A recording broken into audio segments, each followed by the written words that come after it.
Unbeknownst to Chen Fan, a man who considered himself to be of ordinary stature throughout his life, he would soon ascend to the rank of the world's wealthiest individual, all due to a program dedicated to uncovering hidden savings. When approached by the production team of this show, ostensibly to reward his tireless wife with a family vacation, Chen Fan accepted with unshakable confidence, declaring, "My wife could never possibly hide any secret stash." At that very moment, he was inexplicably linked to a system with a 10,000-fold return. Any hidden funds discovered would be returned 100-fold. Just as Chen Fan believed that this system would never come into play, he was astounded to receive notifications. Discovered hidden savings of 100 million, 10,000-fold return, 1 trillion. Found keys to luxury cars, 10,000-fold return of supercars, 10,000. Found keys to a villa, 10,000-fold return of top tier. Billionaires. Upon his wife's return and the revelation of all that had transpired, she, with a forlorn expression, lamented, "Husband, I was wrong. I will never dare to hide money again." Chen Fan, caught in an awkward moment, confessed, "Dear, I too have been hiding a little bit of money from you." Chapter 1. How can my wife possibly hide money? Oh dear, I truly do not understand what these couples are thinking. We are a family. Shouldn't we be a bit more open with one another? How could they resort to hiding money? In the living room, Chen Fan sat on the sofa, a bag of potato chips in hand, critiquing a television program entitled The Private Savings Detective. The premise was quite straightforward. A professional detective, paired with an appraiser and a charming host, would randomly select families to uncover their secret savings. If either the husband or wife's hidden funds were not located, the participating family would be rewarded with a substantial cash prize. The show was currently trending online, garnering an impressive viewership, with some episodes surpassing 100 million views. The comedic misadventures stemming from couples' hidden finances expressions, gestures were a wellspring of humor, delivering ample entertainment value. While channel surfing out of boredom, Chen Fan stumbled upon this program and found himself unable to tear away. Though he scoffed, he had to admit the show was undeniably hilarious. Particularly amusing was the segment where a woman, confidently assuring the audience that her husband would never hide money, was swiftly proven wrong when the detective unearthed $3,000 from the toilet tank within mere minutes. The forced smile she wore, promising to discuss matters calmly with her husband later, nearly made Chen Fan burst into laughter. What a pity. If only this production team could find me. That would be splendid. That a reward of 100,000 would mean I could finally take Shanyu on a long overdue honeymoon. Shanyu, whose full name was Guan Shanyu, was Chen Fan's beloved wife. They had married 3 years prior, following a fateful encounter. During a torrential downpour, Guan Shanyu had collapsed at Chen Fan's doorstep, injured and unconscious. With a compassionate heart, he took her in, nursing her back to health over 3 months until she fully recovered. One day, Chen Fan awoke to find that Guan Shanyu had vanished. Half a month later, she returned, professing her love for him and her desire to marry. Faced with this unexpected turn of fate, Chen Fan did not hesitate to accept. On one hand, Guan Shanyu was breathtakingly beautiful on the other. Their 3 months of close companionship had fostered a deep affection in him. Thus, they naturally registered their marriage, becoming a legitimate couple. Guan Shanyu claimed to work as an archaeological assistant, often away for months at a time, a routine to which Chen Fan had grown accustomed. Upon her return, they would revel in each other's company, inseparable as glue. For Chen Fan, a man of unremarkable origins, to have found such a stunning wife was a source of profound gratitude. Moreover, every month, Guan Shanyu would willingly hand over her salary to him, seeking approval for any purchases, no matter how trivial, thus ensuring he held the title of the household's true master. Chen Fan found it utterly inconceivable that such a dutiful and considerate wife would ever hide money from him. How could that be? He would sooner believe that the world would end tomorrow than accept the notion of Guan Shanyu concealing savings. His confidence in her was unwavering. Should the production team dare to come, he was certain he could claim the grand prize of 100,000. Suddenly, a knock echoed through the door. Who could be visiting at this hour? Chen Fan wondered, perplexed, as very few people ever came to see him throughout the year. With curiosity piqued, he approached the door. Upon opening it, he was greeted by a familiar sight. A group of individuals, both men and women, stood at his doorstep. How could they not be familiar? Just moments ago, he had seen them on television: a detective, the appraiser, and the lovely host who had been engaging with viewers in the live chat. He was genuinely selected for the private savings detective. For a moment, he questioned whether he possessed the ability to manifest his thoughts into reality. Yet, Reflecting on his mundane life over the past 2 decades, he dismissed the notion as mere coincidence. Good day, sir. We are from the Private Savings Detective Program, and you are this episode's lucky participant. Would you be willing to join our show? The charming host extended a microphone, addressing Chen Fan with a bright smile. Of course. 100,000 delivered right to my doorstep. How could I refuse? As a streamer, Chen Fan had enough presence of mind to remain composed, seizing what he perceived as a remarkable opportunity to not only win the monetary reward, but also to enhance his visibility as a content creator. Even attracting a few hundred followers would be a worthwhile endeavor. It seems this gentleman has immense confidence in his partner, the host remarked with a smile, addressing the camera. Meanwhile, the live chat exploded with comments. I remember the last guy who was this confident had quite the unfortunate outcome. Indeed, if his wife is hiding money, it's likely from an affair. Eagerly awaiting the moment the show exposes him. This guy is far better looking than the previous contestants. Truly, he possesses a charming allure that grows with each glance. How enviable for his wife. Upon hearing the host's words, Chen Fan thumped his chest and declared, absolutely. My wife would never hide any money. Not only does she not conceal funds, but she also willingly hands over her entire salary, seeking permission for any purchases in advance. I truly do not believe she could ever hide money. As these words left his lips, the chat became a flurry of activity. A true role model.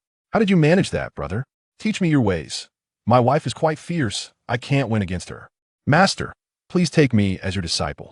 With a wife like that, what more could one desire? Many expressed their admiration and envy. Given your confidence, I hereby declare that the 45th episode of the Private Savings Detective officially commences. The host wasted no time, her smile radiant. The audience in the live chat erupted in excitement. If Chen Fan recalled correctly, this woman was a popular star known as Lu Xinrui. The detective's name is Zhao Tiancheng, and the appraiser's name is Lin Han. Please come in, Chen Fan said, gesturing invitingly. One could already envision the elation on Guan Shanyue's face upon discovering that she could earn a handsome sum of 100,000 yuan from this program, which would allow her to embark on a newlywed journey together. At that moment, an unexpected voice resonated in his mind, a voice that only Chen Fan could hear. Name, Chen Fan. Gender, male. Age. Host identity verification, successful. The private fund tenfold rebate system is currently binding. What on earth? The private fund tenfold rebate system. Each word was familiar to Chen Fan, yet when combined, it left him utterly bewildered. System binding successful. Following the system's elucidation, Chen Fan came to comprehend that as long as he could uncover his partner's hidden savings, he would receive a tenfold rebate. In other words, should Guan Shanyu's stash be discovered, Chen Fan would receive a reward of 10,000 yuan as a rebate. Upon grasping the system's parameters, Chen Fan exclaimed in despair, "This is it. I'm doomed." After finally acquiring a system, he had awakened the most trivial, the most useless one. How could his own wife possibly be hiding private funds? Absolutely impossible. Chapter 2. Finally discovered the secret stash. An opulent start. Now, please introduce yourself to the audience in the live stream. With the intent to close the system panel through sheer will, Chen Fan awaited this very prompt from Lu Xinrui. Clearing his throat, he slightly lifted the corners of his mouth, revealing a bright and cheerful smile as he introduced himself. Hello everyone, my name is Chen Fan, and I am a shark fighting streamer. There was no need for an overly detailed introduction, as that would seem too contrived. Chen Fan believed that, driven by curiosity, these viewers would inevitably uncover more about him. So Mr. Chen is a streamer. No wonder he appears so relaxed in front of the camera, Lu Xinrui mused. Her internal questions finally answered. At that moment, her peripheral vision caught sight of a massive wedding photo adorning the wall directly opposite the television in the living room. The male protagonist of the wedding photo was none other than Chen Fan himself, the female figure beside him, with skin as radiant as snow and eyes reminiscent of clear waters, bore an ethereal beauty that seemed almost celestial. Such looks made even the renowned actress Lu Xinrui feel a twinge of inadequacy. She reflected on her fortune in not entering the entertainment industry. Otherwise, she could never have achieved her current success, as all fans would flock to admire this stunning woman. Regaining her focus, she signaled to the photographer to direct the camera towards the wedding picture. Just as Lu Xinrui had anticipated, the moment the lady of the house made her appearance, the barrage of comments surged, doubling in number, rendering the screen nearly unreadable. Oh my, she's breathtaking. I've never seen such a beautiful woman. Indeed, it seems Lu Goddess pales in comparison to her. Woohoo, I envy this guy so much. What virtue allowed him to marry such a beauty? Could it be that the photo was edited by a master retoucher? As a professional photographer, I can assert with full confidence that this picture bears no signs of post-processing. Any attempt at alteration would only diminish her inherent beauty, an exercise in futility. Brothers, you can click on his profile. He was the champion of last year's national photography competition. Officially recognized. Dang, now I have no excuses to console myself. I'm even more envious. Absolutely green with jealousy. As Chen Fan observed the flood of admiration flooding the comments section for his enchanting wife, he could not deny the satisfaction swelling within him. After all, the most cherished achievement of his life was marrying Guanshanhua. Mr. Chen, your wife is truly lovely. May I inquire about her profession? Is she a star? A model? Lu Xinrui asked, voicing what many were thinking. Neither. Chen Fan shook his head. Her profession is simple yet complex. She is an archaeological assistant. What a stunning beauty. And she chooses not to enter the entertainment industry, allowing us mere mortals to feast our eyes while she toils as an archaeological assistant? Such a waste. Quite right. I wish to ship her as a couple. A beauty with such distinctiveness hasn't graced the entertainment scene in decades. She must debut. It would be a travesty if she doesn't. Isn't it wonderful to do what one loves? Why must she adhere to the entertainment industry? Well said. If she were to enter, it would indeed be a crime against nature. In response, Chen Fan stated, I respect my wife's choices. However, I shall convey your thoughts to her. Should she express interest, I will undoubtedly be her most ardent supporter. What to do? I find myself envying her for having such a thoughtful and gentle husband. I deem this a perfect response. You single folks ought to take notes. Beauty and talent. They embody this saying, don't they? I envy such a flawless marriage. Who claimed marriage is a grave? They must be ill to say so. Later, after inquiring about Chen Fan and Guanshanhua's financial situation, the detective and appraisal expert began their investigation. Observing the duo meticulously searching the room, Chen Fan felt confident they would uncover nothing. Yet, the very next moment, Detective Zhao Tianqing appeared to have made a discovery. Miss Lin, could you come here for a moment?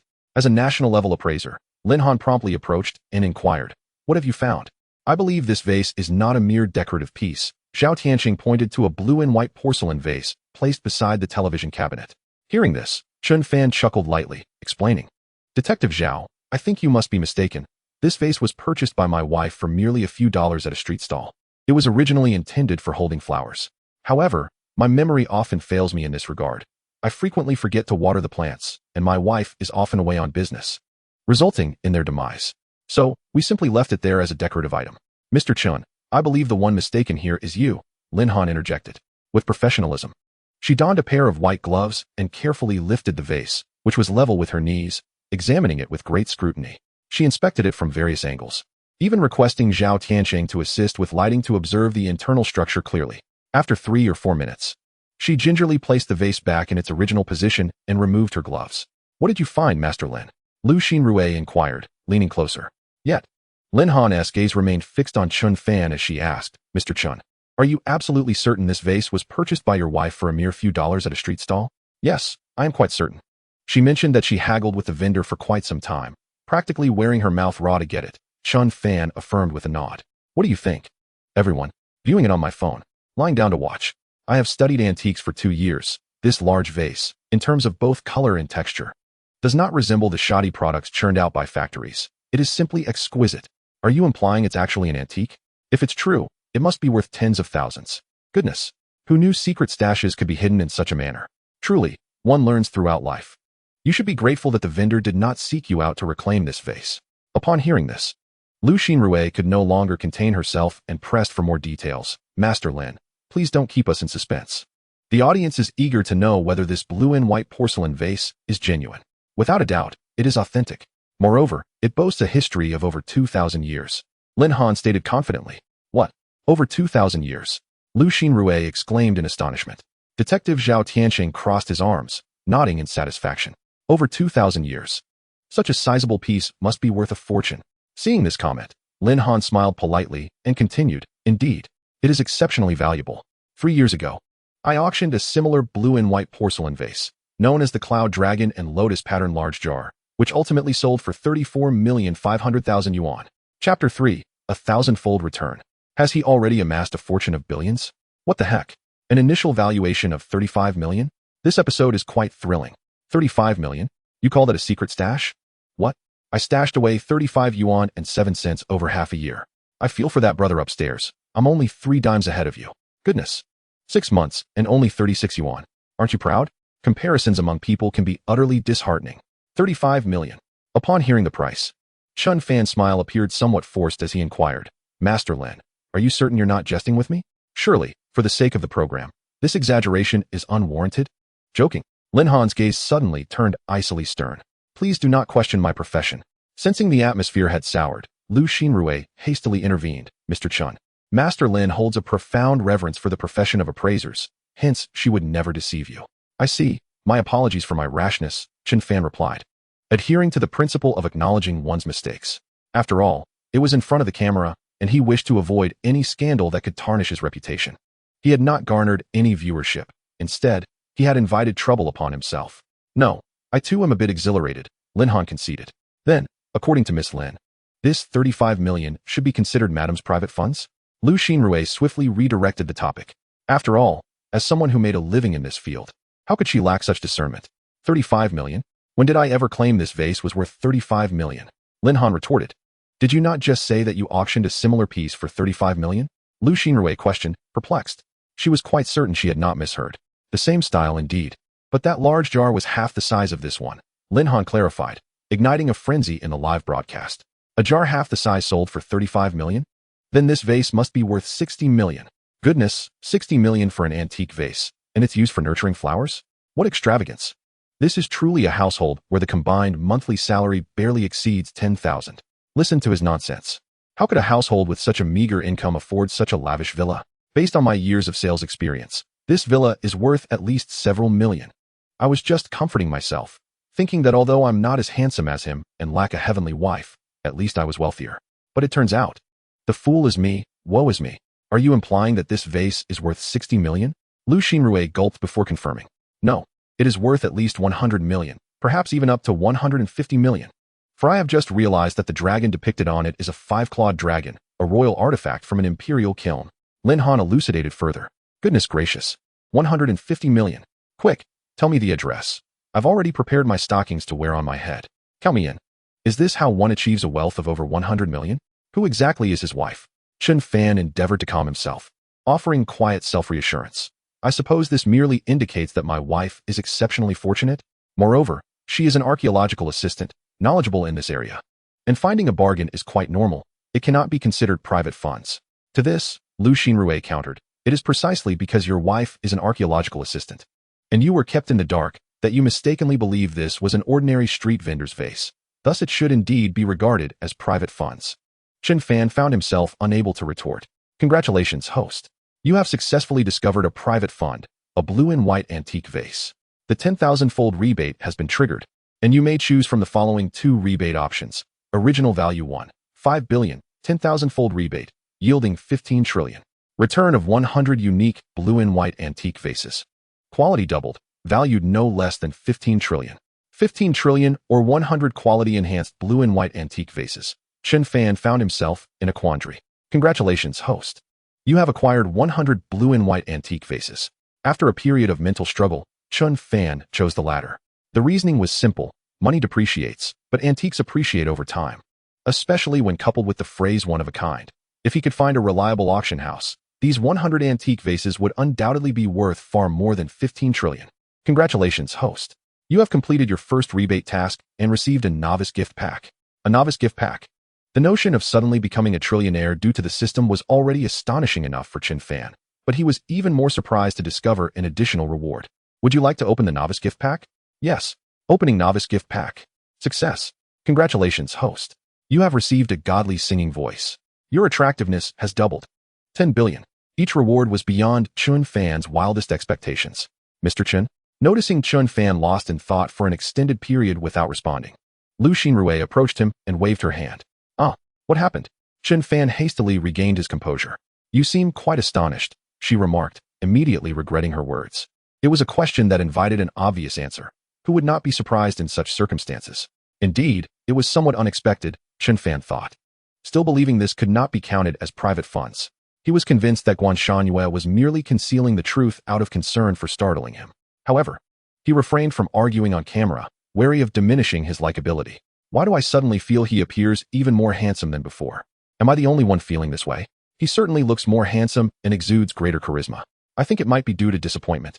Adding a touch of melancholic allure? No, he truly is handsome. Each frame could serve as wallpaper. I unilaterally declare him my new husband. Wake up. He is already married and has a wife. Noticing the barrage of comments, Chen Fan realized that the increased attractiveness was a result of the novice gift packs effects. Mr. Chen, we regret to inform you that the private fund detective has failed. You now have two choices. First, the program concludes, and you receive a consolation gift pack. Second, raise your second finger and continue the program, and we will help you uncover more private funds. I choose the latter, Chen Fan declared without hesitation. For him, there was nothing to lose. He could further ascertain whether Guanshanhua truly had hidden more private funds from him. Even if she had, he could utilize the 10,000-fold rebate system to profit handsomely. Is there a better business to be had in this world? None. Ha ha. Thankfully, he did not refuse. Indeed, this episode promises explosive results, commencing with 15 million in private funds, and what more shall unfold. This is undoubtedly the most extravagant episode. How wonderful to catch another glimpse of my husband. Stop with the nonsense upstairs. He is clearly my husband. I truly wonder what his wife will think upon discovering that her private funds have been exposed. Lu Xinrui felt elated that Chen Fan had chosen to continue the program. She had every reason to believe this episode would likely be the pinnacle of her career. With a radiant smile, she proclaimed, I hereby announce. The private fund detective will proceed. Chapter 4. This item was once exclusively for royalty. I wonder what astonishing private funds we will uncover next. Photographer, be sure to capture more shots of the goddess. I came here specifically for her. We should be capturing more shots of my husband. Hey. Are you all missing the point? The private funds are what truly matters. The audience had their varying opinions, and Lu Xinrui, of course, could not respond to each one. Selectively engaging in interactions, she ignored the haters, deeming it unnecessary to pay them any mind. If they became too excessive, she would simply block them, out of sight, out of mind. Zhao Tianqing and Lin Han continued their meticulous search in the living room, diligently examining every possible detail that might have been overlooked. Observing their focused demeanor, Chen Fan felt a twinge of anxiety, wondering if they might actually uncover something significant. Suddenly, Lin Han's gaze fixated on an object. Well, there it was, the very thing one fears would come to pass. Come here, this way. Lu Xinrui quickly signaled to the cameraman to follow her to Lin Han's side, moving with utmost care so as not to disturb him. Following her line of sight, their attention settled upon a glass ashtray that resembled a diamond-cut masterpiece. Resting on the glass coffee table, under the illumination, it sparkled brilliantly, a dazzling array of colors. To those in the know, it was merely an ashtray. But to the uninitiated, it might easily be mistaken for a treasure. Is there something amiss with this ashtray? Lu Xinrui inquired curiously. It looks quite ordinary. I have a similar one at hand, she added. Please don't tell me this ashtray is an antique. If so, I must seriously question the authenticity of this show. She retorted. I sincerely hope the production team doesn't resort to sensationalism that could tarnish this program, especially since I've been following it for quite some time. Master Lin, is there anything unusual about this ashtray? Lu Xinrui asked with intrigue. Just as Lin Han was about to respond, his attention was diverted to Lu Xinrui's finger, or more specifically, the diamond ring adorning it. Don't you think the radiance emanating from this ashtray bears a striking resemblance to the ring you wear? He queried. The ring? Lu Xinrui glanced at the diamond ring on her finger, then back at the ashtray, which was considerably larger than her palm. After a brief moment of contemplation, her eyes widened in astonishment, her mouth forming an S shape as she raised her hand to cover her face. A look of disbelief etched across her features. Upon hearing this, astute viewers in the live stream began to voice their speculations. Oh my, could it be that this ashtray is not made of glass, but rather crafted from diamonds? Just imagine how enormous a diamond would need to be to create such a large ashtray. Goodness. If even a diamond the size of a grain of rice can fetch prices in the tens of thousands, how much would this diamond ashtray be worth? An astronomical sum. Come on, diamonds are just a product of hype. They are actually quite abundant. Yet you must concede, they have indeed been inflated in value, with many willing to pay a premium. Observing these comments, Lin Han chuckled. You make a valid point. Diamonds may not be as valuable as you perceive. But I can assure you, even with high global production, finding a diamond of this magnitude is exceedingly rare. Furthermore, the diamond used to craft this ashtray possesses exceptional refractive and dispersive qualities, making its worth truly incalculable. To use a billion-dollar antique vase as mere decor, while a diamond ashtray of immense value sits here, how absurd can this family be? I am only curious about the true identity of his wife. This is well beyond the concept of mere pocket money, isn't it? So just how much is this thing worth anyway? It appeared that the audience was indeed intrigued by the ashtray's valuation. As the discussion paused momentarily, Lu Xinrui had never considered associating an ashtray with diamonds. feeling it too degrading. She had never imagined someone could be extravagant enough to create an ashtray from such a large diamond. It was simply outrageous, beyond comprehension. Approximately 120 years ago, a diamond weighing 106 carats was discovered at the Premier mine, estimated at 7.5 billion at the time. Its exceptional quality and colossal size deterred wealthy buyers, ultimately leading to its official acquisition as a birthday gift for the royal family of the gentleman's nation. Subsequently, that diamond was divided into 9 pieces, encrusting royal regalia such as scepters and crowns. Lin Han recounted what he knew, 75 billion from a century and 20 years ago. That would equate to over 500 billion today. Brother, wake up. That was over 100 years ago. You don't realize how inflation has surged? I looked it up online. It's at least 30 times. 30 times. That would mean a trillion-level valuation. That's simply outrageous. Over the top. Upon closer examination, Lin Han concluded that the quality of the diamond in this ashtray surpassed that of the one from a century ago, easily confirming its trillion-dollar worth. As he spoke, countless viewers were left astounded. Major auction houses, hearing the news, rushed to announce their willingness to facilitate the auction without any fees. Why no fees? The answer was simple. Auctioning such a high-caliber treasure would undoubtedly catapult the auction house's reputation to new heights. This value was immeasurable. Congratulations to the host for successfully discovering hidden wealth, an exquisite diamond ashtray, triggering a 10,000-fold reward. Chen Fan had intended to say more, but the moment the system's voice echoed in his mind, he understood that further words were futile. This object was indeed crafted from diamonds. Chen Fan and Guan Shangyue had no habit of smoking. The ashtray was merely placed there on the off chance a smoking friend might visit. Chen Fan had never taken it seriously, never imagining its worth could reach trillions. Faced with 2 options for a 10,000-fold reward, Chen Fan opted for monetary gain. The rationale was straightforward. The diamond industry was fraught with complexities, and who could afford to buy a diamond already valued so highly? If he were short on cash, would he simply chip off a piece to sell? Why not just choose the money from the outset? Congratulations to the host for acquiring 15 billion. If Chen Fan recalled correctly, the term billion denoted a figure that ranked 5 digits beyond 1,000 billion. Now, money for him was merely a string of numbers. As for whether this sudden influx of wealth would attract official scrutiny, the system reassured him, stating, "The host need not worry. This system will manage everything. You simply need to enjoy life." Chen Fan appreciated this attitude. He continued to observe that although the system had not actively assigned him various tasks, a task panel indeed existed. Achievement task: successfully discovered hidden wealth once. Status: completed. Achievement task: successfully discovered hidden wealth 5 times. Status: incomplete. This suggested that discovering hidden wealth 5 times would yield additional rewards. Chen Fan had lost interest in money. What truly captivated him were skills like a divine singing voice or enhanced looks, along with personal enhancements. He inwardly hoped, "Wife, you ought to stash away more hidden wealth. Since it has already been established, why not utilize it wisely to empower oneself?" Was Chen Fan to remain secluded in a corner, like a wronged little wife, drawing circles to curse Guan Shangyue for betraying his trust? Chapter 5. A national treasure painting that disappeared for years hangs in your home?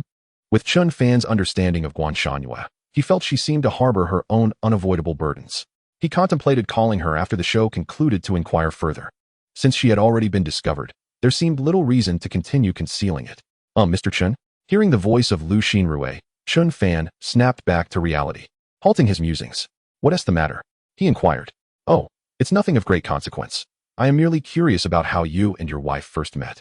Chen Fan understood that Lu Xinrui was posing this question on behalf of the audience in the live stream, with no intention to conceal the truth. He began to recount the tale, which commenced 3 years ago. On a day when torrential rain poured, she seemed to have encountered some misfortune, collapsing at my doorstep, her body marred with injuries. "I never imagined that your meeting with your wife would be so extraordinary," Lu Xinrui remarked. To her, such developments were commonplace in television dramas and films, yet in the tapestry of real life, the vast majority of individuals might never experience something akin to it throughout their lives. However, this did not lead her to believe that Chen Fan was being deceitful. Lu Xinrui held a certain confidence in her discerning gaze, convinced that Chen Fan spoke nothing but the truth. Upon hearing this, the audience in the live stream eagerly adopted a detective-like demeanor. This plot truly resembles a cinematic storyline, replete with dramatic flair. Is it possible that, akin to a film, the leading lady is actually a hidden heiress? Haha. Are you suggesting that the reason for not divulging everything is to prevent him from being ensnared in a vortex of power? From her photograph, she indeed exudes the aura of a wealthy young lady. When shall we be graced by the descent of such an exquisite and affluent beauty? Go on, dream on. Anything is possible in dreams. Casting her gaze around, Lu Xinrui pressed on with her inquiry. By the way, Mr. Chen, is this villa registered under your name or your wife's? It was initially my wife's personal asset, but post-marriage, she insisted on transferring it to my name. Upon hearing Chen Fan's response, the barrage of comments surged with renewed vigor. Is this the allure of good looks? Marrying instantly bestows a grand villa. Hey, you lucky rascal, you're living the dream. I'm weeping with envy, truly. If I could meet such a goddess of a wife, I would gladly trade 10 years off my life. Redirecting her focus from the comments, Lu Xinrui continued, aren't you curious how your wife, being an archaeological assistant with a meager monthly salary, could possibly afford a villa of this caliber? I have inquired, Chen Fan responded, clearly not dull-witted. She mentioned that her parents purchased it for her. May I ask what your in-laws do? Lu Xinrui interjected. I'm not sure, Chen Fan shook his head. I have had minimal contact with them and have only met them a few times. They spend most of their time traveling abroad. Ah, I see, Lu Xinrui thought, increasingly convinced that this narrative felt remarkably familiar. One thing was certain, his wife was certainly not ordinary. Most likely, she belonged to a prestigious family, and one of the highest caliber at that. Lu Xinrui intended to continue probing Chen Fan about Guanshan, but caught sight of Lin Han, who seemed to have made a discovery. At that moment, she stood with her arms crossed in front of a tall wall, gazing intently at a large painting. As Lu Xinrui approached, she recognized it as the work of the internationally acclaimed ink painting master, Fixier. Created 130 years ago, one of the world's top 10 natural masterpieces, sunflowers. I believe this is undoubtedly a modern artifact, Lu Xinrui asserted confidently. Oh, what leads you to that conclusion? Lu Xinrui sensed that Lin Han was feigning ignorance. As a master of appraisal, how could she possibly be unaware that sunflowers had long been housed in the National Art Museum of the gentleman's country? Clearly, the audience in the live stream shared Lu Xinrui's sentiments. This painting could never be authentic. I saw a short video about the sunflower exhibition not long ago. Yet, I must admit that even if it is merely a replica, the craftsmanship is extraordinary, capable of fooling the eye. Of course, otherwise how could Master Lin have been misled? Is this truly Master Lin's first misjudgment? As a painter of oils, this piece is stunning. Even knowing it's a fake, I would still be willing to purchase it for $1 million. $1 million. Thoughts and words diverged, and Lu Xinrui, concluding her tale, couldn't resist a playful jab. Master Lin, you wouldn't tell me that the one hanging in the National Art Museum is a fake, and that this one is the true masterpiece, would you? What if I said it is? Lin Han replied, her expression unwavering, her seriousness palpable. Master Lin, please, don't jest.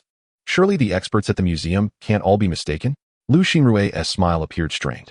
It's not that they are mistaken. Rather, to preserve their dignity, they must adhere to a facade. Do you recall that battle over a century ago in the gentleman's country? Many in the industry have speculated and can provide ample evidence to prove that sunflowers was seized by enemies long ago. They just refuse to admit it. Lin Han asserted. Regardless of whether you believe it or not, based on my expertise, this is undoubtedly the genuine article. Those who believed Lin Han remained a minority. Although she was a formidable figure in the realm of appraisals, the masters of the art museum bore numerous accolades themselves. Ultimately, the few could not outweigh the many. Subsequently, Lu Xinrui adeptly shifted the topic. Lin Han, perceptive to Lu Xinrui's cue, followed suit and continued her quest for other treasures. Given their long-standing camaraderie, the audience refrained from exploiting the moment. Everyone makes mistakes, and one misstep is quite normal. They still eagerly anticipated the astonishing revelations Lin Han might unearth next. Only Chen Fan appeared grave, his expression solemn. In his mind echoed the now familiar voice of the system. Congratulations, host. You have successfully discovered hidden treasures. One world-class masterpiece, sunflowers, has triggered a 10,000-fold return. Chen Fan was left dumbfounded. This was genuinely an authentic piece. The national painting of the gentleman's country had been hanging in his home all along. His emotions were a tumultuous blend. Congratulations, host. You have acquired a world-class masterpiece worth 10,000. Though it was a choice he had made, Chen Fan couldn't help but grumble inwardly. Others cherished a single piece to the point of deploying heavy guards, while he was being treated to a wholesale deal. Meanwhile, photographs of sunflowers were rapidly circulating across major art forums, catching the attention of an art professor from the gentleman's country who was teaching in Daxia. After thorough confirmation, he promptly sent the information to his mentor, who held a managerial position at the art museum in the gentleman's country. Chapter 6. Is this what you call a toy? A broken trinket? Professor Itaka-sun had just concluded a management meeting when he felt his phone vibrate. Upon checking, he was quite taken aback by the message from across the ocean. After clicking to view the content, he halted in his tracks, his expression suddenly rigid, the smile fading at an observable pace. Setting aside the document folder in his hand, he used his fingers to enlarge the photo, scrutinizing every detail with utmost seriousness. Professor, what's wrong?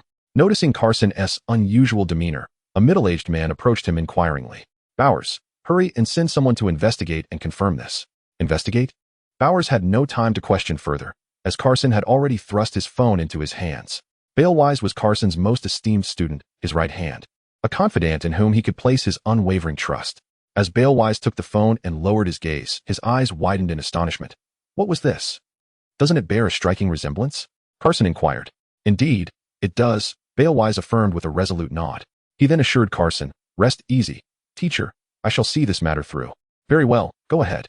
As Balewise departed, Carson's attention returned to his own trembling hand that clutched the phone, the pressure of his grip intensifying. Exhaling deeply, he muttered in a voice only audible to himself. I never anticipated that this priceless treasure, the sunflower, truly existed in this world. Who could he possibly be? His fingers glided over the photograph, moving towards its right edge where half of a man's face could be discerned. This man was Chen Fan. At this moment, he remained oblivious to the fixation on both himself and the painting. Disengaging from the system panel, his gaze shifted between Zhao Tianqing and Lin Han, the experts in hidden wealth, closely observing their every move. Like many viewers in the livestream, Chen Fan was equally curious about how much hidden wealth these two could uncover within the villa. As Zhao Tianqing opened the drawer, his eyes glimmered with determination as he reached in and retrieved a silver trinket. Detective Zhao, what is this? Lu Xinrui and the photographer approached him directly, asking with candor. Chen Fan interjected before Zhao Tianqing could respond. It's merely a small toy my wife found while out shopping for groceries. It looked quite exquisite, so she brought it back. Ha ha ha, it seems I'm not the only one with such peculiar habits. Indeed, seeing those intact little trinkets, one feels it's such a waste to leave them behind. Yet bringing them home serves little purpose. This miniature sports car is quite delicately crafted, reminiscent of that model of the supersonic car. Isn't that one of the top-tier sports cars, valued at over 70 million, with only 3 in existence worldwide? Hurry and search for hidden wealth. Why waste time on this trinket? Trinket? Zhao Tianqing chuckled at the comment. Detective Zhao, is there something amusing?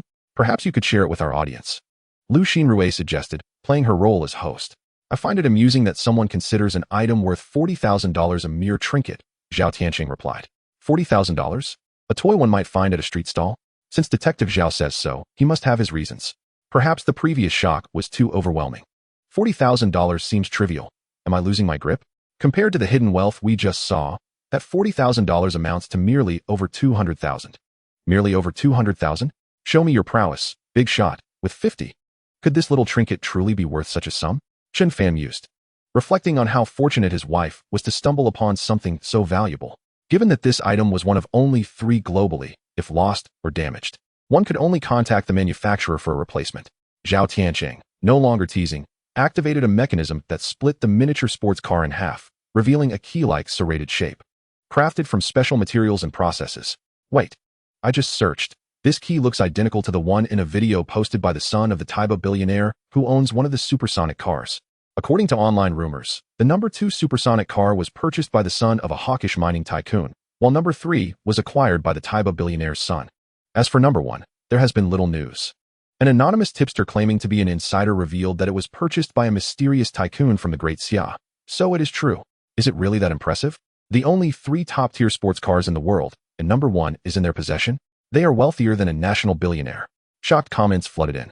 Could it possibly be a counterfeit? Zhao Tianqing, having seen this comment, couldn't ignore it. Impossible. Such craftsmanship demands immense resources and time. Besides, who would go to the trouble of making something like this? Who would they sell it to? The audience found this reasoning compelling. Most importantly, they had no doubt that this family was more than qualified to possess a sports car valued at over 70 million.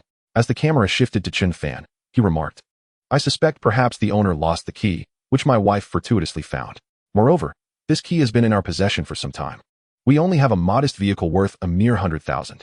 Certainly, this is not an implausible scenario. Perhaps this was merely a stroke of luck? To stumble upon 20,000 on the street. How wonderful that would be. Fortunate and wealthy, life truly seems unfair. First, understand that luck is determined at the moment of one's birth. May I take this key for a test? Zhao Tianqing inquired of Chen Fan. Please do. Chen Fan consented. It was likely that Zhao Tianqing was wondering if their car had been modified from a sports car. Impossible, absolutely impossible, Chen Fan thought. Having researched the supersonic car, the differences were too stark. How could a sports car be transformed into an SUV? Not to mention, this SUV was the one he and Guan Shanhua picked up from the dealership on their wedding anniversary last year. There was no way it could be a fake, unless… Of course, the dealership was under Guan Shanhua's ownership, colluding with her to design a FAAD. The likelihood of that was exceedingly slim. Lin Han, uninterested in the commotion, continued her search in the living room. Chen Fan and Lu Xinrui followed Zhao Tianqing and the photographer outside the villa. Thanks to the antique vase and diamond glass steel, coupled with the promotional efforts of the production team, the popularity of the program Hidden Wealth Detective on Douxia Live surged past 100 million views, with peak online viewers reaching an astonishing 12 million, an impressive feat indeed. This only reinforced Lu Xinrui's belief in the family's immense potential. Consider how little time had passed since the livestream began, yet such staggering numbers had already been achieved. With a rumble, at Zhao Tianqing's request, Chen Fan lifted the garage shutter. Gazing at the SUV, Zhao Tianqing, with a spirit of experimentation, pressed the hidden button on the key. There was no response. Just as disappointment began to wash over him, a sound erupted from the adjacent yard, akin to thunder, ringing in everyone's ears. Did that sound come from the neighboring villa? Lu Xinrui speculated uncertainly. Zhao Tianqing, ever the action-oriented one, leveraging his keen agility as if in a martial arts film, executed a swift maneuver. 1 foot planted, hands braced, he effortlessly scaled the 2-meter wall. There, he beheld a car parked in the courtyard, entirely silver, its luxurious design and flowing lines breathtaking. At that moment, the car's lights ceased their flickering, settling into silence. One hand supporting his weight and legs poised, Zhao Tianqing steadied himself to prevent a fall. With one hand freed, he grasped the key and pressed it against the lock. Knock, knock, knock. The sound of the horn reverberated once more. Satisfied, he released his grip, leaped down from the wall, and returned to the small group. His gaze fixed on Chen Fan.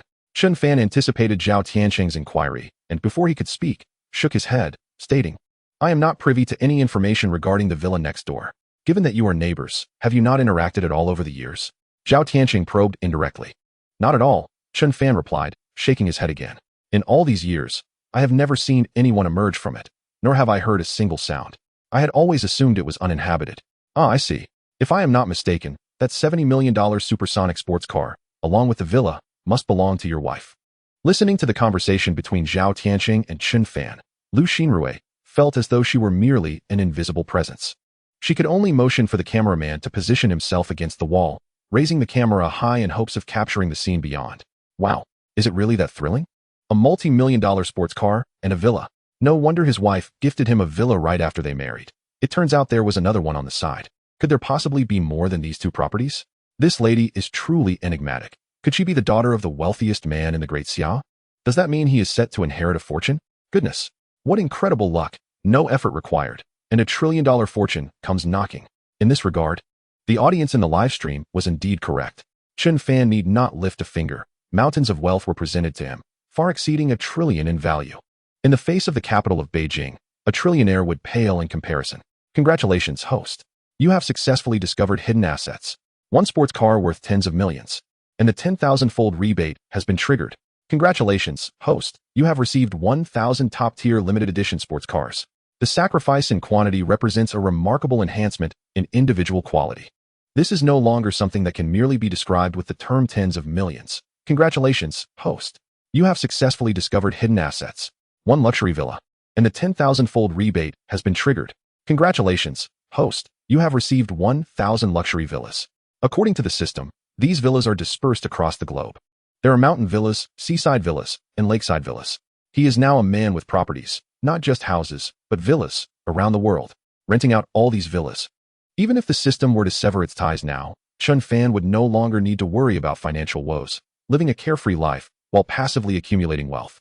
However, more than that, Chen Fan was curious whether there might be other hidden assets in the adjacent villa, aside from the sports car. He shared the same curiosity as the audience in the live stream, including Lu Xinrui. Yet, due to the absence of a key, they were temporarily unable to investigate. Both the main entrance and the villa's front door were equipped with a 24-hour security system. Any forced entry would trigger an immediate alarm. Even if it was the property of Chen Fan's wife, there was no reason to invite trouble. You all suggest that the villa and the key belong to the lady. But I hold a different perspective. What if the key truly belongs to the owner of the neighboring house, who may simply be away for an extended period? Even if they are seldom home, that does not negate their existence, posited a few individuals holding similar views. Lu Xinrui and Zhao Tianqing also considered this possibility. refraining from further discussion about the villa. After all, there were many hidden assets awaiting investigation in the villa behind them. Now was not the time to shift focus. Only Chen Fan was entirely certain that the villa, along with the sports car parked in the courtyard, indeed belonged to Guanshanhua. Otherwise, the system would not have bestowed upon him such a plethora of rewards.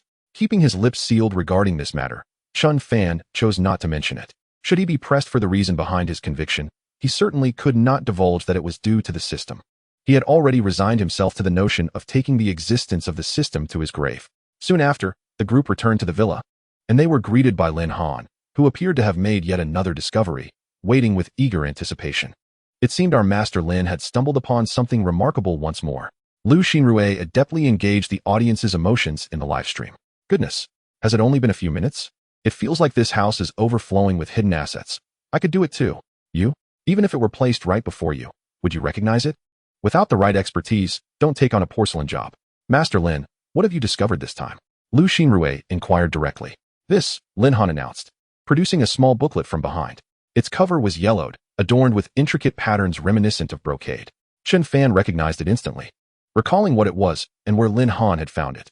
The coffee table, uneven for some unknown reason, had prompted him to ask Guanshanhua to find something to stabilize it, and she had given him this very booklet.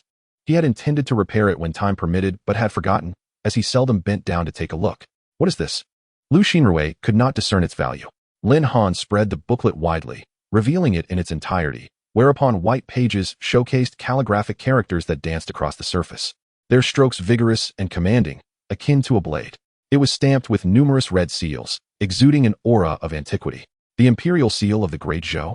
Exclaimed an astute audience member, recognizing its significance. The Great Zhou? Wasn't that an ancient kingdom over 3,000 years ago? So this is a handwritten note from the emperor of the Great Zhou. No wonder the characters are so overwhelming, striking fear into the heart. The emperor wrote this? How much would that be worth? Priceless. It ought to be displayed in a museum, allowing ordinary people like us to witness the emperor's literary prowess. Moral coercion is not acceptable. It is their possession, and they may handle it as they see fit. This family, could they possibly be grave robbers? How else could they possess such astonishing antiques? Could the lady be the 38th generation heir of the tomb raiding clan? Your imagination knows no bounds. Master Lin, is this truly a handwritten note from the emperor of the Great Zhou? Lu Xinrui inquired respectfully, having never encountered such a valuable artifact before. The paper was authentic, the characters genuine, and the imperial seal equally verifiable. This imperial seal was currently on display at the Jiangxing Museum. Lin Han had seen its printed reproductions many times and could easily find them online. Upon hearing this, Lu Xinrui hastily retrieved her phone to search for comparisons, and indeed, they matched perfectly. A handwritten note from an emperor over 3,000 years ago. I never expected to witness it firsthand. Screenshot. Screenshot like crazy. Hello. I am a staff member from the Jiangxing Museum. May I please check your private messages? Hello. I'm from the Imperial Capital Museum. Aside from the audience expressing their astonishment, there were several who claimed to be museum staff, seeking to connect with the private asset detective show in hopes of obtaining Chen Fan's contact information. Their objective was clear, to acquire this priceless treasure. Such a high-quality handwritten note from 3,000 years ago, especially one penned by an emperor, was exceedingly rare. It held immense significance for the study and promotion of historical culture. They were willing to purchase it at a fair price. In response, Chen Fan stated that he could not make a decision, as it was ultimately Guanshanhua's private property. On camera, he assured them, when she returns, I will convey your messages to her. Please allow me some time. Returning to the matter at hand, Master Lin, from where did you procure this imperial manuscript? Lu Xinrui inquired. It must have been hidden quite deeply, remarkably clever, wouldn't you agree? Chapter 8. An invaluable treasure as a table prop? A tenfold skill card draw. Hidden deeply? Remarkably clever? Recalling the experience of finding this manuscript, it was merely due to a misplaced item. One could hardly imagine that this priceless treasure was being used as a prop for a table in this household, could they? According to Lu Xinrui's understanding, such an item certainly should not be displayed openly, otherwise it would be too easily discovered. The Dazhou script, in comparison to other ancient scripts, is relatively easy to discern with just a touch of imagination. Lin Han cast a glance at Chen Fan and continued, in fact, I discovered this manuscript beneath this coffee table. Beneath the coffee table? Lu Xinrui furrowed her brow. Leaning down, she placed her hand on the table, intending to verify if there were any hidden compartments or mechanisms. Suddenly, the table tilted sharply, nearly causing her to topple over. Be careful. Fortunately, Chen Fan was quick to act, steadying Lu Xinrui. She was wearing high heels today, Had she fallen, she might have ended up in the hospital. Thank you. Not at all. Once Lu Xinrui regained her balance, Chen Fan withdrew his hand. Meanwhile, the audience in the live stream had begun to analyze the situation eagerly. The tilted coffee table seems to have never exhibited such behavior before. Could it be that this manuscript has been used as a table prop all along? An invaluable treasure as a table prop? Such a waste. Such a waste. Poverty has limited my imagination. Chen Fan didn't have the time to glance at the barrage of comments.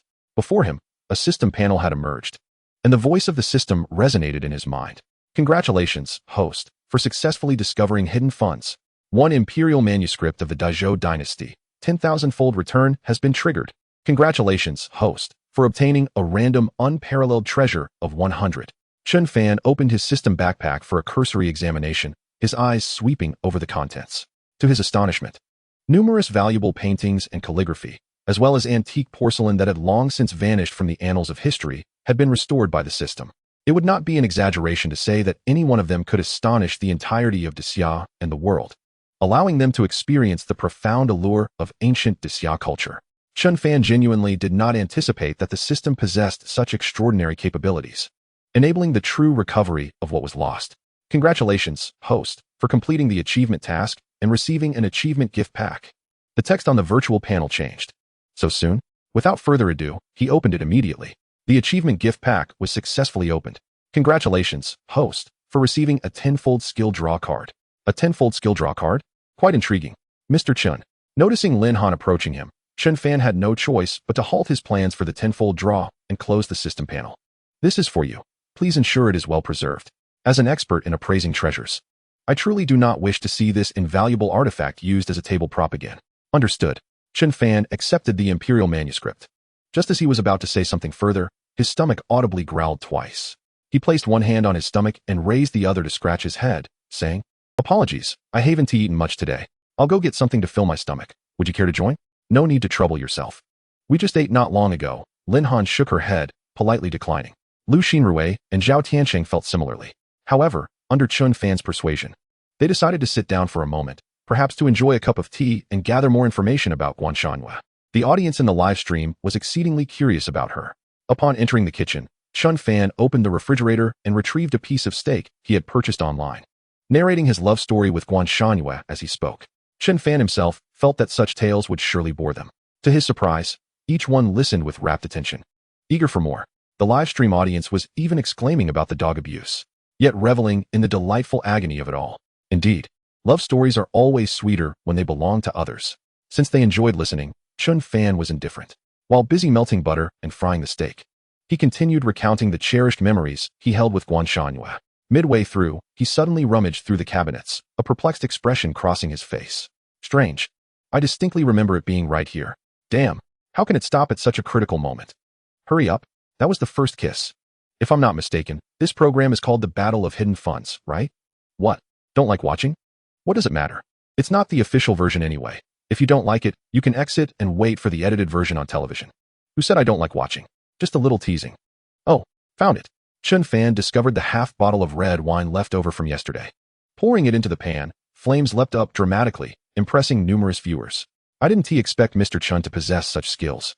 Lu Xinrui generously offered her compliments. A handsome man like you who can cook is truly a rare find. I wasn't able to before. I always ordered takeout. However, since Shanhua doesn't know how to cook, I feared that she would end up eating takeout every day, lacking proper nutrition, so I self-studied a bit, Chen Fan explained. Goodness, luring the dog in for slaughter. You call that self-studying? It's more like a bit of a million. Why do I keep encountering such a wonderful man? It's all right. I can't find such a wealthy woman either. It seems that, for the most part, the world is fair. Setting the red wine bottle aside, Chen Fan observed the steak's color, ready to take it off the heat at any moment. He had eaten this steak many times. Medium rare was best. If it was overcooked, it would be too tough to chew. The red wine and butter melded perfectly, sizzling and bubbling, their aromas wafting through the air, making it impossible to resist swallowing. It dawned on him that Chen Fan's culinary skills appeared to be more exceptional than he had initially imagined. Regret suddenly washed over him for not having accepted a portion earlier. He felt as if he could only swallow his saliva in remorse. At that moment, Lin Han narrowed her eyes slightly, displaying a focused demeanor. Was there something amiss with that bottle of wine? Zhao Tiansheng followed Lin Han's gaze, his eyes ultimately landing on the red wine bottle. He felt as though he had seen it somewhere before, yet his knowledge of wine was scant. Lin Han expressed her uncertainty. Having lived for over 30 years without having touched a drop, Zhao Tianqing was equally unable to provide any assistance. Rising to his feet, he approached Chen Fan to request the red wine bottle, placing it before Lin Han for her to scrutinize more closely.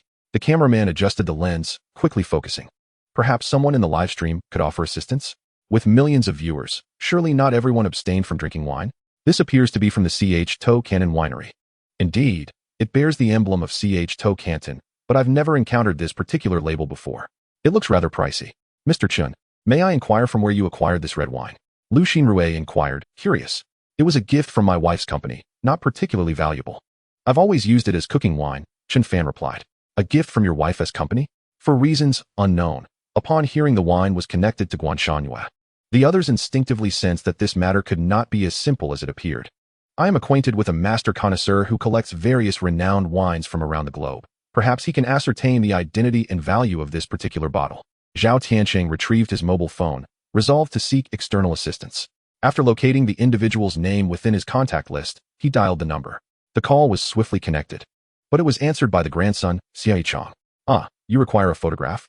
I shall send it to you immediately, much appreciated. After ending the call, Zhao Tianqing added Xia Yichang's contact information, capturing 8 or 9 photographs of the bottle, including images of its body, base, and neck, and promptly sent them over. A response arrived shortly thereafter. It's a Roman Economy 109, approximately 30 years old, valued at 1800,000. Chapter 9, An Unexpected Revelation. They returned to a winery. What is the matter? Lin Han inquired, unable to contain her curiosity as Zhao Tianqing remained silent. 1800,000 per bottle, Zhao Tianqing stated candidly. 1800,000 for a bottle of red wine, and he used it to marinate steak? The lives of the affluent are truly beyond my comprehension. Damn, I toil endlessly for an entire year and barely earn that much. Come on, can you spare us a little dignity? At that moment, Chen Fan approached the dining table, bearing a steak that could rival any restaurant in terms of both color and presentation. If you're not eating, I shall not hesitate. Chen Fan picked up the pre-sliced steak with chopsticks and promptly devoured 3 pieces. Not to boast, but I have indeed mastered the cooking time. And the seasoning is just right. One bite must be worth at least several thousand, right? Certainly over 1,000. I am so tempted, what should I do? Fortunately, I ordered fried chicken, which just arrived. Clutching half a bag of spicy strips, trembling with anticipation. Several thousand for a single bite. Huh. Chen Fan chuckled, appreciating the compliment, as he simply believed the praise was directed at the value of his culinary creation. Mr. Chen, I believe you have misunderstood their intent, ventured Lu Xinrui. What do you mean? Chen Fan inquired, swallowing his steak. This bottle of wine is valued at 1800,000, Lu Xinrui said, cradling the wine bottle as if it were a child. 1800,000. Even Chen Fan was taken aback upon hearing that figure. Your wife's company is remarkably generous, Lu Xinrui remarked, at a loss for words. Indeed, quite generous. Subsequently, Chen Fan revealed that there were over 3 cases of this wine, totaling 38 bottles. Initially, Guan Shanyu had explained that these cases of red wine were from the company, allegedly discarded by the winery and unsellable, yet the quality should be impeccable. It would make for excellent grape juice. May I inquire which company your wife is affiliated with? I would like to apply for a position immediately. 38 bottles. At 1800,000 each, amounts to 6,800,000. Is this yet another fabrication? The ubiquitous hidden wealth. Ha! How amusing, truly delightful. At that moment, in the study of the Xia family, Xia Yichang had casually browsed a live stream out of boredom, only to stumble upon such an intriguing scene. Just then, the door swung open, and an elderly gentleman entered. He was Xia Yichang's grandfather, Xia Zhong. Grandfather. Xia Yichang hurriedly approached to assist Xia Zhong. What is so amusing? Xia Zhong inquired. Grandfather, an old friend of yours called earlier, seeking our assistance in authenticating a wine, and I have taken care of it. It's a Roman Economy 109, around 30 years old. The individual possesses 4 cases valued at over 6 million. His wife deceived him, claiming it was subpar wine distributed by the company. And then, poof, he used it to sear steak, no less. You tell me, is that not sheer waste? As Xia Yichang helped Xia Zhong to his seat, the latter remarked, to treat an 1800,000 bottle of wine in such a manner is indeed a travesty. However, acquiring 4 cases indicates that his wife is no ordinary person. I am not so sure. I have not been attentive for long. Upon noticing Xia Zhong raising his hand, Xia Yichang curiously asked, Grandfather, what are you doing? Do you have any photographs? Let me see. Understanding that Xia Zhong was skeptical of his skills but reluctant to voice his discontent, Xia Yichang unlocked his phone and opened the chat history. Upon viewing the first image, Xiezhong's pupils immediately constricted. What is this? Grandfather, is there a problem? A significant one. You misidentified the wine. Xiezhong exclaimed, frustrated. His anger stemmed from the fact that Xie Yichang represented the entire Xie family. The family's reputation had been built painstakingly, and if word spread, it would undoubtedly lead to ridicule. Misidentified? That is impossible, Xie Yichang asserted, citing the standards and criteria he had employed, firmly believing. I assessed it precisely as you taught me. Ah, Xiezhong sighed, enlarging the photo and pointing out the label. Do you notice anything? Xie Yichang leaned closer, scrutinizing with utmost seriousness. Moments later, he unexpectedly discerned the iridescent reflective ring. Could this be the masterwork crafted to commemorate the centenary of the winery? Limited to 1 million bottles worldwide? Due to the nature of the photograph, it was not immediately apparent. Finally, you figured it out. Xiezhong exhaled in relief.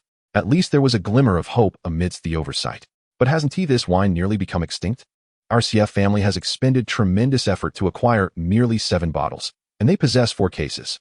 At this moment, Xie Yichang felt a pang of regret. Chen Fan was indeed squandering a priceless treasure. Such a valuable yet rare wine, consumed in the preparation of steak. Grandfather, if I recall correctly, this wine is currently valued at a minimum of 10 million per bottle, correct? Xie Yichang confirmed repeatedly. It can only rise. Especially since the master vintner passed away 2 years ago, Xiezhong nodded. Those 38 bottles total 380 million. Xie Yichang hesitated, contemplating whether to purchase them. The thought of Chen Fan potentially continuing to squander fine wine weighed heavily on his conscience. In any case, the immediate priority is to clarify the situation and rectify the mistake, Xiezhong urged. I understand, grandfather. Xie Yichang retrieved his phone, located Zhao Tianqing, and sent him a message. Buzz, buzz. Sensing the vibration of his phone, Zhao Tianqing pulled it from his pocket. After carefully reviewing the contents sent by Xie Yichang, he raised his hand. I must apologize. I need to correct my previous statement. This bottle of wine is indeed a Romancebooks 109. However, it is not just an ordinary Romancebooks 109, but rather the masterwork created to celebrate the centennial of the winery, limited to 1 million bottles worldwide. 1 million sounds like quite a substantial number. With billions of people across the globe, 1 million bottles average to how much per person? Moreover, given how many years have passed, the surviving bottles must be exceedingly few. Does this not imply that the value will soar? 1,800,000 is already an exorbitant figure. How much higher can it possibly go? Furthermore, the individual who authenticated this bottle expressed a willingness to purchase all the bottles of this wine in Mr. Chen's possession at the price of 10 million each.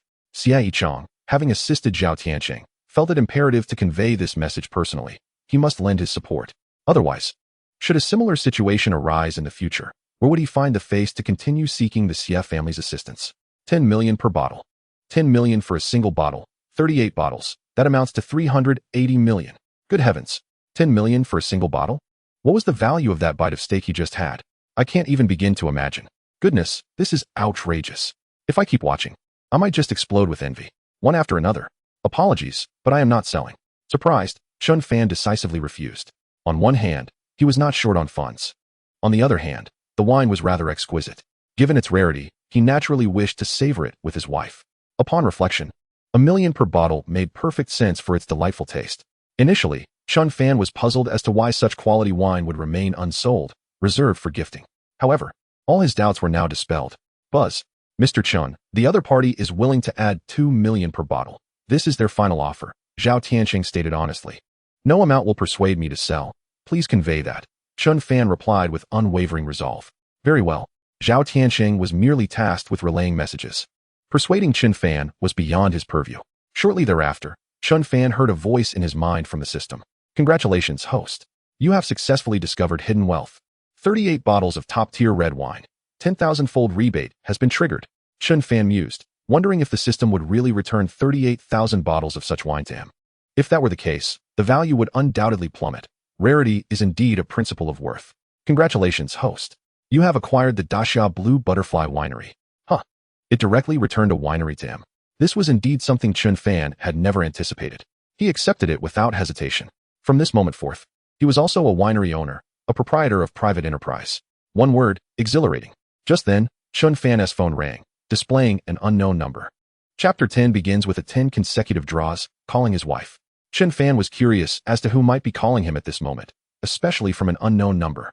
He had not disclosed his contact information to the program team, so it could not possibly be a viewer from the live stream or those collectors and museum staff.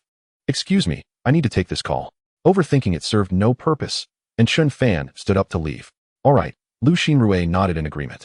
After Chen Fan departed, the gazes of the others inevitably fell upon the plate of steak. Gulp. They simultaneously swallowed hard, curious about the taste of this $1,000,000 steak paired with exquisite red wine. Heavenly delicacies? Observing their reactions, the livestream audience did not miss the opportunity to engage. Just take a bite. After all, he is facing away from you and can't see. Exactly. Even if you take a piece or two, he won't notice. Go on, indulge. Yes. Try it and describe how this steak worth over 1,000,000 tastes. In this world, only food should never be taken for granted. Actions speak louder than words. Seeing these comments, Lu Xinrui retorted with exasperation, "Are you all devils? Stop tempting us." Meanwhile, Chen Fan paid no mind to them and pressed the answer button. "Hello. Who is this?" "Mr. Chen, I am Zhang Sei, the owner of the Blue Butterfly Winery, or rather, the former owner. I have received the payment. Please provide an address so I can send the stock transfer agreement." So that's what it was. Chen Fan realized, initially fearing he was being targeted by some group of robbers. "All right, I'll send it to you shortly. Is this number acceptable?" Chen Fan inquired. "No problem. Looking forward to our collaboration." After ending the call, Chen Fan composed the address and sent it over. He awaited the contract to finalize his ownership of the Blue Butterfly Winery. Once everything was settled, he returned to the dining table and noticed the cameras had been lowered. "Are we no longer live?" he asked, though internally he thought, "No, not yet. I still rely on you to help me uncover more hidden wealth and reap the 10,000-fold rebate. We have enough material for this episode, and it's getting late. We can't keep bothering you," Lu Xinrui explained. "Moreover, the company wishes to inquire about your thoughts, Mr. Chen. Would you consider becoming a regular guest on our show? The program's effect has been exceptional. The popularity is off the charts. Capital seeks profit and will undoubtedly want to seize this opportunity." "No problem. You're welcome to come anytime," Chen Fan readily agreed.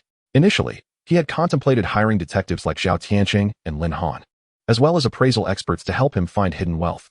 But as the saying goes, since the matter has reached a conclusion, it is best to let things unfold naturally. He would make the most of the system and crazily rack up the rebates. "Great. Here's to a successful collaboration." Lu Xinrui stood up and extended her hand. To a successful collaboration. Chen Fan reciprocated. Following this, under their arrangement, they recorded a preview for the next episode, bidding farewell with the phrase, "See you later." Then, "Mr. Chen, we shall take our leave. Take care on your way." Chen Fan saw them off. Once Lu Xinrui and Lin Han were in their vehicle and out of sight, Chen Fan checked that no one was around, closed the door, and locked it. Turning around, he immediately summoned the system panel. Switching to the system backpack page, he located the 10 consecutive draw skill card and clicked to use it. Conducting 10 consecutive draws. 10 consecutive draw successful. Congratulations, host. You have acquired the title of Master Chef. 10 consecutive draw successful. Congratulations, host. You have inherited the legacy of a divine doctor. 10 consecutive draw successful. Congratulations, host. You have attained the title of Master Lyricist and Composer. 10 consecutive draw successful. Congratulations, host. You have achieved the title of Top Painter. 10 consecutive draw successful. Congratulations, host. You have inherited the legacy of an ancient martial arts master. 10 consecutive draw successful. Congratulations, host. You have mastered firearms. 10 consecutive draw successful. Congratulations, host. You have acquired godlike acting skills. 10 consecutive draw successful. Congratulations, host. You have gained X-ray vision. 10 consecutive draw successful. Congratulations, host. You have attained max level driving skills. 10 consecutive draw successful. Congratulations, host. You have acquired super self-healing. After reading through this series of system notifications, Chen Fan felt invincible. An invincibility that radiated from within, especially that ability called super self-healing. No virus could survive within his body. Even if he were to cut his finger with a knife, it would heal instantly. Incredible. Truly formidable. Alas, there was only one card. As the saying goes, contentment brings happiness. Chen Fan closed the system panel. Taking a deep breath and exhaling the stale air, he calmed himself before taking out his phone, deciding to call his wife, Guan Shangyue, to inquire about those hidden funds. He was eager to clarify her true identity. Chen Fan had always felt a sense of distance in his daily interactions with Guan Shangyue. This was not to say their relationship was poor. Rather, whenever Chen Fan attempted to delve into her past, she would invariably divert the topic. Since he had chosen her, he would undoubtedly trust her unconditionally. But at the very least, he needed to know who she truly was, right? The number you have dialed is not in service. Please try again later. The number you have dialed is not in service. Please try again later. Regardless of how many times Chen Fan called, the response remained the same. Not in service? Chen Fan mused that he must be engaged in archaeological work. After all, it was quite normal to be unreachable in such a desolate area. He exited the call function, deciding to try again later. After all these years, there was no need to rush.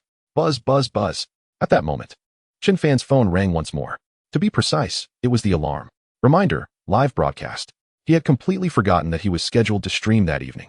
Even though he was now exceedingly wealthy and married to an equally affluent wife, Chen Fan had no intention of relinquishing his streaming ambitions. The reason was simple. He had always aspired to become a prominent broadcaster. The show Private Money Detective offered him such an opportunity. Chen Fan was eager to see if he could seize this chance. If not, he would have to resign himself to living as a wealthy man. If that failed, perhaps being a kept man by his rich wife wouldn't be so bad after all. Chuckling at the thought, he couldn't help but smile. Regardless of Guanshan Yu's past, Chen Fan was certain of her deep love for him, and he felt the same for her. Moreover, she truly belonged to him. He still kept the piece of fallen red cloth as a memento. Reflecting on that day, it had indeed been intense. Ascending to the second floor and entering his study, Chen Fan powered on his computer, opened the web browser, and accessed the streaming backend. What the? Chapter 11, Guanshan Yu's Identity, Mastery of the Arts. Chen Fan blinked and rubbed his eyes, confirming 4 or 5 times before he could be certain he wasn't mistaken. The number of fans in his live broadcast room had astonishingly surpassed 500,000, and it continued to grow. A mere refresh brought in dozens, if not hundreds, more.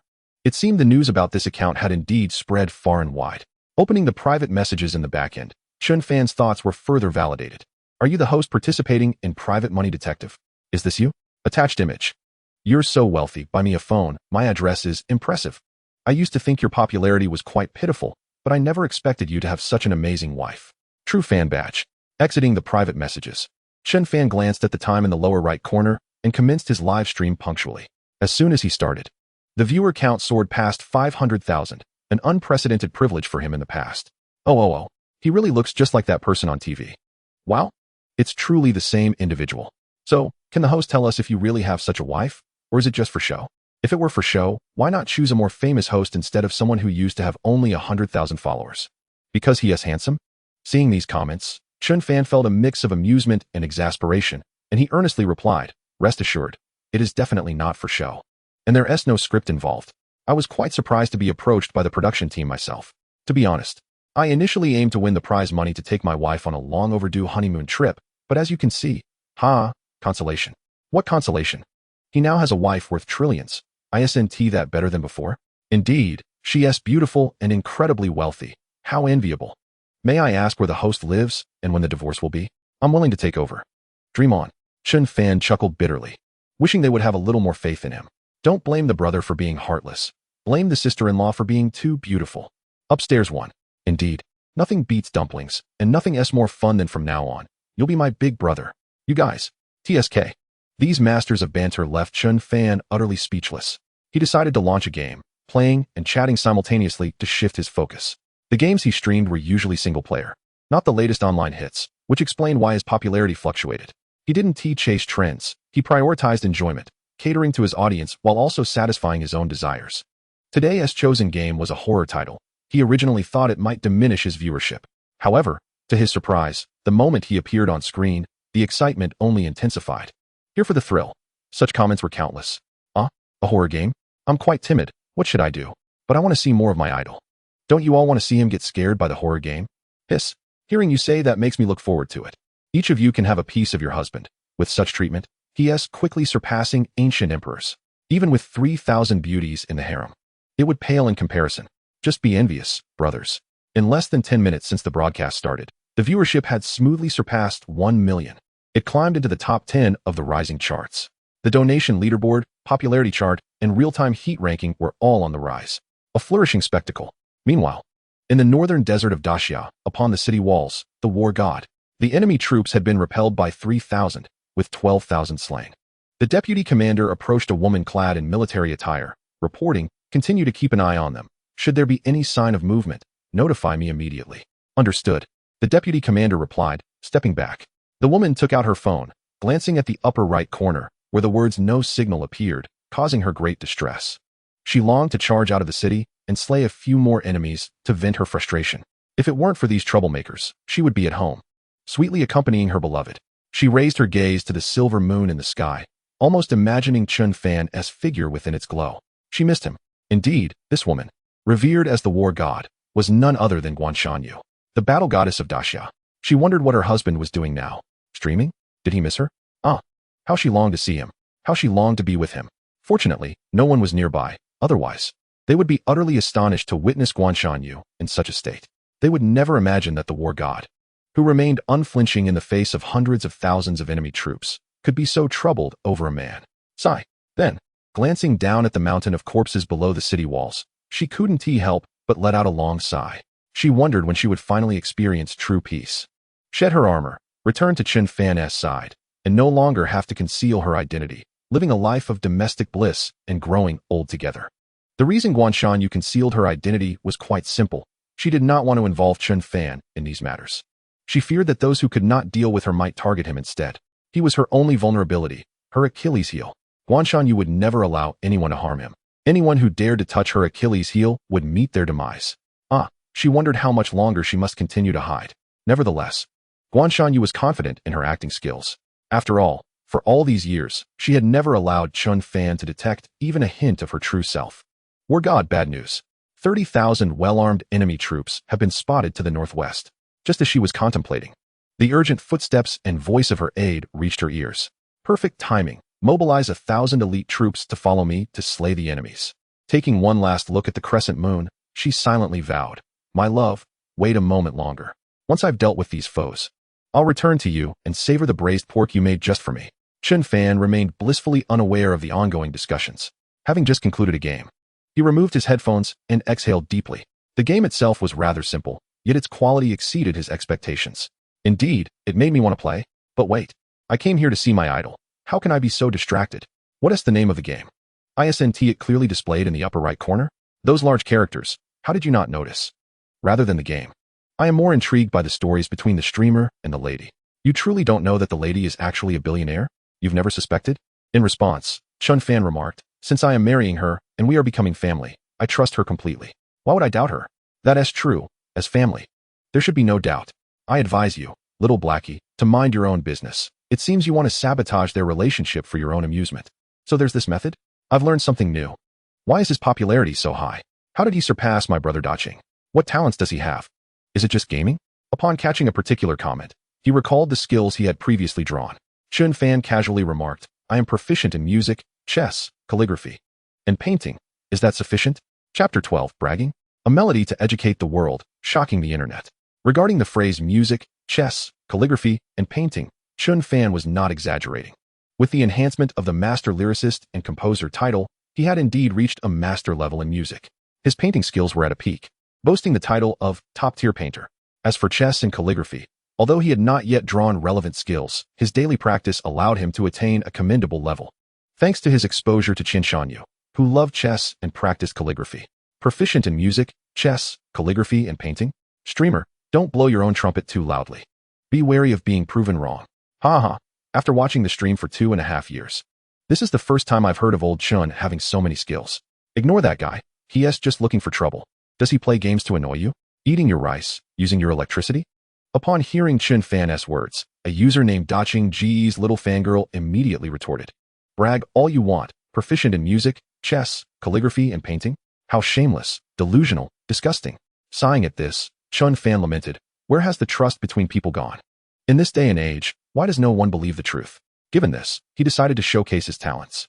Chen Fan opened a browser and downloaded a music production software, intending to demonstrate his current musical prowess and see just how impressive the skills from his 10 consecutive draws truly were.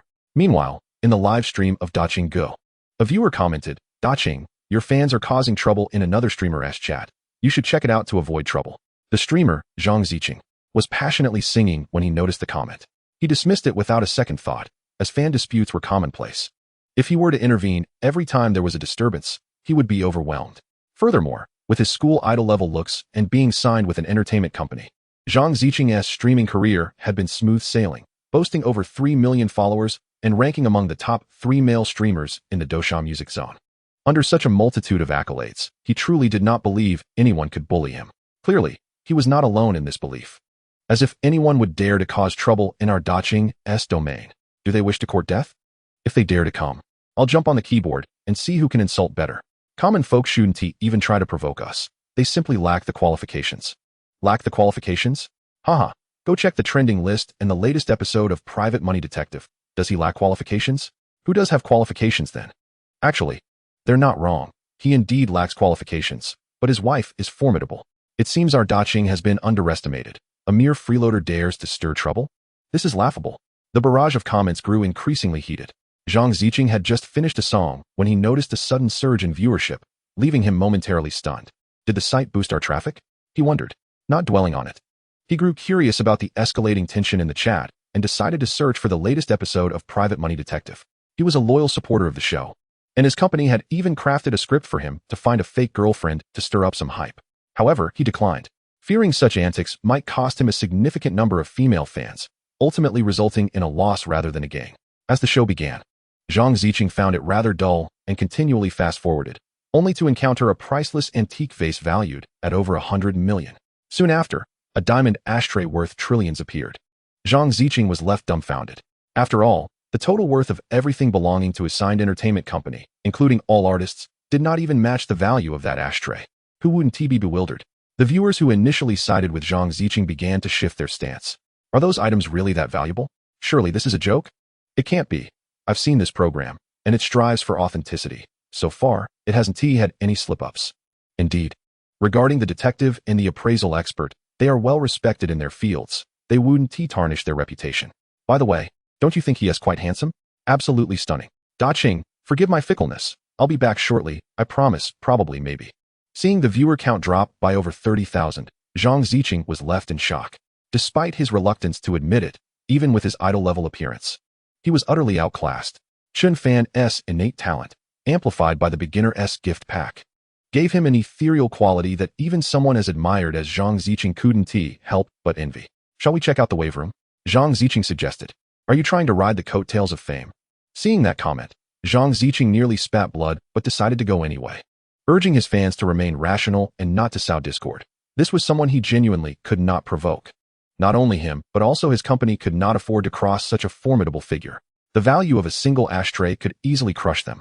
With such terrifying financial power, what sort of influence must lie behind it? Zhang Ziqing wouldn't believe it, even if he were beaten to death. 5 million viewers. Upon entering the live stream, Zhang Ziqing was genuinely taken aback by the staggering viewership numbers, unable to suppress his envy. The pride he once felt as a major streamer evaporated in an instant. Just then, Chen Fan, in front of all the viewers, completed a piece of music. It was a moment of inspiration, and with the aid of his skills, he effortlessly operated the mouse to finish the composition. Taking a deep breath, he declared, "Now, let us begin." With a click, soothing melodies filled the air. As the melody enveloped his senses, a phrase inevitably surfaced in his mind. This song should only exist in the heavens. It is seldom heard in the mortal realm. The effect was so profound that even Chen Fan himself found it hard to believe, let alone the audience in the live stream. Wow! Although I rarely listen to music, it is evident that this is something extraordinary. Not just extraordinary, it's at the level of a world-renowned masterpiece. Such powerful emotional resonance. Goodness. I have goosebumps all over. 666. Who was it that said the host was bragging? Now I finally understand why the goddess chose him. Not only is he handsome, but he is also immensely talented. A prodigious talent. The unanimous acclaim was palpable. Meanwhile, Zhang Ziqing, a professional singer under a talent agency, grasped the true value of this composition. To be precise, it was priceless. It was breathtaking. Like a pure lotus that rises unsullied from the mud. It seemed unattainable. Donations. I must contribute. Simultaneously, he felt compelled to apologize to Chen Fan for his fans' irrational behavior, clarifying that he harbored no adversarial intentions. It was merely the actions of overzealous fans and should not be taken to heart. He chose to offer a rocket worth 1,000 yuan, multiplying the quantity by 10. Unexpectedly, just as the banner appeared, it was overshadowed by a spectacular array of effects. User Lu Xiqing has sent 1,000 rockets in the live stream. Chapter 13. I want this song. One word is worth 8,000. Wait, am I seeing this correctly? A rocket valued at 1,000 yuan. And she sent 1,000? Wow. 1 million. Big shot 666. Can I cling to your coattails? This sudden gift thrust Chen Fan to the top of the daily donation leaderboard, firmly outpacing the second place. Lu Xiqing. Chen Fan felt an inkling of familiarity with that name, yet he could not place it. Clearly, he was not alone in this thought. Lu Xiqing? Such a familiar name. I feel like I've seen it somewhere. How could it not be familiar? It's the goddess Lu Siqing, the newly crowned young diva rumored to possess a siren's voice. I think she is probably a fan with the same name. You could just change your name to Lu Siqing 123 or something. Not just a coincidence. You can check her profile. It's verified. 32 million followers. Upon seeing this comment, Chen Fan, intrigued, searched for the name Lu Siqing on the donation leaderboard and clicked on it. Indeed, it was verified. The line stating new diva Lu Siqing stood out prominently. At that moment, upon seeing her profile picture, Chen Fan suddenly recalled why that name seemed familiar. Last year, Lu Siqing had participated in an event on Dousha Live, just as she was ascending to her peak as a new generation diva. Upon entering the platform, she effortlessly garnered over 10 million followers within 2 hours, creating quite a stir in the live streaming community. Chen Fan was aware of this not because of his identity as a streamer, but because his wife, Guan Shangyue, had contributed to that 10 million achievement. Why would such a figure appear in his live stream at this time? Chen Fan found it perplexing. Even more astonishing was her gift of 1 million yuan worth of presents, making her the #1 fan. Could it be that this superstar has an interest in the song I just composed? Subsequently, Lu Siqing's comment further confirmed Chen Fan's suspicions. Lu Siqing, is this song your original creation? If so, I would like to purchase it. What? The big star actually wants to buy this song. It seems my taste is not too shabby. At least she and I both think this piece is extraordinary. A true masterwork. Although the host is not yet famous in the world of lyrics and composition, I have a feeling that from today onwards, he will shine brightly. After all, those who have collaborated with a top diva like Lu Siqing are usually the foremost lyricists and composers in the country. I previously thought he was merely lucky to catch the goddess's eye, but it seems he possesses not only luck, but also remarkable talent. Lu Siqing's appearance not only affirmed Chen Fan's formidable skills, but also transformed the public's perception of his previous image as a pretty boy, a talented scholar. Without a doubt, a true genius. It is indeed said that a gifted individual deserves a beautiful companion. Yes, it is my original work. I just composed it. So it's fresh, Chen Fan affirmed with a nod. Lu Siqing, name your price. As long as it's reasonable, I can agree to it. Let us not discuss the price just yet. I'm willing to sell, but not just the music, the lyrics must also be mine. Chen Fan wished to surprise Guan Shangyue by composing a song specifically for her, intending for her favorite singer to perform it. Lu Siqing, you can write lyrics too? In this day and age, musicians who excel in both composition and lyrics are quite rare. Upon hearing Chen Fan's response, Lu Siqing, who was watching from behind the screen, furrowed her brows slightly, feeling a tinge of concern. She worried that Chen Fan's lyrical ability might not match his compositional prowess, potentially ruining what could become a timeless classic. Why has he suddenly stopped responding? Does he feel underestimated by me? Lu Siqing felt a pang of anxiety, as she had no intention to convey such a sentiment. Just as she was preparing to clarify, she noticed Chen Fan opening a blank document on the screen. Then, the rhythmic sound of typing echoed, and lines of lyrics flowed seamlessly onto the page without a hint of pause. The precision of the wording and the beauty of the meaning caused even Lu Siqing, the diva of the music scene, to widen her eyes in astonishment. Unable to resist, she began to hum along, her mind replaying the melody. Boom.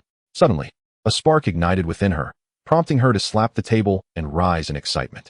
Perfect. Absolutely perfect. This sensation felt akin to reading an immortal love poem. Sweet. So sweet. Little did Lu Siqing anticipate that hidden within the summer's warmth was such a musical genius. She had no inkling that her aimless endeavor to pass the time would unearth such a treasure. She sensed that if she could establish a long-term collaborative relationship with Chen Fan, her standing in the music industry would remain unshakable for a century. Some geniuses, like shooting stars, only shine for a fleeting moment. Yet, from Chen Fan's series of performances, Lu Siqing was utterly convinced that his talent had not yet been fully revealed. How could one speak of running out of creativity? Lu Siqing had absolute faith in her judgment. With this thought in mind, Lu Siqing hurriedly placed her hands on the keyboard, ready to dance across the keys, fearing that other divas might snatch away this opportunity. Lu Siqing, the melody is 5 million, the lyrics are 8,000 per word. How does that sound? This price is one that even many top-tier musicians would find unattainable. Yet Lu Siqing believed wholeheartedly that Chen Fan was worth every penny. Wow, a melody composed in mere minutes is valued at 5 million. I counted. Not too many, not too few. Exactly 300 words, 8,000 per word. That is 240,000. Earning 100,000 a day. Who was it that said the male god only had looks and relied on soft rice? What a disgrace to manhood. I knew he had talent. But this level of brilliance is simply astonishing. How unfair it is that he has such a stunning wife. And on top of that, this kind of talent. How are we ordinary folks supposed to live? I can't watch anymore. The more I see, the more frustrated I become. All right, no problem. Chen Fan agreed with enthusiasm. There exists a certain commonality between him and Lu Xiqing. Neither lacks financial resources, and their exchanges are merely symbolic. The audience in the live stream undoubtedly yearns to hear his heartfelt sentiments, which would likely lead to a torrent of complaints, several million. And they dare to label this as mere symbolism? They would never suspect that such lyrics and melodies are inexhaustible for Chen Fan, who can effortlessly produce dozens, if not hundreds, in mere moments. Although these creations are churned out in abundance, the quality is sufficient to overshadow the entire nation, nay, the entire world. Buzzing. After the backstage team credited Lu Xiqing's account, several million were transferred instantaneously. Chen Fan then added Lu Xiqing's personal chat account and sent over the lossless audio files along with the lyrics. Lu Xiqing, pleasure collaborating with you. I hope we have the opportunity to work together again in the future. Chen Fan, no problem. He refrained from further conversation, as Lu Xiqing had to attend to registering copyrights to prevent the audience from stirring up trouble. Envy. I genuinely envy the streamer. I dream of having the friendship of Lu Tianhou. How could you achieve it so effortlessly? How infuriating. As I always say, comparison between individuals can be lethal. Give me a break.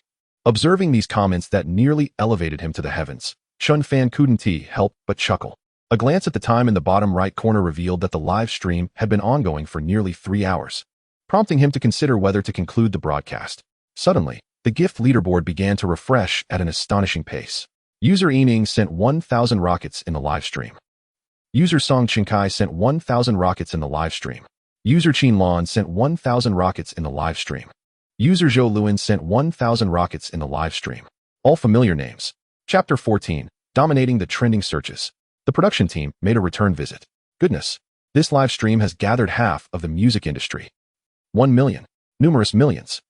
Are you certain he is merely a pretty boy? What kind of pretty boy can attract so many superstars to support him? Perhaps his wife is secretly assisting him? Since the truth is out, they might as well go all in. Such a possibility cannot be dismissed. I believe with her capabilities, a mere utterance would send tremors throughout the entertainment industry. In response, Chen Fan merely remarked, "My wife is helping me from behind. How would I know?" However, soon, such speculation was easily dispelled. The major stars began to flood the chat with their messages. Ening, please write a song for me as well. The price is absolutely not an issue. Song Qingkai, I'll pay 9,000 per word. No limit on word count. Qin Lan, I've recently hit a bottleneck. My works are becoming progressively inferior. I implore the master to help me break through. I would be immensely grateful. Zhou Luan, 10,000 per word, plus a share of sales. Song Qingkai, what the heck? Old Zhou, can you really compete on this? Zhou Luan, what do you know? This is called sincerity. Witnessing these towering figures, once only seen on grand screens and stages, now bowing before Chen Fan's talent, it was hard for anyone not to be astonished. Is this still the Ying I know? The once domineering song is showing such a side. 10,000 per word. 300 words equate to 3 million. Impressive indeed. A word worth 1,000 gold. Truly a word worth 1,000 gold. Since the superstars had voiced such intentions, Chen Fan had no reason to decline. It was a simple matter for him. Furthermore, considering Guanshan Yu's mysterious identity, should she indeed hail from a trillionaire family, her future would undoubtedly be fraught with challenges. For example, facing disdain from her affluent relatives, various forms of mockery. Chen Fan also wished to seize this opportunity to elevate his own worth. Mere wealth was insufficient. He also needed recognition and influence. He intended to be an overbearing husband, protecting his wife. Meanwhile, due to the presence of numerous celebrities in the live stream, an explosive surge of fans arrived. Chen Fan's live stream popularity swiftly surpassed 10 million. The number of followers? One glance was enough to shock. It had reached an astounding 3 million. Are you sure you can handle accepting 4 songs simultaneously? What if it's merely a fleeting moment? Inspiration cannot be forced. Are you attempting to ascend too quickly upon achieving a bit of success? I suggest a steady approach. In response to these cautionary voices, Chen Fan chose not to respond verbally, but rather to let his actions speak for themselves. With an average output speed of a song every 5 minutes, he completed production, confirmation, and packaging with remarkable efficiency. Then, he added the personal accounts of several superstars, selected the files, and clicked send. Done. Time to collect the payment. With a decisive click, he confirmed the transaction. The entire process flowed effortlessly, devoid of any superfluous actions. Goodness, what is this production speed? Are you certain it's not a joke? Is it possible these were prepared in advance? This is too fast. How could they be prepared in advance? Come on, this is a live stream. Besides, did you not notice that each song, whether in lyrics or style, perfectly aligns with the singer's persona? Perhaps this is a gimmick concocted by those entertainment companies? Whether the previous private wealth show or now, it's merely to craft the persona of a genius lyricist and composer. Which entertainment company is so formidable that it can convince these peak figures to willingly serve as stepping stones? Use your brain, will you? In light of these skeptical voices, Chen Fan simply smiled, offering no elaborate explanations. The more one explains, the more reasons the other party has to doubt.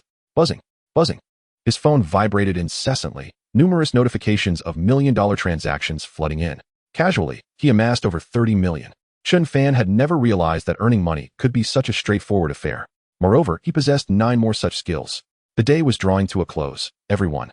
I will take my leave now. See you tomorrow. Subsequently, Chen Fan executed a flawless exit from the live stream at lightning speed, deciding to conclude the day.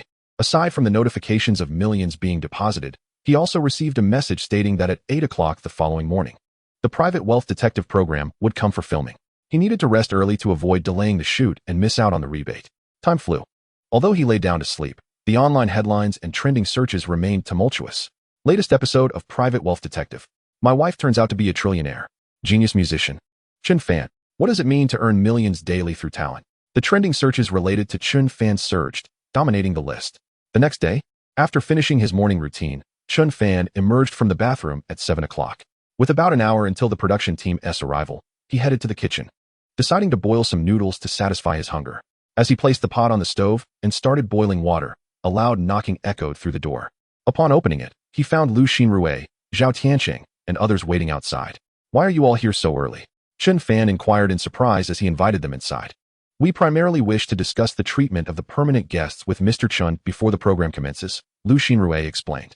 In truth, it was because Chen Fan had exploded in popularity online, and the company was concerned that he might reconsider and refuse to continue participating in the show.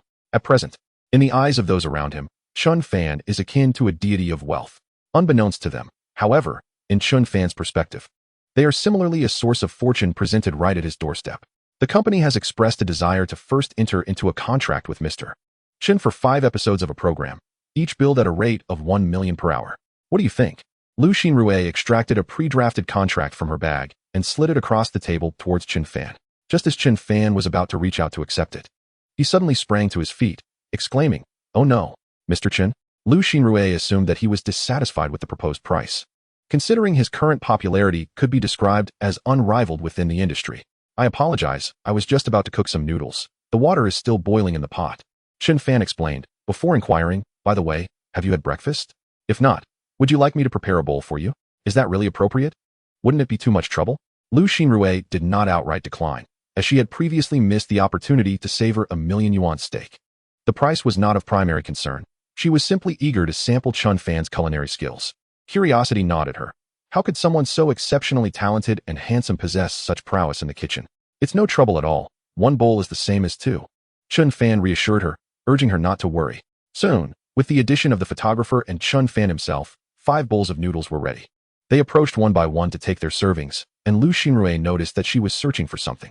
Chen Fan waved his hand dismissively, saying, "It's fine. You all go ahead. I'll handle the chopsticks." "Thank you for your trouble," Lu Xinrui remarked, as she gazed at the bowl of noodles, unable to suppress her salivation. This seemingly ordinary egg noodle appeared to possess an irresistible allure. Under the influence of the divine chef title, even a simple bowl of noodles sparked a greater appetite than the exquisite wine and steak from the previous day. She was utterly tempted. Subsequently, Chen Fan approached the table, handing out uniquely patterned redwood chopsticks to each person. As Lu Xinrui accepted the chopsticks and prepared to indulge in her noodles, she inadvertently noticed Detective Zhao Tianqing and treasure appraisal expert Lin Han fixating on the chopsticks in their hands. Their mutual gaze suggested a shared contemplation. Halting her actions, she could not help but inquire, "Detective Zhao, Master Lin, is there something amiss with these chopsticks?" Chapter 15. The impact of a pair of chopsticks, steady as a lady. "I believe we can commence the live broadcast ahead of schedule," Lin Han suggested after exchanging glances with Zhao Tianqing. Upon hearing this, Lu Xinrui instinctively turned to Chen Fan, seeking his opinion. "I have no objections," Chen Fan responded, easily deducing that the chopsticks in his hand were likely a form of hidden wealth. These chopsticks, having been in use for several years, were surprisingly valuable. "All right," Lu Xinrui declared, turning back to the photographer. "Let's begin the live broadcast." "No problem." The photographer reluctantly set down the noodles that were almost at his lips and commenced adjusting the equipment. A few minutes later, the program The Great Detective of Hidden Wealth was underway. They actually started early, ignoring the schedule? Ha ha. I love your disregard for punctuality. This popularity is no joke. As soon as it started, it skyrocketed to over 100 million views. Is King Zhou watching? I'm your little fan. Looking forward to discovering some hidden wealth today. I love you, my idol. Afterward, Lu Xinrui succinctly explained the situation to the viewers in the live chat. As expected of the lady, even eating noodles can lead to discovering hidden wealth. These chopsticks look quite ordinary. How can they be considered hidden wealth? I have an identical pair at home. Could it be that I'm actually a rich second generation? A pair of chopsticks, how expensive can they really be? In response to these comments, Lin Han chuckled. You may have chopsticks identical to these, but those are merely replicas. This, however, is genuine South Sea Wangwali, the finest of woods, more valuable than gold. Goodness, I just looked it up online. This South Sea Wangwali has been extinct for centuries. The lady is truly impressive. Is she really capable of hiding wealth like this? Just say it. How much are these chopsticks worth? Lin Han paused for thought before responding.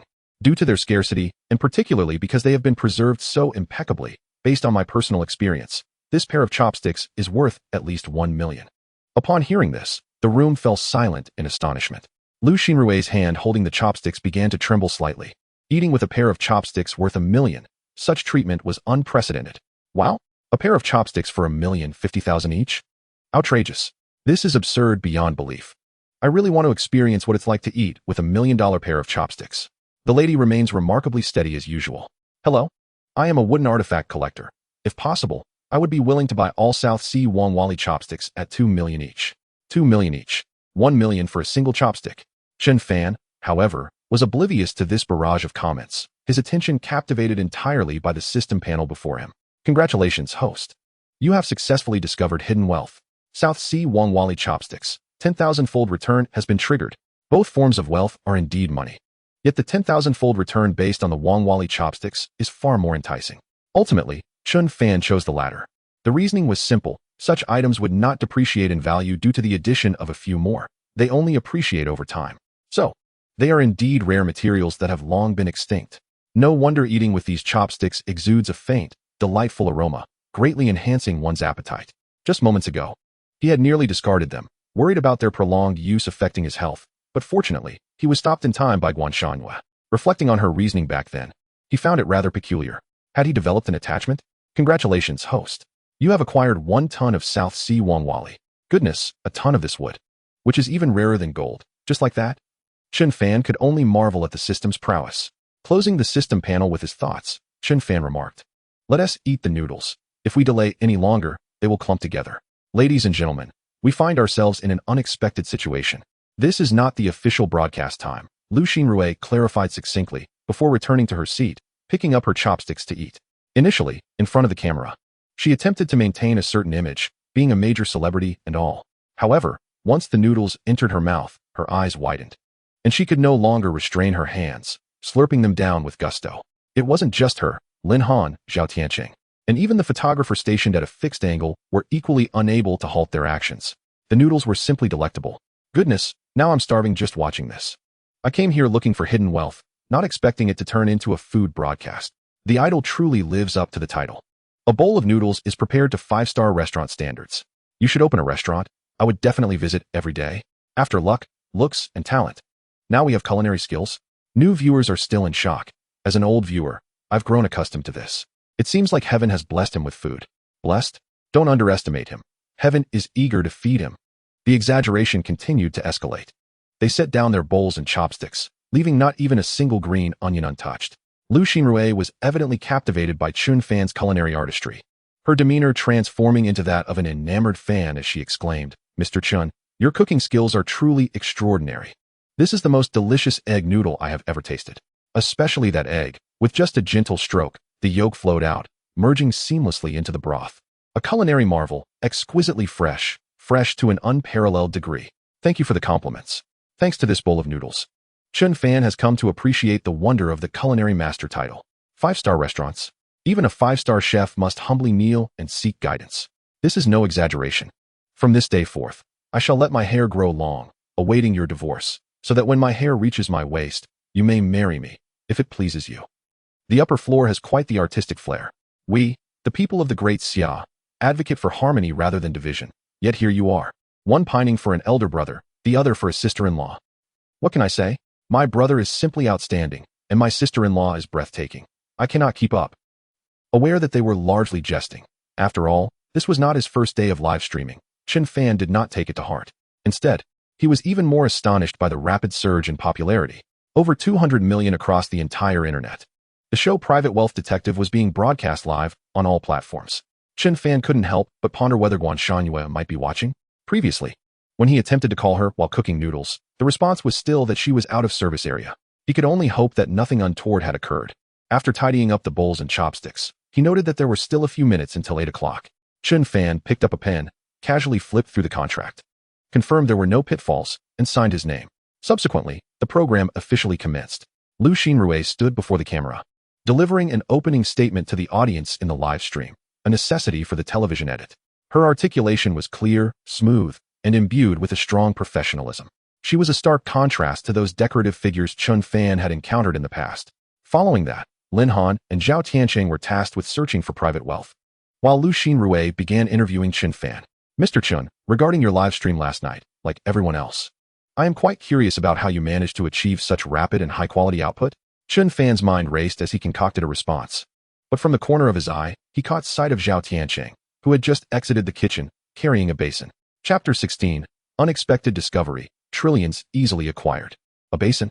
The color, one glance reveals it to be gold. Though compared to contemporary gold forging techniques, it seems somewhat dull. Dull is precisely right. It signifies an ancient history. It must be an antique. Absolutely an antique. I support the upstairs theory. Anyone can see the considerable value in this, right? Can we count it as private wealth? In response, Chen Fan explained, "My wife says this is a vegetable washing basin passed down through many generations. Initially, I believed it resembled an antique and should be quite valuable. However, she informed me that it had been appraised long ago and deemed worthless. Thus there was no need to waste time on it. Ever since, he had not thought much about it, occasionally bringing it out for practical uses like slaughtering chickens, as nothing could be more convenient than a true washing basin."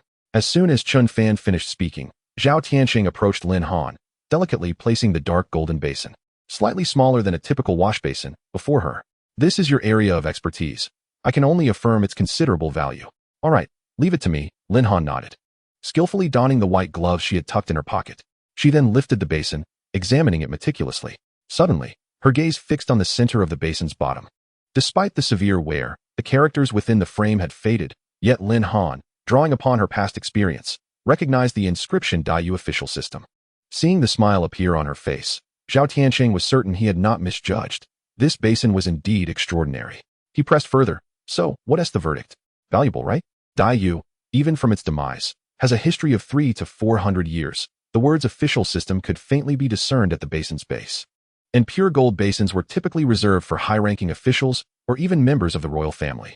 Although it had suffered significant wear, for an object of its size made of pure gold from centuries past to have survived in such condition was already a remarkable feat."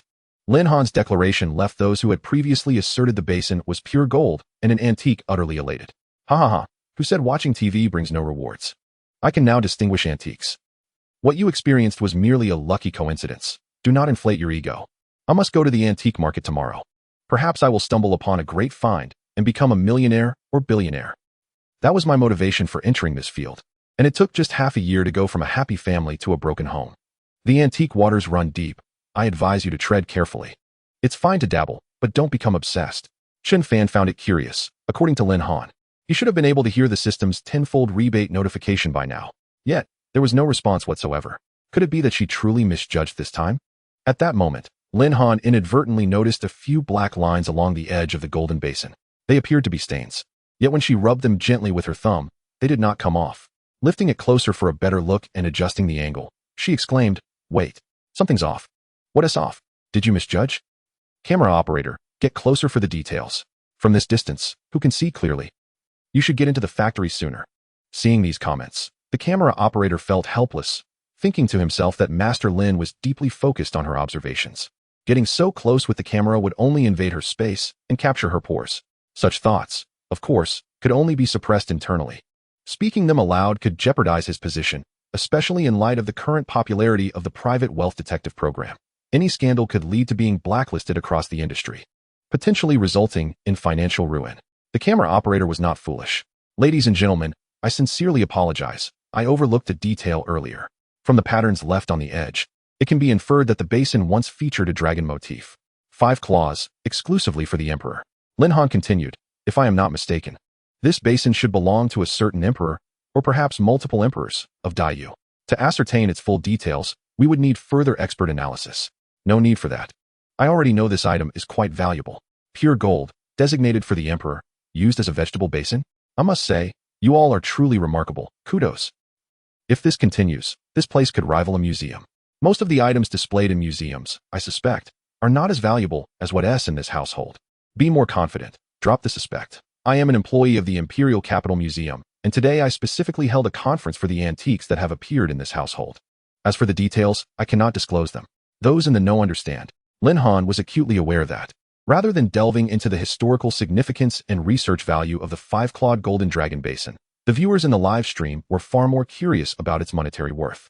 Without waiting for them to inquire, she took the initiative to speak. 12 years ago, at the Tianqing auction house, a gold basin of similar size was auctioned, albeit from a slightly more recent era, belonging to a third-rank official's private collection, with no official seal at the bottom, and it ultimately sold for 12 million. As for this one, while the dragon pattern and official seal are difficult to discern, they are not impossible to identify. Conservatively estimating, its value is upwards of 300 million, and below 500 million. Vegetable. What merits do I possess to have you wash vegetables in this gold basin worth over 100 million? Valued at 500 million, used for washing vegetables. Standard procedure, nothing extraordinary. Do you remember when my wife previously mentioned it was worthless, had been appraised, and that there was no need to waste time? The lady has undoubtedly demonstrated the utmost diligence in concealing her private fortune throughout all the episodes I have witnessed. She only engages in grand gestures. Congratulations to the host for successfully uncovering the hidden wealth.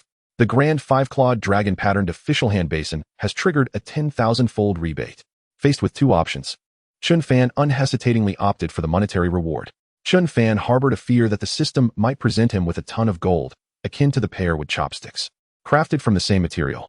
After all, the gold purification techniques of centuries past cannot hold a candle to those of the present day. Without the endorsement of historical significance, the value of gold compared to that dragon basin would undoubtedly diminish considerably. There was no need to gamble recklessly. Congratulations to the host for acquiring a staggering 46,800 billion. The system's voice echoed in his mind, an effortless windfall. Subsequently, he took great care to safeguard the golden basin. Washing vegetables? He could never bear to treat the golden basin, worth over 400 million, with such disdain. It could exchange for numerous vegetable basins. Even if used until its demise, he would never exhaust its worth, so why squander such a treasure? Upon learning of this event, all major museums were stirred, eager to seek a way to contact Chen Fan. They hoped to acquire this precious artifact for display, enabling the public to appreciate the ancestral treasures left behind. However, the production team was adamant about suppressing any interference from museum officials, fearing it would disrupt the recording of the show.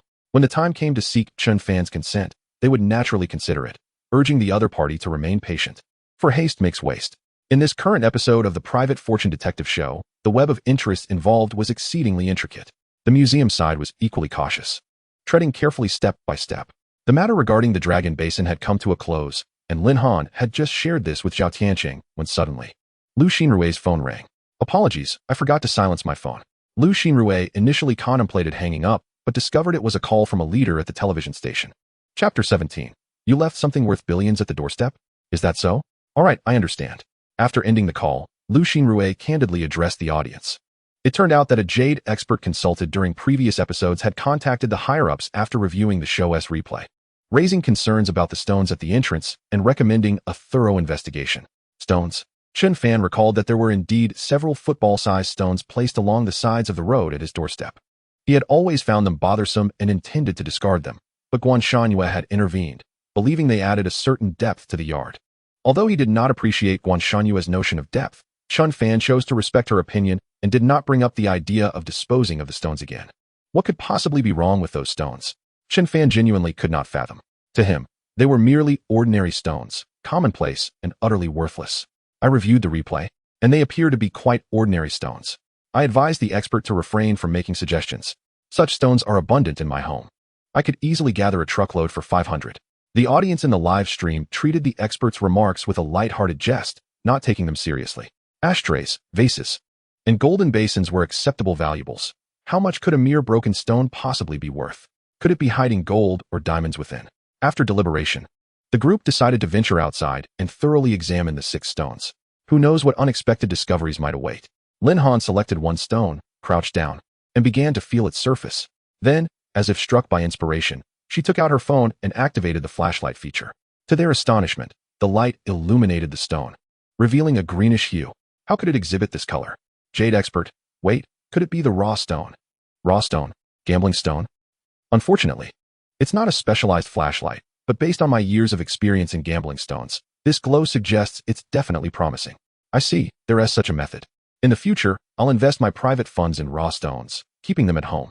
That brother upstairs, playing around. How can you guarantee that what you buy will certainly be worth the investment? You're right. Without opening the raw stone, you can never ascertain its quality. It could lead to great fortune, but more often than not, it's a waste. Master Lin, an audience member in the live stream, inquired. Is it possible that this is indeed Jade's raw stone? Lu Xinrui asked. Lin Han switched off the flashlight, returned her phone to her pocket, and stood up to respond, affirming that it was undoubtedly a raw stone, and a high-quality one at that. However, its true quality would only be revealed upon cutting it open. Sensing Lin Han's gaze upon him, Chen Fan understood that the decision to cut or not lay solely with him. Let us cut it, Chen Fan resolved. Whether to cut or not, the material remained in their possession. Furthermore, the matter regarding the private fortune had already been exposed, and Guan Shangyuan no longer needed to conceal it in the form of a raw stone. All right, I'll arrange for someone to contact us and bring over the stone-cutting machine. Lin Han once again retrieved her phone and dialed a familiar number. Raw stones of this size necessitated specialized machinery and skilled personnel. Newcomers would face considerable risk. Approximately 7 to 8 minutes later, a van arrived promptly at the villa's entrance. The efficiency was commendable. The group collectively maneuvered a large silver box into the courtyard. Allow me to introduce, this is Master Yu Wei, an expert in jade identification. Lin Han announced to everyone. Greetings, Master Yu. Lu Xinrui eagerly embraced her role as the host, expressing that having such a master to assist in our stone exploration is an honor for our program. Not at all, it is equally my privilege. With that, Yu Wei's gaze swiftly fell upon the raw stones. He extracted a specialized flashlight for gambling stones from his pocket and began illuminating them from various angles, gasping in astonishment. This is rare, truly rare. Such a thin skin and this brilliance. The jade produced is likely to be of exceptional quality.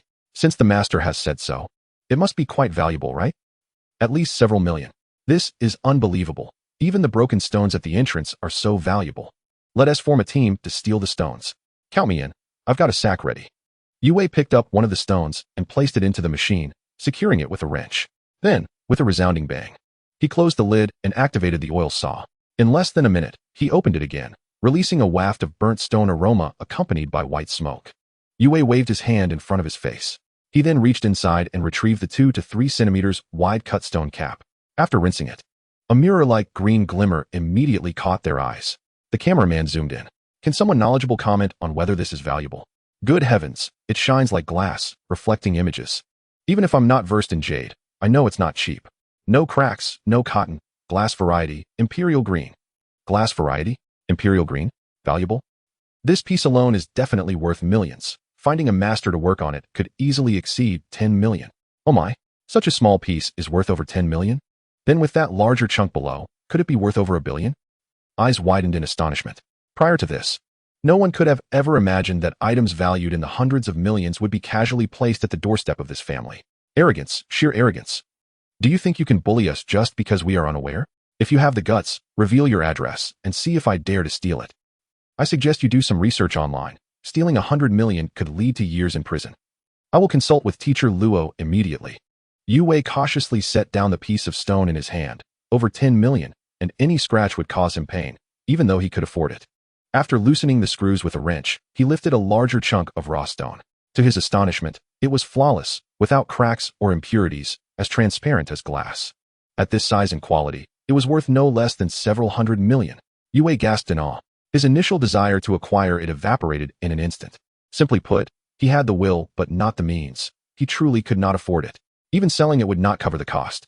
Several 100 million. One piece worth several 100 million. Then these 5 or 6 pieces must be valued at least over 1 billion. Everyone, remain calm. It's possible that this one is just extraordinarily lucky, while the others might be worthless. Indeed, gambling on stones is purely a matter of luck. A piece like this is rare and cannot be simply expected to appear. The host should keep cutting, don't falter. If all 6 pieces are of this quality, it will indeed create a sensation in the jade circle. Lu Xinrui had previously purchased an imperial green necklace the size of her pinky nail for several million. She used to cherish it, but upon seeing the imperial green unveiled at Chen Fan's home, her affection diminished. The quality was simply on an entirely different level. It was a sheer dimensional blow. Coming back to reality, Lu Xinrui asked into the microphone, "Mr. Chen, shall we continue?" Continue. Chapter 18. The system dares to deliver. A grand unfollowing scene. At this juncture, there was no reason not to continue cutting. Chen Fan was counting on multiplying his returns exponentially and reaching the pinnacle of life. True. Unparalleled heights. All right, let us proceed. Without waiting for the host Lu Xinrui to respond, Yue already agreed, cradling an even larger piece of raw stone. Placing it into the machine, he tightened the screws with the wrench, securing the stone to prevent it from wobbling during the cutting process, which could damage the blade or the machine, not to mention the precious raw stone itself. Yue had thoroughly examined all 6 pieces of raw stone under the lamp. Each belonged to the highest tier of raw materials. Even without cutting or processing, purchasing any of them for over $1 million was absolutely feasible. If any were to be damaged, he would face substantial losses. In front of millions of viewers in the live stream, he could not possibly default, lest he be mercilessly criticized. What if an irate viewer sought him out offline? Just the thought of it sent shivers down Yue's spine. After calibrating the machine and shutting it, the sound of the saw blade whirred to life, and the live stream began anew. Come. Do you think we can uncover another exquisite piece of jade like the last? The likelihood is minimal, from the experts' reactions, that imperial green is exceedingly rare. How could a second one simply materialize? It's hard to say. This family has surprised us too many times. Nothing is impossible. I believe in the lady. Indeed, the lady only engages in high-stakes games. The cutting progressed swiftly. Amidst light-hearted banter, Yue opened the machine to reveal a cover several centimeters thick. No way. Stunned into silence, the quality surpassed what had come before. He carefully set it aside.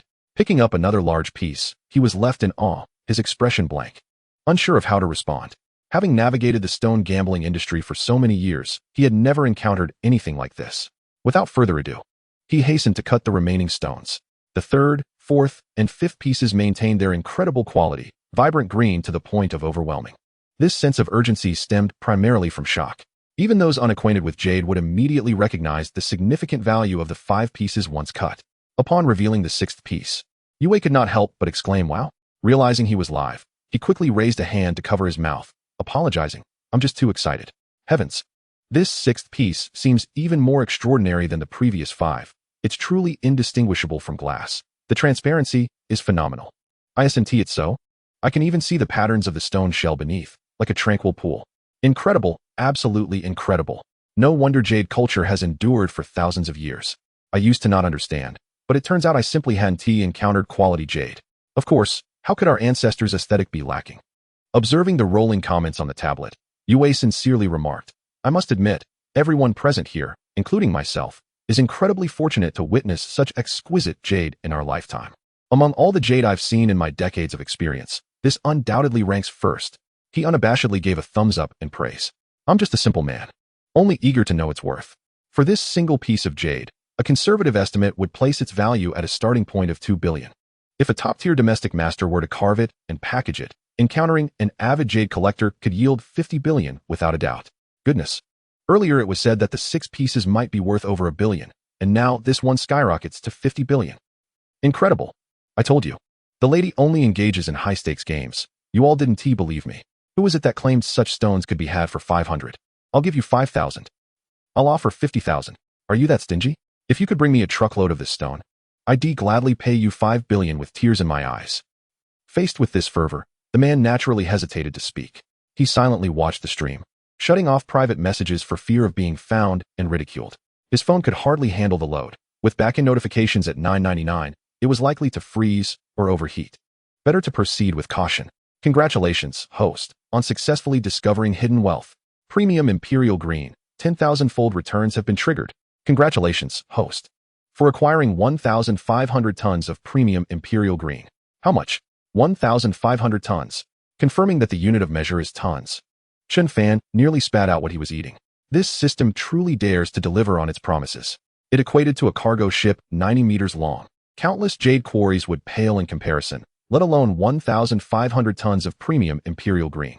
Thankfully, he had a system backpack. Otherwise, he would have no idea where to store such a massive item. Perhaps he should buy a football field? I calculated. The combined value of the 6 pieces of jade is surely over 10 billion. Where would all that money come from? Is the official confirmation not going to send someone to investigate? What if it's a big fish? A big fish? Haha. Even a big fish wouldn't dare to be that greedy. You overestimate them. I implore the production team to quickly uncover the true identity of the lady. I sense that her identity is certainly more than just a member of a mysterious family from the Great Xia. She might very well be connected to foreign royalty. Are you suggesting the host has married a princess? Doesn't that make him the next emperor? Reading these comments, Chen Fan could only say that the netizens had quite the imagination. His wife was undeniably a purebred citizen of the Great Xia. If one were to draw a comparison, it would be her fiery, statuesque figure that bore some resemblance to them, sufficient to overshadow a multitude of esteemed international supermodels. Chen Fan possesses an intimate knowledge of the nuances of softness, and the myriad of poses, each more enchanting than the last, leave him utterly entranced. It is akin to savoring an aged wine, whose essence becomes ever more exquisite with each sip. Hundreds of billions tossed aside. The supreme imperial green. Concurrently, similar terms quietly ascend the trending search rankings. What should be a comprehensive list encompassing the entire entertainment industry has evidently transformed into a dedicated hot search list for the Chen Fan household, chronicling their lives. Countless entertainment companies incur significant losses, desperately pouring money into purchasing trending spots to promote their top stars, only to be swiftly overshadowed within minutes. What nonsense! How dare they usurp my brother's trending search? Come on, let's take them down. Sisters, let us fight for our brother. The moment has arrived to test our love for our brother. As long as we live, the battle shall not cease. In the comment section, numerous groups proclaim their intent to storm the live broadcast room. However, upon entering the live stream, they realize that their voices, once uttered, are swiftly drowned in the overwhelming tide. Like a single grain of sand in the vast ocean, their contributions are rendered insignificant. More importantly, sisters, why do I feel that guy is even more handsome? Screenshot. Oh my, is this face not that of a top star? He seems to possess a charming elegance. I'm a fan now. Who will create a topic? Let us elevate it. Why has everyone turned traitor? What? I too have betrayed? Well, then it's no problem. After witnessing true divine beauty, I can't help but feel that this brother, is merely average. He even wants to use me as a pawn. I'm unfollowing. Farewell. Such treacherous sentiments abound in overwhelming numbers, igniting a frenzy of unfollowing among fans in the entertainment circle. Discussions surrounding Chen Fan's allure rapidly soar, leading to a sudden spike in followers. Returning to the production team, after expressing gratitude for Yu Wei's substantial assistance, they decide to bid him farewell and continue their search for hidden funds. Should there be any future needs for my services, please do not hesitate to reach out. I assure you, I will be at your beck and call. Yu Wei slightly bows to Chen Fan and the others. Then, turning to the camera, he offers another slight bow, garnering considerable goodwill. Yet, as he turns away, the flashlight that should have been secured at his waist slips from its bindings and falls to the ground. Bending down to retrieve it, as he rises, his expression abruptly shifts, and his movements freeze. What is this? Chapter 19, Kunlun Mountain. The program draws attention. Using his finger to trace along the gash caused by the flashlight, he gently pries away the layer of muddy crust, revealing beneath it smooth white stones reminiscent of goose eggs. Teacher, have you made another discovery? Lu Xinrui inquires, quick to step forward. To her, they merely appear to be ordinary pebbles.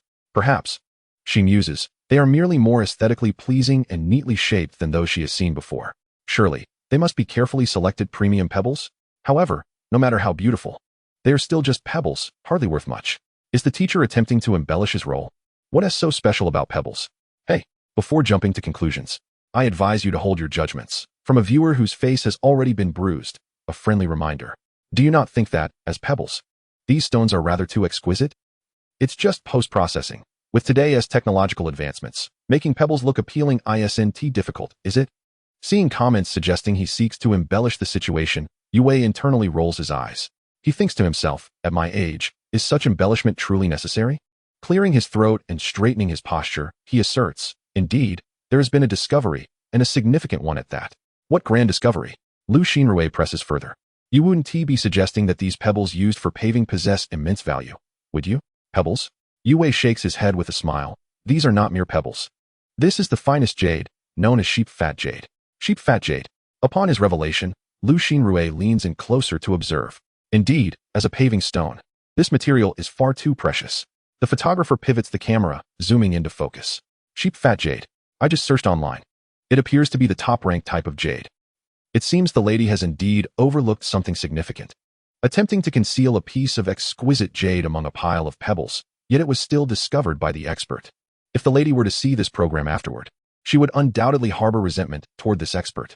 I must admit, in the realm of hiding private funds, the lady is undoubtedly my number one. Her methods are indeed diverse. Lin Han subsequently crouches down, touching and examining the piece of sheep fat jade with a magnifying glass, murmuring, indeed, as pebbles go. This texture is excessively refined. Yu Wei hesitates, his peripheral vision catching sight of a high-pressure car wash system positioned beside the garage door. Turning his gaze to Chen Fan, he asks, Mr. Chen, may I borrow that item? Chen Fan turns to look, understanding what Yu Wei refers to, and nods. Sure, no problem.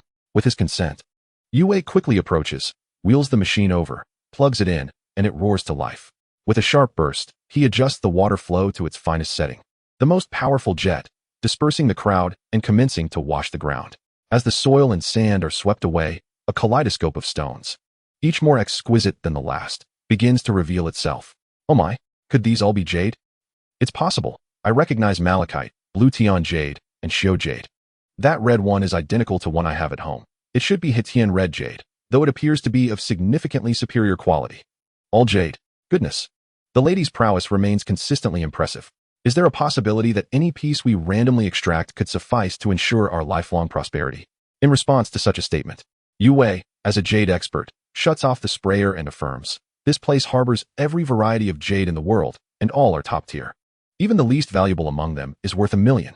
Based on my personal experience, I estimate that the total value of all the jade along this path amounts to at least $1 billion, not including any that may be buried beneath. Even the least valuable is worth $1 million. This is no villa. It is a veritable treasure trove. I have often heard that wealth allows for indulgence, but today, I have truly witnessed what it means to have genuine wealth and indulgence. Indeed, tens or even hundreds of billions casually displayed. If it were me, I would definitely buy an enormous safe to secure it. Perhaps within their safe, there lies something even more valuable. Oh my, what could be worth more than this? This inquiry undoubtedly exceeds their comprehension, leaving them unable to fathom. Even those who typically deny that poverty limits imagination cannot help but be awed in this moment. Congratulations to the host for successfully discovering hidden funds. Various precious jades, 10,000-fold returns have been triggered. Congratulations to the host for receiving 10 trillion. This time, Chen Fan did not opt for a ton of jade in return. The reason is not due to disinterest, but rather, if this continues, the System S backpack will truly become overloaded. He was apprehensive that, at that moment, he might face liquidation, his rewards overflowing, thereby exposing the fact that he possessed a system. After all, this was a live broadcast. Congratulations to the host for completing the achievement task. You have gained 30 additional backpack slots. However, thanks to this rebate, he met the achievement criteria, which conveniently granted Chen Fan 30 extra slots in his system backpack. This urgent predicament was alleviated. Well, everyone, it's truly time to say goodbye. Yu Wei waved his farewell and turned to take the passenger seat. Upon hearing the voice, Chen Fan closed the system panel and waved back. Mr. Chen, your celestial wife is becoming increasingly formidable. Do you not feel frightened? Asked Lu Xinrui in an interview-like manner as they entered the house. Why should I be afraid? Chen Fan retorted. Perhaps there exists an insurmountable chasm between you and her. And as this show gains popularity, her family and influence will inevitably learn of your relationship. Lu Xinrui suddenly felt that the show Private Detective of Hidden Wealth had a somewhat destructive implication for lovers. She could only comfort herself with the notion that no secret can remain hidden forever. After all, the first episode had already been released, with countless reposts flooding in, and the hype was off the charts. There was no turning back now. So what if they know? The fact that we are husband and wife is something no one can alter, Chen Fan asserted with unwavering conviction. Now that's a real man. Indeed. Behind you stand as fans. Support. The male god is so handsome, so domineering. I adore him, drooling emoji. Unbeknownst to them, amidst their banter. In a conference room at the foot of Kunlun Mountain, the doors and windows were tightly shut. The screen descended, and the projector was displaying footage from the previous episode. The cameraman swung the lens toward a massive wedding photograph hanging in the living room. Snap. Someone swiftly pressed the spacebar to pause the video. The frame revealed Chen Fan and Guan Shangyue in an intimate interaction, beaming with radiant smiles. Chapter 20. Can even the Tiangong Pavilion not discern his background? Old Meng. Did you call us here just to watch a pathetic show? I'm anxious to train my troops. The more he spoke, the more the man felt something was amiss. As he was being disregarded, a circle of individuals around the round table had not directed a single gaze toward him. All heads were turned, their attention fixated on the screen. The man was perplexed. What show could be so captivating? Given his understanding of the people present, if this were ancient times, they would undoubtedly all be martial enthusiasts. How could they possibly be interested in such trivialities? Yet, when he curiously turned to observe the paused image, his eyes widened in shock, pupils constricting sharply. Bang! Unable to contain his emotions, he slammed his palms onto the table, rising in astonishment. Hey, everyone! Am I seeing this correctly? Is that the Red Jade War God? Seeing no response, the man quickly composed himself and returned to his seat, waving his hand with a stiff, forced smile. Surely not. A woman like that could not possibly wear such a smile, let alone be married. It was inconceivable, utterly impossible. To him, there was absolutely no man in this world capable of conquering the Red Jade War God or deserving of her affection. This was simply outrageous. Why is it impossible? Do you think it is feasible for one person to resemble another to such an extent? Most importantly, I truly do not believe that the Red Jade War Goddess beauty can be replicated. Upon hearing this, the man immediately countered, but can you imagine? That being hailed as a weapon of war, the slayer of thousands, acting like a woman, nestled in someone's embrace, smiling so radiantly? What do you mean? Acting like a woman? Isn't she a woman? The interlocutor retorted, speechless. Yet the man hesitated, caught between a desire to respond and an inability to articulate his thoughts. In any case, he still could not accept that the Red Jade War God would fall in love with a man and marry him. This was more difficult to believe than the notion of extraterrestrial beings attacking Earth tomorrow. If pressed, he would rather believe that aliens would invade the Earth the next day. Her name is Guanshanhua. As he pressed the spacebar again, Chen Fan's voice echoed from the video. Just as those 5 words left his lips, another snap echoed as the pause button was pressed. Silence enveloped the room. With identical appearances and names, is there truly such a coincidence in this world? Then where is the Red Jade now? Why not simply ask her? Unfortunately, she is currently battling the NI army in the northern desert.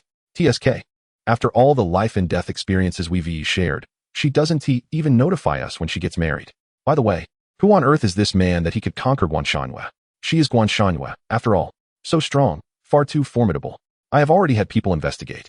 His identity is quite simple. An obscure game streamer, an ordinary person, with no significant background whatsoever. The one who had summoned them began to speak. Just as someone was about to interject, he preempted them, continuing, "Of course, it is also possible that my information is flawed. He may have a deeper, undisclosed identity and background. Old Ming, you are the commander of the Tiangong Pavilion, with your eyes and ears spread across the globe. Surely, you wouldn't make a mistake?" While the statement was made, did they not find it peculiar that such an ordinary individual could be associated with that woman? It seemed too mismatched. If he truly had some profound background or had evaded Old Ming's scrutiny through special means, then their connection would seem much more plausible. Old Ming stood up to take over the conversation. In any case, I will continue to have the Tiangong Pavilion dig deeper into his identity. If there are any updates, I will inform everyone immediately. It is imperative. Please. Little did Chen Fan realize that, unbeknownst to him, he had attracted the attention of several peak powers in the Great Xia, a cadre of war gods, each commanding legions of soldiers. Back at the Fushan residence, Detective Zhao Tianqing and appraiser Lin Han were still busy searching for hidden wealth. During this time, Lu Xinrui ensured that the program did not lose momentum. Reflecting on the previous day when several musical titans visited Chen Fan's live stream, spending lavishly on custom songs, Lu Xinrui believed that the audience would be immensely interested. Thus, she inquired, "Mr. Chen, you possess remarkable talent in lyricism and composition. Did you study formally?" "Just a hobby. I occasionally dabble in it," Chen Fan replied, concerned that claiming self-taught prowess might come off as overly arrogant. To reach a level where all the major stars proactively seek custom songs. You tell me it's merely a hobby? That's quite arrogant. Having talent indeed allows one to do as they please, my brothers. If just a hobby can achieve such a standard, imagine if you were to study seriously. Wouldn't that be extraordinary? It's already quite extraordinary. What has the heavens done wrong? Constantly being outshone. Noticing the barrage of comments accelerating in speed, Lu Xinrui was quite certain her judgment was correct. Since Mr. Chen displayed such high proficiency in lyricism and composition, he surely could not be lacking in singing ability as well. Lu Xinrui continued her inquiry. Upon the mention of singing, Chen Fan suddenly realized that he had been overly focused on the skills acquired from his 10 consecutive draws. He nearly forgot that, in addition to gaining 1 billion and a doubling of his looks from the newbie gift pack, he had also acquired a skill named Divine Vocal Ability. Glancing at the live stream's skyrocketing popularity, Chen Fan felt it was indeed necessary to showcase his talent. What an exquisite opportunity for popularity. As for the strength of his skills, after last night's experience, Chen Fan no longer harbored any doubts. If a divine singing voice could indeed produce the same effect, he mused, he wouldn't need to rely on those pop divas. He could compose his own songs and sing them for Guanshanhua. Such an endeavor would surely amplify the impact. Coming back to reality, Chen Fan maintained his humility in response. So, shall I showcase a bit for the audience in the live stream? Lu Xinrui offered the microphone. Upon hearing this, the viewers displayed a rebellious spirit. Oh, it's our ally. Don't hold back. Don't hold back. I firmly believe that when God opens a window, he inevitably closes a door. So he is certainly not being humble. This must be unbearable to listen to. Brothers, I'm taking my leave. After he sings, kick me in the shins. Despite such comments, the excitement in the live room surged, not merely increasing but skyrocketing, leaving the operation team behind the scenes utterly astonished. Unheard of. Unseen. They hastily contacted the streaming platform to add servers, fearing that if this continued, a server crash could compromise the quality of the program. No problem. Chen Fan nodded as he took the microphone. Although aware that the jesters were merely joking, he decided to give them a glimpse of his talent. What constitutes a divine singing voice? In Chapter 21, a voice that astonished the entire internet led entertainment companies to kneel and beg for contracts. Seeing Chen Fan hesitate before the camera, Lu Xinrui stepped forward, puzzled. Is there a problem? Chen Fan gently shook his head. I'm merely contemplating which song to sing. And considering the nature of this live format, we'll need to edit it for television, which raises copyright concerns, doesn't it? I wouldn't want the production team to offend the copyright holders and incite legal troubles, jeopardizing my chance for a tenfold return. Ah, I see. Lu Xinrui had to admit that Chen Fan's considerations were astoundingly meticulous. As a professional singer herself, she had not even thought of this aspect. Thus, she suggested, why not sing one of my songs? I have several, all of which I own the rights to, and the accompaniment can easily be found online, sparing us any hassle. Sounds good. Chen Fan agreed to her suggestion. Subsequently, he selected a song titled Deskmate. After listening to Lu Xinrui's rendition once, he remarked, what a nostalgic piece. It was rather popular 3 or 4 years ago.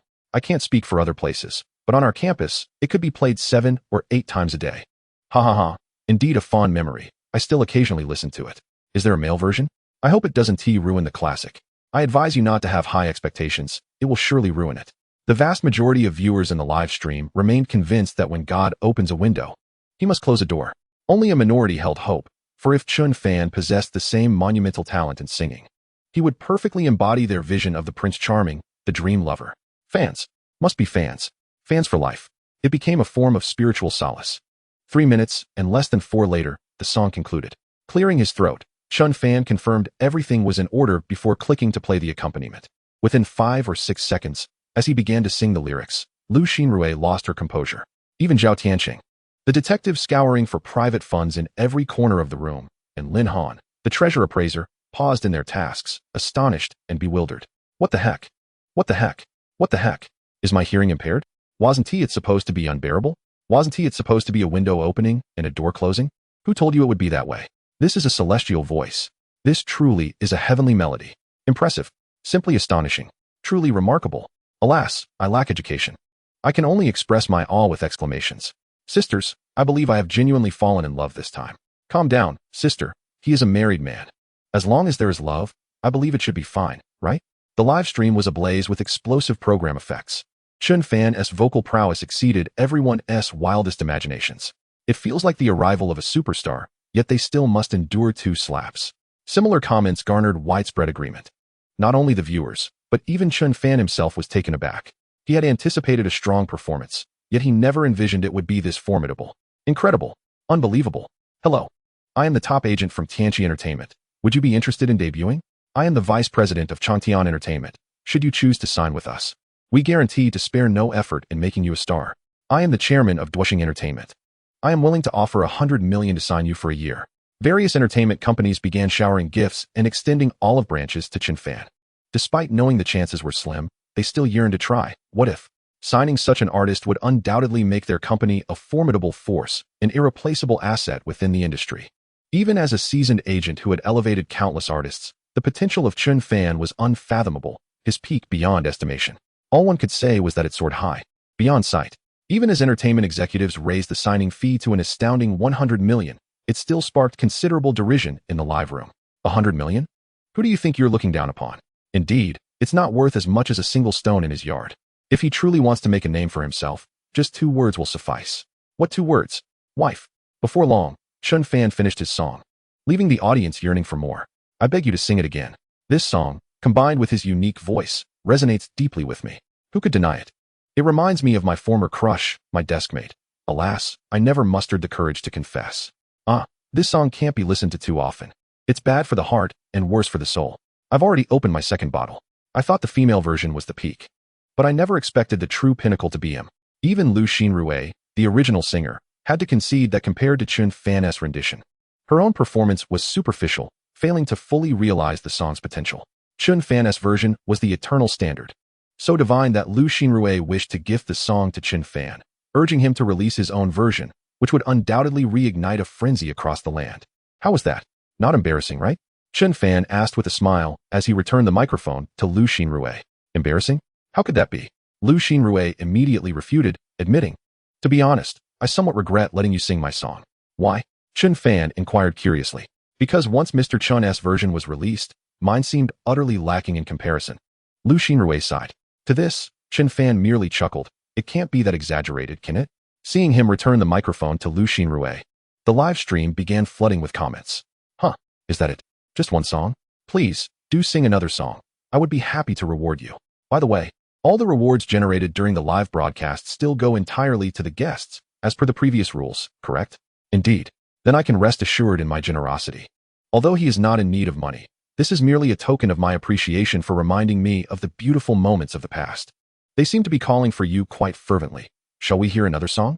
In fact, Lu Xinrui herself wishes to listen once more, having seemingly transformed into a fervent admirer of Chen Fan, despite being hailed as one of the most likely candidates for a rising diva in recent years. This does not deter her from being Chen Fan's little fangirl. She plans to request her company to edit the segment where Chen Fan sings after the show, so she can indulge in it repeatedly. Oh, that simply cannot be. Wouldn't that overshadow the main event? This is a program designed for private funds, after all. If the audience desires more, I shall consider it for this evening. In essence, Chen Fan will be singing in his live stream tonight. If one wishes to listen, they may wish to follow him. He has mastered the art of audience engagement. Once it was confirmed that Chen Fan would not sing again, the 2 experts delved back into their quest for hidden treasures. Soon, a new discovery emerged. Chapter 22, worth 100 times more than gold. You've consumed 1.5 billion. Everyone, I have made another new discovery. Upon hearing Lin Han's voice, the cameraman shifted the lens and realized she had inexplicably made her way to the kitchen, standing before the open refrigerator. Isn't it filled only with fruits and vegetables? How could one possibly hide private funds in such a place? Could it be that one would first disassemble the screws and conceal the funds within the machinery? That is indeed a possibility. But with such limited space, how much money could be hidden? What if we consider that it doesn't necessarily have to be cash? Are there not small yet valuable items that could be concealed? If you ask me, even if the lady were to liquefy gold to fill the remaining space, I wouldn't find it exaggerated. However, when the camera followed the host Lu Xinrui into the kitchen, opening the refrigerator, everyone realized that none of their speculations were accurate.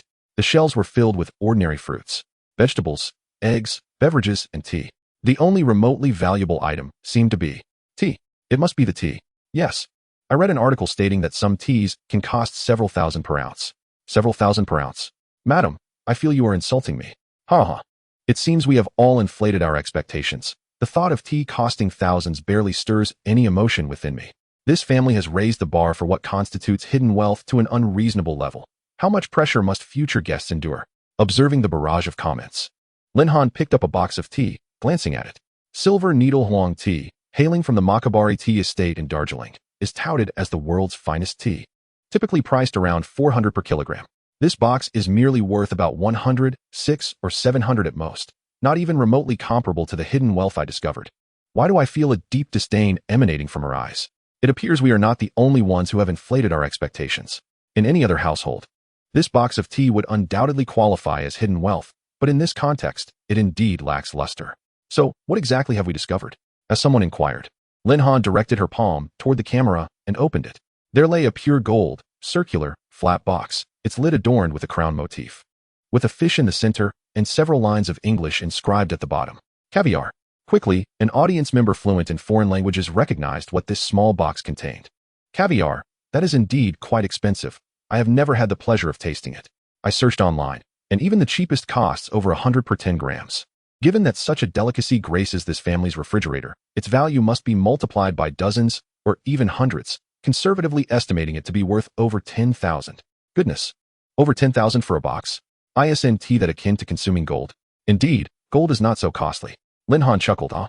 Our friend named Xiao Chao Sui Feng is quite correct. This type of caviar indeed contains pure gold. To be precise, this caviar is a blend of gold and the eggs of albino sturgeons, which are at least 10 years old. A single spoonful, roughly the size of a pinky nail, starts at around 200,000.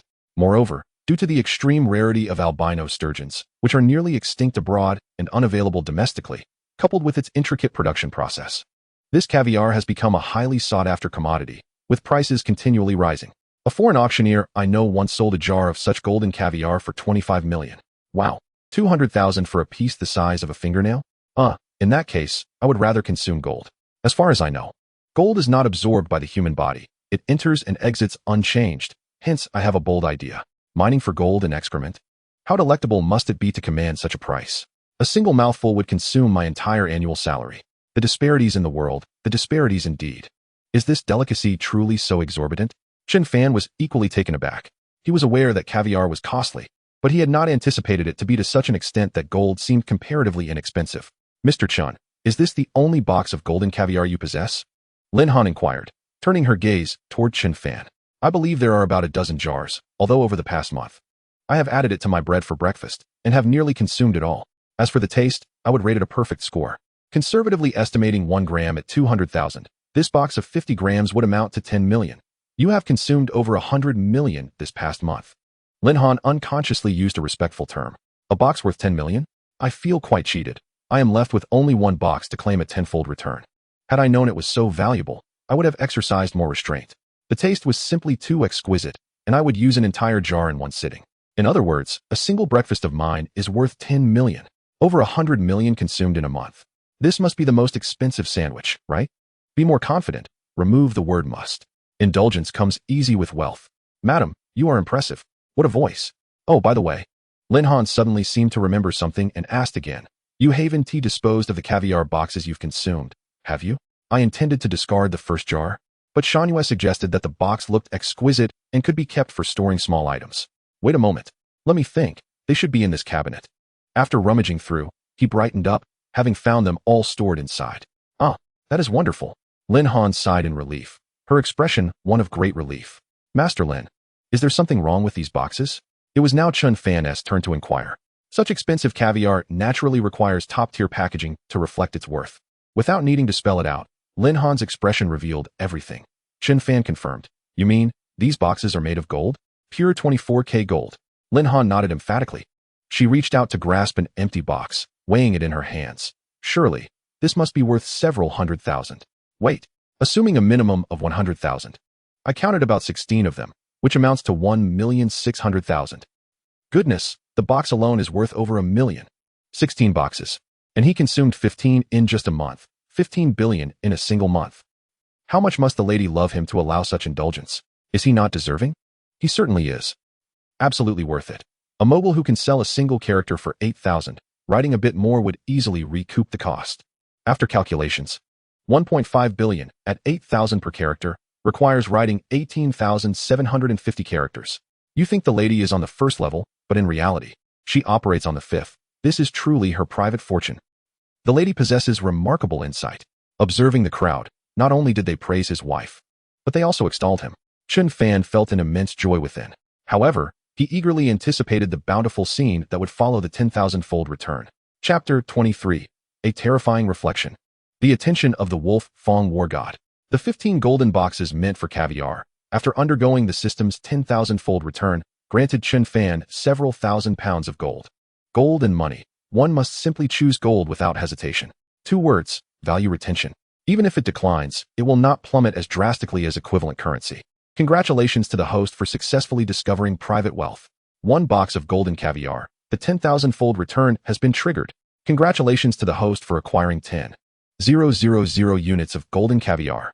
Why choose 10,000 jars of caviar? Firstly, for the love of the taste. Secondly, for the lack of financial constraint. And thirdly, because this delicacy is sufficiently rare, making it invaluable for auctions, entertaining guests, or as gifts. As for the preservation issue, there is no need for concern. As time within the system's backpack is entirely static, whatever is placed inside remains unchanged upon retrieval. It was only after confirming this with the system that Chen Fan felt assured in choosing 10,000 jars of golden caviar. By the way, why does it seem like the streamer isn't as surprised as one would expect? Shouldn't he feel remorse for consuming such expensive delicacies without a second thought? Indeed, his calm demeanor gives the impression that he is already accustomed to such lavish gourmet food, as if he were a billionaire. Is it possible that he is, in fact, a concealed affluent individual? As a longtime fan, having watched his streams for so long, I really don't see him as someone wealthy. Having watched for so long, do you know he has such a celestial wife? Gradually, the viewers in the live stream began to focus on Chen Fan himself, feeling an inexplicable curiosity. Upon deeper reflection, it is indeed terrifying. How could such a talented individual only now be coming into prominence? What was he doing before? A pearl covered in dust? What dust could possibly obscure this gem? A sandstorm? Perhaps, despite possessing immense talent and capability, he has merely sought a simple life with a wife, choosing to remain grounded? Such an extraordinarily beautiful wife, and you call that simple? One can only say that fate plays tricks, a divine blessing indeed. With such a powerful background, he surely cannot lag behind. A king's return to showcase his talents. In response to these speculations, Chen Fan could only express that this generation of netizens has quite the imagination. Regrettably, none have guessed correctly. He neither confirmed nor denied their theories, allowing them to indulge in their whimsical thoughts. The existence of the system, of course, was a secret he intended to take to the grave, keeping it sealed for a lifetime. Seeing Lin Han preparing to place the box of golden caviar into the refrigerator, Chen Fan extended his hand. Give it to me. Upon reflection, it's nearly reached the limit of its freshness. Leaving it any longer would surely affect its flavor. There are still a few slices of bread left. Would you like some? He opened the lid, revealing the caviar, a deep hue contrasting sharply with the golden powder. The unique, briny aroma wafted up the moment the can was opened. Watching Chen Fan spread a spoonful of caviar worth at least 200,000 to 300,000 on a few slices of bread, Lu Xinrui, Zhao Tianqing, Lin Han, and even the cameraman instinctively swallowed hard. It would be a lie to claim they weren't tempted or curious. However, the thought of consuming something worth tens of thousands felt overwhelmingly daunting. Is it really okay? Lu Xinrui asked, confirming multiple times. Isn't food meant to be eaten? You needn't overthink it, Chen Fan asserted.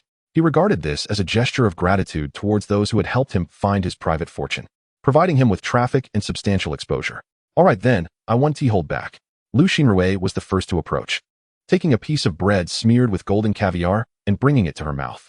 The moment the caviar burst, the rich taste of the sea exploded in her mouth, tantalizing her taste buds with its singular flavor. Paired with bread, it balanced the richness beautifully. As for the taste of gold, it served merely as an embellishment, enhancing value without imparting any flavor. Subsequently, Zhao Tianqing and Lin Han also took their portions and savored them. The cameraman, who was allowed to partake, offered a nonchalant evaluation of the taste. Zhao Tianqing clearly struggled with the seafood. If not for the price tag of tens of thousands, he might have spat it out, forcing himself to swallow instead. Lin Han, on the other hand, was in sheer bliss, cradling her face in delight. This program was truly a fortuitous encounter. Is it too late to switch careers to detective work, learn about appraising treasures, and join this show? What does it mean to consume something worth tens of thousands in a single bite? How extravagant. If I had such a thing, I would certainly keep it to myself and relish it. Perhaps they've long grown tired of it. Sharing allows for fame and goodwill while avoiding waste. One jar for 10 million, and you tire of it. Having watched this program, I finally understand what it means to broaden one's horizons. Truly eye-opening. After enjoying the exquisite golden caviar, the battle for private wealth continued. As the saying goes, a person's mouth is short and their hand is weak. Thus one must work harder. Kunlun Mountain. The wolf Feng war god, Zhou Tianzi, sat beneath the shade of a tree, holding his phone. In front of him, the soldiers he commanded were undergoing extreme weight training. In the past, Zhou Tianzi's focus would have been unwavering, constantly urging them to push their limits and tap into their potential for breakthroughs. Yet now, his attention was wholly consumed by his phone. He was watching a live stream. Indeed, it was the private wealth detective program. Zhou Tianzi was genuinely curious about the extraordinary individual capable of captivating the infamous slaughter queen, Guan Shangyue, who struck fear across nations. Observing, he noted her undeniable beauty. Did she prefer this type? The singing was surprisingly evocative. Wait, wasn't he that the golden caviar gifted to the red jade war god by the royal family of the gentleman's country? Zhou Tianzi sprang to his feet, reflecting on nearly a decade of camaraderie with Guan Shangyue. He recalled his curiosity to taste that golden caviar, only to be met with her cold refusal. It turned out she had taken it all home for her mysterious husband to regain his strength. What kind of enchantment had this fellow cast upon her? Zhou Tianzi was left perplexed. As a revered war god admired by many, it was the first time he felt such envy towards another. Then, upon hearing Chen Fan's account of how obedient and endearing Guanshan was at home, how she displayed various charming and adorable behaviors, Zhou Tianzi's expression darkened, and he felt a sense of unease wash over him. He hastily set his phone aside, stood up, and felt an overwhelming itchiness all over his body. It was so incongruous, so utterly discordant. Goosebumps erupted all over him. She was Guanshan, the notorious queen of slaughter, revered as a ruthless killer. Acting cute? Being adorable? Zhou Tianzi dared not even contemplate it, let alone imagine it. It was simply astonishing, so exaggerated, reflecting on his own youthful glory days. It did not seem nearly as ludicrous as this. The more he thought, the more intrigued he became by Chen Fan. A thought emerged. Should he descend from Kunlun Mountain to meet Chen Fan? To observe him closely and understand who this remarkable individual was, especially since he could elicit such femininity from Guanshan. The justification for this curiosity was already quite compelling. Chapter 24, Guanshan, lost in thought, was yet another exquisite being. Achoo! On the city walls of Beima, upon hearing the soft and adorable sound of Guanshan sneeze, the deputy commander felt as if a fawn was bounding about in his heart. How could he not, when his master possessed an extraordinary beauty that could stir even the hearts of women? Curious, he wondered if there truly existed a man worthy of her, one whom she would regard with favor. To what extent must he excel to achieve that? The deputy commander found himself unable to fathom it. Guanshan, oblivious to the deputy commander's peculiar gaze, gently rubbed her nose, her cheeks slightly flushed, revealing a faint smile. She couldn't help but ponder. Have I been sneezing so frequently because my husband misses me? Taking out her phone, she attempted to find a signal from various angles. Unfortunately, the three words "no signal" remained unchanged.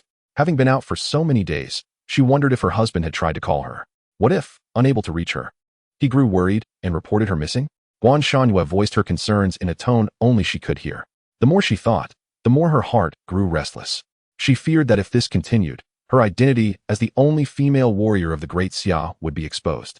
Guanshan was not yet mentally prepared to confess everything. It absolutely could not happen. She needed to swiftly deal with this troublesome group of NI troops. Subdue them. If that failed, she might as well annihilate their nation. It was also a headache to have the NI troops running amok in Beima from time to time. Guanshan believed that those above would certainly understand her noble intentions. It was definitely not because she wished for a prolonged peace in Beima to spend more time with her husband. No, absolutely not. The deputy commander, observing the complexities of Guanshan expression, found his own face reflecting a similar complexity. He could not comprehend what could possibly trouble someone as accomplished as her, the queen of finance, a titan in the art collection world, a master in medicine, and a polymath in ancient martial arts, music, calligraphy, painting, poetry, wine, flowers, and tea. The deputy commander truly could not fathom what could vex such an omniscient and omnipotent figure. Glancing up, he noted that the sky had not fallen. His gaze returned to the Fashanju villa. Lin Han and Zhao Tiancheng were situated at the entrance, meticulously checking the decorative items displayed in the cubby above the shoe cabinet to confirm if they were antiques, although many of these items were clearly modern crafts. Even to those unversed in appraisal, considering the family's uniqueness, Lin Han and Zhao Tiancheng decided to verify thoroughly to avoid any oversight. Meanwhile, with time on his hands, Chen Fan picked up several walnuts from the fruit bowl at the center of the coffee table and offered them to Lu Xinrui. Would you like some? No, thank you. Lu Xinrui replied with a smile. Chen Fan did not press the matter further and withdrew his hand. He then squeezed two walnuts together until they cracked open, extracting the nut meat and popping it into his mouth. The photographer occasionally seized the opportunity to adjust the camera, focusing on Chun Mu, as such footage was essential for the television edit. It wouldn't do for the host to remain off-screen, especially given his striking looks. Before arriving, the supervisor had advised him to capture plenty of handsome shots to attract female fans. Eating walnuts? Quite leisurely, isn't it? Are the walnuts all right? What's wrong with walnuts? Ha ha. Now everything seems like an antique to me, worth billions or even tens of billions. Having glimpsed these comments on the spare tablet held by Lu Xinrui, Chen Fan swallowed and reassured her, "Don't worry, these walnuts are absolutely fine. I bought them myself for just a few bucks a pound. And what about the fruit bowl? It might be from the Qing dynasty." Chen Fan chuckled. "Does your Qing dynasty fruit bowl look like this?" He even turned the bowl upside down, revealing the bottom, which clearly displayed 4 bold characters, produced in Longquan Mountain. Not forgetting to tease, for the sake of the show, If you truly believe this is a Qing dynasty fruit bowl, I wouldn't mind selling it to you at that price. Who knows, you might just strike gold. Uft. Do you think I'm foolish? Softway regular script, ha ha ha. So there was a Softway group thousands of years ago. Is 1 billion enough? If not, add more. If it's enough, forget I said anything. These walnuts look of good quality, all plump. Are you considering selling them? I just happen to love walnuts. One word from him is worth 8,000. You want him to sell walnuts? At this, Chen Fan couldn't help but laugh. I'm sorry. But these walnuts are from an old man I met while passing by, carrying a basket. Finding him again would be like searching for a needle in a haystack. Even if I did find him, the quantity wouldn't be enough to sell. Wait, this is... The audience in the live stream was eager to continue the banter. But upon hearing Detective Zhao Tianqing's voice, they immediately urged the cameraman, quick, move the camera. What have you discovered now? The response time is so slow. This better not happen again. Next time, just resign and go work in a factory. This generation of netizens is really strict. Wow, is this really a house and not a treasure vault? If it weren't for the modern decor style, I would even suspect this is some emperor's tomb. Good heavens. The more you say, the more absurd it gets. Seeing someone suggest seizing the opportunity to work in a factory, the photographer was left in a state of bemusement, stabilizing the camera while swiftly approaching the entrance. He aimed the lens at Zhao Tianqing. Lu Xinrui also rushed over, microphone in hand, smoothing out her slightly disheveled hair and collar before stepping into the frame, smiling as she asked, Detective Zhao, have you made another discovery? Yes. To ensure the entertainment value of the show, Zhao Tianqing had already returned the hidden money intact while the cameraman approached. Simultaneously, he extracted a chicken heart-shaped sapphire necklace from a replicated blue and white porcelain vase. Sapphire. It's enormous. Isn't it even bigger than a pigeon egg? Yongtian Luxury Goods Store. This color, this clarity, this cut, definitely top-notch. You don't need to tell us. Just the surrounding diamonds are worth a fortune. One of those is larger than the one my husband spent a fortune on when we got married. The necklace itself is also entirely diamond, truly luxurious. The female audience in the live stream was utterly captivated. The captivating Lu Xinrui, when observed up close, was instantly enamored. This sapphire, more exquisite than the one she had previously encountered at an auction, which was valued in the tens of millions, radiated an unparalleled beauty. A true connoisseur of gems could hardly resist its unique allure. A gem of the highest caliber. Ahem. Realizing that the live broadcast was ongoing, Lu Xinrui raised her voice and inquired, Mr. Chen, do you recall anything about this sapphire necklace? No, Chen Fan shook his head. That area hasn't been cleaned in quite some time, and my wife usually handles that. I see. Lu Xinrui's gaze swiftly shifted to Lin Han, asking, Master Lin, what is your perspective on this sapphire necklace? Master Lin, noticing Lin Han still lost in a reverie, gazing blankly at the sapphire. Lu Xinrui instinctively believed that this would become a major talking point. Chapter 25, starting at 1 billion. It must not be damaged. With this thought, she called out again. Master Lin. Ah, yes. This time, Lin Han finally heard Lu Xinrui's voice and snapped back to reality. The transformation in his eyes, from vacant to animated, was strikingly clear. From your reaction, I presume this must be an extraordinary treasure? Lu Xinrui boldly questioned. Indeed, this deep-sea blue gem dates back to the 15th century. Shortly after diamonds began to be used as adornments, over 500 years ago. Deep-sea blue? I've never heard of that before.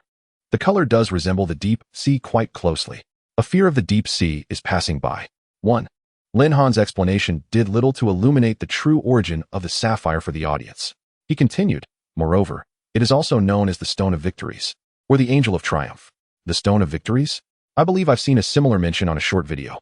Me too. It seems that any general who wears this gem is destined to win battles, right? Is it really that mystical? A mere stone can influence the tide of war? If I possess this gem, could I not simply choose my adversaries at will? It's merely a beautiful metaphor. If you're so adept at arguing, join me on the construction site. At your level, you should earn at least 200 a day. Indeed, this gemstone has passed through the hands of numerous generals and kings. To my knowledge, its current win rate exceeds 90%. Although superstitions are not to be encouraged, some phenomena simply cannot be explained by modern science. Lin Han expressed his views. As for whether or not to agree, that was left to the viewers in the live stream. Lin Han did not insist on any particular belief. I just checked. It seems this gem has been lost for over a century? A viewer queried. Lin Han responded, according to circulating tales in the collector's community, it was stolen by a flying thief due to the royal family's negligence in its safeguarding, though the truth of the matter remains uncertain. I can't believe something from several centuries ago has been preserved so beautifully. Indeed, it must be worth an immense fortune. Over 100 million? That's a narrow perspective. After all, boasting isn't illegal. Let's say it starts at 1 billion. Ah, Lin Han keenly caught this comment, smiling as he noted. This viewer, with the nickname Azure Sky, has made an astute observation. Based on my personal understanding of the market, it indeed must start at 1 billion.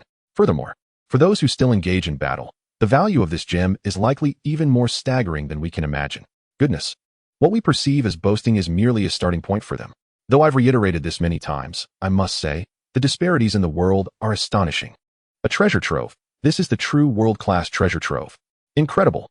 To think that even a random item holds such value. I am quite curious. What must be the length of digits for the most valuable item in this household? It can't possibly exceed the length of my phone number, right? It's long surpassed that, newcomer. I suggest you watch the previous episode, where even an ashtray reached 1 trillion in value. Speaking of which, what is that sound? It's been going bang, bang, bang since earlier. I believe it is the host cracking walnuts. Yet another piece worth 1 billion being unearthed. And he still has the mind to eat walnuts?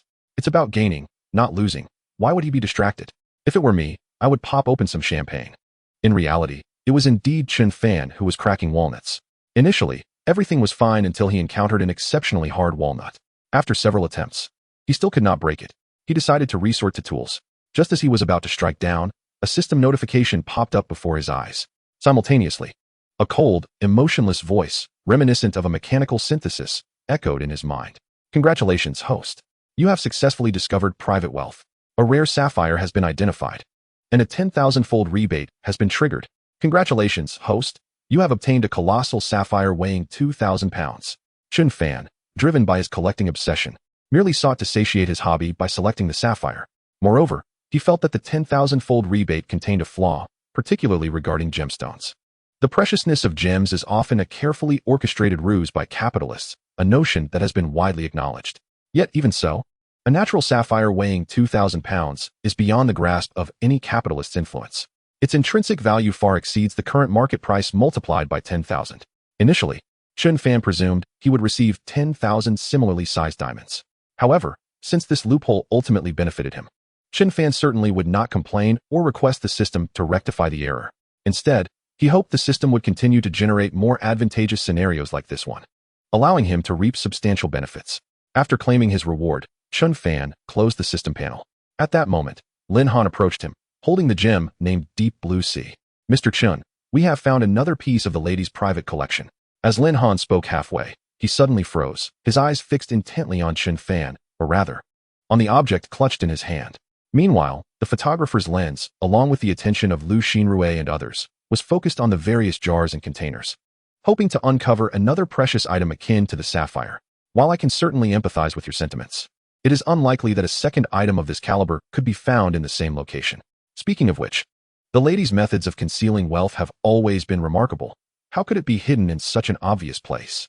Indeed, what if the male owner one day feels inspired to clean and discovers that sapphire necklace? How would one explain that? That's simple. Just claim it to be a fake, a worthless trinket, akin to that ashtray, which has undoubtedly been used by countless individuals. Can you imagine how those people would feel if they realized that what they used to extinguish their ashes was worth 1 trillion? If it were me, I would be drenched in cold sweat, rushing to confirm if it were damaged. Shouldn't one buy a plane ticket immediately and flee as far away as possible? However, in truth, that sapphire necklace was a gift bestowed upon Guanshanhua. Upon returning home, Chen Fan fortuitously learned that his work had concluded and was preparing to descend the stairs to greet her. Hearing the sound of the door opening, Guanshanhua, momentarily flustered, hastily stashed the necklace into a nearby vase. And then she simply forgot about it. Fortunately, the audience in the live stream remained oblivious to this incident. Otherwise, they would undoubtedly have ridiculed her. A priceless antique gemstone necklace. And you forgot about it? Forgotten? No way. It cannot be used as a hammer. Just then, Lin Han's excited voice suddenly erupted, appearing to frantically prevent Chen Fan from proceeding, shattering the tranquility once more. Hammer? What is going on? Those walnuts couldn't possibly be priceless treasures, could they? Chapter 26. The National 9-Dragon Gold Seal, and you're using it to smash walnuts? I'm sorry. I simply cannot fathom how much those walnuts could be worth. Aside from eating, what else could they possibly be used for? Bro, have you never heard of decorative walnuts? My father has cherished a pair of decorative walnuts for 10 years, and someone once offered him 100,000 for them, but he declined. A pair of walnuts. 100,000? 50,000 each? Even an ordinary family could fetch 50,000 each for those. He got a whole pot of them. Observing Lin Han's fervent demeanor, Chen Fan glanced at the pot of walnuts and couldn't help but ponder whether he had spent too much time with his wife. acquiring the same extraordinary fortune. Spending a modest amount, had he unwittingly procured valuable walnuts? Even he found it hard to believe. Tentatively, he inquired, Master Lin, is there something wrong with these walnuts? Lin Han shook his head, clarifying that it was not the walnuts, but rather the object with which Chen Fan was smashing them. The cameraman, Lu Xinrui, and even Zhao Tiansheng confirmed the vase's stability before hastily approaching. As the camera zoomed in, the live stream audience was left astounded. Oh my! Is that the national jade seal? What jade seal? This is clearly gold. The Nine-Dragon Gold Seal. A national treasure. The Dragon Seal? Isn't that a symbol of imperial authority? No wonder our Master Lin looks so alarmed. You're using the National Dragon Seal to smash walnuts? Such wanton destruction. It's truly outrageous. The National Dragon Seal? Upon seeing those 4 characters on the tablet, Chen Fan merely smiled lightly and replied with conviction, I believe you are mistaken. This is merely a modern craft. Come on, keep talking. I'm all ears for your defense. What defense? Chen Fan retorted. This is a centennial commemorative item produced in collaboration with the Tainan Museum, priced at just over 100 each. Did the Tainan Museum ever produce such commemorative items? For a souvenir, the craftsmanship is exquisite. $100 is quite reasonable. Nonsense. I attended that centennial celebration, and I didn't see any of those. Such souvenirs are typically limited editions. Perhaps you arrived late. Was that statement from your wife? Lin Han asked for confirmation. Or did you purchase it when you went to the Tainan Museum together? Chen Fan gingerly set down the Nine-Dragon Gold Seal, which he had used to smash walnuts multiple times. Straightening himself, he continued, No, my wife brought this home. She said everyone received one as a gift from the Tainan Museum as part of their collaboration. Before Lin Han could speak, an account verified by the Tainan Museum commented, We did indeed hold a centennial celebration, but we have never collaborated with any company to produce such items. Ha ha ha, even the official account has been exposed. Indeed. A word from the wife. Not a single syllable can be trusted. The more beautiful the woman, the more deceptive she is. This adage proves true. He looks so bewildered. It's quite adorable. Screenshot it for wallpaper. Hey, bestie, send me a copy.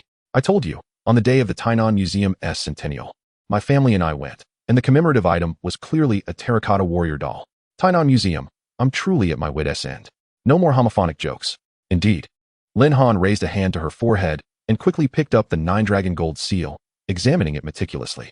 After confirming that Chen Fan's walnut-smashing antics had not harmed the precious object, she finally breathed a sigh of relief. Fortunately, the ancient purification techniques were not as advanced, resulting in a higher impurity content, thus making it less malleable than modern gold. Even with inferior ancient purification techniques, achieving this hardness must date back several millennia. Correct. Lin Han articulated her insights, considering the style, craftsmanship, and the intricacies of the dragoness head carving. I personally believe it belongs to the Tianzhou period. The Tianzhou period? Isn't that over 3,000 years ago? Dragons are inherently noble, and this Nine-Dragon Seal undoubtedly represents the National Jade Seal. The National Jade Seal of Tianzhou. My goodness, how much is it worth? Seeing multiple inquiries about its value, Lin Han could only smile wryly and shake her head, declaring it priceless. Even if it had a price, no one could afford it, and no one dared to purchase it. Upon hearing this, Chen Fan felt an impending sense of trouble.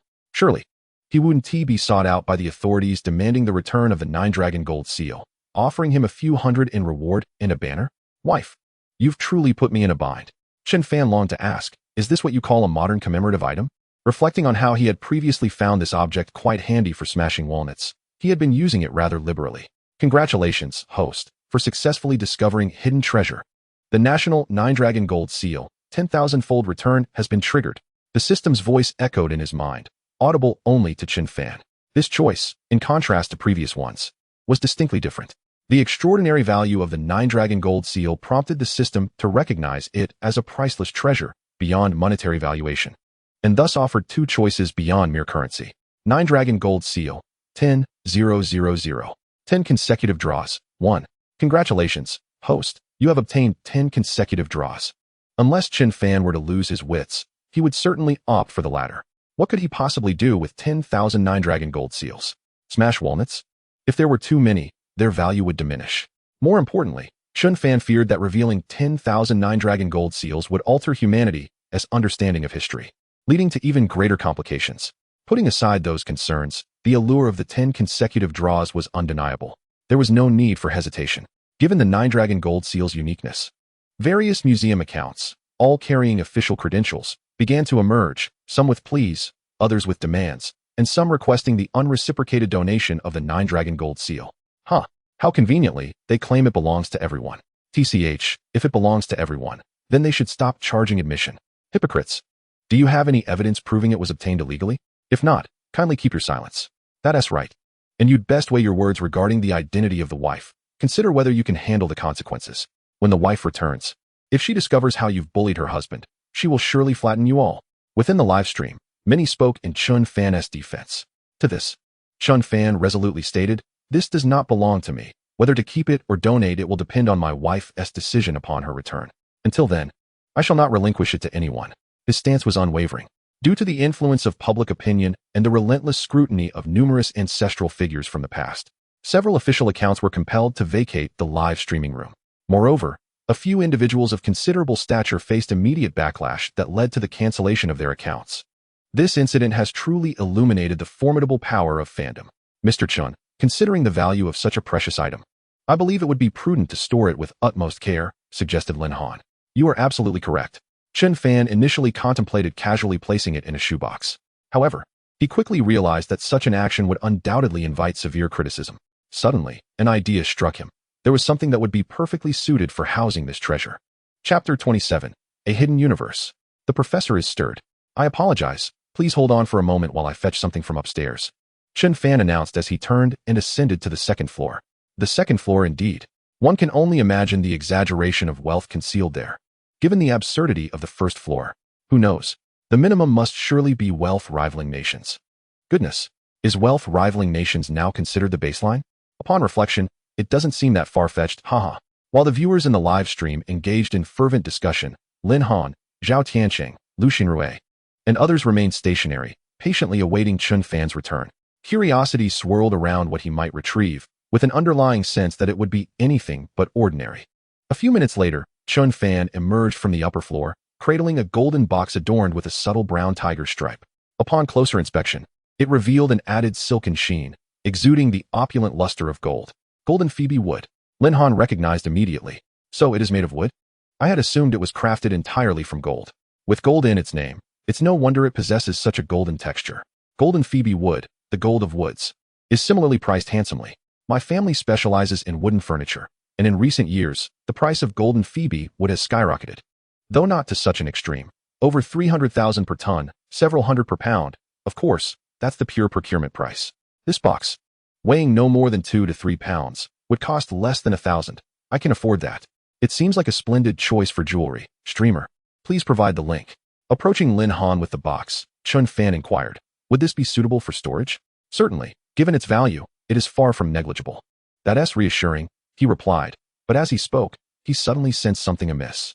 Raising his gaze, he scrutinized Lin Han and asked for confirmation, not negligible in value? Indeed. Lin Han affirmed emphatically, taking the golden Phoebe wood box from him to inspect it closely, eager to ensure her judgment was not flawed. Indeed, this bronze lock exhibits craftsmanship and style from the era of the Great Wu Dynasty. During that time, such fine wood was exclusively reserved for the nobility. And considering this quality, it is highly likely to be a royal grant. A royal grant. That implies it was bestowed by the emperor, correct? Yes, precisely. The Great Wu Dynasty?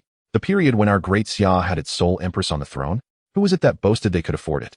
It seems I was mistaken. I should not have been so presumptuous. How could their family possibly possess anything inexpensive? The golden Phoebe wood box from the Great Wu Dynasty housing the 9-dragon golden seal of Tian Zhou feels quite peculiar. After all, there is a gap of over 1,000 years. After the introduction, Lin Han opened the bronze lock and proceeded to unveil the golden Phoebe wood box, deciding to place the 9-dragon golden seal within. Suddenly, she noticed something lodged at the edge of the box, a sunflower seed shell. Upon meeting Lin Han's gaze, Chen Fan raised a hand to scratch his head, offering an awkward smile. Earlier, while watching a show in the bedroom with my wife, we had a craving for snacks, and she used this box to hold the shells. Lin Han remarked, the 9-dragon golden seal of Tian Zhou being used to crack walnuts, and the golden Phoebe wood box from the Great Wu Dynasty containing sunflower seed shells. Just how worthless must these items be in her eyes? Even the world's elite would likely feel inadequate in comparison. If I were the streamer and understood the true value of this item, I would probably have been left utterly speechless. Who wouldn't? Using a royal grant to hold seed shells is simply absurd. This time, Lin Han quickly regained her composure from the shock, seemingly growing accustomed to this rhythm. She reached out to remove the seed shell. only to find it snagged on the base. The base? Lin Han realized, rotating the golden Phoebe wood box halfway to compare. It was indeed quite peculiar for a box of this kind to have a base, especially set at such a height, clearly indicating a hidden compartment. There must be something concealed beneath. She promptly shared her hypothesis with those present and inquired about Chen Fan's opinion on whether to dismantle this partition for further investigation. Will it damage the box? Chen Fan asked for confirmation. I will do my utmost to ensure the box remains undamaged, Lin Han assured. She was eager to discover the secrets that lay within the hidden compartment. Very well, proceed, Chen Fan nodded in agreement. Subsequently, Lin Han procured for iron wires, bending their ends into right angles to form hooks. She inserted them vertically into the edge seam and turned them horizontally. Then, she twisted the ends of the 4 wires together, resembling the act of lifting a steamer, and slowly extracted the partition. Is this an envelope made of sheepskin? Lin Han speculated, though she wasn't entirely certain. What she could confirm was that it was some type of animal hide. Beneath the envelope lay a folded, yellowed piece of animal hide paper. Chen Fan took the envelope from Lin Han, opened it, and unfolded the letter inside. He froze in shock. 1 second, 2 seconds. 3 seconds passed. I don't recognize these characters, Chen Fan chuckled ruefully. Seriously? I'm all geared up, and you tell me you can't read? Illiterate? Come now. How could a normal person possibly recognize ancient characters, especially those from a millennium ago? By your logic, how many individuals in the world wouldn't be considered illiterate? Are all foreigners fools? I reserve my opinion on the latter half of your statement. My apologies, I should have thought that through, Lin Han admitted. She had studied the script of the Great Wu dynasty for a while, but upon examining the letter, she decisively sought external assistance. Even she could only decipher a handful of characters. Taking out her phone, she navigated to her contacts and located an expert in ancient scripts from various dynasties. Dialing the number. Hello, is this Professor Zhang? I have a letter from the Great Wu period and would like to trouble you to help translate it. Of course. Please send it to me. After hanging up, she snapped a photo and sent it over in one go. All that remained was to patiently await the response. Translating would take time. Lin Han, do you understand what networking is? I must commend this network of connections. Professor Zhang? Could it be Zhang Lu, our university's leading professor? Leading? Are you sure you're not referring to a brothel? I have a premonition that the contents of this letter may cause a global stir. Do we even need a premonition for this? It's evident at a glance. Buzzing. Suddenly, Lin Han's phone rang. She picked it up and discovered it was a video call from Zhang Lu. After a moment of hesitation, she pressed the answer button. Zhang. Just as she was about to speak, the other party leaned closer to the camera, filling the entire screen, and exclaimed with palpable excitement. This letter. Where did you obtain this letter? Teacher Zhang. Is this letter of great significance?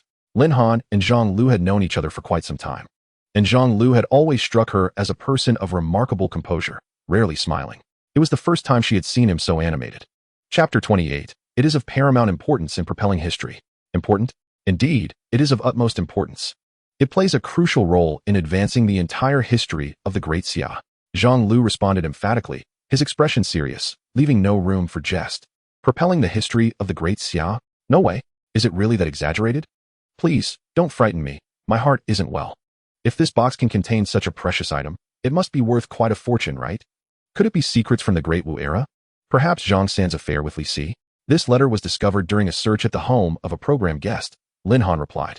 Program? Oh. Zhang Lu recalled that Lin Han had mentioned this previously.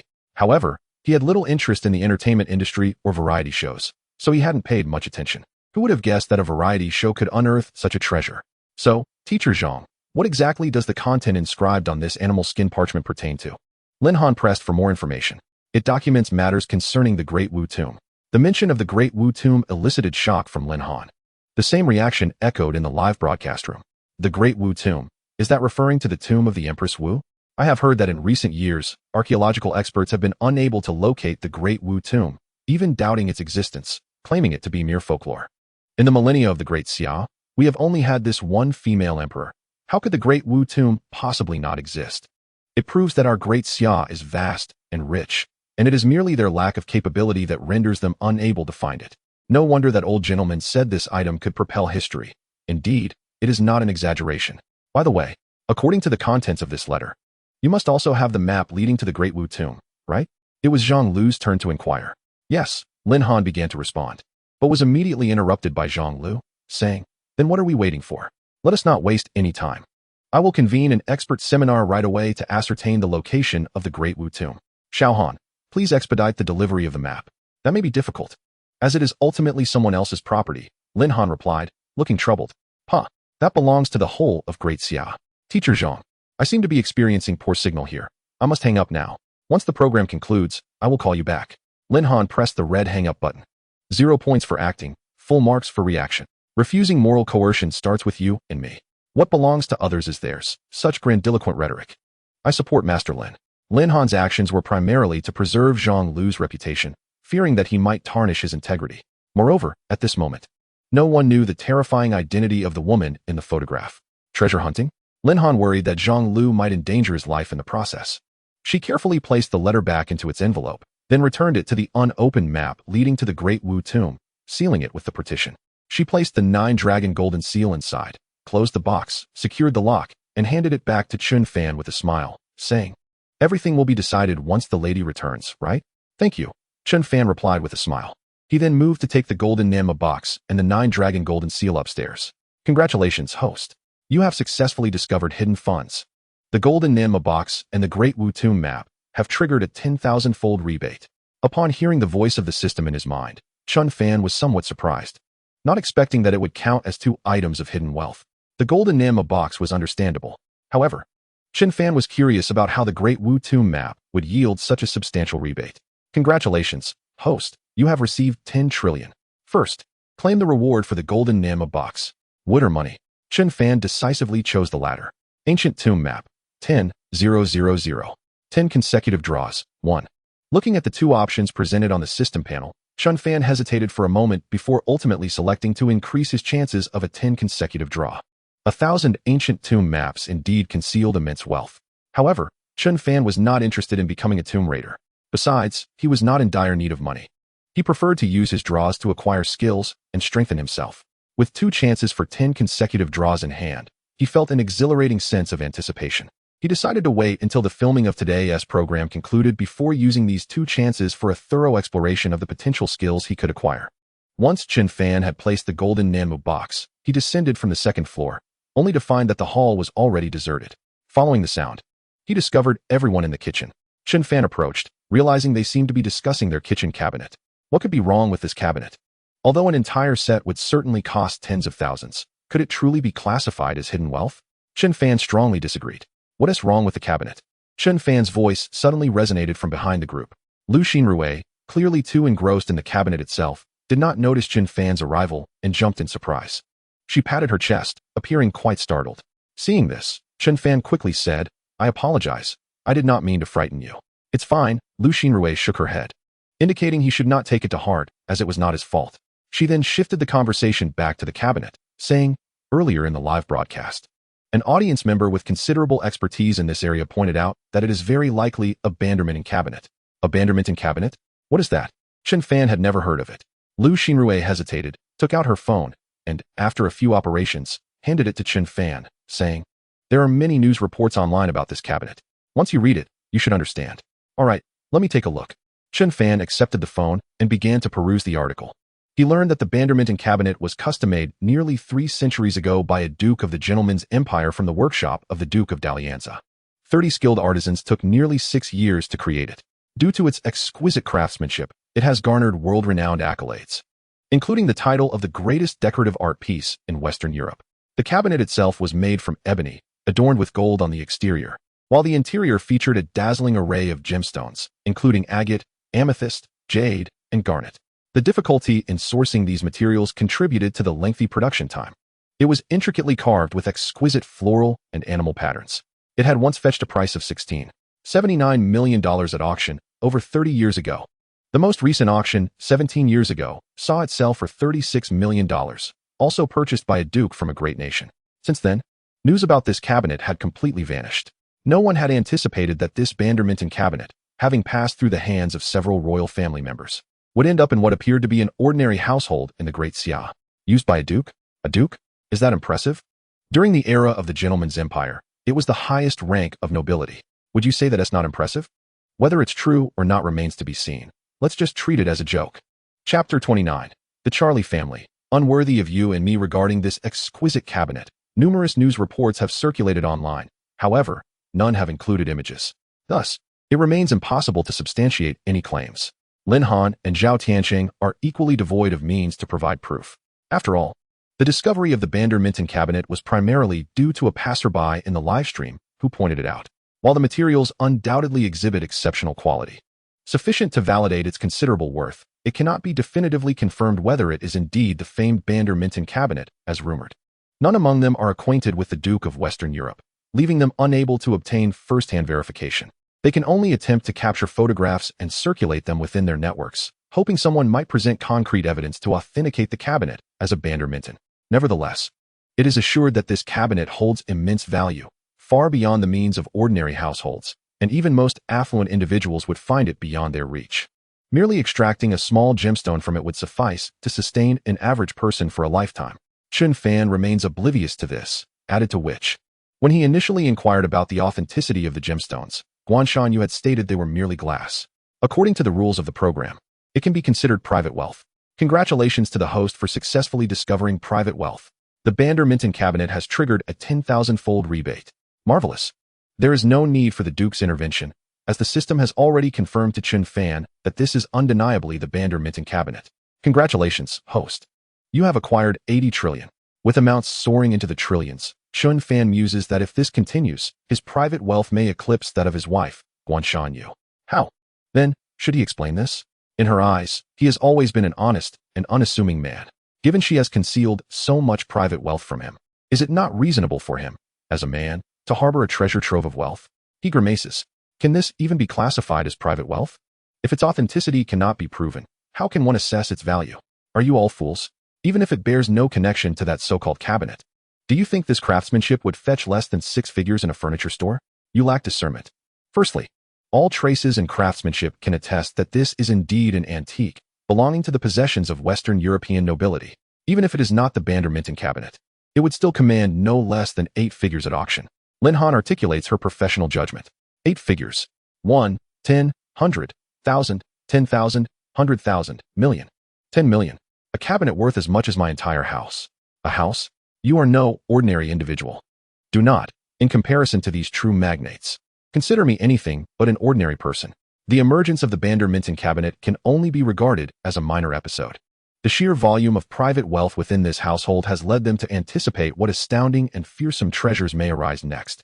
As an expert in appraisal, Lin Han, alongside Zhao Tianqing, seizes the dwindling time in the live stream to act swiftly. Meanwhile, the photograph of the Banderminton cabinet has already been disseminated by the audience using software to bypass restrictions, reaching foreign websites.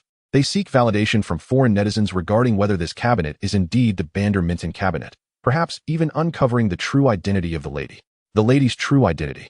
This trending topic has remained firmly within the top 10, with discussion fervor consistently ranking in the top 3. Consequently, Guanshanyu has been attributed with a plethora of outrageous identities, including that of a princess, an heiress of a century-old hidden aristocracy, a member of the Chongqing family, and even an extraterrestrial. Naturally, some have stumbled upon one of her myriad identities by sheer chance. At this juncture, on the island of Same in Western Europe, within a grand estate, the noble Charlie Keller unexpectedly encounters the rapidly circulating image of the Banderminton cabinet online. A sinister smile creeps across his face. Thief. At last, he has located the thief.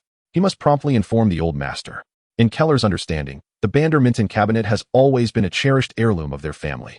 During his mother's lifetime, Keller would often linger beside this cabinet, enamored not only by its opulent craftsmanship, which resembled a work of art, but also because whenever his mother opened it to retrieve dishes, he was treated to delicious snacks, cherished childhood memories. However, 7 years prior, one fateful day, Keller awoke to find the cabinet had vanished. The cabinet, laden with memories of his mother, had disappeared without a trace. Keller immediately reported the theft, mobilizing extensive manpower and resources, yet he was unable to uncover even a hint of useful information. He found it perplexing that such a substantial cabinet could vanish without a single clue. After a decade, he finally glimpsed the Banderminton cabinet once more. Keller silently vowed to reclaim it. It is a treasure belonging to the Charlie family, belonging to him. Particularly now that he knows this treasure has found its way to the barbaric land of the Great Xia, Keller's urgency to retrieve it intensifies. Returning to the present, he realizes he has arrived at the door of the old master's study. After adjusting his appearance and ensuring everything is in order, he raises his hand and knocks on the door. Enter. Hearing the voice, Keller pushes the door open. At that moment, the old master Hubert is seated at his desk, basking in sunlight while engrossed in a book. Keller, what brings you here? Hubert inquires, somewhat surprised. Grandfather, I found it. This time, I truly found it. Keller exclaims excitedly as he approaches the desk, struggling to contain his words. Found what? Hubert frowns, questioning him. The heirloom of our Charlie family, the Banderminton cabinet. Keller anticipates that upon hearing this, the old master will share in his excitement and joy. However, to his astonishment, Hubert's expression grows significantly somber. Oh, is that so? That's wonderful. The scene unfolds in stark contrast to Keller's expectations. Grandfather, aren't you happy? Keller queries, perplexed. Happy? Of course I am. Hubert's smile is strained, lacking genuine joy. Keller sees through the facade but remains silent. Grandfather, the cabinet is currently in the Great Xiao. We must act swiftly to reclaim it. I fear those barbaric people will ruin this supreme work of art. Bang. No, absolutely not. Hubert rises, slamming the table with a stern tone. The fervor in his voice is far from what Keller had anticipated. Why not? For years, I have searched for it. Now that I've finally caught the thief, why can't we? Keller demands an explanation. Because you and I are unworthy. Chapter 30. The Princess's Mentor. Acquisition contract. Unworthy of you and me. Each word uttered by Hubert reverberates through Keller's very soul. With arms outstretched, he wears a perplexed expression, half smiling. Grandfather, you must be joking. Although our Charlie family may not compare to its former glory, we are still nobility with assets in the billions. Unworthy? Where does that notion even arise?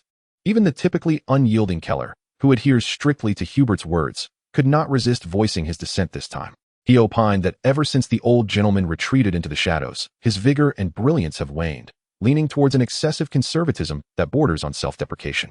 With a fortune of billions and an aristocratic lineage, how many can claim they are unworthy on the global stage? Although it is true that the clout and status of royal family members have diminished in the gentleman's realm compared to a century ago, the adage a dying camel is larger than a horse holds true. Should the royal image face humiliation, the gentleman's nation would undoubtedly intervene. This, indeed, is the foundation of Keller's confidence. You are still too young, he continued, before that figure, you, I, or even the entire Charlie family, not to mention the royal family, are utterly insignificant. A decade ago, during the conflict between the gentleman and the daxia, which nearly led to our obliteration, your father was involved. At that time, the celestial army of daxia swept through the southern territories, and I was compelled to offer the Banderminton cabinet, originally intended as a family heirloom, to demonstrate our sincerity. Even then, it was only because of my previous assistance to daxia during the Great Plague that they spared our Charlie family. Hubert turned to face the floor-to-ceiling window, and even now, recalling those events sends shivers down his spine, his hands trembling uncontrollably. The haunting memories of that nightmare linger on. The Celestial Army? Rumor has it that any single soldier from that formidable legion possesses the combat prowess to take on 100 foes. Keller sought confirmation repeatedly. Indeed, Hubert nodded. Yet the most formidable of all is that renowned female warrior, the war goddess of red jade, who commands hundreds of thousands. A woman, leading such a vast army? This revelation took Keller by surprise. Her current achievements far exceed mere military command in the gentleman's circles.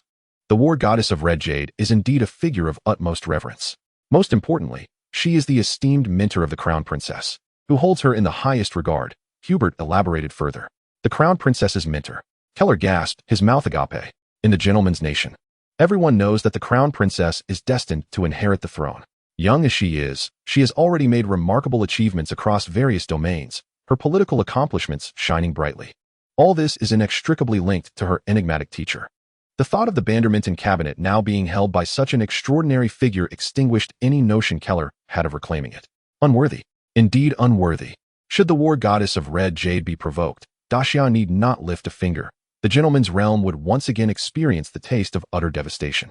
A mere word from the crown princess could lead to the downfall of Keller and the entire Charlie family, leaving them with a legacy of infamy. In the face of significant moral dilemmas, Keller's mind remained astutely clear. Suddenly, he had a thought. Taking out his phone, he opened a photograph and approached Hubert. Grandfather, could you please take a look? Is this the war goddess of red jade you just mentioned? Indeed, that is her. That is indeed her. Hubert expressed with awe. I never imagined that after all these years, she would still be so exceptional, as if an angel had descended. Wait, who is that man beside her? Is this not a wedding photo? Realization struck him, and he frowned, meeting Keller's gaze.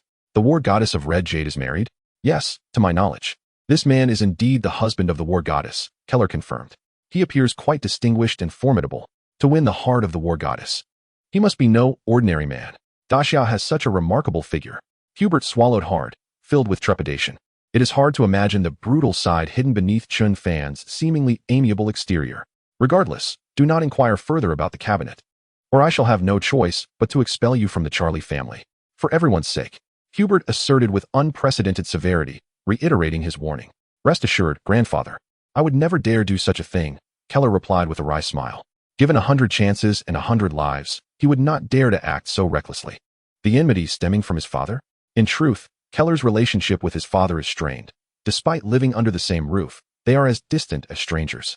That man sees only military merit and women. Keller no longer regards him as his father. As for the uproar caused by a photograph abroad, Chen Fan and the production team remain oblivious. After countless fruitless searches and the exertion from moving heavy objects, Detective Zhao Tianqing found himself exhausted, collapsing onto the sofa. Tilting his head back to catch his breath, with arms spread wide, he instinctively began to probe the crevice, a small habit of his. To his surprise, he uncovered something. Extracting a brown paper envelope, he noted it bore no markings, merely a plain envelope, making it impossible to discern its contents, though it was indeed quite thick. This surely cannot be something Mr. Chen placed inside, can it? Zhao Tianqing inquired with anticipation. Not at all, Chen Fan replied, shaking his head. I never expected something like this to be hidden in the sofa's crevice. Let us open it and see, Lu Xinrui suggested. All right. Zhao Tianqing grasped the string with his thumb and index finger, untied the knot, and successfully opened the envelope. He pulled out a stack of white papers. At the top, in bold black font, were the words acquisition contract. An acquisition contract? The name on the second page quickly caught his attention. Guan Shanyue. Indeed, it is Madam. Zhao Tianqing felt a wave of satisfaction wash over him at this newfound discovery. It was a classic case of serendipity. An acquisition contract? Sounds quite impressive. With such a thick stack, the items acquired must be quite significant, right? Goodness, this might just be a major catch. Looks like the hiding spots for secret funds extend beyond this household. Madam never fails to surprise us.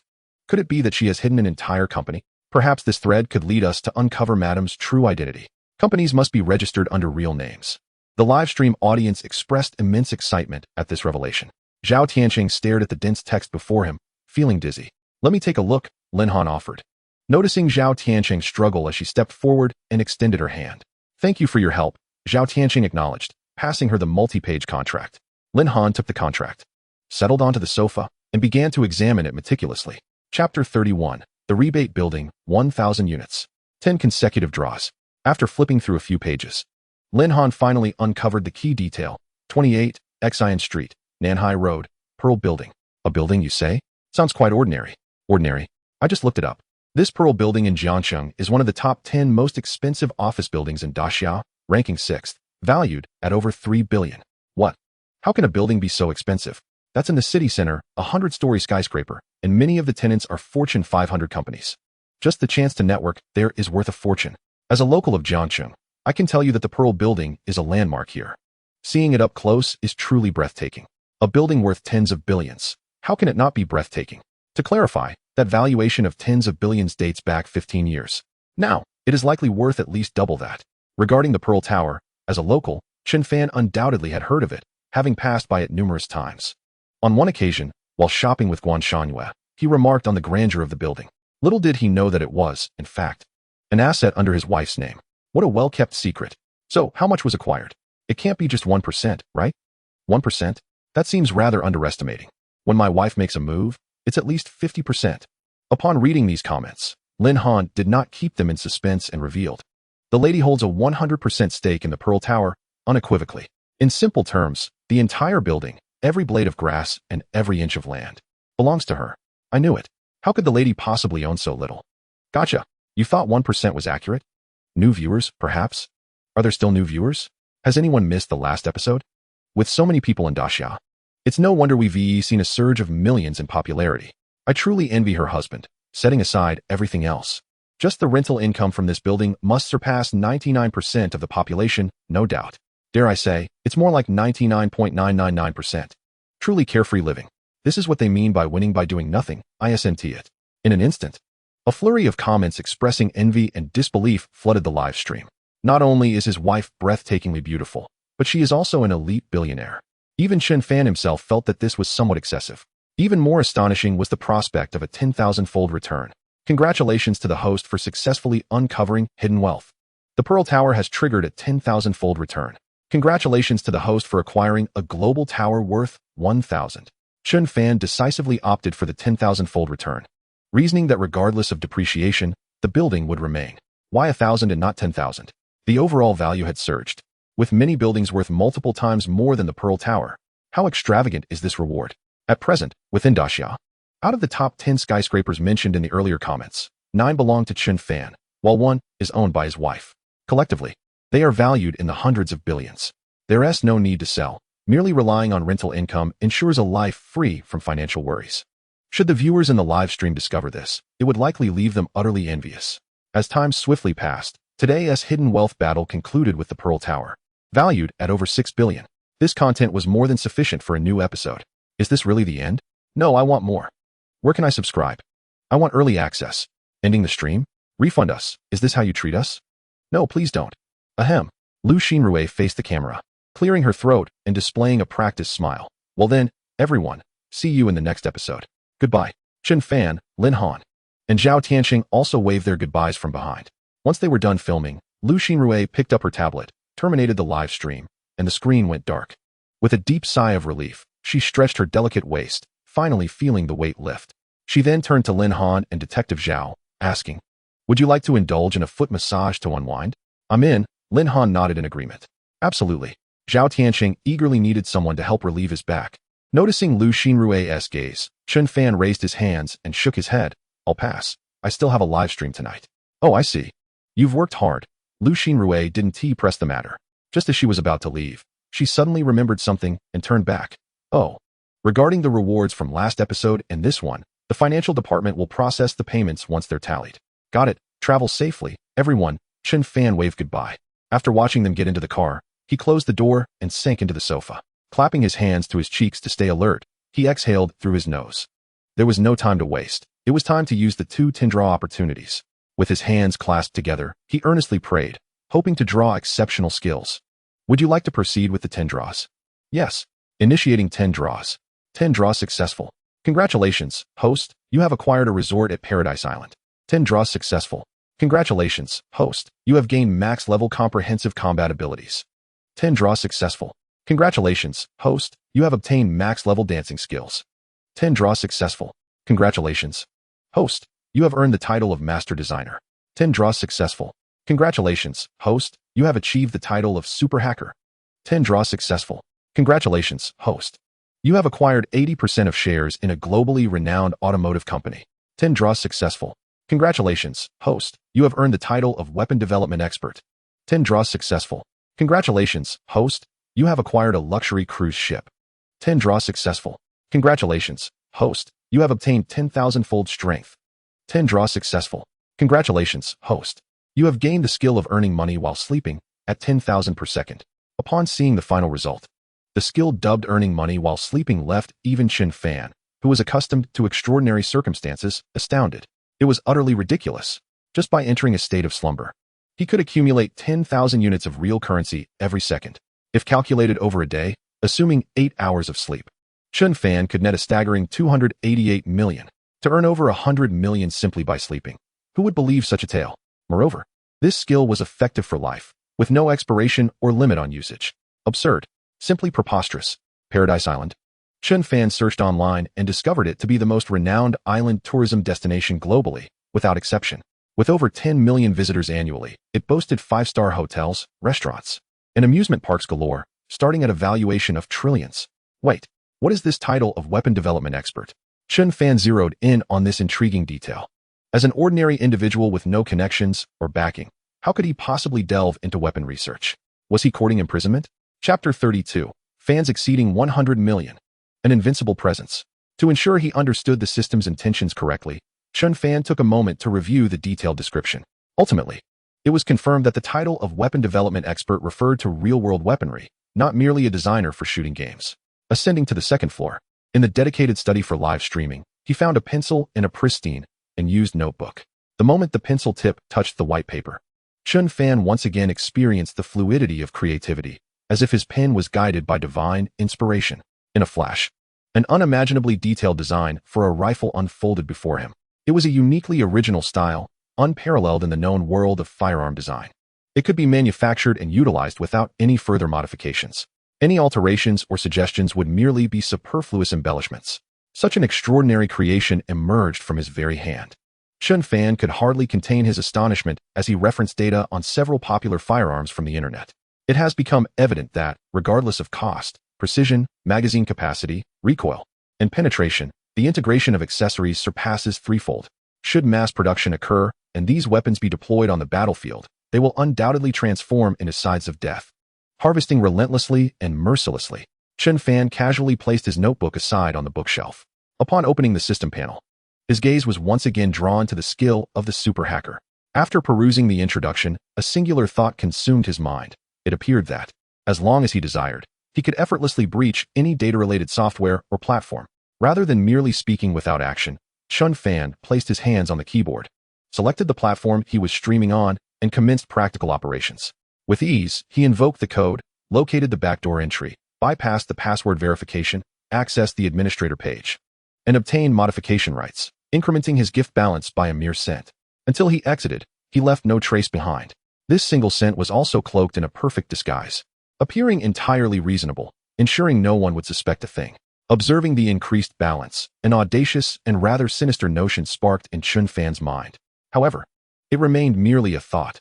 After all, he had no need for money and saw no reason to engage in such perilous ventures that could jeopardize his future.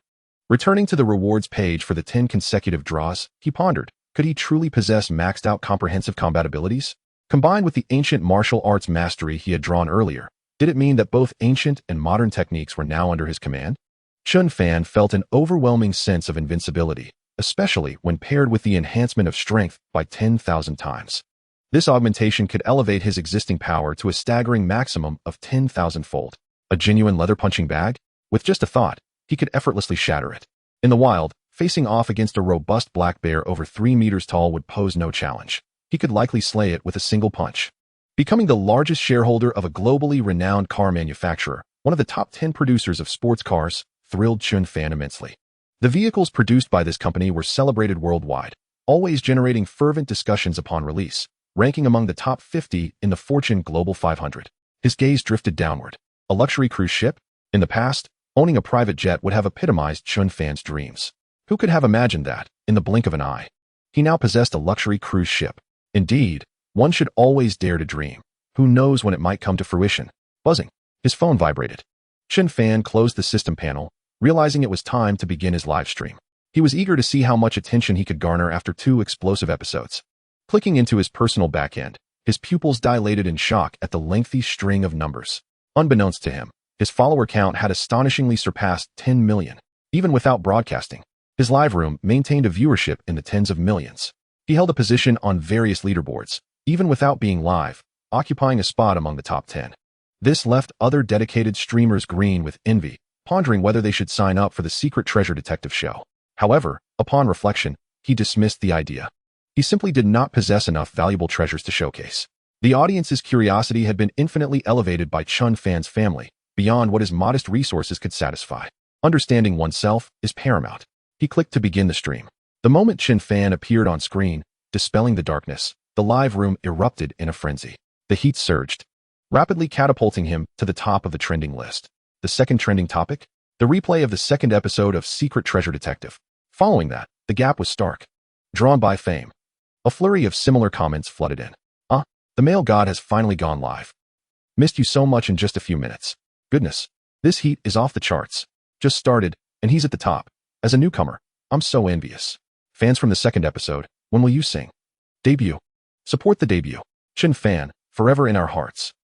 In response, Chen Fan simply stated, at present, I only wish to be a streamer, to serve my fans well. I have no intention of entering the entertainment industry. As soon as these words left his mouth, someone showered him with 100 gifts worth 1,000 each. Various gifts filled the screen. Some sought to ingratiate themselves, hoping to build connections, while others were fans, beauty admirers, and various devotees. Within 2 minutes of streaming, he effortlessly claimed the top spot on the donation leaderboard. The value of fan donations exceeded 100 million. 100 fan points equated to $1 real. Thus, in just 2 minutes of streaming, Chen Fan had earned over $1 million. Such a lucrative capability was something many top-tier streamers could only aspire to.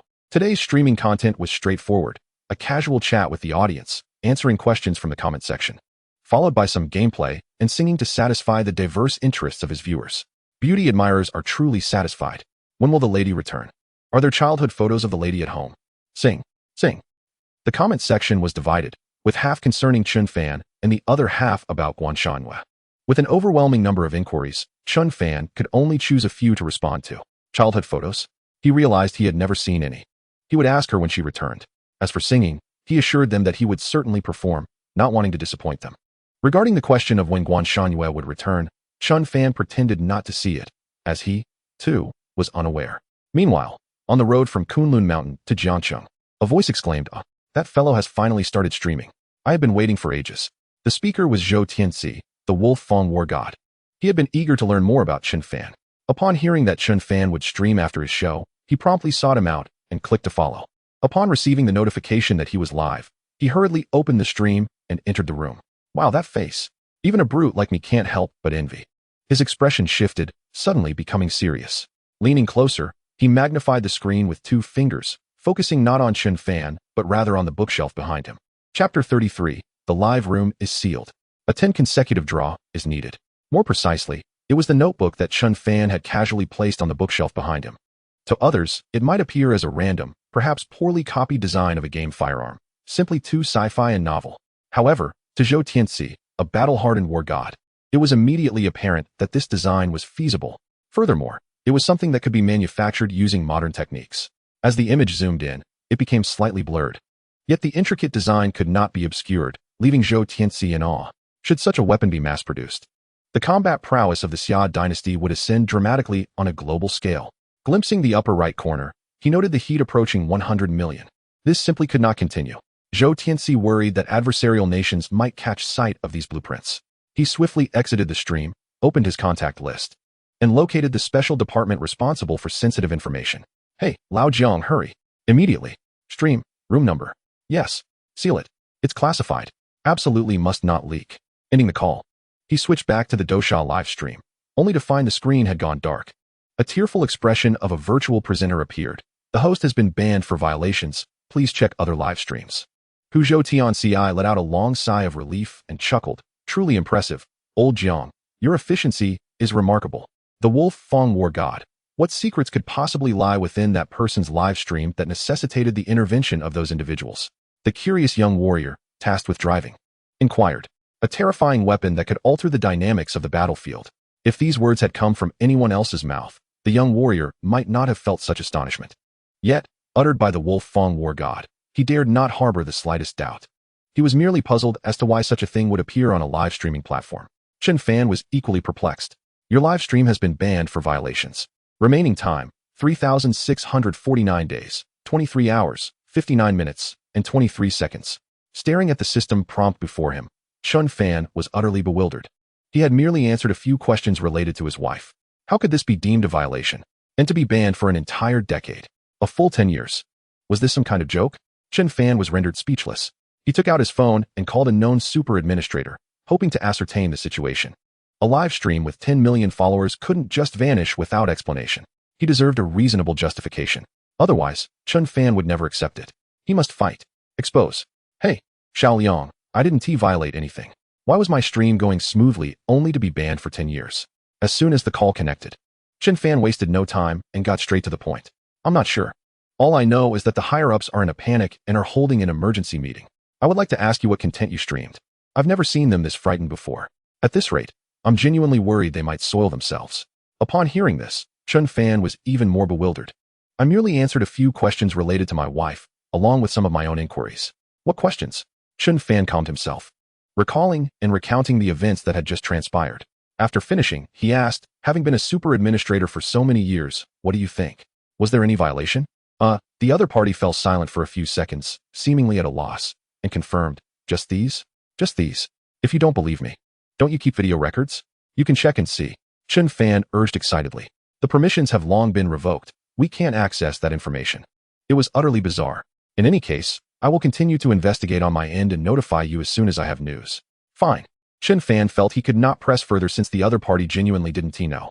Hanging up the phone, he looked up at the ceiling, his brow furrowing even tighter than before, resembling a character. The backend had already responded. and the appeal was pinning the platform's reply. Besides that, there was no other recourse. He might as well use the remaining opportunity for 10 consecutive draws. Something good had to happen to lighten the mood. Would you like to proceed with the 10 consecutive draws? Draw executing 10 consecutive draws. 10 consecutive draws successful. Congratulations, the host has acquired godly writing skills. 10 consecutive draws successful. Congratulations, the host has gained a perfect physique. 10 consecutive draws successful. Congratulations, the host has obtained the skill money with every breath. 10 consecutive draws successful. Congratulations, the host has received a $0 purchase card. 10 consecutive draws successful. Congratulations, the host has acquired super soccer skills. 10 consecutive draws successful. Congratulations. The host has attained top-tier makeup techniques. 10 consecutive draws successful. Congratulations, the host has won 10 trillion. 10 consecutive draws successful. Congratulations. The host has acquired a century-old winery. 10 consecutive draws successful. Congratulations, the host has obtained offshore oil fields. 10 consecutive draws successful. Congratulations. The host has achieved maximum charisma. Upon first seeing the reward of money with every breath, Chen Fan initially thought he had drawn a duplicate. Upon closer inspection, he realized this time it was breathing, not sleeping. With each complete breath, he could earn 10,000 yuan. This was even more exaggerated than the money while sleeping skill. Chen Fan searched online and found that a normal person breathes around 16 times per minute.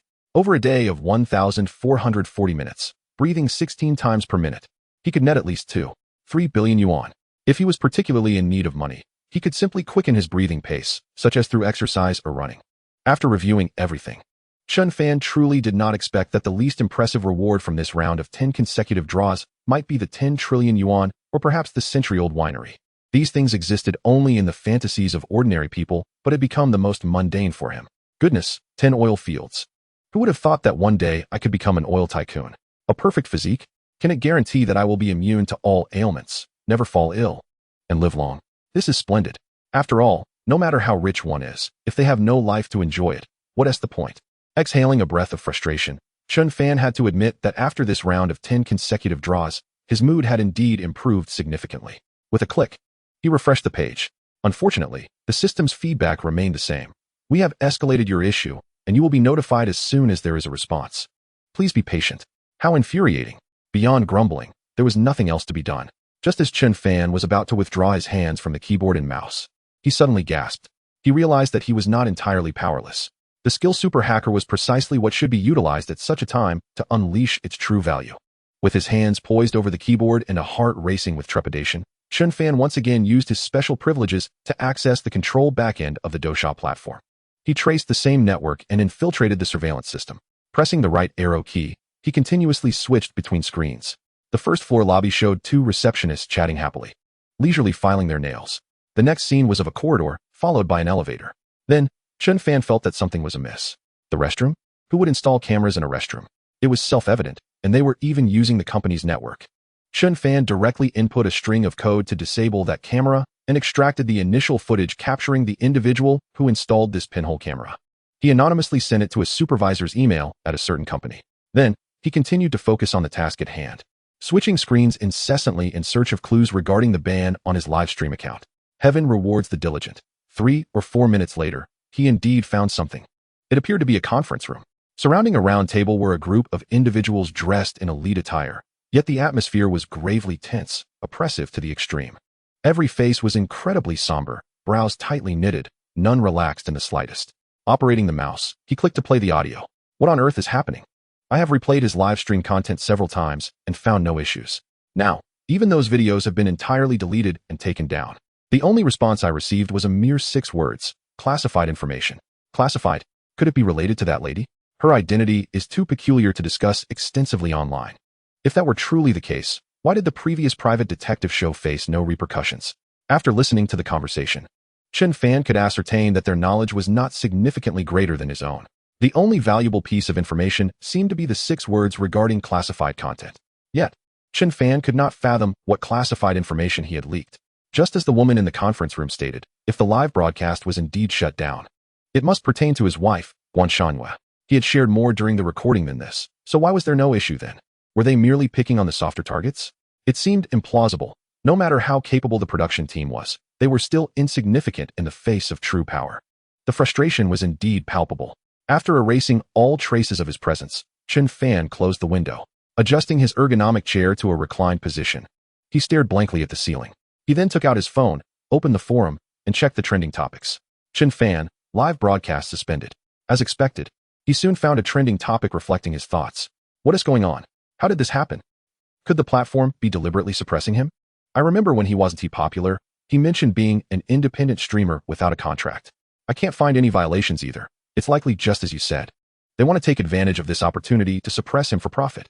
Despicable behavior. Everyone, hurry and go support our idol on the Dosha official account. We cannot let them bully him like this. Exactly. This is outrageous. Seeing so many people rallying for him, Chen Fan felt a flicker of emotion within. Ding dong. Ding dong. Ding dong. However, his thoughts were quickly interrupted by the unexpected sound of the doorbell. Who could be visiting at this hour? Chen Fan wondered. Guan Shanhua. Impossible. Knowing her, she would never forget her keys. Furthermore, she usually informs him beforehand with various affectionate messages expressing her longing. Filled with curiosity, Chen Fan descended the stairs and approached the front door. Peering through the peephole, he caught sight of a stranger, a man he had no recollection of. Who is this? Chen Fan refrained from opening the door immediately and cautiously inquired. Kunlun Mountain, Zhou Tianzi. Chen Fan recognized Kunlun Mountain, but had no idea who Zhou Tianzi was. I'm sorry, I believe you have the wrong person. Chen Fan still found the visitor suspicious. Don't you want to know why your live broadcast was suspended? Upon hearing Zhou Tianzi's words, Chen Fan's expression shifted instantly. Grasping the doorknob firmly, he pressed it down with a hint of resentment, exclaiming, So it's you. You traveled all this way, and you're not going to invite me in for a while? Zhou Tianzi chuckled. May I come in? Chen Fan stepped aside. There was no alternative. To uncover the true reason behind the suspension of his live broadcast, he had to engage with this man. Once in the living room, Zhou Tianzi's gaze was immediately drawn to a wedding photo. It's really her. Zhou Tianzi confirmed without a doubt that the woman in the photo could only be Guan Shanhua. You've hidden this quite well. What did you say? Chen Fan approached with a glass of water. Nothing, nothing. Zhou Tianzi shook his head, accepting the cup with a polite smile. Thank you. Chen Fan settled onto a nearby sofa, cutting straight to the chase. Now, can we discuss why you or your group decided to ban my live broadcast?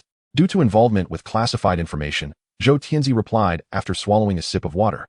Chen Fan had already heard that phrase. Internally, he thought, what classified information? Was that firearm design you drew your own creation, or did you acquire it from someone else? Zhou Tianzi countered. The firearm design? Chen Fan recalled the drawing he made after hitting a jackpot with 10 consecutive draws in the Weapon RD Expert category.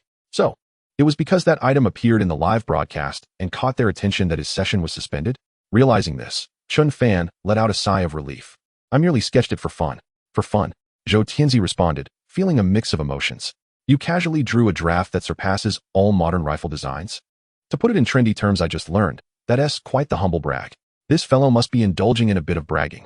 Yet, Zhou Tianzi found himself unable to refute it. After all, the talent was undeniable. No, he should say it was extraordinary genius. So, you want me to hand over that design, correct? Chen Fan inquired. Now aware of Zhou Tianzi's intentions, he felt he had the upper hand. Yes, but of course, we want to ask for it without compensation. Once we verify its feasibility, we will pay you a handsome buyout fee, Zhou Tianzi responded. All right, no problem, I'll provide it. Chen Fan did not believe he had the right to refuse. Moreover, this presented a splendid opportunity, a chance to touch power. Really? Thank you so much. Zhou Tianzi was taken aback by how readily Chen Fan agreed. He excitedly reached out to shake his hand. Before you thank me, shouldn't you first prove your identity? Apologies, I should have clarified earlier. Allow me to reintroduce myself. I hail from Kunlun Mountain, part of the Tianlang group, codenamed Wolf Fang. Chen Fan, recognizing Zhou Tianzi's sincerity, felt compelled to reciprocate by revealing his own identity. Kunlun Mountain, Tianlang group, codenamed Wolf Fang. After hearing this, Chen Fan crossed his arms and pondered, feeling that the words were just on the tip of his tongue, ready to be recalled. Noticing Chen Fan's perplexed expression, Zhou Tianzi added, some also refer to me as the Wolf Fang War God. Yes, yes, the Wolf Fang War God. Chen Fan exclaimed, standing abruptly, fixating on Zhou Tianzi. He had suspected this man had a significant background, but he hadn't anticipated it would be so grand. But I've only seen news about you in written form. Chen Fan intended to convey a simple point. This level of proof was insufficient. Zhou Tianzi could claim to be the Wolf Fang War God, just as Chen Fan could make the same assertion. The critical question was, how could he prove it? Would this suffice? Zhou Tianzi reached into his pocket and produced a medallion inscribed with the characters for Tianlang Ling. Alongside the medallion, He revealed a small red booklet. Chen Fan accepted it with both hands. He knew of the Tianlang. To see the Tianlang was akin to meeting the Wolf Fang war god. It commanded the allegiance of 100,000 Tianlang soldiers. Upon opening the red booklet, Chen Fan was nearly certain that this man before him was indeed the authentic Wolf Fang war god. In Xiao, daring to forge such items would be tantamount to courting death. After returning the Tianlang and the red booklet to Zhou Tianzi, Chen Fan ascended to the second floor, retrieved a notebook from the bookshelf, and returned to him. Here you go, the item you requested. He extended it forward. Zhou Tianzi eagerly accepted the designs, scrutinizing them closely. Marvelous. Truly exceptional. I consider myself quite gifted in firearm design, yet in comparison to your ingenuity, I feel utterly insignificant, he expressed sincerely. The more he examined, the more enamored he became, impatient to present them to the factory for urgent production and hands-on testing. Hearing such praise from one of the pinnacle warriors of the great Xia, the war god of the heavenly wolf, stirred a sense of quiet satisfaction within Chen Fan. Actually, I possess many such designs, Chen Fan revealed. Many? Where? Zhou Tianzi exclaimed, his eyes widening as he focused intently on Chen Fan, eager for answers. In my mind, Chen Fan replied, tapping his temple with his index finger. Speak up then, what are your terms? I assure you, as long as it is within my capacity and not against the law, I will not refuse. Zhou Tianzi, being an astute individual, understood the value of such an opportunity. Chen Fan, appreciating the straightforwardness of their interaction, responded candidly, I have no conditions. I simply wish to forge a friendship with the war god of the Wolf Fang. Upon hearing this, Zhou Tianzi was momentarily taken aback. Excellent. I would be honored to have you as a friend, he declared, seizing Chen Fan's hands. He compelled him to rise. Observing Zhou Tianzi's genuine enthusiasm, Chen Fan managed a smile. It is also my honor. He then retrieved his notebook, flipped a page, and with the swiftness of a photocopier, began sketching an array of futuristic weapons that surpassed Zhou Tianzi's imagination. Rifles, sniper rifles, handguns, and machine guns, creating an entire arsenal. He even conjured designs for rocket launchers, new types of rockets, and even tanks and aircraft engines. His hand was steady, drawing circles with ease, akin to a computer-generated image. You are truly remarkable, Zhou Tianzi effusively praised, giving a thumbs up. Especially this aircraft engine, though I am not well versed in this area. I have a feeling those elder gentlemen will be thoroughly astonished upon seeing it. A talent like yours, remaining at home as a streamer, is a colossal waste. Have you considered joining our Heavenly Wolf group? Zhou Tianzi suddenly inquired. I am not yet ready to forsake my leisurely lifestyle, but should I ever feel inclined? You will be the first to know, Chen Fan politely declined. Very well, Zhou Tianzi acquiesced without pressing further, assuring him, there will always be a place for you in the Heavenly Wolf group. Casting a glance at the wedding photo on the wall, Zhou Tianzi's gaze settled on the radiant smile of Guan Shanhua. At that moment, he finally comprehended why she had chosen Chen Fan. Her discernment in people was indeed as astute as ever. After all, how could a man who captured her heart and wed her be anything but extraordinary? It turned out he was simply a hidden genius.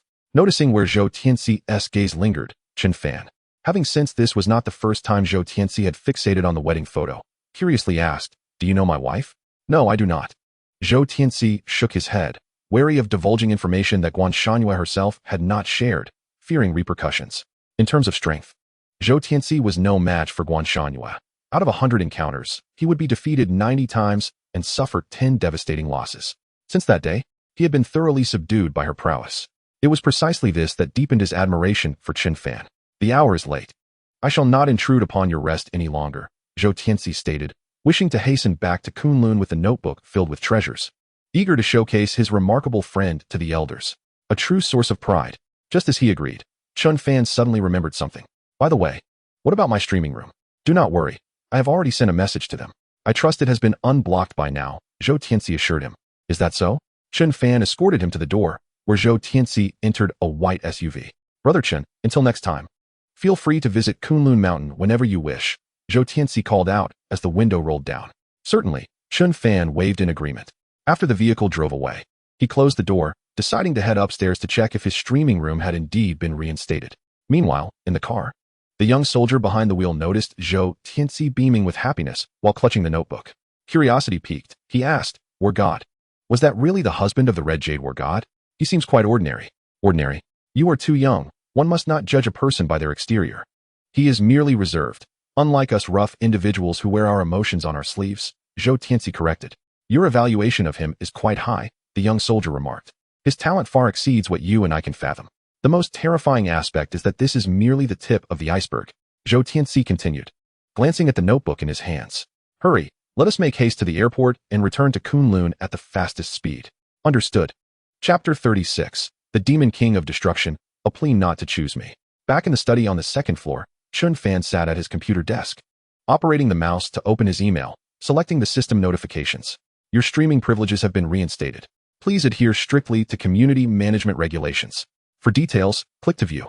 Though he wished to express his grievances about this message, the successful unblocking made Chen Fan feel quite satisfied. Buzz, noticing his phone vibrating on the desk.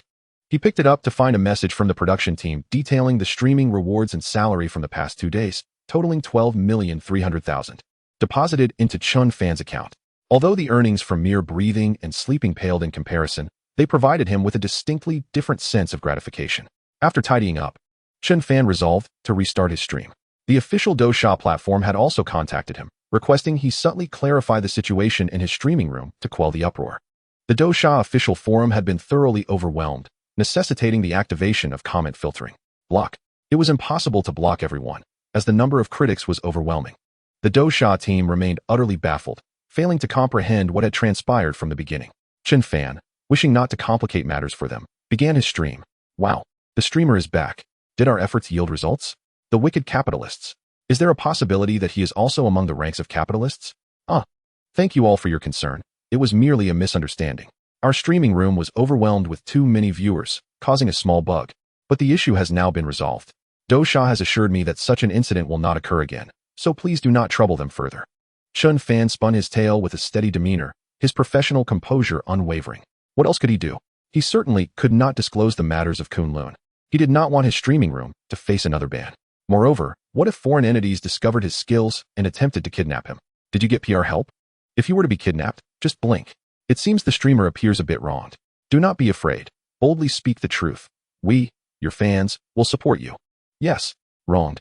Chen Fan was genuinely perplexed as to how they had deduced the situation. Having delayed everyone for such a lengthy period, he decided to forego any further suspense. Feel free to share the songs you wish to hear on the public screen, and I shall select them at random, he declared with confidence, patting his chest. The host, exhibiting versatility, could sing in both the summer language and foreign tongues. The choice was entirely theirs. Chen Fan aimed to divert the conversation and restore the rhythm of the gathering. This tactic, as it turned out, was exceedingly effective. Rather than indulging in conspiracy theories, they were far more eager to listen to Chen Fan singing. I want to hear chrysanthemums remains.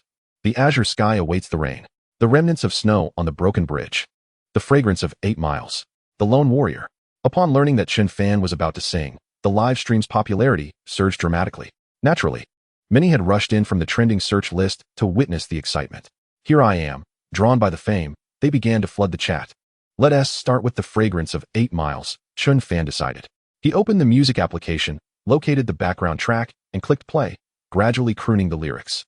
After singing an impressive 7 or 8 songs, Chen Fan paused to catch his breath and sip some water. Wow, this is astonishing. Indeed, singing so many songs, and some of them with incredibly difficult high notes, yet his breath control remains impeccable. The true maestro of the music scene.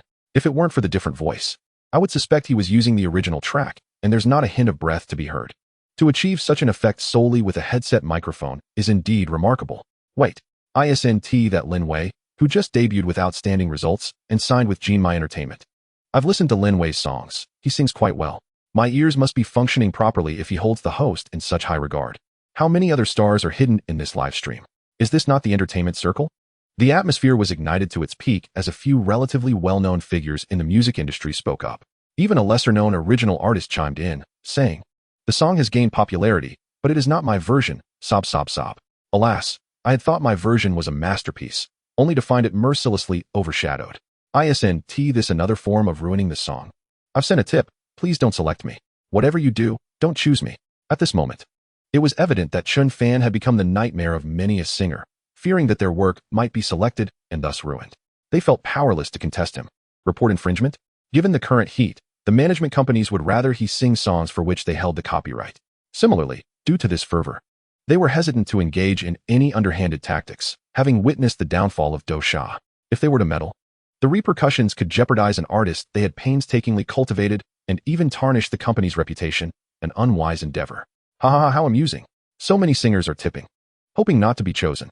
I wonder who would still dare to question his singing ability, calling him a sound card warrior. Good lad, are you just shooting in the void?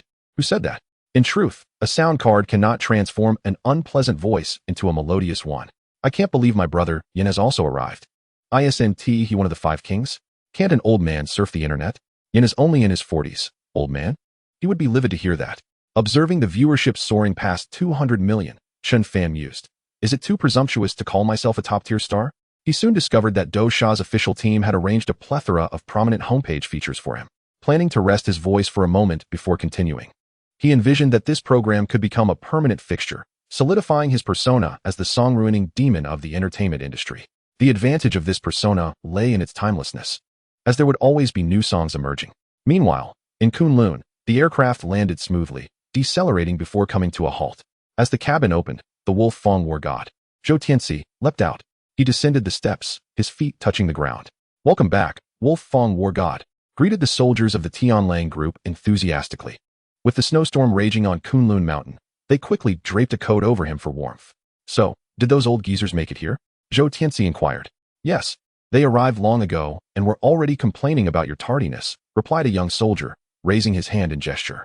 Good for them, otherwise I would have allowed the Tianlang group to keep this immense treasure for themselves. Noticing Zhou Tianxi cradling a notebook as if it were a precious gem, the young soldier was curious but refrained from asking too much.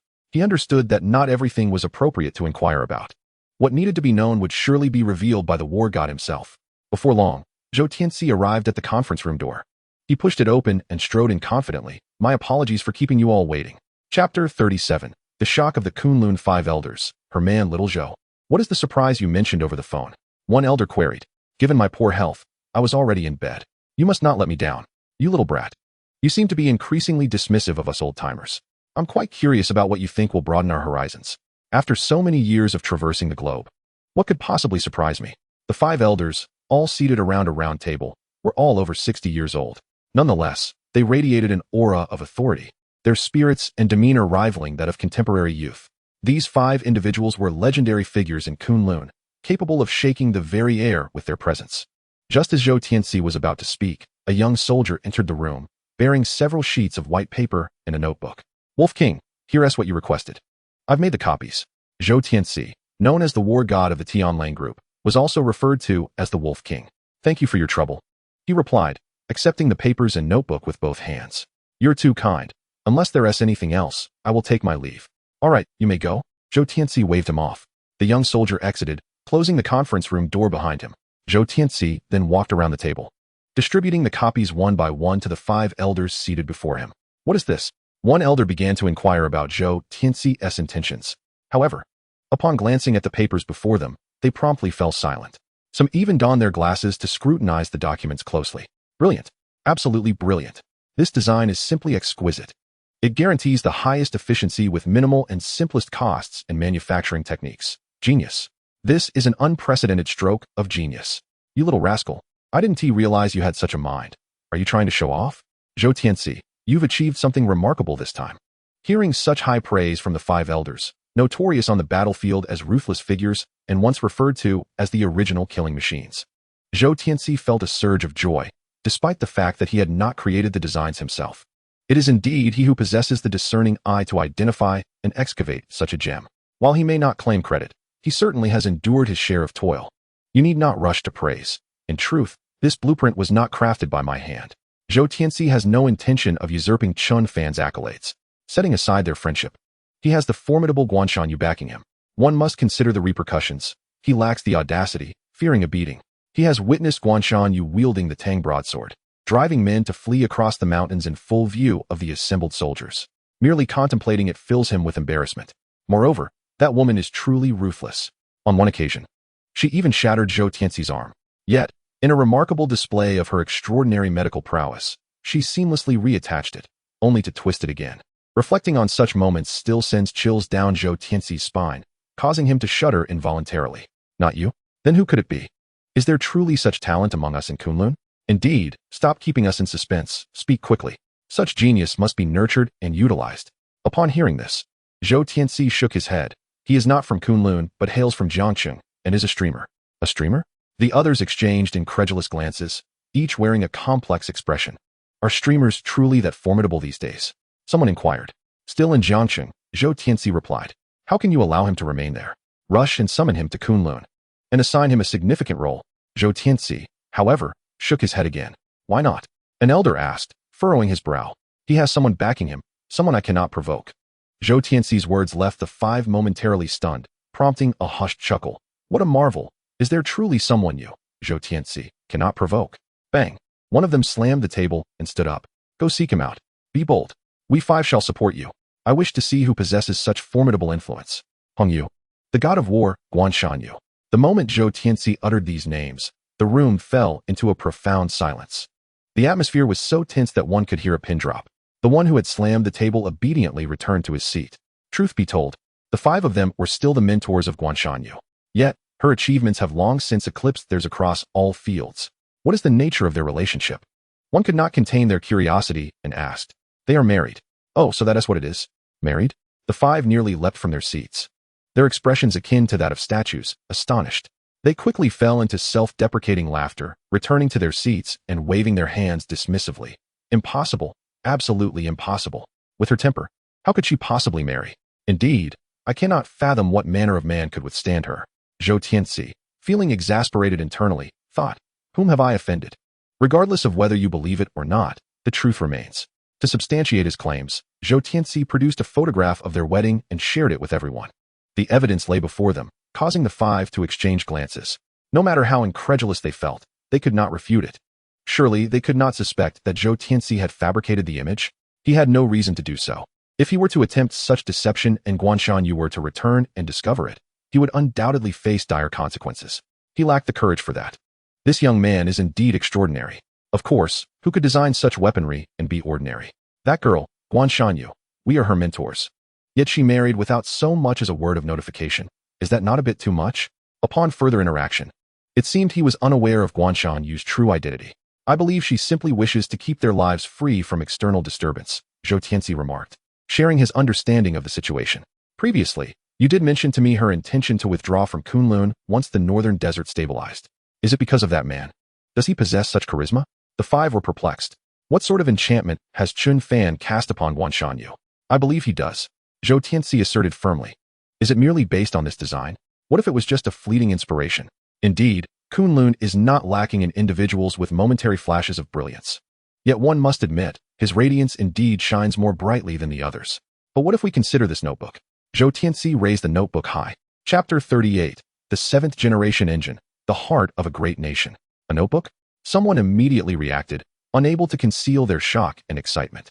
You mean to suggest that it contains all his designs for firearms? A comprehensive set of weaponry, possibly including rockets, tanks, and aircraft engines.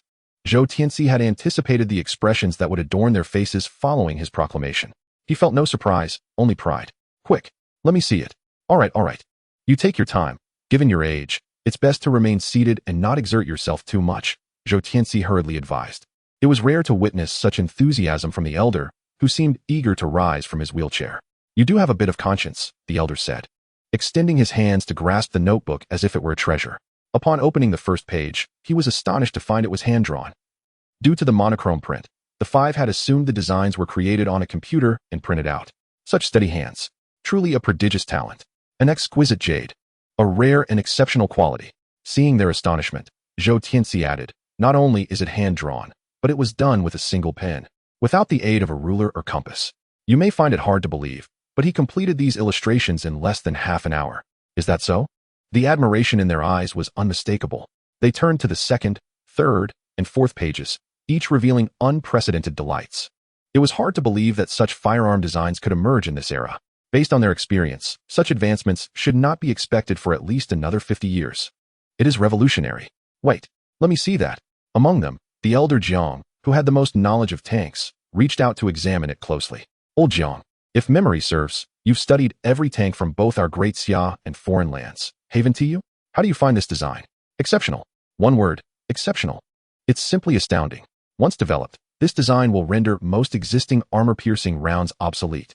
Even those that remain effective will find it nearly impossible to penetrate and harm the driver in a short time, thus providing ample opportunity for counterattack. Elder Jiang felt an overwhelming surge of emotion, trembling as he spoke. never anticipating that in his lifetime, he would encounter such high-caliber design. The combination of materials indeed opened one's eyes. Hearing such high praise from him, the others naturally had no objections. Turning to the next page, is this an aircraft engine? Old Tian, it's your turn as the former king of the airspace. Elder Jiang pushed the notebook toward Elder Tian. Elder Tian donned his reading glasses, examining the designs with utmost seriousness and diligence.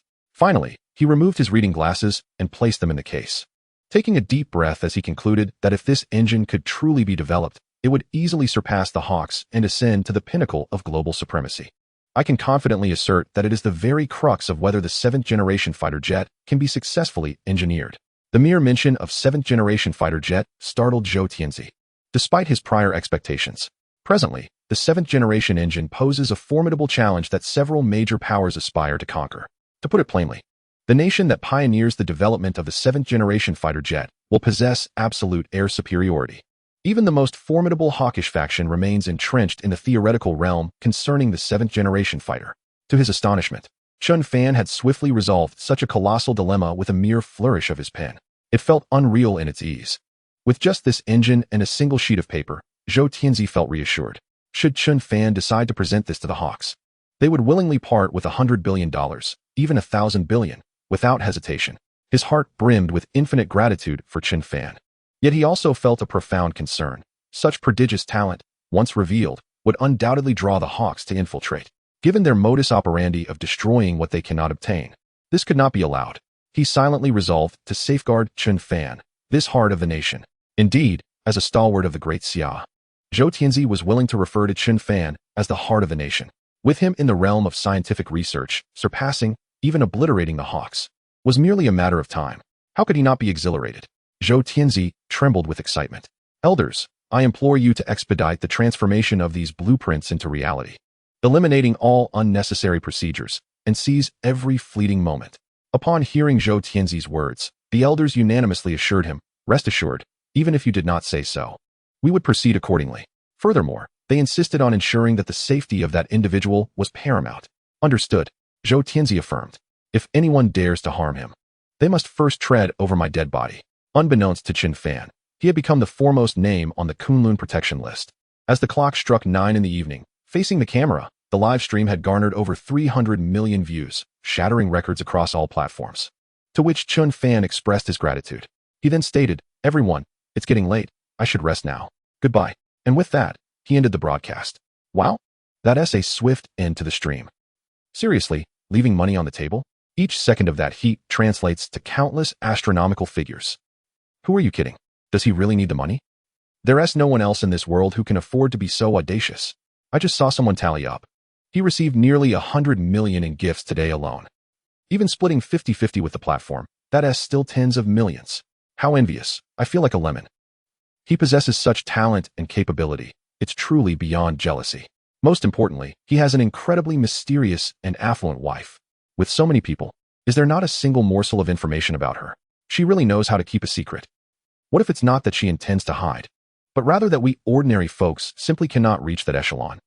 Despite Chen Fan having logged off, the stream's popularity remained stable in the tens of millions, gradually tapering off. A portion of the audience engaged in discussions about the identity mystery of Chen Fan's wife, Guan Shanhua, while the majority revisited the stream to listen to music. Closing his computer, Chen Fan stepped out onto the open balcony. After a prolonged sitting, he would always come here to stretch, inhale fresh air, and gaze into the distance. As he looked upon the silver moon hanging in the sky, he couldn't help but feel a pang of longing, murmuring softly, my moonlit treasure, how much longer will it be until you return? If you don't come back soon, your husband's private stash will be scattered across the globe. I want to know how to explain that. Yet, before that, Chen Fan was more eager to hear Guan Shanhua's explanation. After stretching lazily, just as he was about to turn back into the room, he keenly sensed a gaze lurking in the shadows. No, it was not just one. Chapter 39, Bodyguards, Undercurrents. The gaze emanated from a black van parked strategically under a streetlight. One had to concede that the individuals within were adept at parking. The illumination allowed Chen Fan to discern their concealed presence without the need to activate his X-ray vision. There were 2 individuals in the front seat, one of whom appeared to be recording something while glancing in his direction. Closing his eyes and reopening them triggered the X-ray vision. With a sidelong glance, Chen Fan scrutinized the trio and was surprised to find they were all foreigners. There were 3 of them in total, two in the front and one in the back. Could they be from Kunlun? Chen Fan deemed the likelihood slim, if not non-existent. How could foreigners possibly be associated with Kunlun? He soon surmised that they had likely watched the show and were perhaps interested in his wife's stash. He had anticipated this, but he hadn't expected it to happen so swiftly. Thankfully, he had bound the system and drawn skills such as ancient martial arts mastery, max-level mixed martial arts, and 10,000-fold strength. Otherwise, facing three towering individuals, the former Chen Fan would have been utterly outmatched. Even dealing with one would have been a struggle, given the uncertainty of whether they were armed. Hastily, Chen Fan opened the safe and retrieved a crossbow and a dagger. He had learned a few moves during a period of boredom at Guanshangyue's suggestion. At the time, Chen Fan had been puzzled as to why an archaeological assistant would know how to use a crossbow and dagger, especially since he had never heard of her having such interests. The explanation was that archaeology often took place outdoors, sometimes in mountainous regions, where one might encounter ferocious wildlife, necessitating self-defense skills. Moreover, in the event of danger, such abilities could ensure survival through hunting. Chen Fan had found her reasoning quite plausible and had not pursued the matter further. Now, however, the practicality of Guanshangyue's assistant role was called into question, and Chen Fan was curious about where she had acquired such knowledge. Could it be that she was a professional assassin? Laughing to himself, he shook his head. It was implausible. She was too timid to even harm a fish, let alone a person. Shaking off the thought, he redirected his focus to the present. Chen Fan would not allow anyone to take away his wife's private stash. Ding dong, ding dong, ding dong. Then, the doorbell rang downstairs. To attempt a robbery through the front door? Such brazen audacity suggested they look down on him. Chen Fan strapped the dagger to his calf, concealing it beneath his pant leg. The crossbow was loaded, safety off, and slung across his back, ready to be drawn and fired at a moment's notice. This precaution was crucial in case the intruders were armed with firearms. Chen Fan was uncertain whether his current skills could prevail in unarmed combat against armed assailants. Thus, the crossbow, as a ranged weapon, was indispensable. Ding dong, ding dong, ding dong. Upon hearing the incessant ringing of the doorbell, Chen Fan shouted as he descended the stairs. Stop ringing, I'm coming. Reaching the entrance, he grasped the doorknob, inhaled deeply, and steadied his nerves. After ensuring he was adequately prepared, he pressed down on the doorknob and swung the door open. His pupils constricted. The number of people had significantly increased. Just moments ago, he had clearly seen only 3 individuals in the car. Now, in addition to those 3 foreigners, there were 6 others who appeared to be from the Great Xia. They exuded an aura of authority, unyielding and formidable. Moreover, Chen Fan noted that the expressions on the faces of the 3 foreigners were markedly less relaxed than before. They appeared to be on edge, casting furtive glances at the others beside them. Mr. Chen, allow me to introduce myself. My name is Lin Guang, and I represent the Tianlang Group. As the man approached, Chen Fan furrowed his brow. The Tianlang Group? Zhou Tianzi sent you? Indeed. Lin Guang nodded emphatically. The Wolf King has instructed us to ensure your safety from this day forward. We noticed that these 3 individuals have been covertly observing you. Initially, we intended to apprehend them for questioning, but they claimed to be here on orders to discuss the acquisition of a painting with you. A painting? What painting? Chen Fan's gaze shifted to one of the blonde men. It is the national painting of our gentleman's country, the sunflower. Experts have determined that the painting you possess is likely to be the representative work of our nation, the sunflower, the blonde man explained earnestly. If you would allow us to enter, we could confirm its authenticity and discuss the acquisition further, he requested. Apologies, but I must decline, Chen Fan replied, shaking his head. You need not worry about the price. We come with utmost sincerity. The blonde man persisted. No, that is not the issue. The painting does not belong to me. It is my wife's. If you truly wish to purchase it, you may wait until she returns to negotiate with her, Chen Fan interrupted. May I ask when your wife is expected to return? Chen Fan shook his head with a wry smile. I wish I knew. Very well, then. I apologize for the intrusion. Here is my business card. If your wife returns, please inform us. Certainly. Chen Fan accepted the card, which bore the name Paul Weiss. Paul Weiss. That name sounds familiar. I believe he is a painter? Upon realizing that the 3 posed no threat to Chen Fan, Lin Guang did not hinder them further. He allowed them to leave while ensuring their identities were thoroughly verified and keeping a discreet watch over them to prevent any harm from befalling Chen Fan. Well then, Mr. Chen, it is getting late, so we shall not disturb your rest any longer. Thank you for your efforts, Chen Fan replied. Not at all. Lin Guang turned to lead his team away, continuing their covert surveillance. Chen Fan closed the door, exhaling a sigh of relief, and chuckled. Well, Zhou Tianzi is a friend worth having. He has proven his worth so quickly. The renowned Tianlang Group had now become his personal protectors. Chen Fan couldn't shake the feeling that ever since the program aired, he had been surrounded by influential figures. He made his way to the kitchen. Intending to brew himself a cup of tea to ease his tension, he temporarily set aside the dagger and crossbow, as those items were rather cumbersome. Meanwhile, Paul Weiss had already conveyed the failure of the painting acquisition to his mentor, Dickinson. Regardless of your wife, we must ascertain the authenticity of the painting at all costs and bring it back. Dickinson's tone was severe. Yes, teacher, Paul Weiss replied, though he felt a myriad of difficulties. Regardless of her, when did your gentleman's country grow such audacity? A voice emerged from the shadows. Who is it? Paul Weiss's expression instantly shifted to one of vigilance. He turned, scanning the direction from which the voice emanated, resembling a cat whose fur had been ruffled. Cautious, yet somewhat fearful, he then saw a man emerging from the darkness. Though Paul Weiss had little recollection of this man, he felt an involuntary surge of fear upon confronting him. You cannot take that painting. Abandon your pursuit, the man advised gently. This is a matter for our gentleman's country. It does not concern you, Paul Weiss retorted, perceiving the man as overly intrusive. Doesn't concern me? The man smirked. He is a friend of Zhou Tianzi. Do you think this has no bearing on me? Zhou Tianzi. The voice did not belong to Paul Weiss, but was instead emanating from his cell phone. Although Paul Weiss hadn't activated the speakerphone, it was evident how agitated his mentor, Dickinson, was at that moment.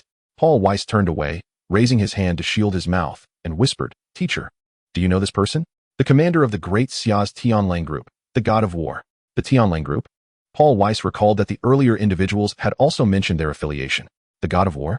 If I remember correctly, that refers to the pinnacle of combat strength in Great Xia, commanding tens of thousands, if not millions, of elite soldiers.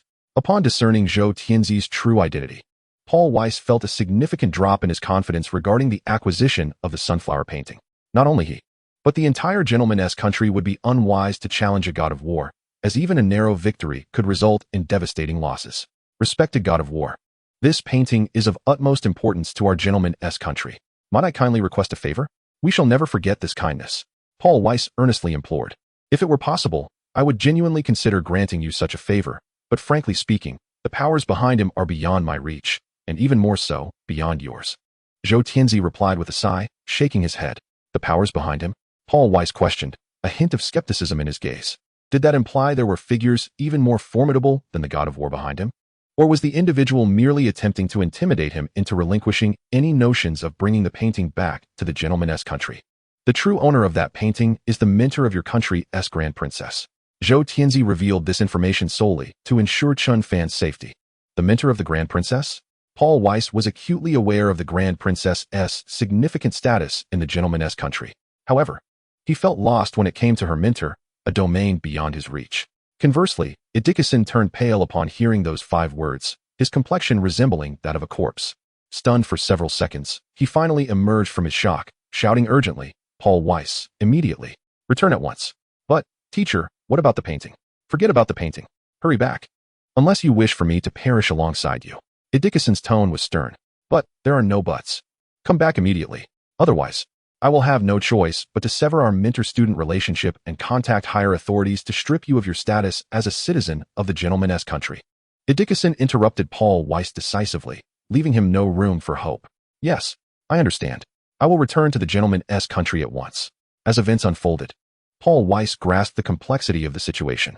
After all, it was the first time he had encountered his esteemed mentor, Carson, who displayed such a countenance of fear and anxiety. It was as if the heavens had come crashing down.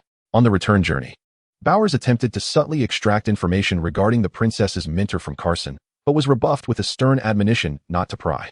Knowing such matters will do you no good, and you are not entitled to know, Carson asserted.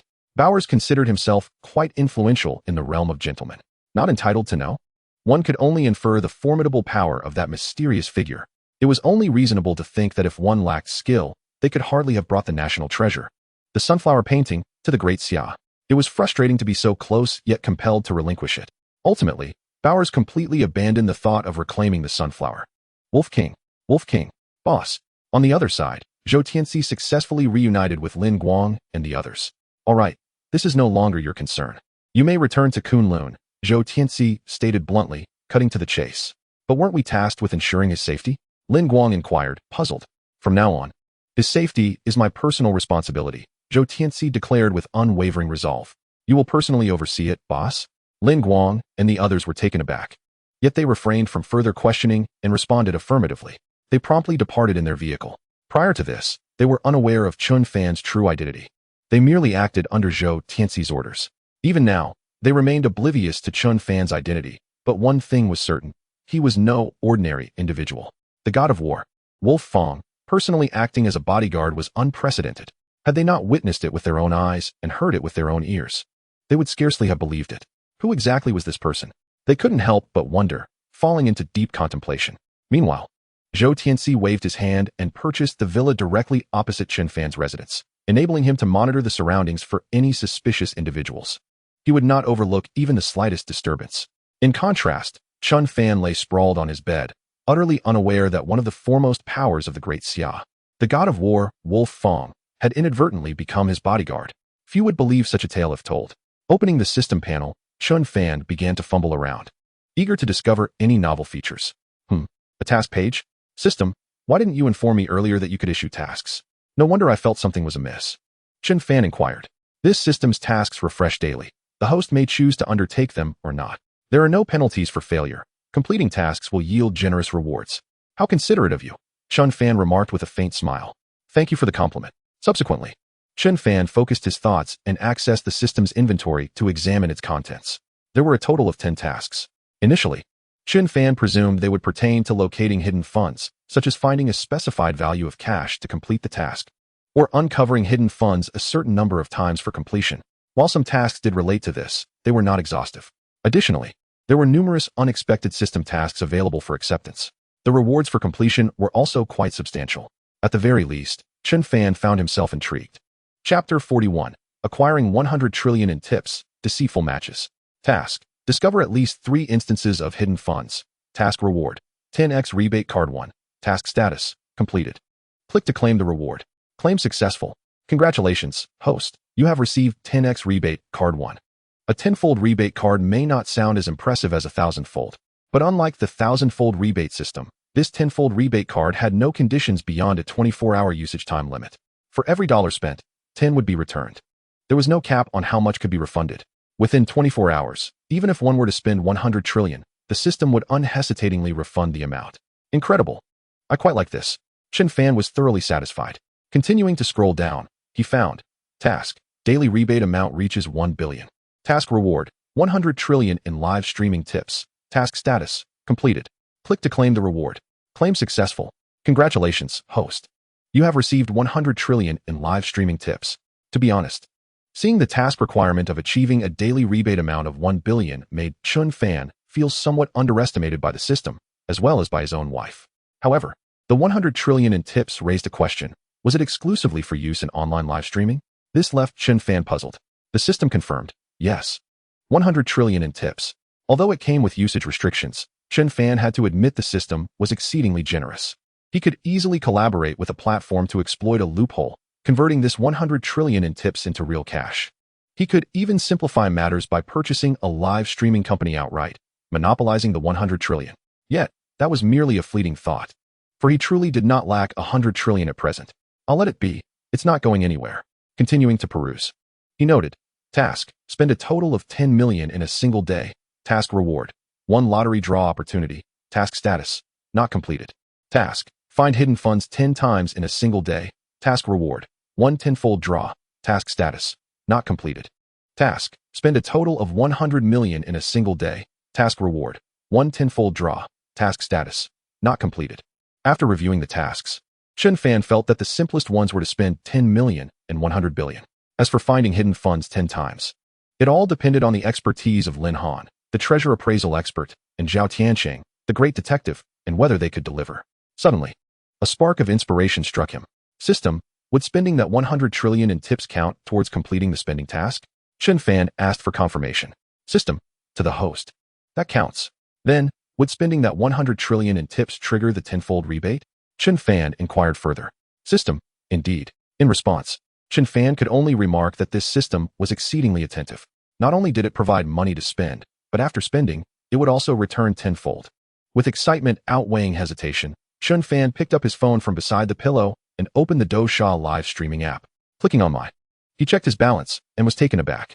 Wait a minute, system, why is there not a single cent? System, if the host requires a recharge, simply state a number. And this system will automatically complete all processes. Alright, let's start with 1 billion. Chen Fan set a modest goal for himself, hoping to complete 2 tasks today and earn 11 lottery opportunities. Once the task was claimed, the completion time was within 24 hours. This did not conflict with the 24-hour time frame set for the task. Wait a moment. Let's not rush. Chen Fan thought carefully and realized that using his main account would be too ostentatious. He needed to create a secondary account. Otherwise, if his wife discovered he was tipping a female streamer, it could lead to jealousy. Moreover, tipping excessively would be difficult to explain and might incite envy. It was better to use a secondary account. He registered an account using a secondary card. Now, what name should he choose? Chen Fan was notoriously inept at naming. Coming up with a catchy username was quite the challenge, so he opened a browser and searched for suggestions. Listening to the beautiful melancholy, rebellious yet obedient, true illusions. Eternal parting sorrows. The results retrieved, however, were far from satisfactory. Alas, this one seems quite promising. I shall choose it.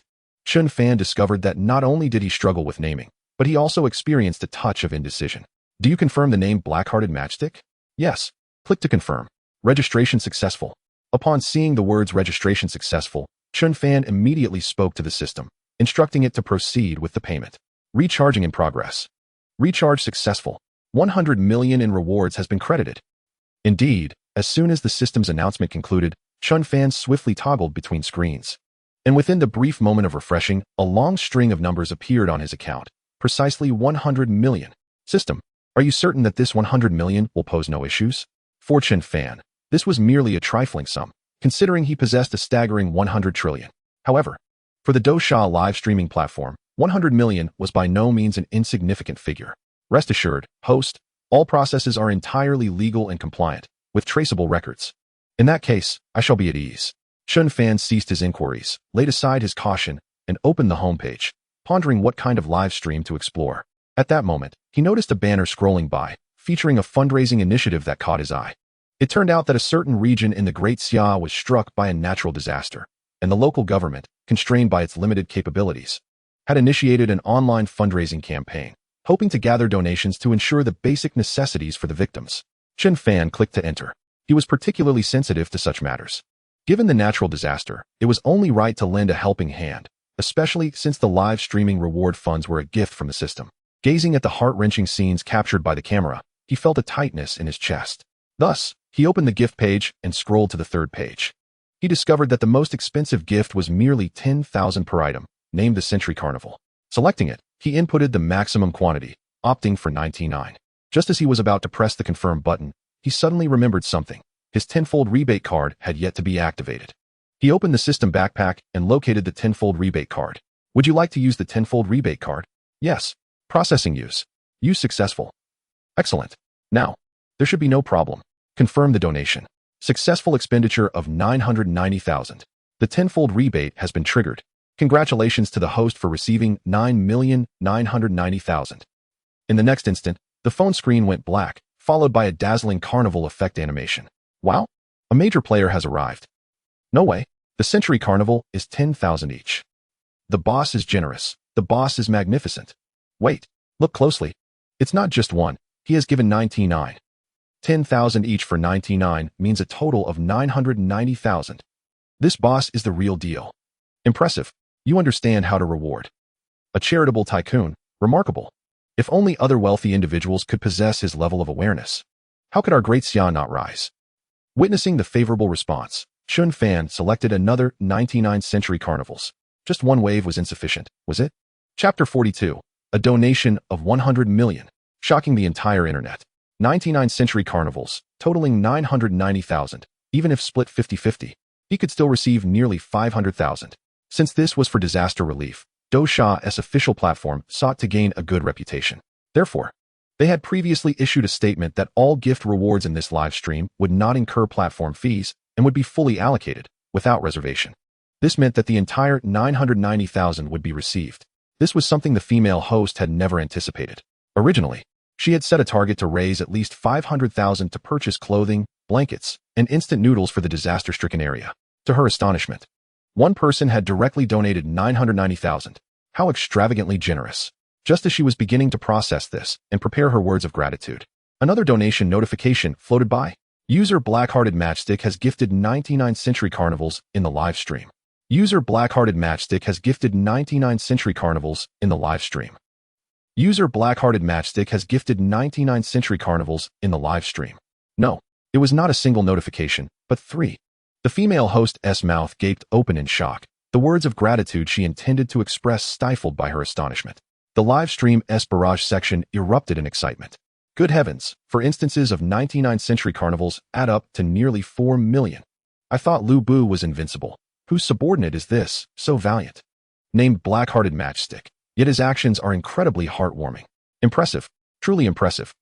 Mr. Matchstick is invincible. Give me a 6 for Mr. Matchstick. 666, little did they know. With the 396 million donated, Chen Fan directly received 396 million. This money was indeed easy to earn. User Blackhearted Matchstick has gifted 99 Century Carnivals in the live stream. User Blackhearted Matchstick has gifted 99 Century Carnivals in the live stream. Subsequently, Chen Fan rounded up his expenditure, sending out a total of 10 million in live stream rewards, receiving precisely 100 million in rebates. Compared to the 100 trillion in live stream rewards, this was but a drop in the bucket. It was not that he did not wish to donate more. Rather, this method of donation was too slow and exhausting. He considered contacting the website to see if they could remove the limitation of donating only 99 items at a time. This was hardly sufficient for his intentions. Spending money was not a pleasant endeavor. At this pace, how long would it take him to exhaust the 100 trillion in live stream rewards? After taking a brief rest, he opened the task page. He found, task, spend a total of 10 million in a single day. Task reward, 1 lottery chance. Task status, completed. He clicked to claim. Claim successful. Congratulations to the host for receiving 1 lottery chance. With money to spend, he could earn tenfold returns and also receive a lottery opportunity. Chen Fan was exceedingly pleased. Would you like to draw? Yes. Drawing in progress. Draw successful. Congratulations to the host for winning a private jet. For Chen Fan, such an item was now merely a consolation prize. Yet having it was better than having none at all. He accepted it with peace of mind.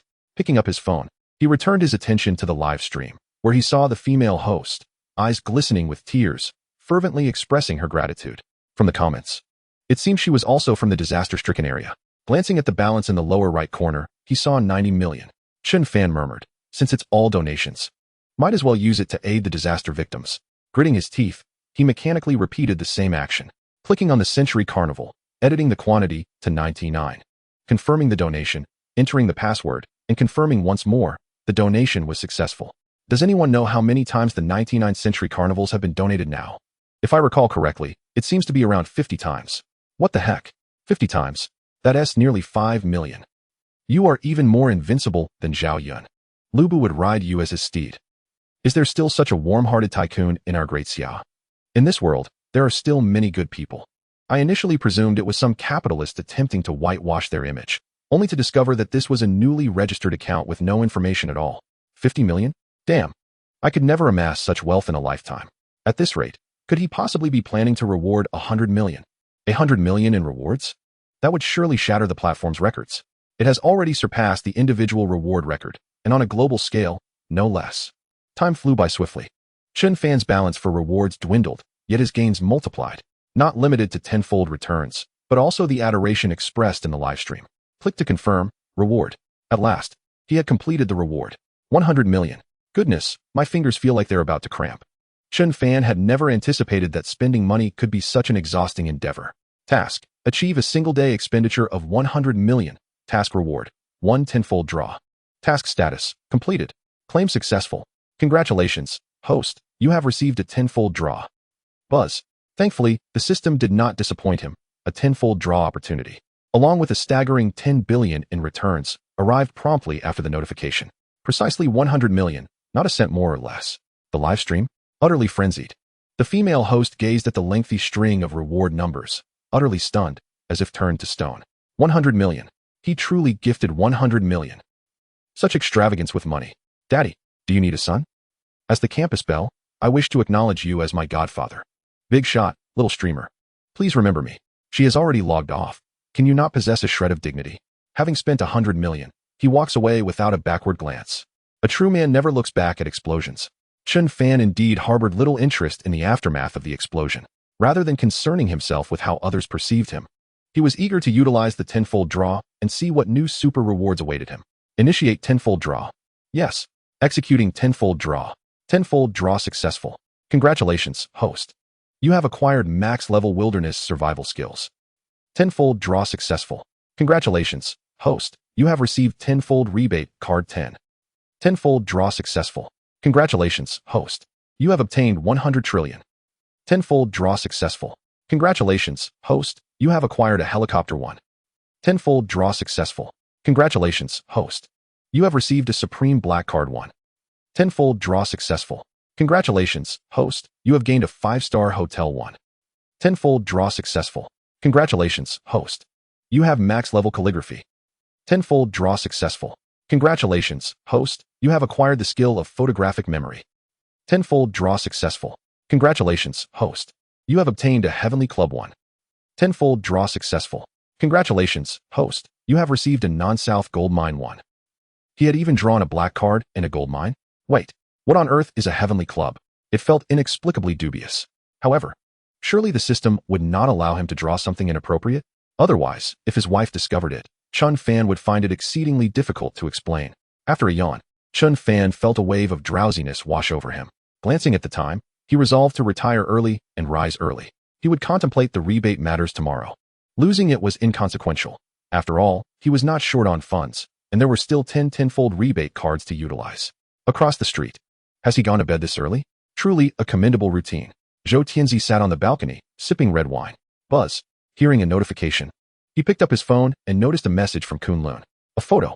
Chapter 43. Test Fire. Guan Shanyue's evaluation. An unparalleled genius. The red wine Zhou Tianzi was about to sip suddenly paused mid-motion. As the photo loaded and its contents became clear, his expression shifted dramatically. He immediately set aside the wine glass, straightened his posture, leaned closer to the phone, and zoomed in on the photo with 2 fingers, scrutinizing every detail. Unable to suppress his astonishment, he marveled at how those old geezers had managed to create this in such a short time. No, it should be said that the design was sufficiently excellent, the blueprint detailed enough, even deserving of the term nanny level. It would be problematic if those fellows could not produce it with their capabilities and standards. Zhou Tianzi's gaze instinctively drifted toward the villa across the way. His resolve to protect this individual strengthened. Simultaneously, he quickly drafted a message, sending it off. It included the address of the current villa, urging Kunlun to expedite the delivery of the newly crafted firearm. Although it was just one, he was eager to test it out. Were it not for his concern for Chen Fan, Zhou Tianzi would have rushed to the airport to fly back to Kunlun Mountain immediately. For now, he had to suppress his inner desires. He could not allow a moment of indulgence to jeopardize the heart of this great nation. Meanwhile, 4 hours later in the northern desert, the Red Jade War God, Kunlun, had sent another batch of new weapons and ammunition. The deputy commander reported. What is this? Guan Shanyuan noticed the black box cradled in her arms and inquired curiously.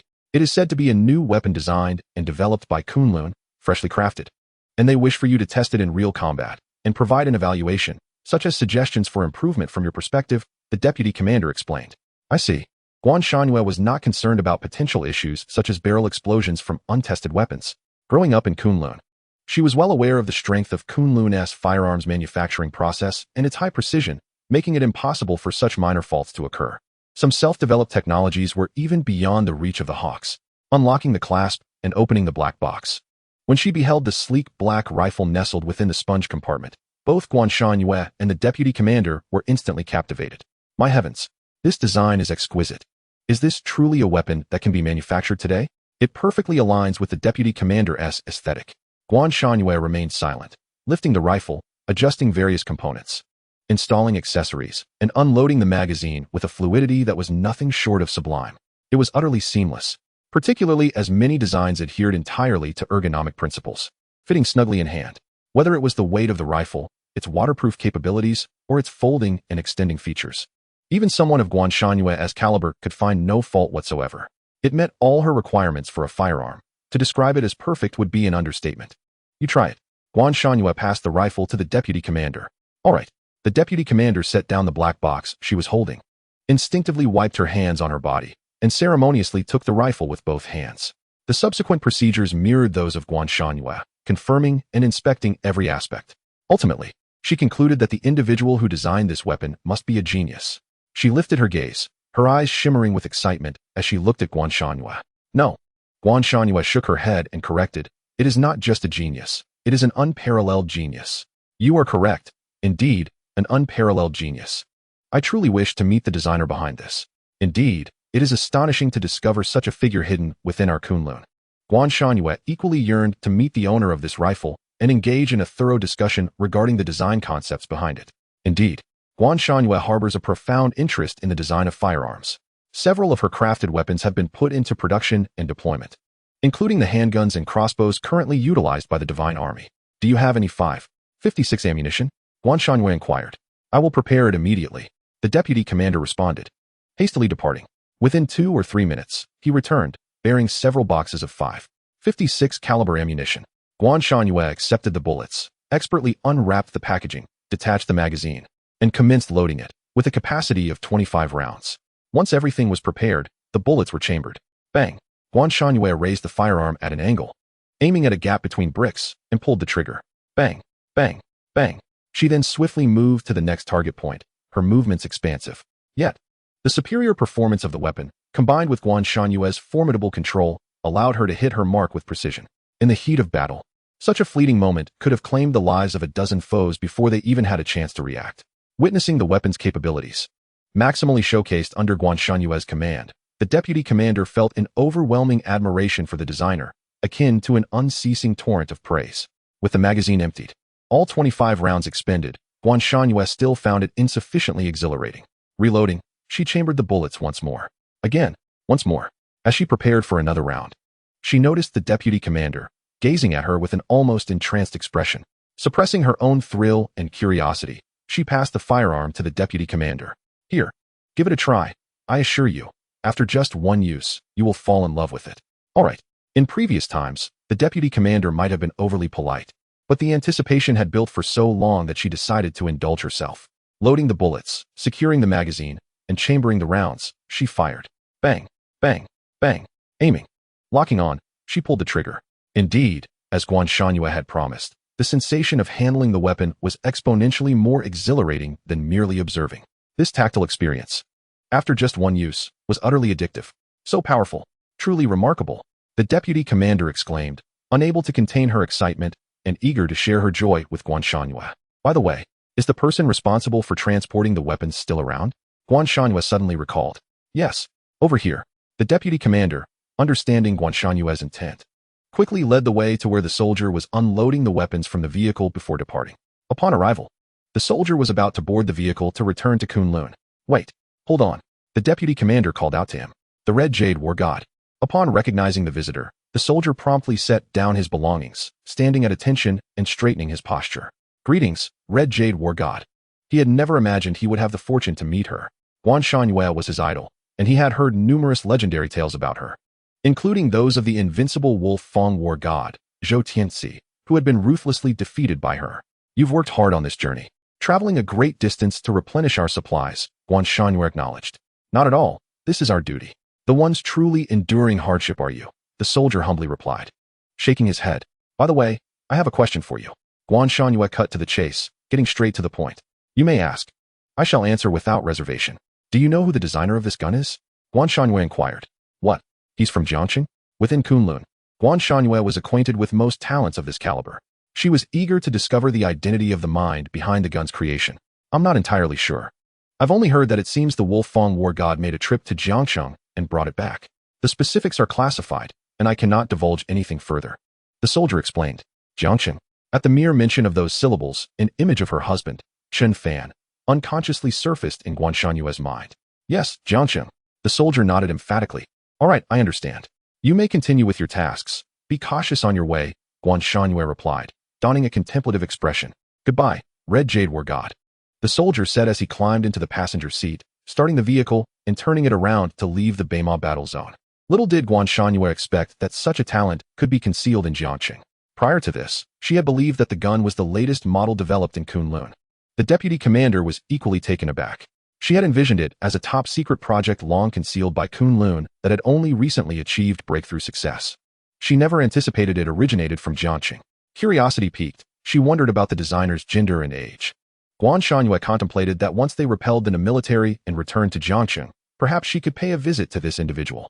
Sharing the same locale seemed serendipitous, and perhaps they could find common ground to converse naturally. It's getting late.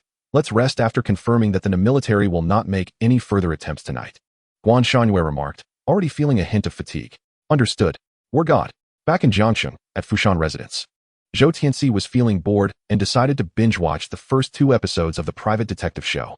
To his surprise, he discovered that Guan Shangyue had concealed her identity as the Red Jade War God from him and had stashed away a considerable amount of private funds, often in the billions. This woman truly lived up to her reputation, instilling fear in the hearts of the financial moguls of the Eagle faction. Wait, what would happen if I revealed her true identity to Brother Chen? Zhou Tianxi mused, briefly entertaining the thought before quickly dismissing it. Why seek unnecessary trouble?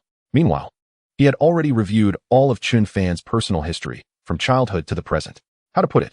He was an unremarkable individual, possessing such terrifying talent, yet leading an otherwise ordinary life for over 20 years was, from another perspective, quite impressive. Zhou Tianxi genuinely admired this. If he had even a fraction of Chen Fan's talent, his status would undoubtedly soar to the heavens. Given such aptitude, why hide it? He thought. He was not one to live modestly. In the subsequent hours, he summoned someone to keep watch in his stead. Zhou Tianxi was neither a robot nor a superhero and required sleep. It's all in your hands. If anything seems amiss, wake me immediately, he instructed, stifling a yawn with one hand while pulling closed the balcony door with the other. Yes, time swiftly passed, and morning arrived at 7 o'clock. Chen Fan awoke from his slumber, entering the restroom to relieve himself and wash up in one seamless motion. Emerging from the bathroom, he was no longer the bleary-eyed figure of moments before, but rather exuded vitality and energy. He made his way to the kitchen, deciding to prepare breakfast first. Everything else could wait until he had satisfied his hunger. Not long ago, he had received word from the production team that today was a day off, with no recording scheduled. Chen Fan responded with a simple acknowledgement, not feeling rushed about the day. After all, his private funds were not going to sprout legs and run away. What would he do when Guan Shangyue returned?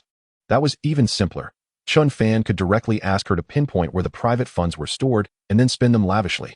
What initially began as a mere flight of fancy for Chen Fan unexpectedly garnered a response of feasible upon his inquiry to the system.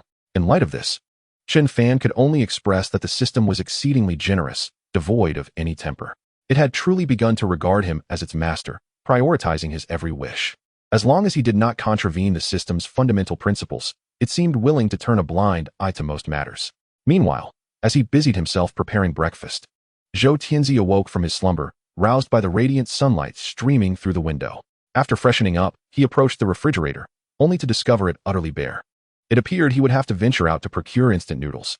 Zhou Tianxi was not particularly finicky about food. He merely sought something to satiate his hunger. Upon opening the door, an enticing aroma wafted into his nostrils. He paused, inhaling deeply. What was that delectable scent? The temptation stirred within him. Pork congee with century eggs, accompanied by freshly fried dough sticks. Would you care for some? Came Chen Fan's familiar voice. Zhou Tianxi's eyes widened in surprise as he realized Chen Fan had appeared at the villa's entrance without his notice, completely captivated by the enticing fragrance. You knew I was here? Zhou Tianxi inquired, seeking confirmation. I had intended for the members of the wolf pack to protect my brothers and bring them over for breakfast. But it seems you are here as well, Chen Fan replied candidly. I have already called them back. Now, I am responsible for ensuring your personal safety. Given the circumstances, Zhou Tianxi felt no need to conceal the truth. A forthright conversation would undoubtedly facilitate many matters. Isn't it somewhat excessive for the renowned wolf-toothed battle god to protect just one person? Chen Fan couldn't help but query. Excessive? In the eyes of the 5 elders of Kunlun, your worth far surpasses mine by several magnitudes. Some among them even claim that the future of the Great Xia rests in your hands, Zhou Tianxi relayed honestly. Although Chen Fan was unfamiliar with the identities of the 5 elders of Kunlun, Zhou Tianxi's words suggested they were individuals of considerable significance. Such lofty praise from them indicated that Chen Fan had indeed achieved his goals. The commander of hundreds of thousands, a battle god, had become his personal bodyguard. Was that not telling enough? A profound sense of security enveloped him. So, will you partake in the meal? Chen Fan decided not to delve further into matters concerning Kunlun. He understood that probing too deeply into certain issues would be of no benefit to himself. The less one knew, the safer one remained. Of course I will eat. Zhou Tianxi responded without hesitation, unable to refuse. The temptation had already taken hold, and saliva was pooling in his mouth. On the second floor, observing Zhou Tianxi's reaction, the subordinates were engulfed in myriad thoughts. Their gaze shifted towards Chen Fan. This individual was truly remarkable. At the dining table, Zhou Tianxi exclaimed, "Wow, it smells divine." To indulge in such a feast so early in the morning is pure bliss. I envy your wife. As he spoke, he instinctively glanced at the wedding photo in the living room. Hongyu, forgive me, but I must borrow your husband for a moment. Thank you for the compliment, Chen Fan replied with a gentle smile. By the way, regarding the buyout costs for those weapons. Chapter 45, Zhou Tianzi. She, Guan Shanyu, has truly elevated her status due to the substantial amount involved. The review process would naturally be more intricate. Once a conclusion was reached, the funds would be promptly transferred to your account.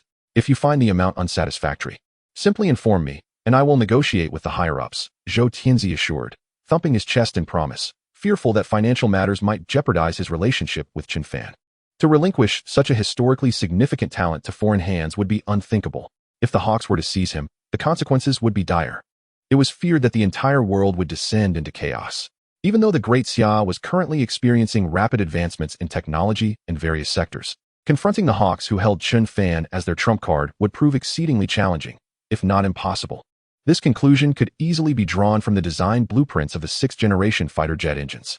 Such a scenario was one Zhou Tianzi wished to avoid at all costs. All right, Chen Fan replied succinctly. In truth, he was indifferent to how much the Great Xia would allocate for his buyout. After all, the wealth he possessed would last an eternity, even if he were to burn it all. Moreover, he understood the principle that a stable family environment led to a stable home. Furthermore, with the elevation of his title to weapon development expert, he could effortlessly engage in streamlined mass production of such blueprints. The quantity he could produce was solely contingent on his willingness to pick up the pen. It was as simple as that. Let us eat quickly. If the kanji gets cold, it will lose its appeal, Chen Fan said, diving into his meal. Right, Zhou Tianzi agreed, unwilling to waste such a splendid breakfast by dwelling on tedious matters. He crumbled the dough sticks into the kanji, an impeccable pairing. Previously, Zhou Tianzi had thought that Guan Shanyu's union with Chen Fan was a stroke of fortune for Chen Fan, as if he had saved the galaxy in a past life. However, after experiencing various events, Zhou Tianzi had entirely reversed his perspective. Even feeling that it was Guan Shanyu who had reached too high, a twinge of envy pierced him. If he were a woman, he would undoubtedly pursue Chen Fan relentlessly. Sensing Zhou Tianzi's peculiar gaze upon him, Chen Fan felt an inexplicable chill run down his spine. He refrained from questioning it, focusing intently on his meal. Moments later, as he savored the last spoonful of kanji, Chen Fan felt a profound sense of satisfaction. As he gathered his dishes and made his way to the kitchen, Zhou Tianzi's voice rang out, Brother Chen, don't you have to prepare for that program about finding hidden money today? Catching a glimpse of the wall clock, he noted how leisurely Chen Fan appeared at this hour, prompting his inquiry. I'm off today. No recording, Chen Fan replied, placing the dishes in the sink, deciding to wash them later. What are your plans for today? Zhou Tianzi probed further. I might stay at home or go out for a stroll, Chen Fan mused, recalling that his tenfold rebate card was still valid. He contemplated whether to continue gifting during live streams or indulge in some shopping. If you're going out, how about I drive you? I can also ensure your safety, Zhou Tianzi suggested. Sounds good. Zhou Tianzi had no reason to refuse. This arrangement would be convenient for both him and Chen Fan's protective duties. Ultimately, Chen Fan decided to venture out, as the weather was splendid. Remaining cooped up at home every day was a recipe for illness, and he worried for his health. Yet upon further reflection, he realized he now possessed a perfect physique. Coupled with super self-healing, the likelihood of falling ill seemed virtually non-existent. As Zhou Tianzi drove them, Chen Fan retrieved his phone, intending to check for any messages from his wife, Guan Shanyu. However, he was unexpectedly drawn to a notification of a trending news story. Mysterious tycoon Heartless Matchstick makes anonymous donation of 1 billion to disaster areas. Upon clicking, he discovered that the news had gone viral, with over 100,000 comments and more than 1 million likes. On the trending topics list, 4 of the top 10 entries were related to Chen Fan. Heartless Matchstick. Who is Heartless Matchstick? Donated 1 billion. Do Sha gave 1 billion. In that moment, the enigmatic symbol behind the account of Heartless Matchstick had become the most talked about topic in the nation. Before making a monetary donation, Chen Fan was merely intent on fulfilling the system's task to secure a reward, accompanied by a modicum of sympathy. He had never anticipated the ensuing media uproar. A twinge of concern gripped him. Would Do Sha disclose his identity to the press? In truth, as soon as Do Sha discerned that the notorious black-hearted matchstick was, in fact, Chen Fan's alter ego, several senior executives promptly sealed off the information, imposing the highest level of access restrictions to prevent any leaks. After all, Chen Fan had connections with Kunlun. Although his true identity remained shrouded in mystery, Do Sha's higher-ups deemed it prudent to exercise caution. As the old adage goes, a cautious sailor can sail for 1,000 years. After searching online and finding no reports linking him to the identity of Black-Hearted Matchstick, Chen Fan felt a sense of relief. He then turned his attention to the system task page, eager to discover what new challenges awaited him today. The prospect of securing additional chances for a lottery draw was undeniably enticing. Task: achieve a total expenditure of 100 million in a single day. Task reward: super eloquence. Task status: incomplete. Task: make a single expenditure of 10 million. Task reward: 1 lottery chance. Task status: incomplete. Task: attend an auction and spend 10 million. Task reward: heavenly abode. Task status: incomplete. Heavenly abode. Chen Fan was no stranger to those 3 words. It was the most opulent villa in Jiangxing, situated atop a hill known for its exceptional feng shui, aptly named Yuanbao Mountain.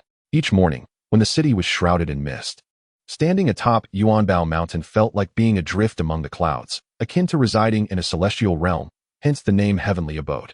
Moreover, the mountain featured a private golf course, baseball stadium, swimming pool, soccer field, basketball court, and a plethora of other recreational facilities.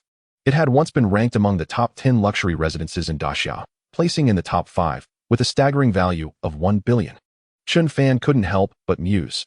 If he could reside there with Guan Shangyue, they would surely have more time to cultivate their relationship. An auction, you say? He consulted his contact list, locating Lin Han's name.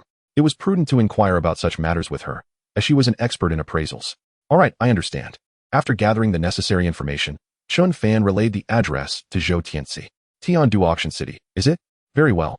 Zhou Tianxi swiftly turned the steering wheel, redirecting the car towards Tiandu Auction City, which conveniently happened to be Lin Han's workplace.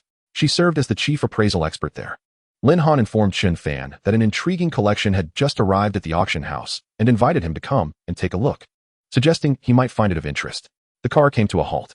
Upon arrival, Chen Fan realized that Tiandu Auction City was not far away. It was merely a short drive of a few minutes. He prepared himself mentally to absorb the entirety of the spectacle, setting a modest goal for himself. He aimed to accomplish the task of spending 100 million in a single day and claim his reward. With a resounding thud, he closed the car door and stepped out. Zhou Tianxi gazed up at the auction house, which boasted a striking Western architectural style and exuded a luxury akin to that of a presidential palace. He felt a twinge of concern regarding whether Chen Fan possessed sufficient funds to participate in the bidding wars. As for assets, his wife, Guan Shangyue, could easily acquire the title of the world's richest individual, should she so desire. However, Guan Shangyue had consistently concealed her identity. Thus it was unlikely she would provide him with substantial funds. Moreover, he had only recently showcased his personal capabilities. Reaching into his pocket, he retrieved a black card. Grateful that he had it with him. Is that a black card? Chen Fan observed. You know about this? I have one too, but it seems somewhat different from yours. Chen Fan reached behind him, opened his system backpack, and selected the Supreme Black card, extracting it. Chapter 46. Your wife's black card is numbered 2, while yours is 1. You have one as well. Did your wife give it to you? Zhou Tianxi inquired instinctively. No, it's my own, Chen Fan replied, shaking his head in denial. Can I take a look? A black card such as this is the apex of bank cards. Zhou Tianxi's black card, within the borders of Daxia, allowed for a daily overdraft limit of 1 billion, with an annual cap of 100 billion. It had been specially crafted for him by the headquarters, bearing the number 007. All right, Chen Fan said nonchalantly, extending the intricately designed card to Zhou Tianxi. Upon receiving it, Zhou Tianxi felt its exceptional quality in his hand. He scrutinized it closely. The card's obsidian surface bore an embossed lion's head in dark gold at its center. In the west, lions symbolized power and immense wealth. The border patterns were intricate, and the card had a matte finish. In the upper right corner, there was a conspicuous signature. If Zhou Tianxi was not mistaken, that must be the name of the current hawkish president. Coupled with the number NO0001 at the bottom, this was one of only 3 Supreme Black cards in existence globally. Beyond that, Zhou Tianxi could not conceive of any other possibility. How could he be so certain?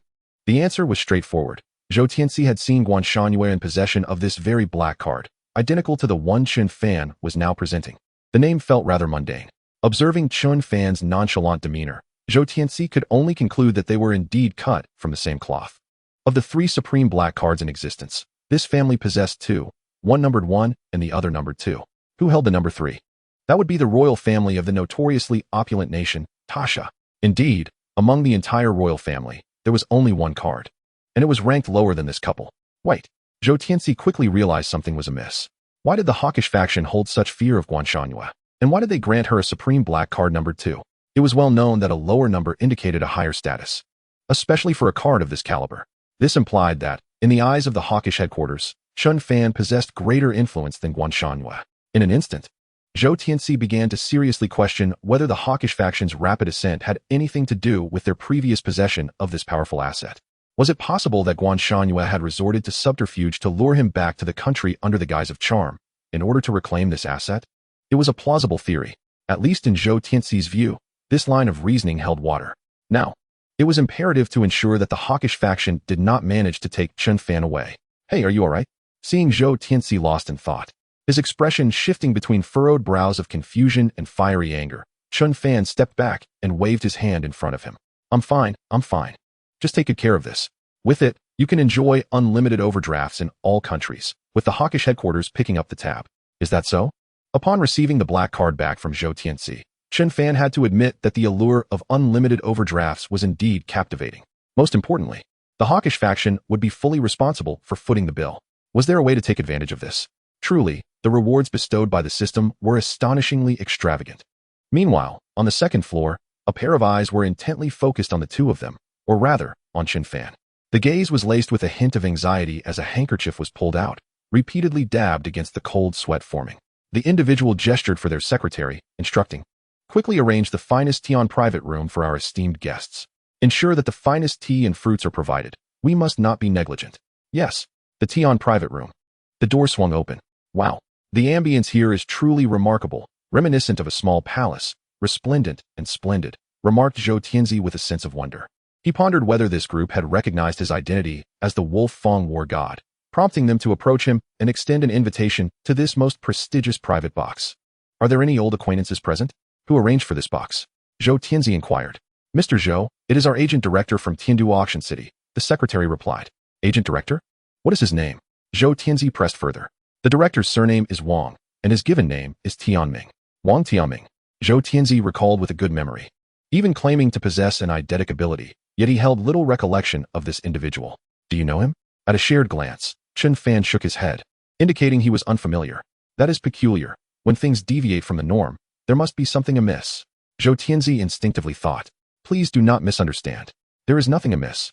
At that moment, Wang Tianming entered, wiping the fine beads of cold sweat from his brow. Chen Fan and Zhou Tianxi exchanged knowing looks, both realizing they did not recognize this man. "You know me?" Zhou Tianxi pointed to himself, initiating the confirmation. "I do not." Wang Tianming shook his head. "Then you must know me?" Chen Fan interjected promptly. "I do not know you, but I am aware of your existence." Wang Tianming's response left Chen Fan in a state of confusion. "Aware of me? Could it be that I have a fan? I once witnessed a video call between the boss and you, where she affectionately referred to you as dear." Upon hearing this, Zhou Tianxi's gaze abruptly shifted towards Chen Fan. "An affair? Goodness, even with Guanshanhua, you dare to have an affair? If that woman were to find out, it would surely send shockwaves throughout the entire empire." Do not jump to conclusions. Although Zhou Tianxi refrained from voicing his thoughts, his inner turmoil was vividly reflected on his face, prompting Chen Fan to hastily clarify. Returning his focus to Wang Tianming, he asked, "Excuse me, Director Wang, have you mistaken me for someone else? I do not recall ever video chatting with anyone here, nor being addressed as dear. One can indulge in various meals, but one must not utter such words lightly. I am a married man. If my wife were to discover this, not even the Yellow River could cleanse my reputation." Chen Fan insisted vehemently. "That is impossible. I am quite certain that person is indeed you. After all, finding someone with your striking features is no easy feat." Unexpectedly, Wang Tianming dismissed the notion without a second thought, his stance unwavering. Chen Fan felt an overwhelming sense of despair. Did he harbor some sort of vendetta against this man? Why must he be coerced into admitting to something he had not done? "So, where is your boss now? I would like to meet her." Chen Fan believed it unnecessary to squander more time. It was time for direct confrontation. "I have received orders stating that Director Guan has not visited Tiandu in quite some time. All matters are to be managed by us autonomously, unless they pertain to the survival of Tiandu Auction City." "Ah, so, you alone have been entrusted with both the good and the bad news?" Yet, in the next moment, Chen Fan suddenly realized something was amiss, furrowing his brow. "Wait, what did you just say her name was?" "Director Guan." "Indeed, Director Guan." Wang Tianming nodded affirmatively. "Guanshanhua." Chen Fan sought further confirmation. "Yes, that is certainly Director Guan's name," Wang Tianming reiterated, responding with the same unwavering certainty as before, showing no signs of deceit or concealment. Chen Fan fell into silence. He had not anticipated that by casually choosing a location to fulfill a system task and reap some benefits, he would inadvertently stumble upon his wife's clandestine enterprise. It was no wonder Wang Tianming was so accommodating, promptly providing a top-tier box, exquisite tea, and an array of luxurious delicacies. Chen Fan took out his phone and searched online, discovering that Tiandu Auction City had branches across the nation, even in regions such as Eagle Faction, Gentleman, and Cherry Blossom. It was a publicly traded enterprise, ranked among the Fortune 500, with a market value of 436.8 billion. Congratulations, host, for successfully uncovering hidden wealth. Fortune 500 ranked 448. Tiandu Auction Group, Xia. 10,000-fold rebate has been triggered. Goodness, is this even a thing? Chen Fan was curious how the rebate would function. Money was merely a string of numbers, which was manageable. However, if he insisted on selecting Tiandu Auction Group as the target for the 10,000-fold return, how could one possibly return 1,000 times the value of a 436.8 billion corporation? Would it be conjured from thin air? To this, the system provided a brutally direct response. There was only one option: money. The resulting figure was equally staggering. Congratulations, host, you have received 43.68 trillion. The money Chen Fan possessed was indistinguishable from infinity. As long as he wished, he could purchase most of the world's possessions. Simultaneously, he was the sole individual entitled to declare himself wealthier than nations. A quick online search revealed that the total assets of the Eagle faction were less than 30 trillion, while Cherry Blossom's were under 10 trillion. Combined, they did not equate to the sum he had just received from the rebate. Noticing Chen Fan's distraction, Zhou Tianzi mistakenly believed the revelation of Guan Shanyue being the hidden owner of Tiandu was too overwhelming for him. He waved his hand, signaling Wang Tianming and the others to exit, allowing Chen Fan a moment to calm down and accept reality. Were Zhou Tianzi in his position, having thought his wife was merely an ordinary person only to discover her vast global enterprises, he too would be left in a state of bewilderment. I shall not disturb you two further, Wang Tianming, sensing the atmosphere, turned to leave. The attendant quietly closed the door behind them. Brother Chen, I believe your wife must have her own reasons. Do not overthink it, nor dwell in sadness. Remember to adjust your mood, Zhou Tianzi encouraged, guiding Chen Fan to a mahogany chair. Sad. Chen Fan gazed at the staggering 43.68 trillion, perplexed as to what reason he had to feel downcast. Was he distressed over having too much money to spend? While he appeared lost in thought, he was actually venting his frustrations at the system inwardly, feeling it had miscalculated. When it bound him, it likely did not foresee that his wife, Guan Shanyue, possessed such an extraordinary and unparalleled hidden wealth. There was simply no way to provide a second option for a 10,000-fold return. To fabricate 1,000 companies, each worth billions, would fundamentally alter the global order, effectively creating a multitude of powerful nations. As long as the system did not collapse, Chen Fan felt grateful. This system will upgrade promptly, refining the rebate rules. Please rest assured, host. Well, that's reassuring, a proactive approach without any signs of negligence. Upgrade? Surely, this isn't a mere ruse? As the familiar voice of the host echoed from the stage below, Chen Fan shook his head, deciding to set aside thoughts that were a waste of time and yielded no results, focusing instead on the present moment. How to spend 100 million. Lowering his gaze, he found the auctioneer was none other than Lin Han, a gem appraiser and also a part-time auctioneer. Chen Fan murmured, By the way, I haven't asked you, Brother Chen. What brings you to this auction city? Have you perhaps set your sights on some treasure? Zhou Tianzi suddenly inquired. It was merely a way to pass the time. Chen Fan replied, resolutely concealing his true intentions for being there from Zhou Tianzi. I see. Zhou Tianzi ceased to inquire further, as the two engaged in casual conversation. Lin Han, stationed on the stage below, took note of them. The first VIP room. If Lin Han's memory served her correctly, that suite was reserved exclusively for the enigmatic big boss behind the Tiandu auction house, right? Even a guest worth billions would only be entitled to the second suite. Which newcomer had made such a blunder? If old Wang learned of this, it would surely cost him his job. After delivering the introductory speech, Lin Han handed the microphone over to the actual host. In truth, she had merely served as a warm-up act, uttering a few words to set the atmosphere. Now, with her task completed, she resolved to ascend to the second floor and, before Wang Tianming noticed, clarify everything to Chen Fan and his companions, urging them to vacate the first VIP room. There was no need to witness someone lose their job over such a trivial matter. It was just her nature. Meanwhile, the host wasted no time in prolonging the audience's anticipation, swiftly unveiling the first auction item beneath a red cloth. This item was a stunning landscape painting, skillfully rendered by the four talented scholars during the Daqing period, with its condition remarkably pristine, authenticated by our esteemed auctioneer, Lin Han, ensuring its absolute authenticity. After a lengthy introduction, the host announced the starting price, 15 million, with each subsequent bid not to be lower than 1 million. The very first item, starting at 15 million, Zhou Tianxi was taken aback, not doubting the painting's value. On the contrary, it only served to underscore the formidable prowess of the Tian-Du auction house. The first item was already so precious. What astonishing treasures might follow? Truly, it was worthy of the legacy of that woman.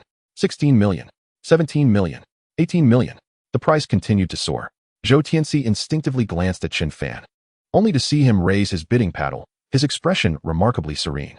He calmly uttered 2 words, 100 million, while others had only reached 23 million. You jumped straight to 100 million? Zhou Tianxi wasn't the only one taken aback. The entire room was in a state of shock. Even the host took half a minute to regain his composure, fulfilling his duty by announcing 100 million once, 100 million twice, 100 million thrice. Congratulations to the esteemed guest in the first VIP room for successfully acquiring the authentic landscape painting by Tang, who from the Daqing period. Upon hearing the host's words, Chen Fan felt a tinge of disappointment. He had anticipated a more thrilling bidding war. It seemed a tad too easy. Was this how auctions typically unfolded? Zhou Tianxi felt compelled to retort. You just leaped up by tens of millions. Who would dare compete? Oblivious to the expressions directed at him, Chen Fan had to concede that this auction house was indeed a splendid venue for lucrative returns. The first VIP room? Was that him? The host's announcement also reached Lin Han, who was situated in the corridor on the second floor. She couldn't help but stifle a chuckle. It was her first encounter with such a bidding style. There was no strategy, no psychological warfare, just 4 simple words. I have plenty of money. It was truly amusing. However, the pressing matter at hand was to ensure that Chen Fan and Zhou Tianxi vacated the first VIP room before Wang Tianming caught wind of it. Chapter 48. Has the identity of the madam finally emerged? Knock, knock, knock. As she encountered Chen Fan outside of the program's context, Lin Han felt an inexplicable sense of unease. The pressure was mounting. Come in. Upon hearing Chen Fan's voice, Lin Han pushed the door open and entered. Throughout the process, the waiting staff at the door maintained their gaze on her, but dared not intervene, for Lin Han was the chief appraiser at the Jiangxing Tian-Du auction house. Even Wang Tianming afforded her some respect. What could a lowly employee like him, without status or connections, possibly do to challenge her, unless they were looking to resign? Miss Lin, Chen Fan rose to greet her. Zhou Tianxi followed suit, somewhat familiar with Lin Han from seeing her showcase her skills on the program, uncovering numerous hidden treasures. They exchanged nods of acknowledgement. Mr. Chen, there's no time to waste. You both need to leave this VIP room at once. I'll arrange for another one for you, Lin Han stated, her tone urgent and straightforward. Is there something wrong with this room? Chen Fan inquired, perplexed. Here's the situation. Lin Han candidly revealed the facts. Upon hearing her explanation, both Chen Fan and Zhou Tianxi couldn't help but burst into laughter simultaneously. Lin Han was bewildered. Was there something particularly humorous about this situation? She didn't believe Chen Fan possessed such a morbid sense of humor as to enjoy others' misfortunes. Noticing Lin Han's furrowed brow, Chen Fan hastily clarified. Miss Lin, please don't misunderstand. What I mean is, you needn't worry about this matter, for it was Wang Tianming, whom you referred to as Mr. Wang, who arranged for us to enter. Mr. Wang arranged it? Lin Han was astonished. But the first VIP room, by Tian-Du's regulations, is an exclusive chamber for that boss. I learned this from Mr. Wang himself. He wouldn't make such a rookie mistake. The most notable distinction of the first VIP room was its unique Chinese-style decor. Could it be that you are that boss? Lin Han couldn't resist the temptation to speculate. Her assumption was understandable, as she had never seen the individual in question. Not waiting for Chen Fan's reply, she shook her head in self-denial. No, that's not right. If we delve deeper, she suddenly raised her gaze, locking eyes with Chen Fan, and asked with certainty. Could it be that this Tian-Du auction house is also part of the Madam's hidden wealth? Chen Fan nodded. You guessed correctly. I just discovered this as well. Lin Han was momentarily stunned, her lips twitching as she forced out a half-smile. Truly, you are worthy of being the madam. Who would have thought that the foremost auction house in the Great Xiao, ranked among the top 3 globally in terms of influence, was also a hidden stash of wealth for Guan Shanyue, kept discreetly from her husband? This revelation explained why Chen Fan's home was filled with such precious antiques and rare jewels. Little did she know that the reality was a far cry from the truth. 80 million for the 8-sided Han Wang sword, 2 times. 80 million for the 3rd time. Realizing the gravity of the situation, Chen Fan quickly stepped forward, slammed the table, raised his hand, and shouted, 100 million. He had nearly missed an opportunity for substantial returns. The monetary value was not as significant to him anymore. It was the thrill of the experience that mattered most. The crowd, Lin Han, and Zhou Tianxi all reflected on their earlier concerns. wondering if he had enough money and considering lending him some. Zhou Tianxi felt like slapping himself twice and wished he could find a crevice to hide in. He had truly underestimated him. Transaction of 100 million successful. Tenfold rebate triggered. Congratulations to the host for receiving 1 billion. Coupled with the previous 100 million spent on the landscape painting, Chen Fan had spent 200 million, netting a profit of over 2 billion. Why over? The answer was simple. Both the painting and the 8-sided Han Wang sword were now in his possession. Their intrinsic value was evident. Mission: achieve a total daily expenditure of 100 million. Mission reward: super eloquence. Mission status: completed. Claim successful. Congratulations to the host for acquiring super eloquence. Task: achieve a one-time expenditure of 10 million. Task reward: 1 lottery chance. Task status: completed. Claim successful. Congratulations to the host for obtaining a lottery chance. Task: attend an auction. Achieve a spending amount of 10 million. Task reward: Heavenly Mansion. Task status: completed. Claim successful. Congratulations to the host for acquiring the Heavenly Mansion. With the rewards from these 3 tasks now in his grasp, Chen Fan's mood was simply euphoric. Spending lavishly while simultaneously counting his money to the point of exhaustion. Could there be anything more delightful in this world? Even more remarkably, a portion of that money would flow into his wife's account. It was unclear how many times he had indulged in this manner. I shall not disturb you too. Enjoy your time, Lin Han said, stepping back from the private room. She harbored no doubts regarding her choice of words. For others, this auction city resembled a battleground. A place where strategy was paramount, and a slight misstep could result in considerable losses. Yet, observing Chen Fan's demeanor, it appeared he was merely playing.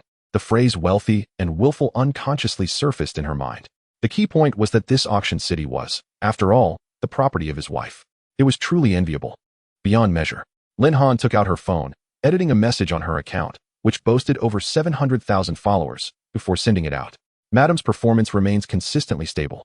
After so many years of labor, I have only just realized she is my boss. San. Location: Jiangxing, Tiandu Auction City. Initially, this account had merely a few thousand followers. However, with Chen Fan's participation in the program, its popularity had skyrocketed. Even Lin Han benefited, gaining several 100,000 followers overnight. In the comments section, goodness, Madam truly is inescapable.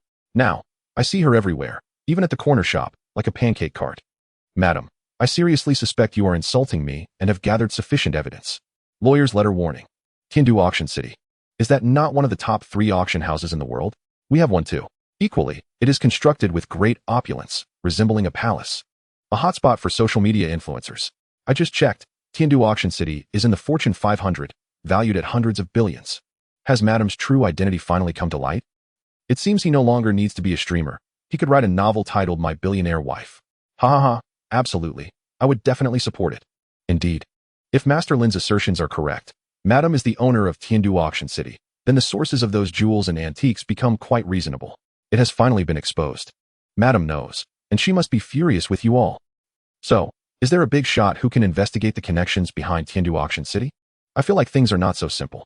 The words Guanshan Yu Tiandu Auction City rapidly began to trend on social media.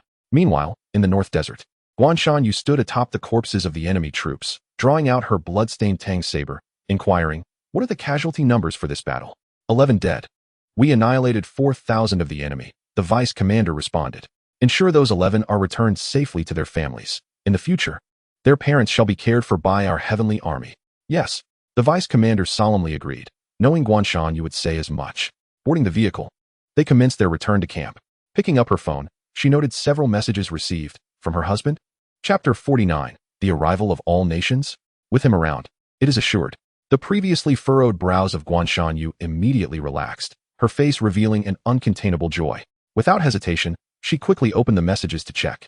Wife, it seems your phone is unreachable. Is there no signal?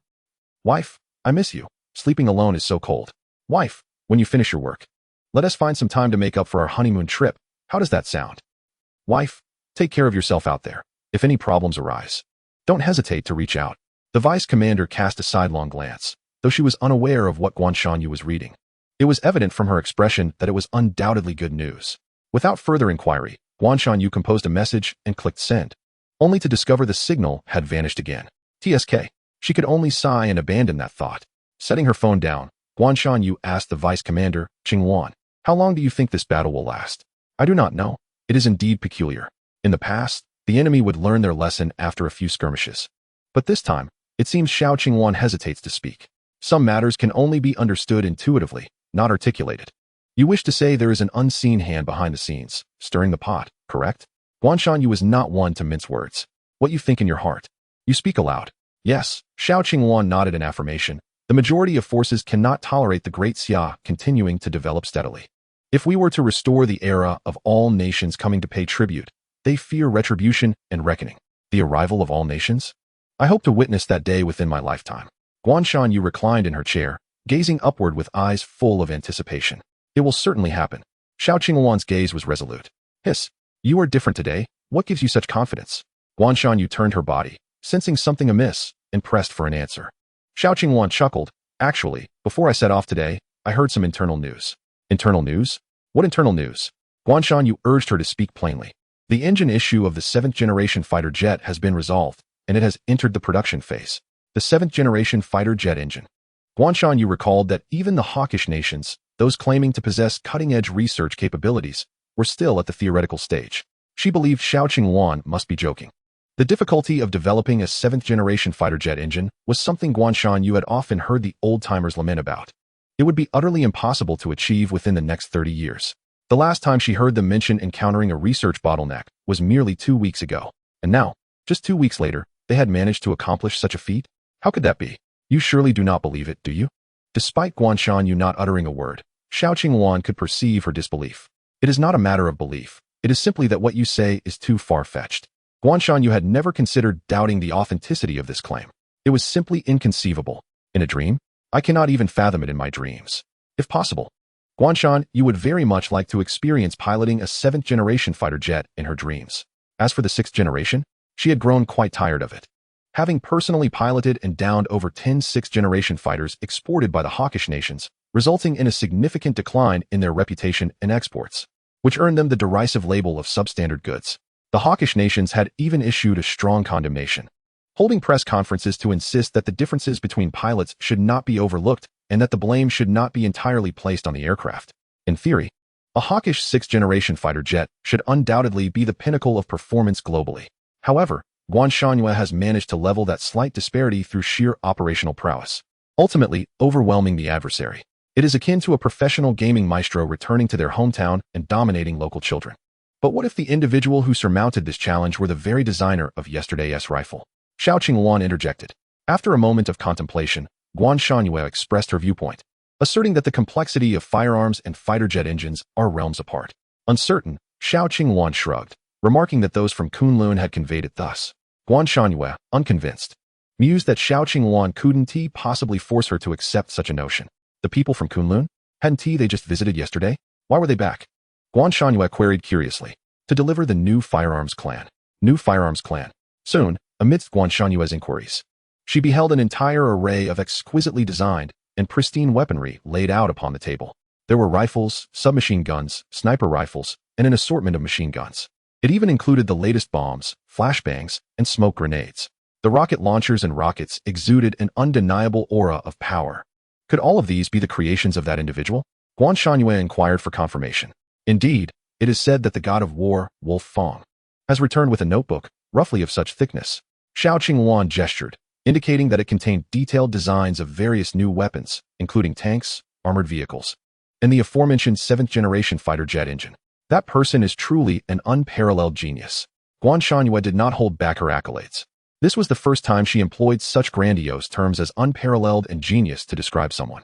No, once the affairs here are concluded, I must devise a means to recruit him into our heavenly army. The determination in Guanshan Yu's eyes was unwavering. Following this, they were engrossed in a flurry of weapon trials. Throughout the entire process, it felt as though she had exhausted every term imaginable: genius, invincible, and powerful. Stunned into a state of numbness, her perceptions were radically reshaped. Firearms could indeed be designed in such a manner. Achoo! Upon hearing Chen Tianyang sneeze, Zhou Tianxi immediately grew anxious, hastily confirming, caught a cold? To Zhou Tianxi, Chen Tianyang appeared as if he were a delicate treasure, afraid to break or melt. At the slightest hint of discomfort, he would promptly whisk him to the hospital for a comprehensive examination. Exaggeration? Not in the slightest. He deserves it. No. Chen Tianyang rubbed his nose, musing, I believe my wife must be thinking of me, right? 130 million. Wait, 500 million. I bid 500 million. He quickly reacted, calling out an exorbitant price just as the auctioneer's gavel fell. Previously, under Zhou Tianxi's suggestion, Chen Tianyang believed that the individuals downstairs had traveled a long way and deserved an opportunity to participate, even though he had already decided to relish the entire event, enjoying the tenfold returns on his expenditure. Congratulations once again to the esteemed guests in Box 1 for securing this piece of artwork personally inscribed by Emperor Tang's general. As the host announced, Chen Tianyang had already produced his black card and swiped it in an instant. Successful transaction of 500 million. Tenfold return has been triggered. Congratulations to the host for obtaining 5 billion. Spending the hawkish faction's money to bid on antiques and receiving returns, all executed seamlessly. Zhou Tianxi regarded Chen Tianyang with an expression akin to that reserved for a monster, thinking to himself, "You truly do not regard money as money." Turning his head to meet Zhou Tianxi's gaze, Chen Tianyang said, "Well, Brother Zhou, I have a matter I would like to request your assistance with." "All right, go ahead." Zhou Tianxi replied without hesitation. "Your Kunlun intelligence network must be quite extensive, correct?" Chen Tianyang inquired. "Of course. Our Kunlun's Heavenly Secrets Pavilion has ears everywhere, globally," Zhou Tianxi proudly stated, lifting his chin. "Then could I trouble you to ask the Heavenly Secrets Pavilion to investigate my wife's identity?" Chapter 50. What of the experts? Of course. Strength speaks. Zhou Tianxi was rendered momentarily speechless by Chen Fan's words. The Heavenly Secrets Pavilion is indeed formidable, but entrusting them with the investigation of Guanshan Yue would likely be a task they would shy away from, fearing for their lives. Guanshan Yue is a renowned figure in Kunlun, a veritable female demon. Of course, this term, when applied to her, carries more of a commendatory connotation. She is sufficiently formidable. Eliciting awe, Chen Fan remained unaware of the troubled expression that had surfaced on Zhou Tianxi's face. After his declaration, he found himself wandering in indecision. Before Zhou Tianxi could formulate a polite refusal, Chen Fan raised his hand and preemptively stated, "Brother Zhou, I think it might be best to let this go." Upon hearing this, Zhou Tianxi felt a wave of relief wash over him, and then asked, "Aren't you curious?" "Curious," Chen Fan nodded, before shifting the topic. "But I trust my own judgment regarding people. It would be better for her to tell me in person when she returns." "I'm glad you think that way." Zhou Tianxi felt fortunate, his brows lifting as he remarked enviously, "You truly are fortunate. Not only are you talented, but you've also married such a remarkable wife. I'm a few years older than you, yet I haven't even a hint of that fortune. It will come in time. Matters of the heart cannot be rushed." Chen Fan reassured him. "Before meeting Shan Yue, I too believed I would drift through life aimlessly. Fate is indeed a strange thing." Upon hearing this, Zhou Tianxi laughed heartily. "All right. I will continue to patiently await my share of fate. 800 million. I bid 800 million. Just as Zhou Tianxi was feeling moved and the atmosphere was pleasant, Chen Fan slammed the table, standing up with a single statement that instantly disrupted the mood. Buzzing. Noticing the phone vibrating nearby, Zhou Tianxi reached for it, unlocking it to check. Successful transaction of 800 million. Tenfold return has been triggered. Congratulations to the host for obtaining 80 billion. Confirming yet another auction item secured. After swiping his card and receiving his returns, Chen Tianyang sat back in his chair with satisfaction. Casting a glance at Zhou Tianxi, who appeared solemn, he directly inquired, "Is something the matter?" "Oh no." Seeing Chen Tianyang's misunderstanding, Zhou Tianxi shook his head in denial. He then handed the phone to him, saying, "This is from the Kunlun aircraft engineer, who has drafted the initial prototype of the fighter jet overnight based on your designed engine. But I can't help but feel—" "No," Chen Tianyang interjected, perceiving the unspoken concerns in Zhou Tianxi's words. "It's too crude. Even if constructed with the most advanced materials available, it would be rendered obsolete in no time, and it wouldn't even harness 40% of that engine's capabilities." Bang! It was akin to playing with the lives of pilots. Chen Tianyang slammed his palm against the tea table, anger etched across his face. He understood well the difficulty of training a fighter pilot. Thus, he must be strict regarding this matter. Negligence was intolerable. You're right. Calm down. Calm down. I will relay your concerns to Kunlun," Zhou Tianxi hurriedly reassured him. He hadn't anticipated Chen Tianyang's reaction would be so intense. Yet it echoed Zhou Tianxi's own sentiments. Retrieving his phone, he conveyed Chen Tianyang's thoughts to Kunlun without alteration. Ding dong. Chen Tianyang pressed the service bell. A staff member promptly entered, inquiring, "How may I assist you? Please prepare a notebook and a pen for me." Just as the staff member was about to comply, Chen Tianyang suddenly stood up, exclaiming, 10 billion. This screen partition is splendid. It can serve as a backdrop for the live stream. The ambience will be absolutely perfect. I'll take it. The staff member and Zhou Tianxi were left momentarily stunned. The golden silk screen of the imperial study, A backdrop for the live broadcast? Moments later, the staff re-entered the private room, handing Chen Fan the pen and notebook he had requested. Here's what you asked for. Thank you for your hard work. As Chen Fan picked up the pen and swiftly sketched the outline of the aircraft, Zhou Tianzi's gaze sharpened instantly. He waved his hand, signaling the staff to leave. He then meticulously ensured that no prying eyes were nearby. Tentatively, he inquired, Brother Chen, you wouldn't be suggesting that. Indeed, I believe it is more efficient for me to design it myself rather than let them delay the process. It will only take a few minutes. Hearing this, Zhou Tianzi was at a loss for words. Had it been anyone else, he would have retorted by now. According to the technology currently possessed by Kunlun, crafting an aircraft compatible with that heart would require at least a decade, at best, 6 years. The materials and manufacturing techniques were not the issue. The real challenge lay in the design. Yet, Chen Fan boldly claimed he only needed a few minutes. If the old guards at Kunlun were to hear such a statement, they would surely explode with disbelief. Meanwhile, in the only SSS-level confidential research and development room in the Great Xia. How is it, old Tian? Have you sent the 7th-generation aircraft sketches our team designed to that young man for his review? What did he think? The speaker, Li Qiangjuan, had designed numerous classic aircraft for the Great Xia, 3 of which were still in service, either crafted by him or under his leadership. I have. As for the feedback, are you sure you want to hear it? Old Tian, a veteran among the 5 elders, wore a troubled expression. Of course, I want to hear it. Otherwise, why would I go through all this trouble? Li Qiangjuan found his response rather perplexing. If he didn't want to hear the evaluation, why would he send it for review? The discomfort on old Tian's face deepened as he glanced at the comments on the design sketch sent over by Zhou Tianzi. Even though he had not participated in the design, it was impossible for him not to feel a shift in his emotions. Especially given that the reviewer was none other than Li Qiangjuan, revered as one of the 3 gods of aircraft design. Come on, what did he actually say? Li Qiangjuan urged impatiently. Old Tian hesitated before handing over his phone. You should read it for yourself. It felt rather mysterious. Li Qiangjuan took the phone. Upon seeing the comments, his expression shifted drastically, faster than a tempest at sea. Arrogant, conceited, presumptuous. Listening to Li Qiangjuan's grievances and witnessing his fury, old Tian had anticipated this reaction, so he was not surprised.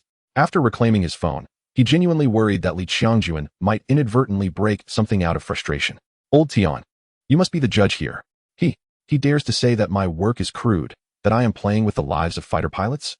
I, Li Qiangjuan, have designed the 3rd, 5th, and even 6th-generation aircraft for the Great Xia. How could I ever have received such criticism? He almost had the words wrong written across his face. Calm down, old Li. Perhaps Brother Chen was just buzz. Mid-sentence, old Tian's phone vibrated again. Another message from Zhou Tianzi. An image was loading, spinning in circles. The caption read, he said it should be designed this way. Chapter 51. Shock to the research group, system upgrade. Old Li, Brother Chen may have been rather direct, but I believe he indeed possesses the confidence and credentials to say so. Old Tian shifted his tone, primarily due to the overwhelming shock of what he had just witnessed. The phrase no pain, no gain resonated deeply with him at that moment, especially after having seen the aircraft sketch drawn by Li Qiangjuan. He could truly appreciate Chen Fan's prowess. Old Tian would not deny Li Qiangjuan's past honors, but this time, he had undeniably been bested. As the former king of the skies, merely gazing upon this design had given him goosebumps. Even though he had long passed the age of piloting aircraft, he still yearned to feel young again. He felt that not attempting to give it a try would become the greatest regret of his life. Hearing old Tian say this, Li Qiangjuan's expression grew even more troubled. Take a look for yourself. The comments just came in from Tianzi. Old Tian understood that mere words would not suffice and handed over his phone. Li Qiangjuan, eyeing it with skepticism, took the device from old Tian's hands. Just one glance was enough to silence his protests. He sealed his lips tightly, his gaze fixated on the screen. He zoomed in with his thumb and index finger, meticulously examining every line and detail. Is this his design? It took several minutes for Li Qiangjuan to recover from his astonishment, casting a disbelieving look at old Tian, repeatedly confirming, is this really so? Yes, old Tian nodded. Li Qiangjuan momentarily suspected that Chen Fan had intentionally crafted the design to undermine him, deliberately withholding the complete aircraft design just to slap him in the face. Yet, he could only submit and allow himself to be humiliated. He was outmatched, and there was nothing he could do about it. This kind of talent was something even he could only admire from afar. Internally, he marveled at how genuine talent could indeed allow one to do as they please. Buzz. The phone vibrated again. Zhou Tianzi seemed to have anticipated Li Qiangjuan's thoughts and sent another message. You might find it hard to believe, but he completed this design, including modifications, in just a few minutes while I was right beside him, and I witnessed it firsthand. Upon reading this, Li Qiangyuan's expression could no longer be contained. Even he, who had never believed in talk of the future, now harbored extreme doubts that Chen Fan had traveled from the future to the present. The achievements he was presenting were entirely products of the future. He chuckled self-deprecatingly, reflecting, "Indeed, one learns throughout life. These past years have been so smooth that I've become a bit narrow-minded." He resolved that he must seek out Chen Fan for a thorough discussion on aircraft knowledge. He wondered if Chen Fan would accept a disciple. Hearing such sentiments from Li Qiangyuan, old Tian was initially taken aback. A man whose students were spread across the globe, renowned worldwide and offered billion-dollar salaries by multiple nations, was contemplating apprenticing under someone else, until he retrieved his phone and read Zhou Tianzi's subsequent message. Old Tian was no longer surprised. Instead, he found it only natural. "Oldly, you carry on with your work. I have a few matters to attend to." After speaking, old Tian turned to leave the research room, determined to exert every effort to secure a fitting reward for Chen Fan.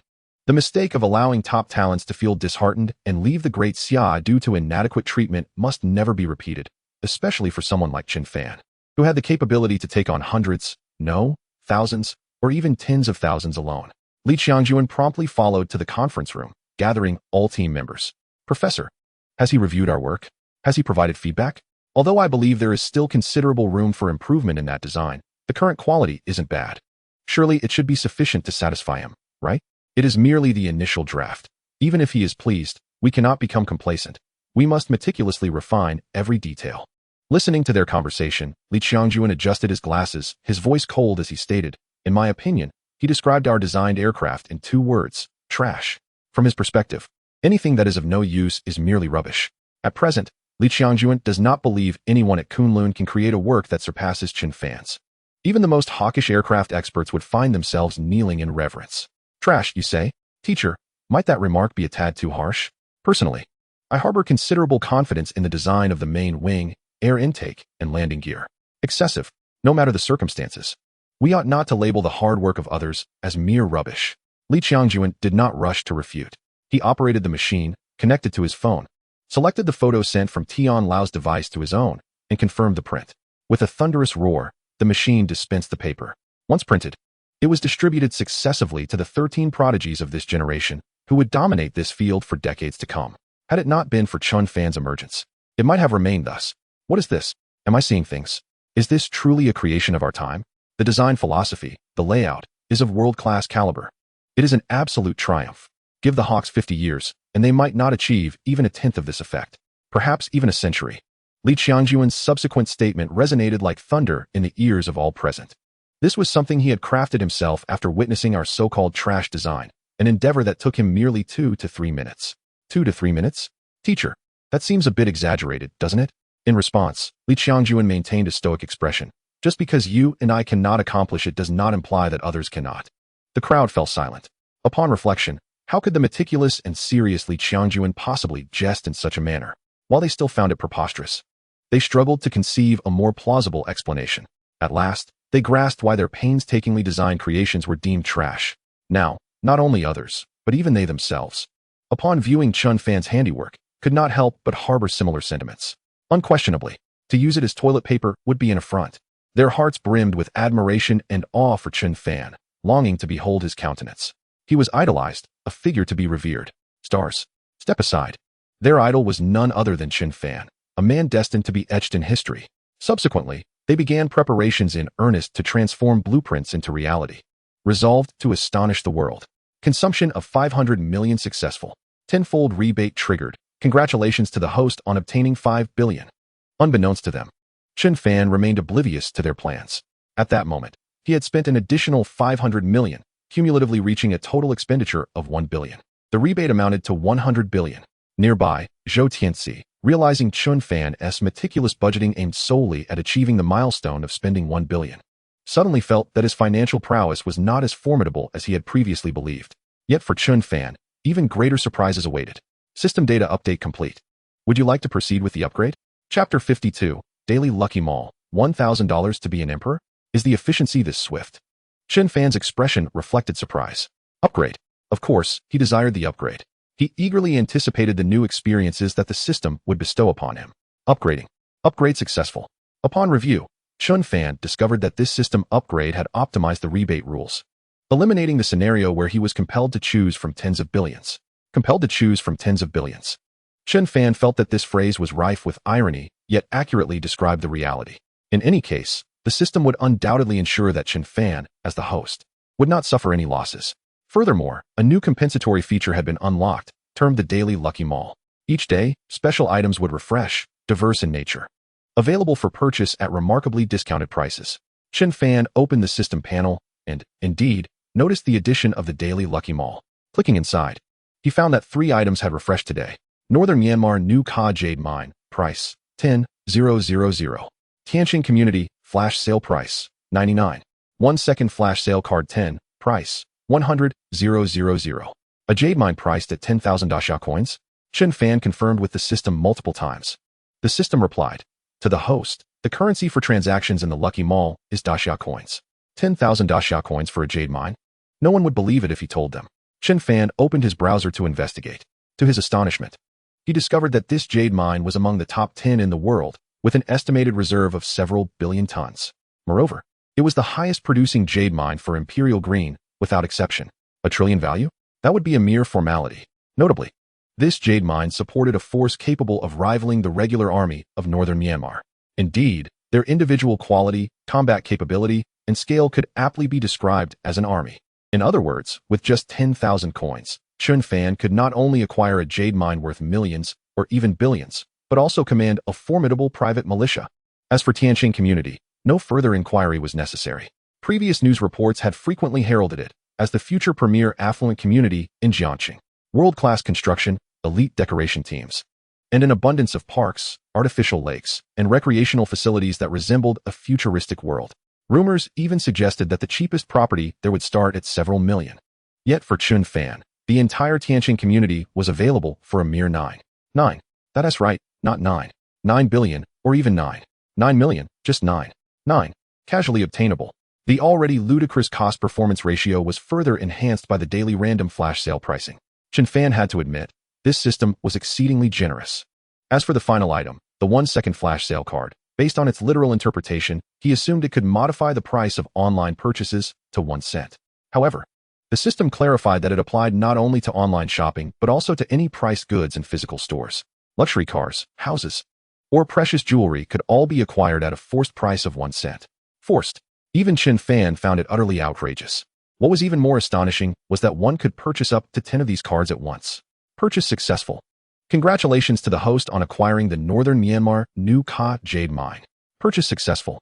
Congratulations to the host on acquiring Tianjin Community. Purchase successful. Congratulations to the host on acquiring 1-second flash sale card 10. When such a bounty lay so readily available, how could one resist? Closing the system panel, Chen Fan mused, "Wife, if you don't return soon, I might just become the world's richest man." Yet upon further reflection, it seemed he already was. Prior to this, who would have imagined that his wife's hidden stash would inadvertently elevate him to the status of a billionaire? Chen Fan could already envision the expression on Guan Shanyue's face upon learning of these developments. He was rather eager to witness it, her bewildered yet endearingly cute expression. Then, from the corner of his eye, he noticed Zhou Tianxi, engrossed in fiddling with the 8-sided Han Wang sword. Murmuring to himself in disbelief that a sword over 1,000 years old could be preserved in such impeccable condition, still capable of being wielded in battle. "Brother Zhou, if you like it, feel free to take it," Chen Fan generously offered. "Absolutely not. This is far too precious. I cannot accept it." Zhou Tianxi sheathed his sword. "Very well, I shall keep it for now. If you wish to play with it, feel free to take it at any time." In Chen Fan's eyes, Zhou Tianxi was a person worthy of deep friendship, and he never hesitated to be generous with such companions. Soon after, the auction came to a close. Lin Han approached Chen Fan with the staff of the Tiandu auction house. "Mr. Chen, regarding the antiques you purchased earlier, where do you intend to send them?" Chen Fan immediately discerned Lin Han's concern. "You are worried that if I take these items back, it might affect the program, am I right?" "Indeed. Nothing escapes your keen perception," Lin Han replied, filled with respect for Chen Fan. Setting aside his identity as the boss's husband, his lavish expenditure of billions, and his exclusive booking of the Tiandu auction house today warranted Lin Han's admiration. "In that case, please have these items delivered to the Heavenly Court Manor." "Understood. The Heavenly Court Manor. I will make a note of that." Initially, Chen Fan's words did not attract Lin Han's attention. However, as she turned to instruct the staff to note the address, her expression abruptly changed. Her gaze quickly returned to Chen Fan. "Mr. Chen, Did you just say the Heavenly Court Manor? The one valued at 53 billion, one of the 8 most expensive mansions in the world? I believe it is indeed the Heavenly Court Manor you are thinking of. Chen Fan raised his hands defensively, fearing Lin Han might become overly excited and leap towards him. If someone captured that moment and posted it online for his wife to see, absolutely not. As a married man, Chen Fan vowed to maintain his integrity. It seems that not only your wife, but I sense your assets could also be showcased in a few episodes of a private wealth program. The effect would be nothing short of explosive. Lin Han profoundly grasped the truth behind the adage, not a family, not a door. Realizing that both spouses were masquerading as ordinary individuals, concealing their true identities. They were like two individuals with countless layers of complexity. Chen Fan smiled and suggested that they might consider it in the future. Subsequently, at Lin Han's suggestion, the three decided to head to a nearby restaurant she frequented for an early lunch to satiate their appetites. At this moment, in northern Myanmar, the reign of the old dynasty, known as the Empire of Jade, had come to an end, ushering in the new king, which stirred quite a sensation in the region.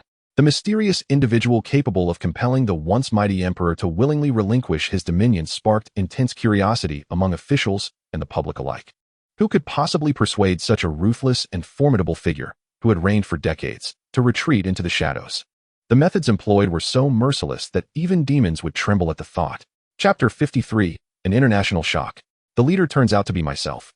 At this moment, within a luxurious building in the central city of northern Myanmar, its opulence was such that even the presidential palace could only be likened to a slum in comparison. The parking lot alone spanned several basketball courts, filled with an array of luxury vehicles. For the owner, Daryl, had a penchant for collecting cars. This place was renowned as a world-class architectural marvel, rivaling the palaces of gentlemanly nations.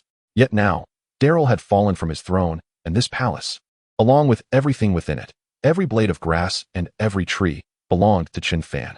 The scene shifted to a conference room the size of a basketball court. Bang! A man with a soy sauce-colored complexion and naturally curly hair could no longer contain his impatience. He slammed the table and sprang to his feet, questioning Daryl, "Godfather, what on earth is happening?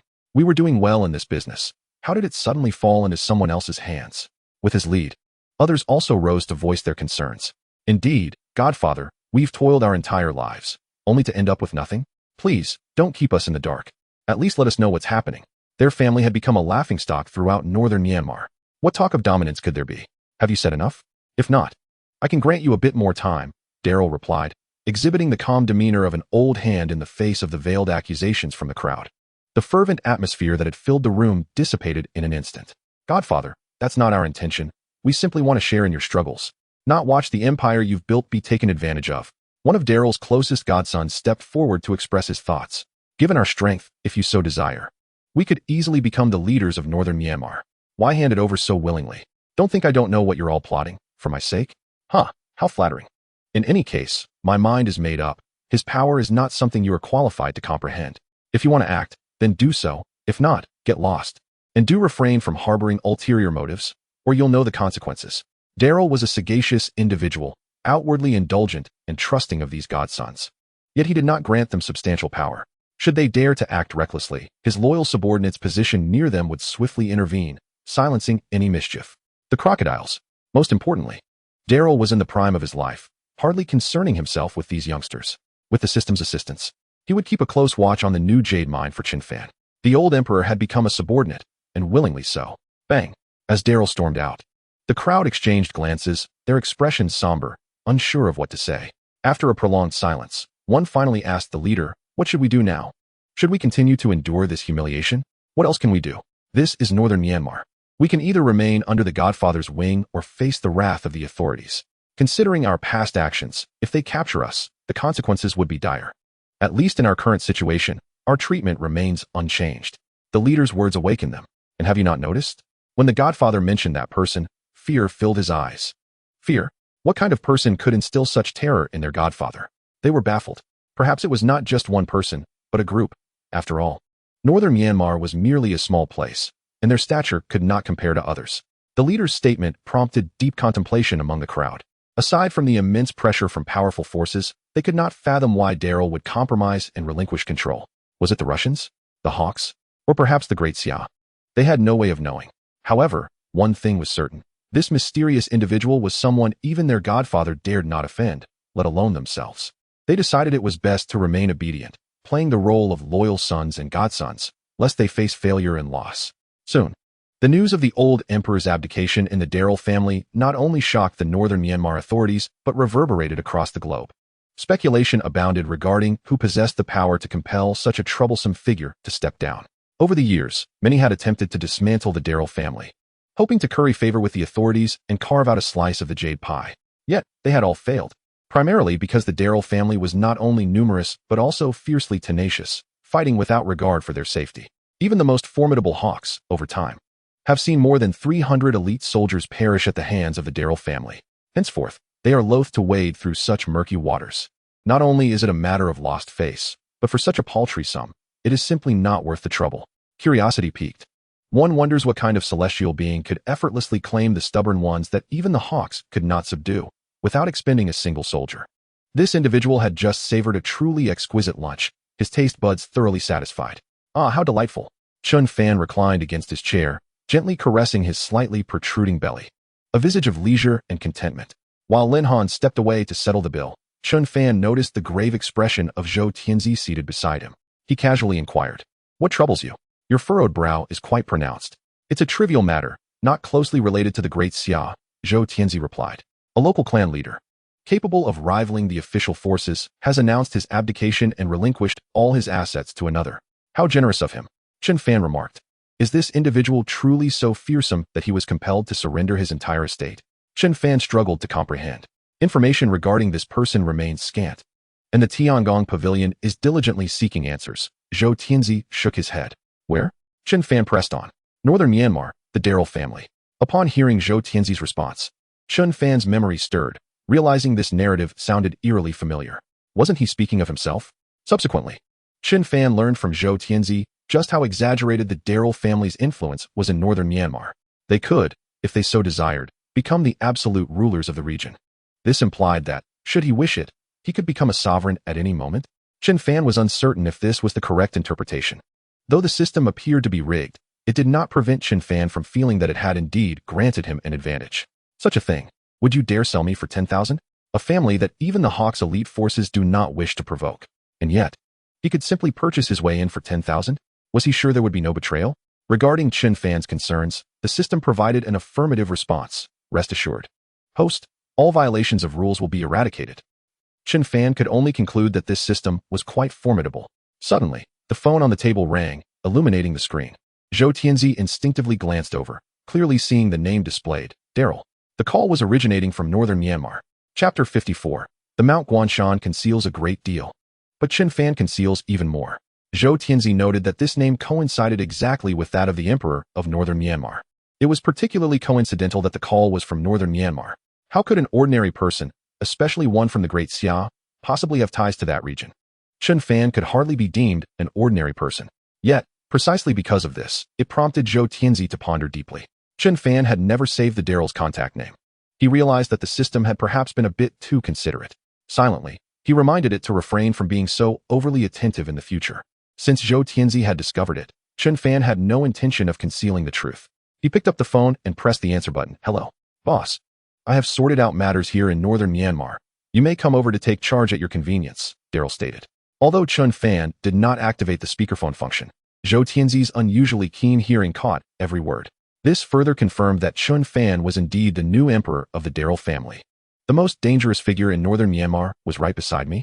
Guanshan Yu, what kind of husband have you truly found?" This revelation was so significant that Zhou Tianzi began to feel anxious. Most importantly, he firmly believed that what had been revealed thus far was merely the tip of the iceberg for Chen Fan. Guanshan Yu concealed much, but Chen Fan concealed even more. "Regarding northern Myanmar, you have full authority. Everything remains unchanged, and there is no need to notify me of every little thing." Chen Fan expressed his desire to be a hands-off manager. He understood that should more individuals discover the connection between himself and northern Myanmar, and it became widely reported, it would undoubtedly attract countless unnecessary troubles. For a mere jade mine, it was evidently not worth it. Chen Fan did not lack for money. After ending the call, an awkward atmosphere lingered. With a sigh, Chen Fan took the initiative to break the silence, boldly admitting, "Indeed, Brother Zhou, I am the new helmsman of the northern Myanmar family." Even though Zhou Tianzi had already confirmed Chen Fan's significant identity, hearing him acknowledge it outright still left him astonished. "You continuously exceed my expectations. From your introduction on the program, your family seems to believe you are an ordinary person. How do you plan to explain this later? Zhou Tianzi inquired with curiosity. We shall take it step by step, Chen Fan replied with a wry smile, unsure of how to explain. Your family is truly fascinating. Zhou Tianzi chuckled. By the way, I just remembered, the weapons you designed have already been produced. Would you like to try them out? I hear they received high praise from Kunlun, all 10 stars. Absolutely. Chen Fan was quite interested in the tangible results of his weapon designs and eagerly agreed. He was also keen to test out the skill, firearms proficiency, acquired from his first 10 consecutive draws. In the Great Xia, where weapon regulations are exceedingly strict, it is quite difficult to test such skills. Formal shooting ranges have numerous restrictions. In some places, one can do nothing but pull the trigger, and ammunition is exorbitantly priced. However, with the war god as his guide, he should be able to enjoy himself thoroughly. Upon learning that Chen Fan had other arrangements, Lin Han bid farewell and set off alone to return to the Tiandu auction city, as she had several work-related matters to attend to. Chen Fan then accompanied Zhou Tianzi to the Southern Tian Special Forces training base. Welcome, Wolf Fong War God. Welcome, Wolf Fong War God. Welcome, Wolf Fong War God. Didn't I tell you not to engage in such frivolities? Just train on your own. Zhou Tianzi waved his hand, a look of disdain on his face. Yes. The crowd responded in unison, stepping away in unison. Forget them. Let's head to the shooting range, Zhou Tianzi gestured. All right. Upon arriving at the shooting range, boxes were opened one after another. As Chen Fan beheld the entire set of firearms he had designed turned into reality and laid before him, he finally understood why many claim that firearms are a man's dream.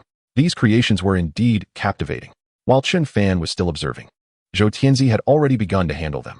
As he played around with the weapons, he asked, Brother Chen, you seem to know so much about firearms. But how's your marksmanship? Shall we compare? Chen Fan, seeing through Zhou Tianzi's intentions, suggested, why not? Sounds good. Upon hearing their conversation, the Special Forces soldiers training nearby could not help but chatter excitedly. What's going on? Who is that person to dare challenge the Wolf Fong War God in marksmanship? Uncertain. I've never seen him before. But judging by the Wolf Fong War God's demeanor, he seems to hold him in high regard. He is certainly no ordinary individual. Wow. To earn the respect of the Wolf Fong War God, what kind of title must he possess? Skill? Don't look at me. How would I know? After adjusting and confirming the quality of the firearms, the bullets were loaded. The two figures moved almost in unison, their hands raised with firearms. A single eye focused on the target 150 meters away, continuously pulling the trigger. However, Chen Fan's speed in lowering his weapon was evidently superior. One could easily appreciate the formidable prowess of the skill of firearms mastery, allowing him to slightly surpass the war god. Goodness, such a standard posture. It seems that even if he is not a war god, he must certainly be at the level of a near-war god. What if he merely looks impressive but cannot shoot accurately? Surely, there are such individuals in our team as well, right? You little rascal, who are you implying? Zhou Tianzi lowered his gun, curious about the outcome. At his signal, a young soldier dashed over to confirm. The Wolf Fong War God hit the bullseye 10 times. Target B also 10 hits.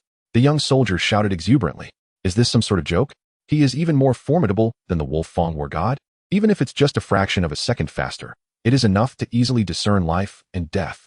Such terrifying strength. Most importantly, he appears significantly younger than the Wolf Fong War God, with a boundless future ahead. Gasps of astonishment filled the air. Upon hearing the result, Zhou Tianzi looked at Chen Fan in disbelief. He could not accept that this was merely luck.